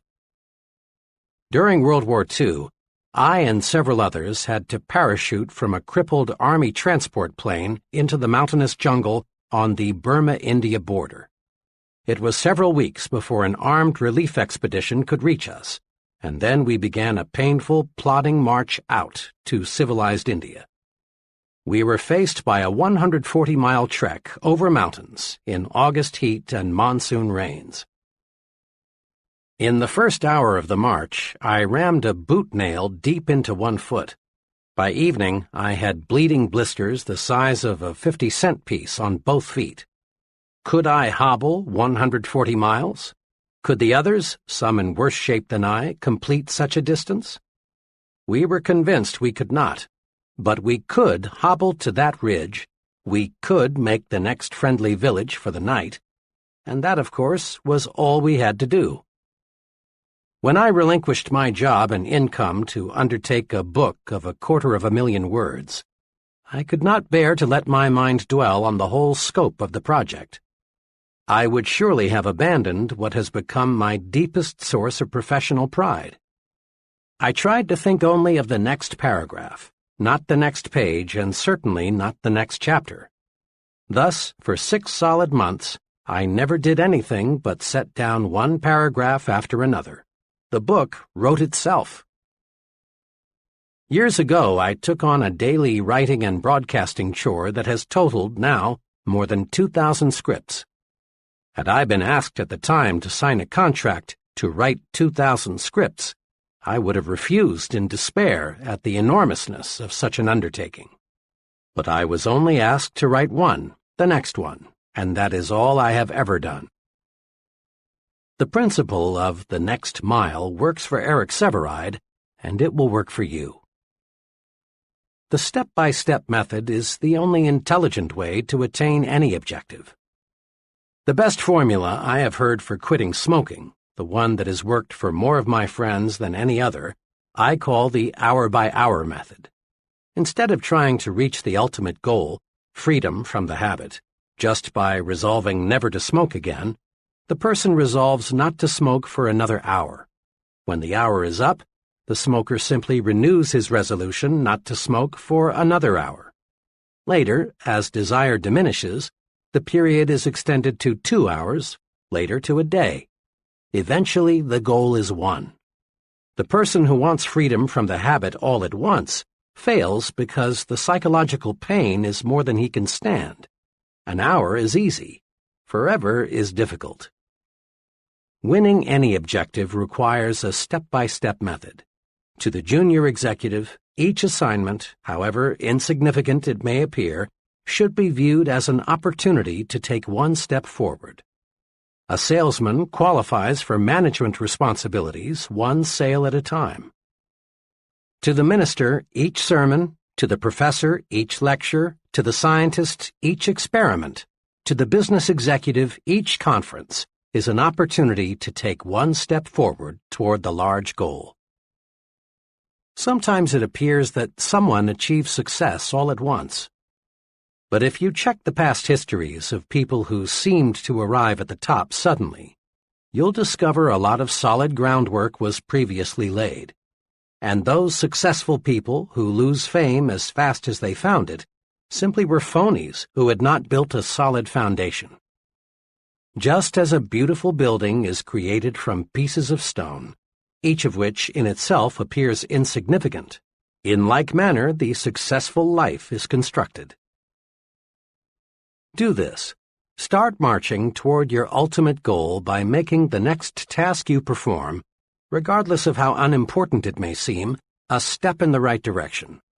Commit this question to memory and use it to evaluate everything you do.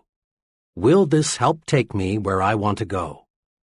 If the answer is no, back off. If yes, press ahead. It's clear we do not make one big jump to success. We get there one step at a time. An excellent plan is to set monthly quotas for accomplishment. Here is a guide to help achieve these goals. Examine yourself. Decide what specific things you should do to make yourself more effective. Then, when the 30-day period is up, check your progress and build a new 30-day goal. Always keep working on the little things to get you in shape for the big things. 30-Day Improvement Guide. Between now and the next 30 days, I will A. Break these habits. Suggestions. 1. Putting off things. 2. Negative language. 3. Watching TV more than 60 minutes per day. 4. Gossip. B. Acquire these habits. Suggestions. 1. A rigid morning examination of my appearance. 2. Plan each day's work the night before. 3. Compliment people at every possible opportunity. C. Increase my value to my employer in these ways. Suggestions. 1. Do a better job of developing my subordinates. 2. Learn more about my company, what it does, and the customers it serves. 3. Make 3 specific suggestions to help my company become more efficient. D. Increase my value to my home in these ways. Suggestions. 1. Show more appreciation for the little things my wife does that I've been taking for granted. 2. Once each week, do something special with my whole family. 3. Give 1 hour each day of my undivided attention to my family. E. Sharpen my mind in these ways. Suggestions. 1. Invest 2 hours each week in reading professional magazines in my field. 2. Read 1 self-help book. 3. Make 4 new friends. 4. Spend 30 minutes daily in quiet, undisturbed thinking. Next time you see a particularly well-poised, well-groomed, clear-thinking, effective person, remind yourself that he wasn't born that way. Lots of conscious effort, invested day by day, made the person what he is. Building new positive habits and destroying old negative habits is a day-by-day process. Create your first 30-day improvement guide right now. Often, when I discuss setting goals, someone comments along these lines. I see that working toward a purpose is important, but so often things happen that upset my plans. It's true that many factors outside your control do affect your destination. There may be serious illness or death in your family, the job you're gunning for may be dissolved, you may meet with an accident. So here is a point we must fix firmly in mind. Prepare to take detours in stride. If you are driving down a road and you come to a road closed situation, you wouldn't camp there, nor would you go back home. The road closed simply means you can't go where you want to go on this road. You'd simply find another road to take you where you want to go. Observe what military leaders do. When they develop a master plan to take an objective, they also map out alternative plans. If something unforeseen happens that rules out Plan A, they switch to Plan B. You rest easy in an airplane even though the airport where you plan to land is closed in because you know the fellow up there driving the plane has alternative landing fields and a reserve fuel supply. It's a rare person who has achieved high-level success who has not had to take detours, many of them. When we detour, we don't have to change our goals, we just travel a different route. You've probably heard many persons say something like, "Oh, how I wish I had bought XX stock back in 19 blank. I'd have a pile of money today." Normally, people think of investing in terms of stocks or bonds, real estate, or some other type of property. But the biggest and most rewarding kind of investment is self-investment, purchasing things that build mental power and proficiency. The progressive business knows that how strong it will be 5 years from now depends not on what it does 5 years in the future, but rather on what it does, invests, this year. Profit comes from only one source, investment. There's a lesson for each of us. To profit, to get the extra reward above a normal income in the years ahead, we must invest in ourselves. We must invest to achieve our goals. Here are 2 sound self-investments that will pay handsome profits in the years ahead. 1. Invest in education. True education is the soundest investment you can make in yourself. But let's be sure we understand what education really is. Some folks measure education by the number of years spent in school or the number of diplomas, certificates, and degrees earned. But this quantitative approach to education doesn't necessarily produce a successful person. Ralph J. Cordiner, chairman of General Electric, expressed the attitude of top business management toward education this way. 2 of our most outstanding presidents, Mr. Wilson and Mr. Coffin, never had an opportunity to attend college. Although some of our present officers have doctor's degrees, 12 out of 41 have no college degrees. We are interested in competency, not diplomas. A diploma or degree may help you get a job, but it will not guarantee your progress on the job. Business is interested in competency, not diplomas. To others, education means the quantity of information a person has stashed away in his brain. But the soak-up facts method of education won't get you where you want to go. More and more we depend on books, files, and machines to warehouse information. If we can do only what a machine can do, we're in a real fix. Real education, the kind worth investing in, is that which develops and cultivates your mind.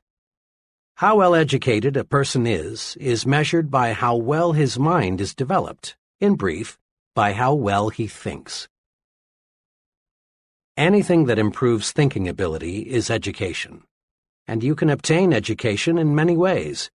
But the most efficient sources of education for most people are nearby colleges and universities. Education is their business.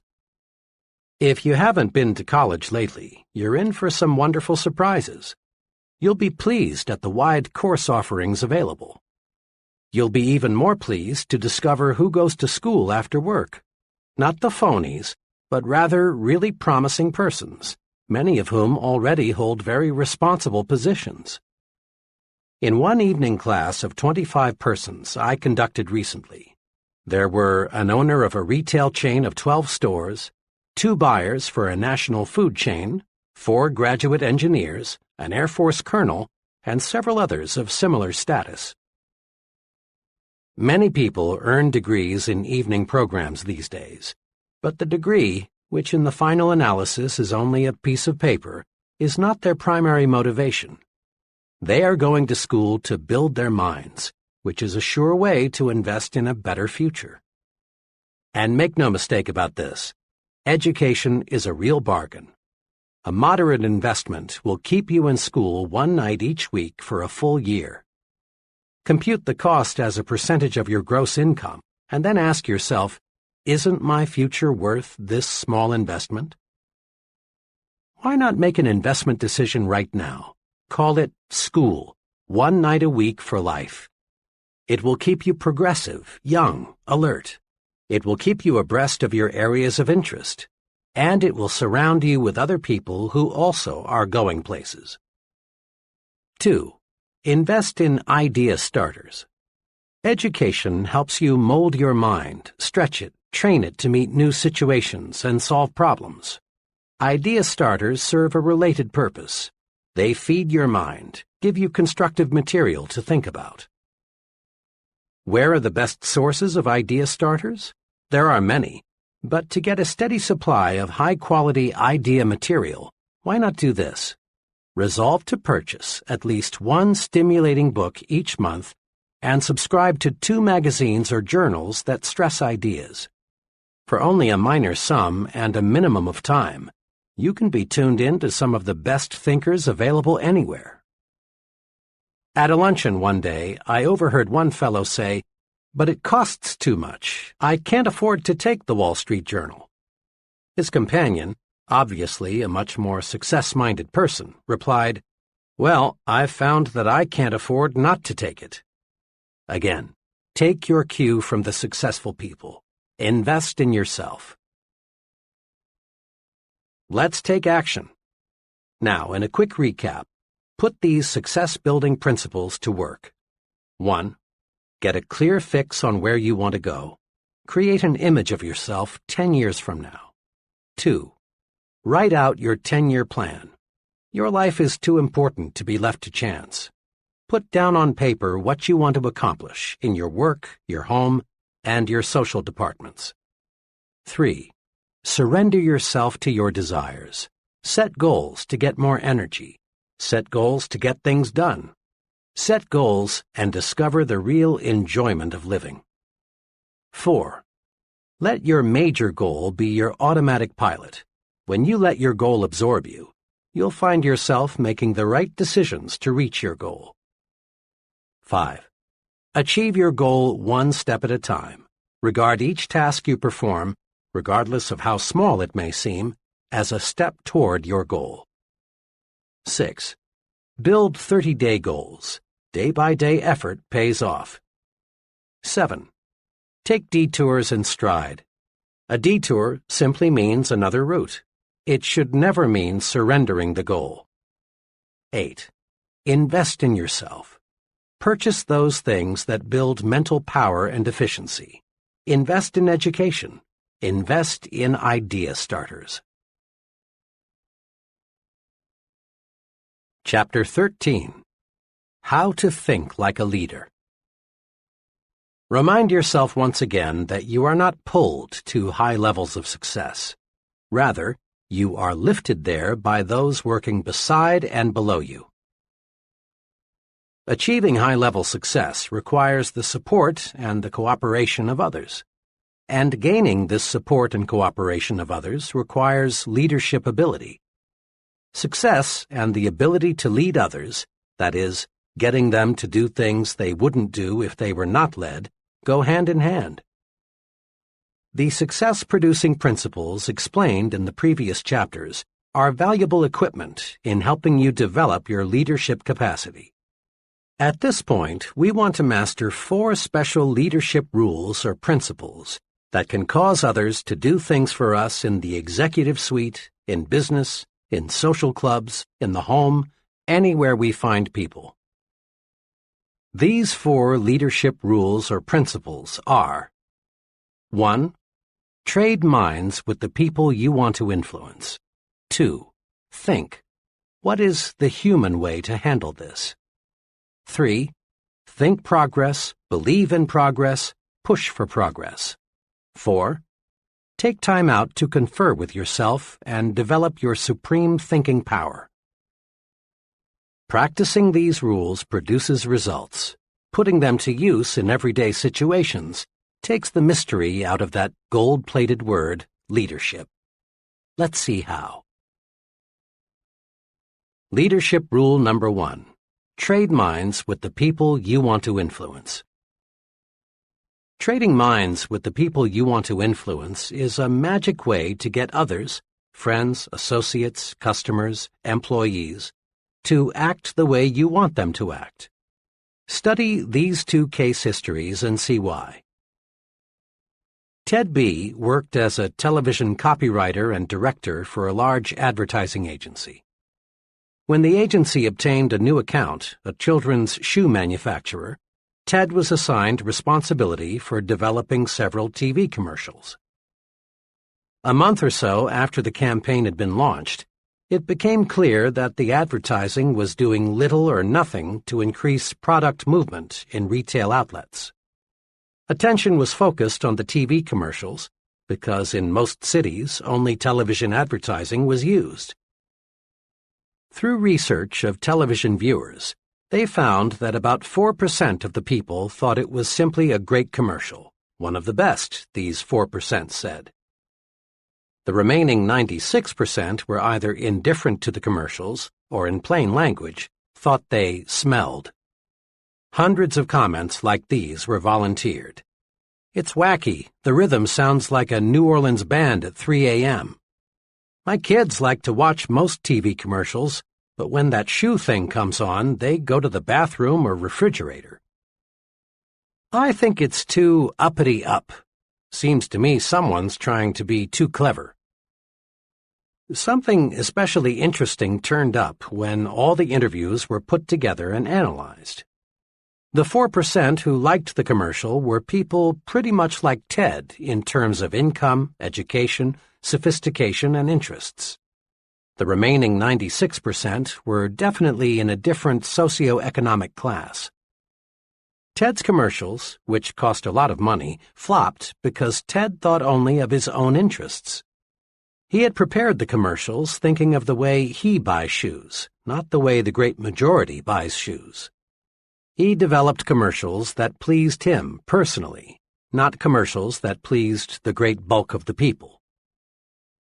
The results would have been much different had Ted projected himself into the minds of the masses of ordinary people and asked himself 2 questions.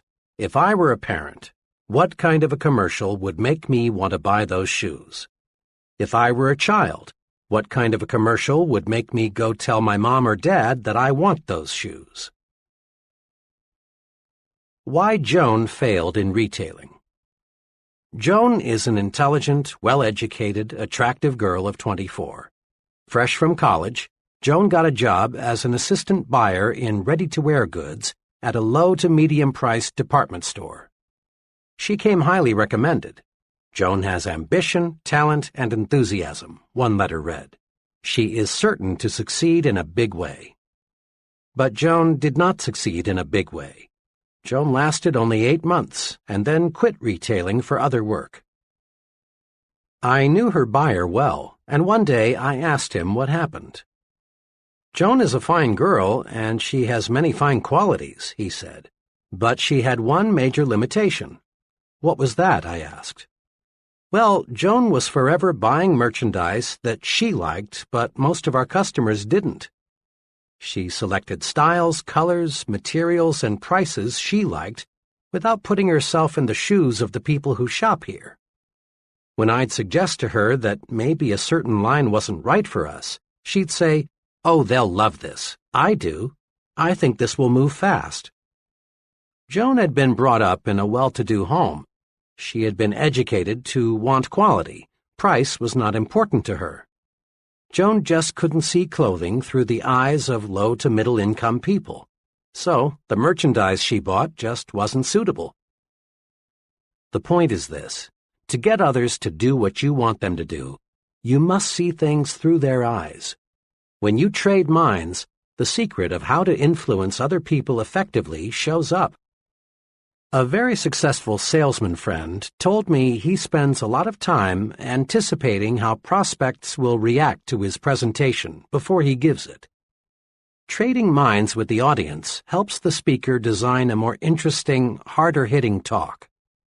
Trading minds with employees helps the supervisor provide more effective, better received instructions. A young credit executive explained to me how this technique worked for him. "When I was brought into this store, a medium-sized clothing store, as assistant credit manager, I was assigned the job of handling all collection correspondence. The collection letters the store had been using greatly disappointed me. They were strong, insulting, and threatening. I read them and thought, 'Brother, I'd be mad as hell if somebody sent me letters like these. I never would pay.' So I just got to work and started writing the kind of letter that would move me to pay an overdue bill if I received it. It worked. By putting myself in the shoes of the overdue customer, so to speak, collections climbed to a record high." Numerous political candidates lose elections because they fail to look at themselves through the minds of the typical voters. One political candidate for a national office, apparently fully as qualified as his opponent, lost by a tremendous margin for one single reason. He used a vocabulary that only a small percentage of the voters could understand. His opponent, on the other hand, thought in terms of the voters' interests. When he talked to farmers, he used their language. When he spoke to factory workers, he used words they were easily familiar with. When he spoke on TV, he addressed himself to Mr. Typical Voter, not to Dr. College Professor. Keep this question in mind. What would I think of this if I exchanged places with the other person? It paves the way to more successful action.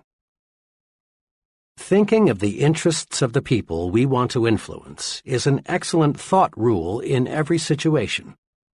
A few years ago, a small electronics manufacturer developed a fuse that would never blow out. The manufacturer priced the product to sell for $1.25 and then retained an advertising agency to promote it. The account executive placed in charge of the advertising immediately became intensely enthusiastic. His plan was to blanket the country with mass advertising on TV, radio, and newspapers. "This is it," he said. "We'll sell 10 million the first year." His advisors tried to caution him, explaining that fuses are not a popular item, they have no romantic appeal, and people want to get by as cheaply as possible when they buy fuses. "Why not," the advisors said, "use selected magazines and sell it to the high income levels?" They were overruled, and the mass campaign was underway, only to be called off in 6 weeks because of disappointing results. The trouble was this: the advertising executive looked at the high-priced fuses with his eyes, the eyes of a high-income person. He failed to see the product through the eyes of the mass-market income levels. Had he put himself in their position, he would have seen the wisdom of directing the promotion toward the upper income groups, and the account would have been saved. Develop your power to trade minds with the people you want to influence. The following exercises will help. Practice trading minds exercises. Situation: giving someone work instructions. For best results, ask yourself, looking at this from the viewpoint of someone who is new to this, have I made myself clear? Situation: writing an advertisement. For best results, ask yourself, if I were a typical prospective buyer, how would I react to this ad? Situation: telephone manners. For best results, ask yourself, if I were the other person, what would I think of my telephone voice and manners? Situation: gift. For best results, ask yourself, is this gift something I would like, or is it something he will like? Often there is an enormous difference. Situation: the way I give orders. For best results, ask yourself, would I like to carry out orders if they were given to me the way I give them to others? Situation: child discipline. For best results, ask yourself, if I were the child, considering his age, experience, and emotions, how would I react to this discipline? Situation: my appearance.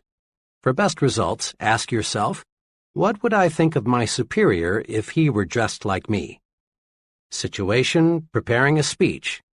For best results, ask yourself, considering the background and interests of the audience, what would I think of this remark? Situation: entertainment. For best results, ask yourself, if I were my guests, what kinds of food, music, and entertainment would I like best? Put the trading minds principle to work for you. 1. Consider the other person's situation. Put yourself in his shoes, so to speak. Remember, his interests, income, intelligence, and background may differ considerably from yours. 2. Now ask yourself, if I were in his situation, how would I react to this? Whatever it is you want him to do. 3. Then take the action that would move you if you were the other person. Leadership rule number 2. Think, what is the human way to handle this? People use different approaches to leadership situations. One approach is to assume the position of a dictator. The dictator makes all decisions without consulting those affected. He refuses to hear his subordinate's side of a question because, deep down perhaps, he's afraid the subordinate might be right, and this would cause him to lose face. Dictators don't last long. Employees may fake loyalty for a while, but unrest soon develops. Some of the best employees leave, and those remaining get together and plot against the tyrant. The result is that the organization ceases to function smoothly. This puts the dictator in a bad light with his superior. A second leadership technique is the cold, mechanical, I'm a rule-book operator approach. The fellow using this approach handles everything exactly according to the book. He doesn't recognize that every rule or policy or plan is only a guide for the usual cases. This would-be leader treats human beings as machines, and of all things people don't like, perhaps the most disliked is being treated like a machine. The cold, impersonal efficiency expert is not an ideal. The machines that work for him develop only part of their energy. Persons who rise to tremendous leadership heights use a third approach that we call being human. Several years ago, I worked closely with John S., who is an executive in the engineering development section of a large aluminum manufacturer. John had mastered the be human approach and was enjoying its rewards. In dozens of little ways, John made his actions say, "You are a human being. I respect you. I'm here to help you in every way I can." When an individual from another city joined his department, John went to considerable personal inconvenience to help him find suitable housing. Working through his secretary and 2 other women employees, he set up office birthday parties for each member of the staff. The 30 minutes or so required for this was not a cost, Rather, it was an investment in getting loyalty and output. When he learned that one of his staff members belonged to a minority faith, John called him in and explained that he would arrange for him to observe his religious holidays that don't coincide with the more common holidays. When an employee or someone in the employee's family was ill, John remembered. He took time to compliment his staff individually for their off-the-job accomplishments. But the largest evidence of John's Be Human philosophy showed up in the way he handled a dismissal problem. One of the employees who had been hired by John's predecessor simply lacked the aptitude and interest for the work involved. John handled the problem magnificently. He did not use the conventional procedure of calling the employee into his office and giving him first the bad news and then second 15 or 30 days to move out. Instead, he did two unusual things. First, he explained why it would be to the employee's personal advantage to find a new situation where his aptitudes and interests would be more useful. He worked with the employee and put him in touch with a reputable vocational guidance consultant. Next, he did something else above and beyond the call of duty. He helped the employee find a new job by setting up interviews with executives in other companies where the employee's skills were needed. In just 18 days after the dismissal conference, the employee was relocated in a very promising situation. This dismissal procedure intrigued me, so I asked John to explain his thinking behind it. He explained it this way. "There's an old maxim I've formed and held in my mind," he began. "Whoever is under a man's power is under his protection, too. We never should have hired this man in the first place, because he's not cut out for this kind of work. But since we did, the least I could do was help him to relocate." Anybody, John continued, can hire a man, but the test of leadership is how one handles the dismissal. By helping that employee relocate before he left us, built up a feeling of job security in everyone in my department. I let them know by example that no one gets dumped on the street as long as I'm here. Make no mistake, John's Be Human brand of leadership paid off. There were no secret gossip sessions about John. He received unquestioned loyalty and support.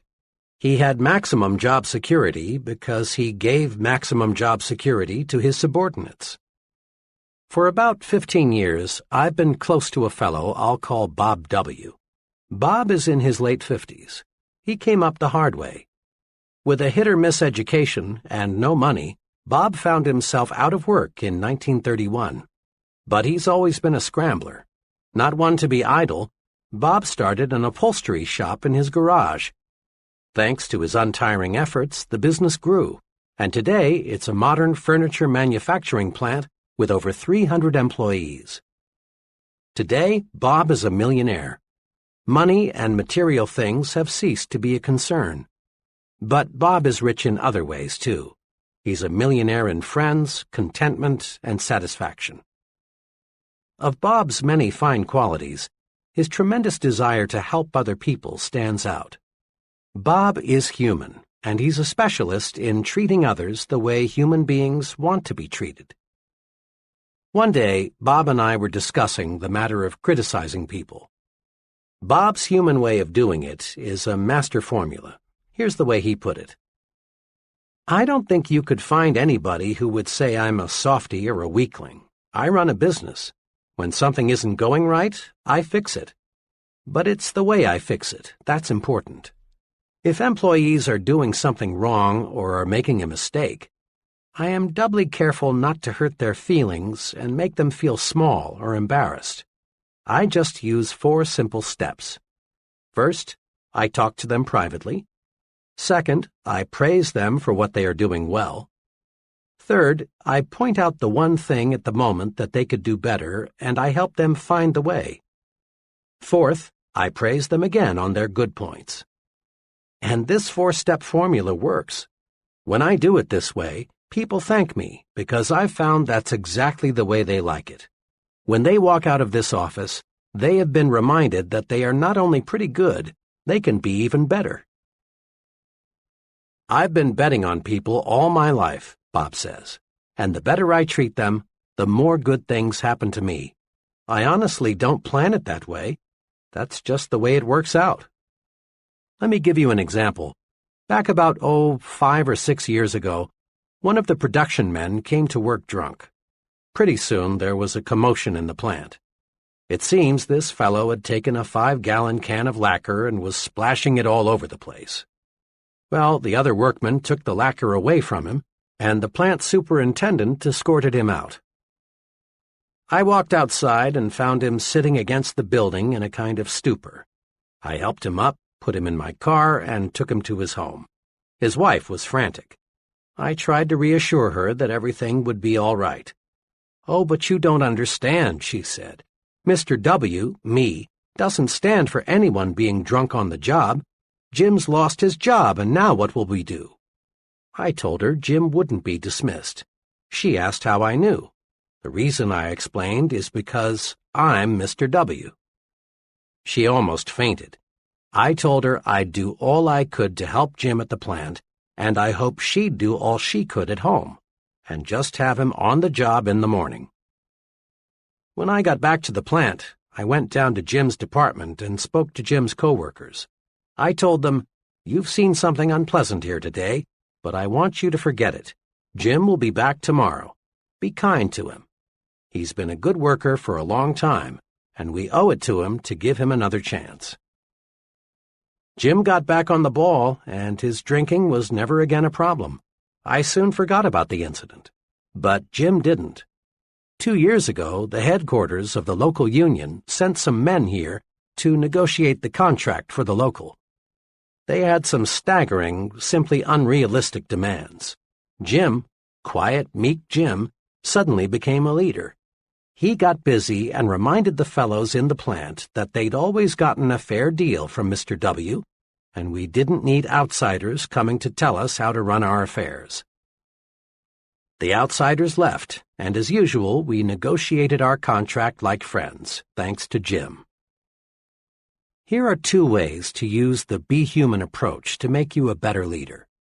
First, each time you face a difficult matter involving people, ask yourself, what is the human way to handle this? Ponder over this question when there is a disagreement among your subordinates, or when an employee creates a problem. Remember Bob W.'s formula for helping others correct their mistakes. Avoid sarcasm. Avoid being cynical. Avoid taking people down a peg or two. Avoid putting others in their place. Ask, what is the human way to deal with people? It always pays. Sometimes sooner, sometimes later, but it always pays. A second way to profit from the Be Human rule is to let your actions show you put people first. Show interest in your subordinates' off-the-job accomplishments. Treat everyone with dignity. Remind yourself that the primary purpose in life is to enjoy it. As a general rule, the more interest you show in a person, the more he will produce for you.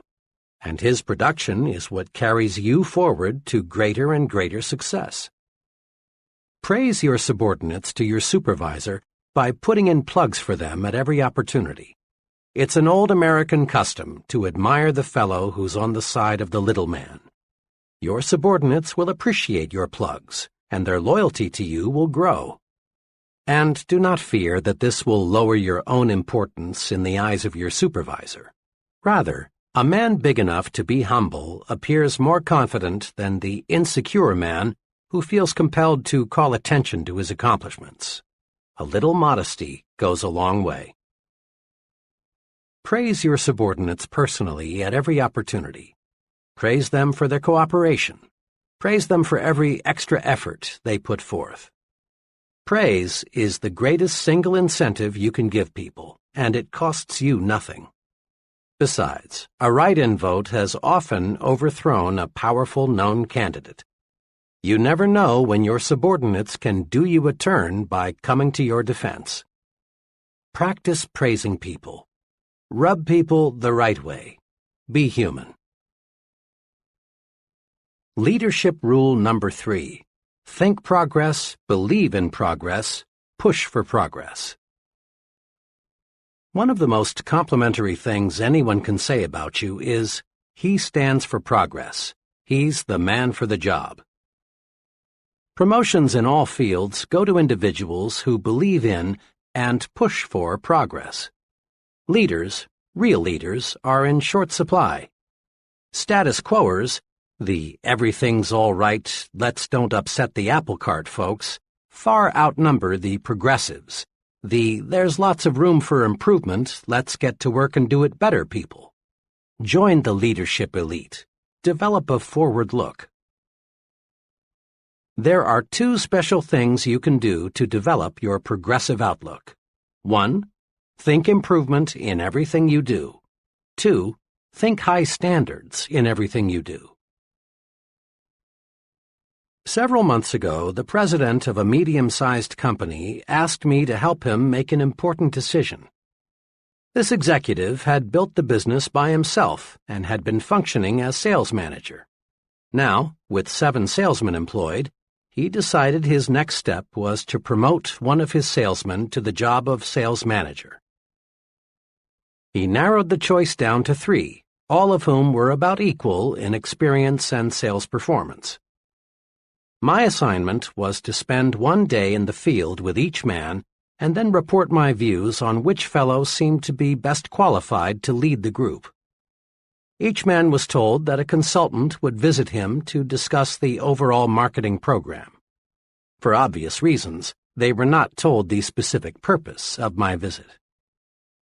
2 of the men reacted pretty much the same way. Both were uncomfortable with me. They seemed to sense that I was there to change things. Each of these men was a real defender of the status quo. Both approved of the way everything was being done. I raised questions about how the territories were laid out, the compensation program, the sales promotional material, every facet of the marketing effort. But on all points, the response was always, everything is okay. On specific points, these 2 men explained why the present way couldn't and shouldn't be changed. Summed up, both men wanted the status quo to remain the status quo.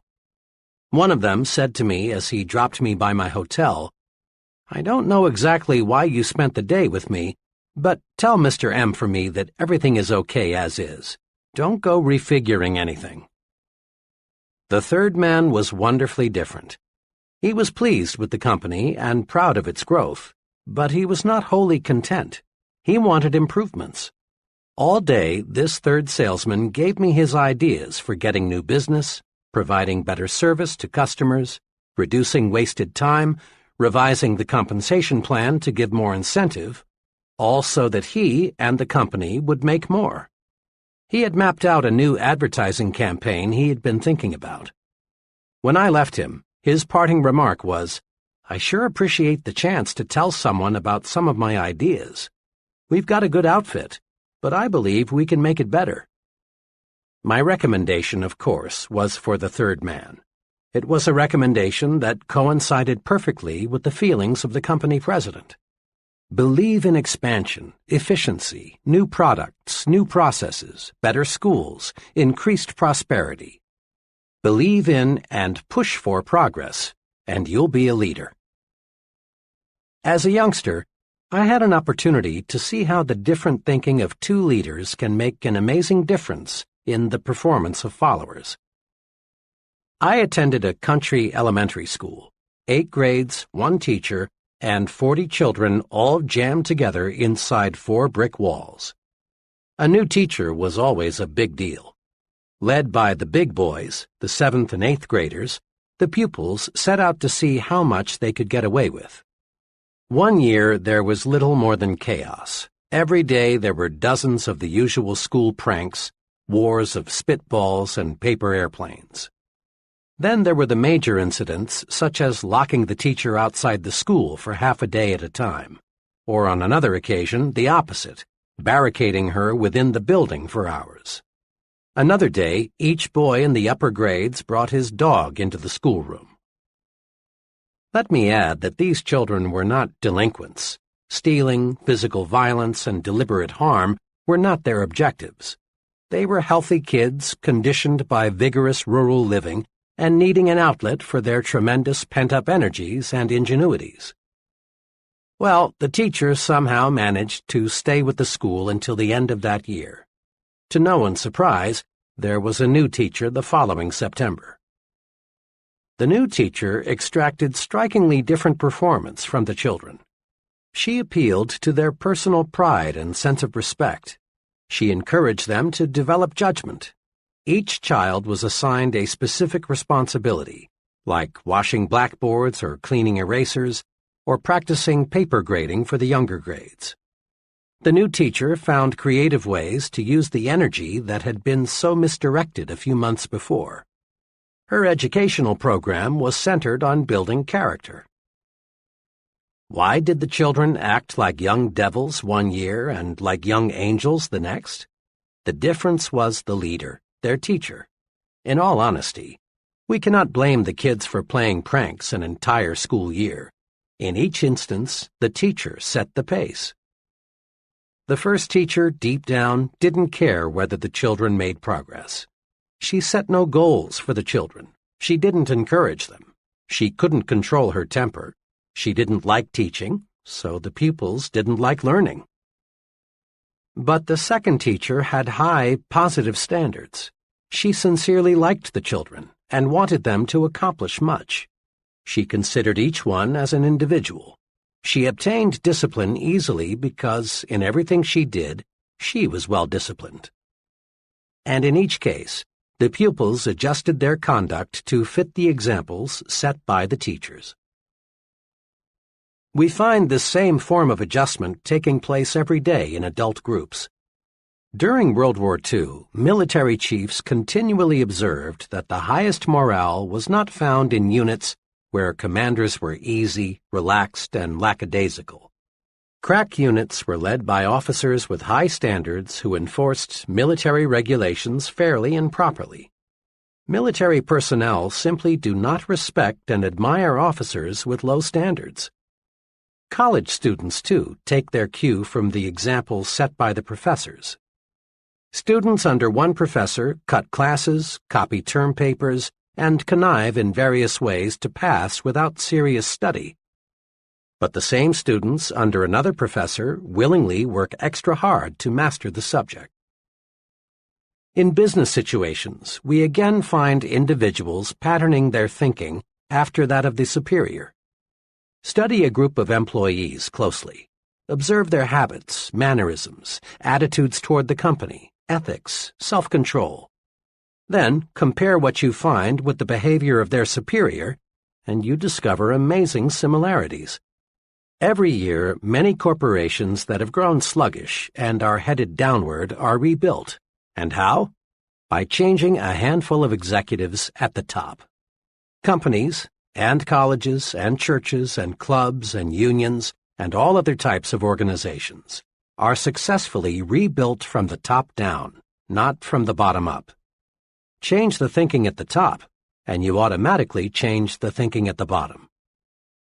Remember this: when you take over the leadership of a group, the persons in that group immediately begin to adjust themselves to the standards you set.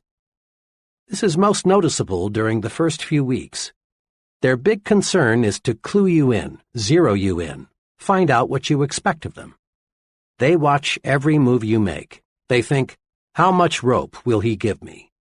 How does he want it done? What does it take to please him? What will he say if I do this or that? Once they know, they act accordingly. Check the example you set. Use this old but ever-accurate quatrain as a guide. What kind of world would this world be if everyone in it were just like me? To add meaning to this self-imposed test, substitute the word company for world so it reads, what kind of company would this company be if everyone in it were just like me? In similar fashion, ask yourself what kind of club, community, school, church would it be if everyone in it acted like you. Think, talk, act, live the way you want your subordinates to think, talk, act, live, and they will. Over a period of time, subordinates tend to become carbon copies of their chief. The simplest way to get high-level performance is to be sure the master copy is worth duplicating. Am I a progressive thinker? Checklist. A. Do I think progressively toward my work? 1. Do I appraise my work with the "how can we do it better" attitude? 2. Do I praise my company, the people in it, and the products it sells at every possible opportunity? 3. Are my personal standards with reference to the quantity and quality of my output higher now than 3 or 6 months ago? 4. Am I setting an excellent example for my subordinates, associates, and others I work with? B. Do I think progressively toward my family? 1. Is my family happier today than it was 3 or 6 months ago? 2. Am I following a plan to improve my family's standard of living? 3. Does my family have an ample variety of stimulating activities outside the home? 4. Do I set an example of a progressive, a supporter of progress for my children? C. Do I think progressively toward myself? 1. Can I honestly say I am a more valuable person today than 3 or 6 months ago? 2. Am I following an organized self-improvement program to increase my value to others? 3. Do I have forward-looking goals for at least 5 years in the future? 4. Am I a booster in every organization or group to which I belong? D.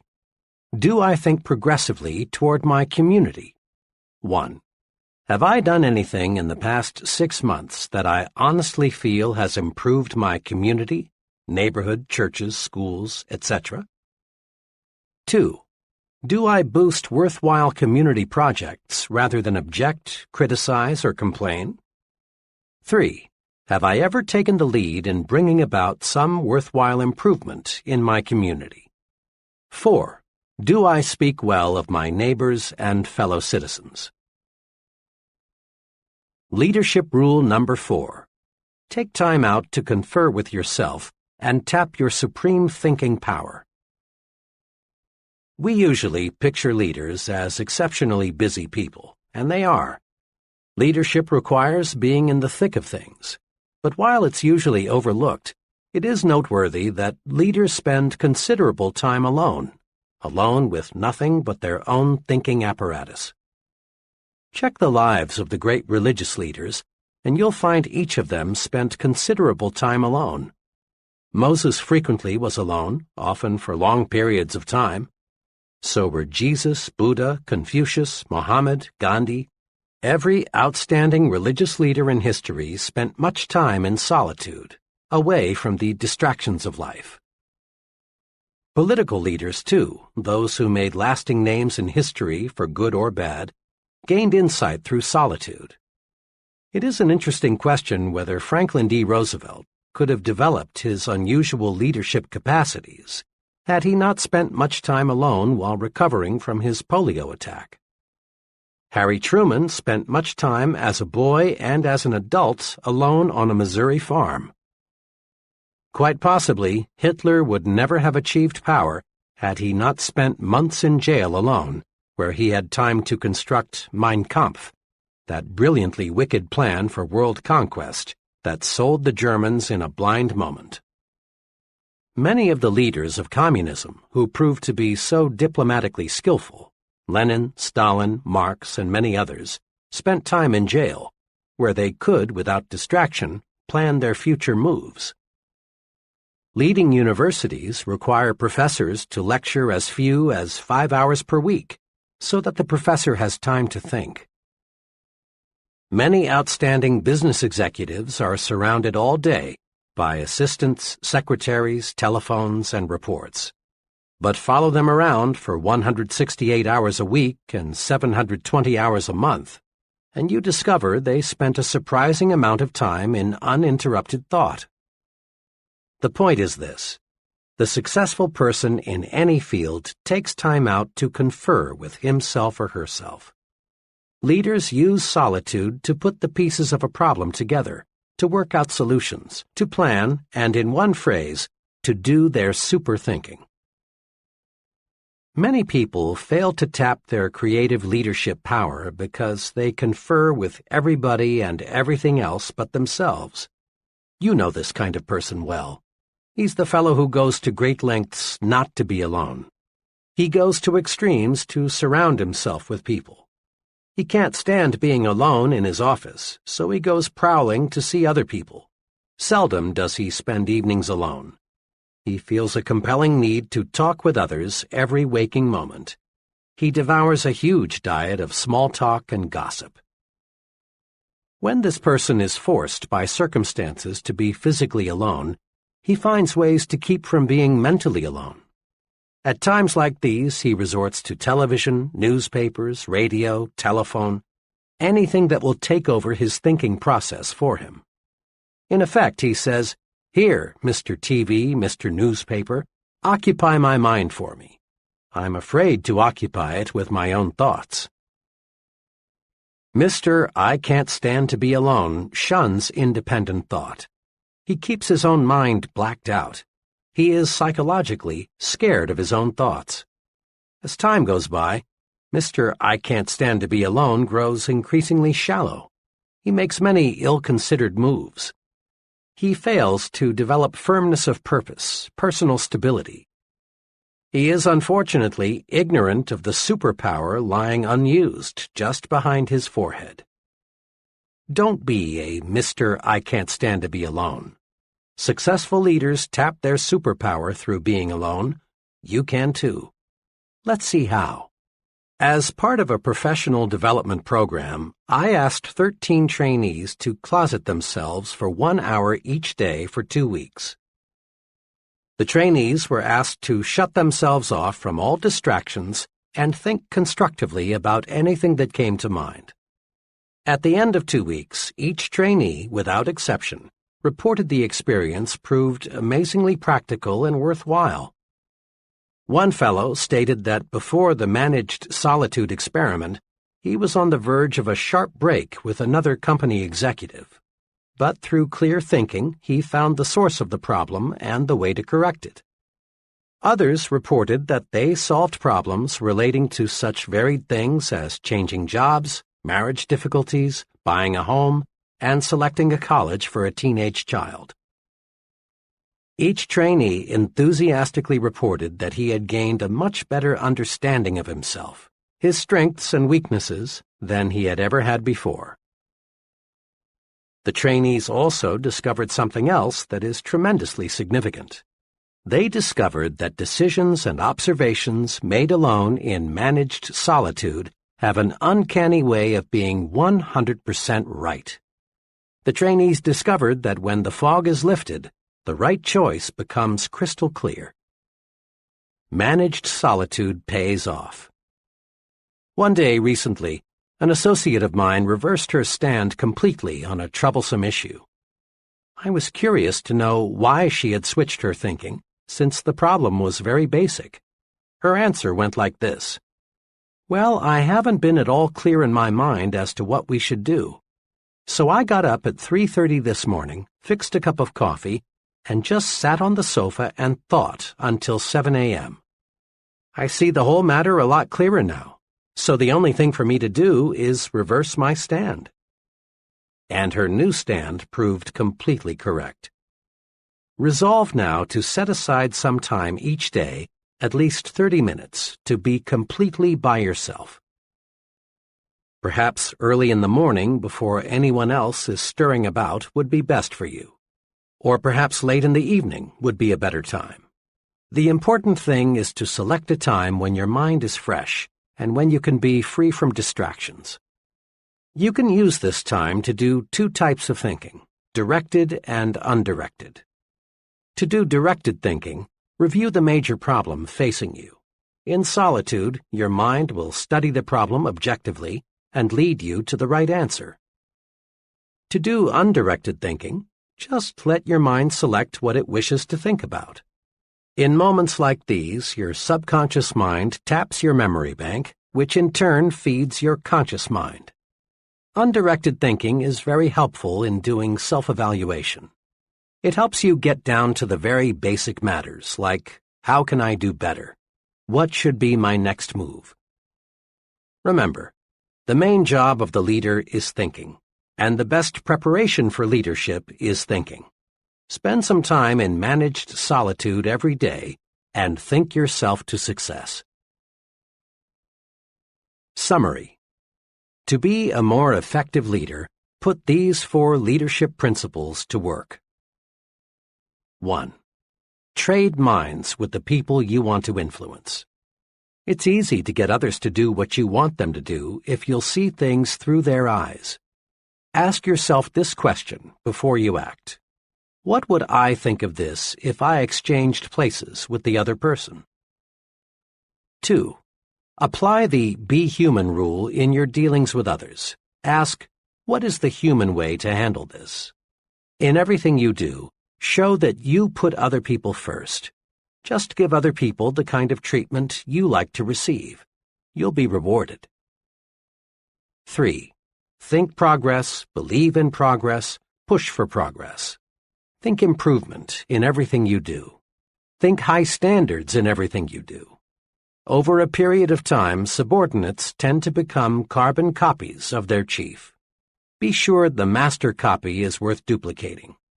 Make this a personal resolution.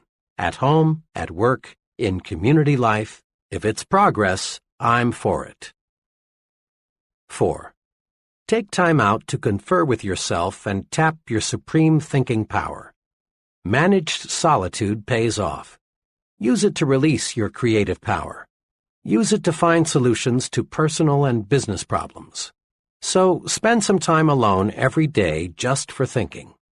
Use the thinking technique all great leaders use. Confer with yourself. How to use the magic of thinking big in life's most crucial situations. There is magic in thinking big, but it is so easy to forget. When you hit some rough spots, there is danger that your thinking will shrink in size, and when it does, you lose. Here are some brief guides for staying big when you're tempted to use the small approach. Perhaps you'll want to put these guides on small cards for even handier reference. A. When little people try to drive you down, think big. To be sure, there are some people who want you to lose, to experience misfortune, to be reprimanded. But these people can't hurt you if you'll remember 3 things. 1. You win when you refuse to fight petty people. Fighting little people reduces you to their size. Stay big. 2. Expect to be sniped at. It's proof you're growing. 3. Remind yourself that snipers are psychologically sick. Be big. Feel sorry for them. Think big enough to be immune to the attacks of petty people. B. When that I haven't got what it takes feeling creeps up on you, think big. Remember, if you think you are weak, you are. If you think you're inadequate, you are. If you think you're second class, you are. Whip that natural tendency to sell yourself short with these tools. 1. Look important. It helps you think important. How you look on the outside has a lot to do with how you feel on the inside. 2. Concentrate on your assets. Build a sell yourself to yourself commercial and use it. Learn to supercharge yourself. Know your positive self. 3. Put other people in proper perspective. The other person is just another human being, so why be afraid of him? Think big enough to see how good you really are. C. When an argument or quarrel seems inevitable, think big. Successfully resist the temptation to argue and quarrel by 1. Asking yourself, honestly now, is this thing really important enough to argue about? 2. reminding yourself you never gain anything from an argument, but you always lose something. Think big enough to see that quarrels, arguments, feuds, and fusses will never help you get where you want to go. D. When you feel defeated, think big. It is not possible to achieve large success without hardships and setbacks, but it is possible to live the rest of your life without defeat. Big thinkers react to setbacks this way. 1. Regard the setback as a lesson. Research it. Use it to propel you forward. Salvage something from every setback. 2. Blend persistence with experimentation. Back off and start afresh with a new approach. Think big enough to see that defeat is a state of mind, nothing more. E. When romance starts to slip, think big. Negative, petty, she's, he's, unfair to me so I'll get even type of thinking slaughters romance, destroys the affection that can be yours. Do this when things aren't going right in the love department. 1. Concentrate on the biggest qualities in the person you want to love you. Put little things where they belong, in second place. 2. Do something special for your mate, and do it often. Think big enough to find the secret to marital joys. F. When you feel your progress on the job is slowing down, think big. No matter what you do, and regardless of your occupation, higher status, higher pay come from one thing: increasing the quality and quantity of your output. Do this. Think, I can do better. The best is not unattainable. There is room for doing everything better. Nothing in this world is being done as well as it could be. And when you think, I can do better, ways to do better will appear. Thinking I can do better switches on your creative power. Think big enough to see that if you put service first, money takes care of itself. In the words of Publilius Cyrus, a wise man will be master of his mind, a fool will be its slave.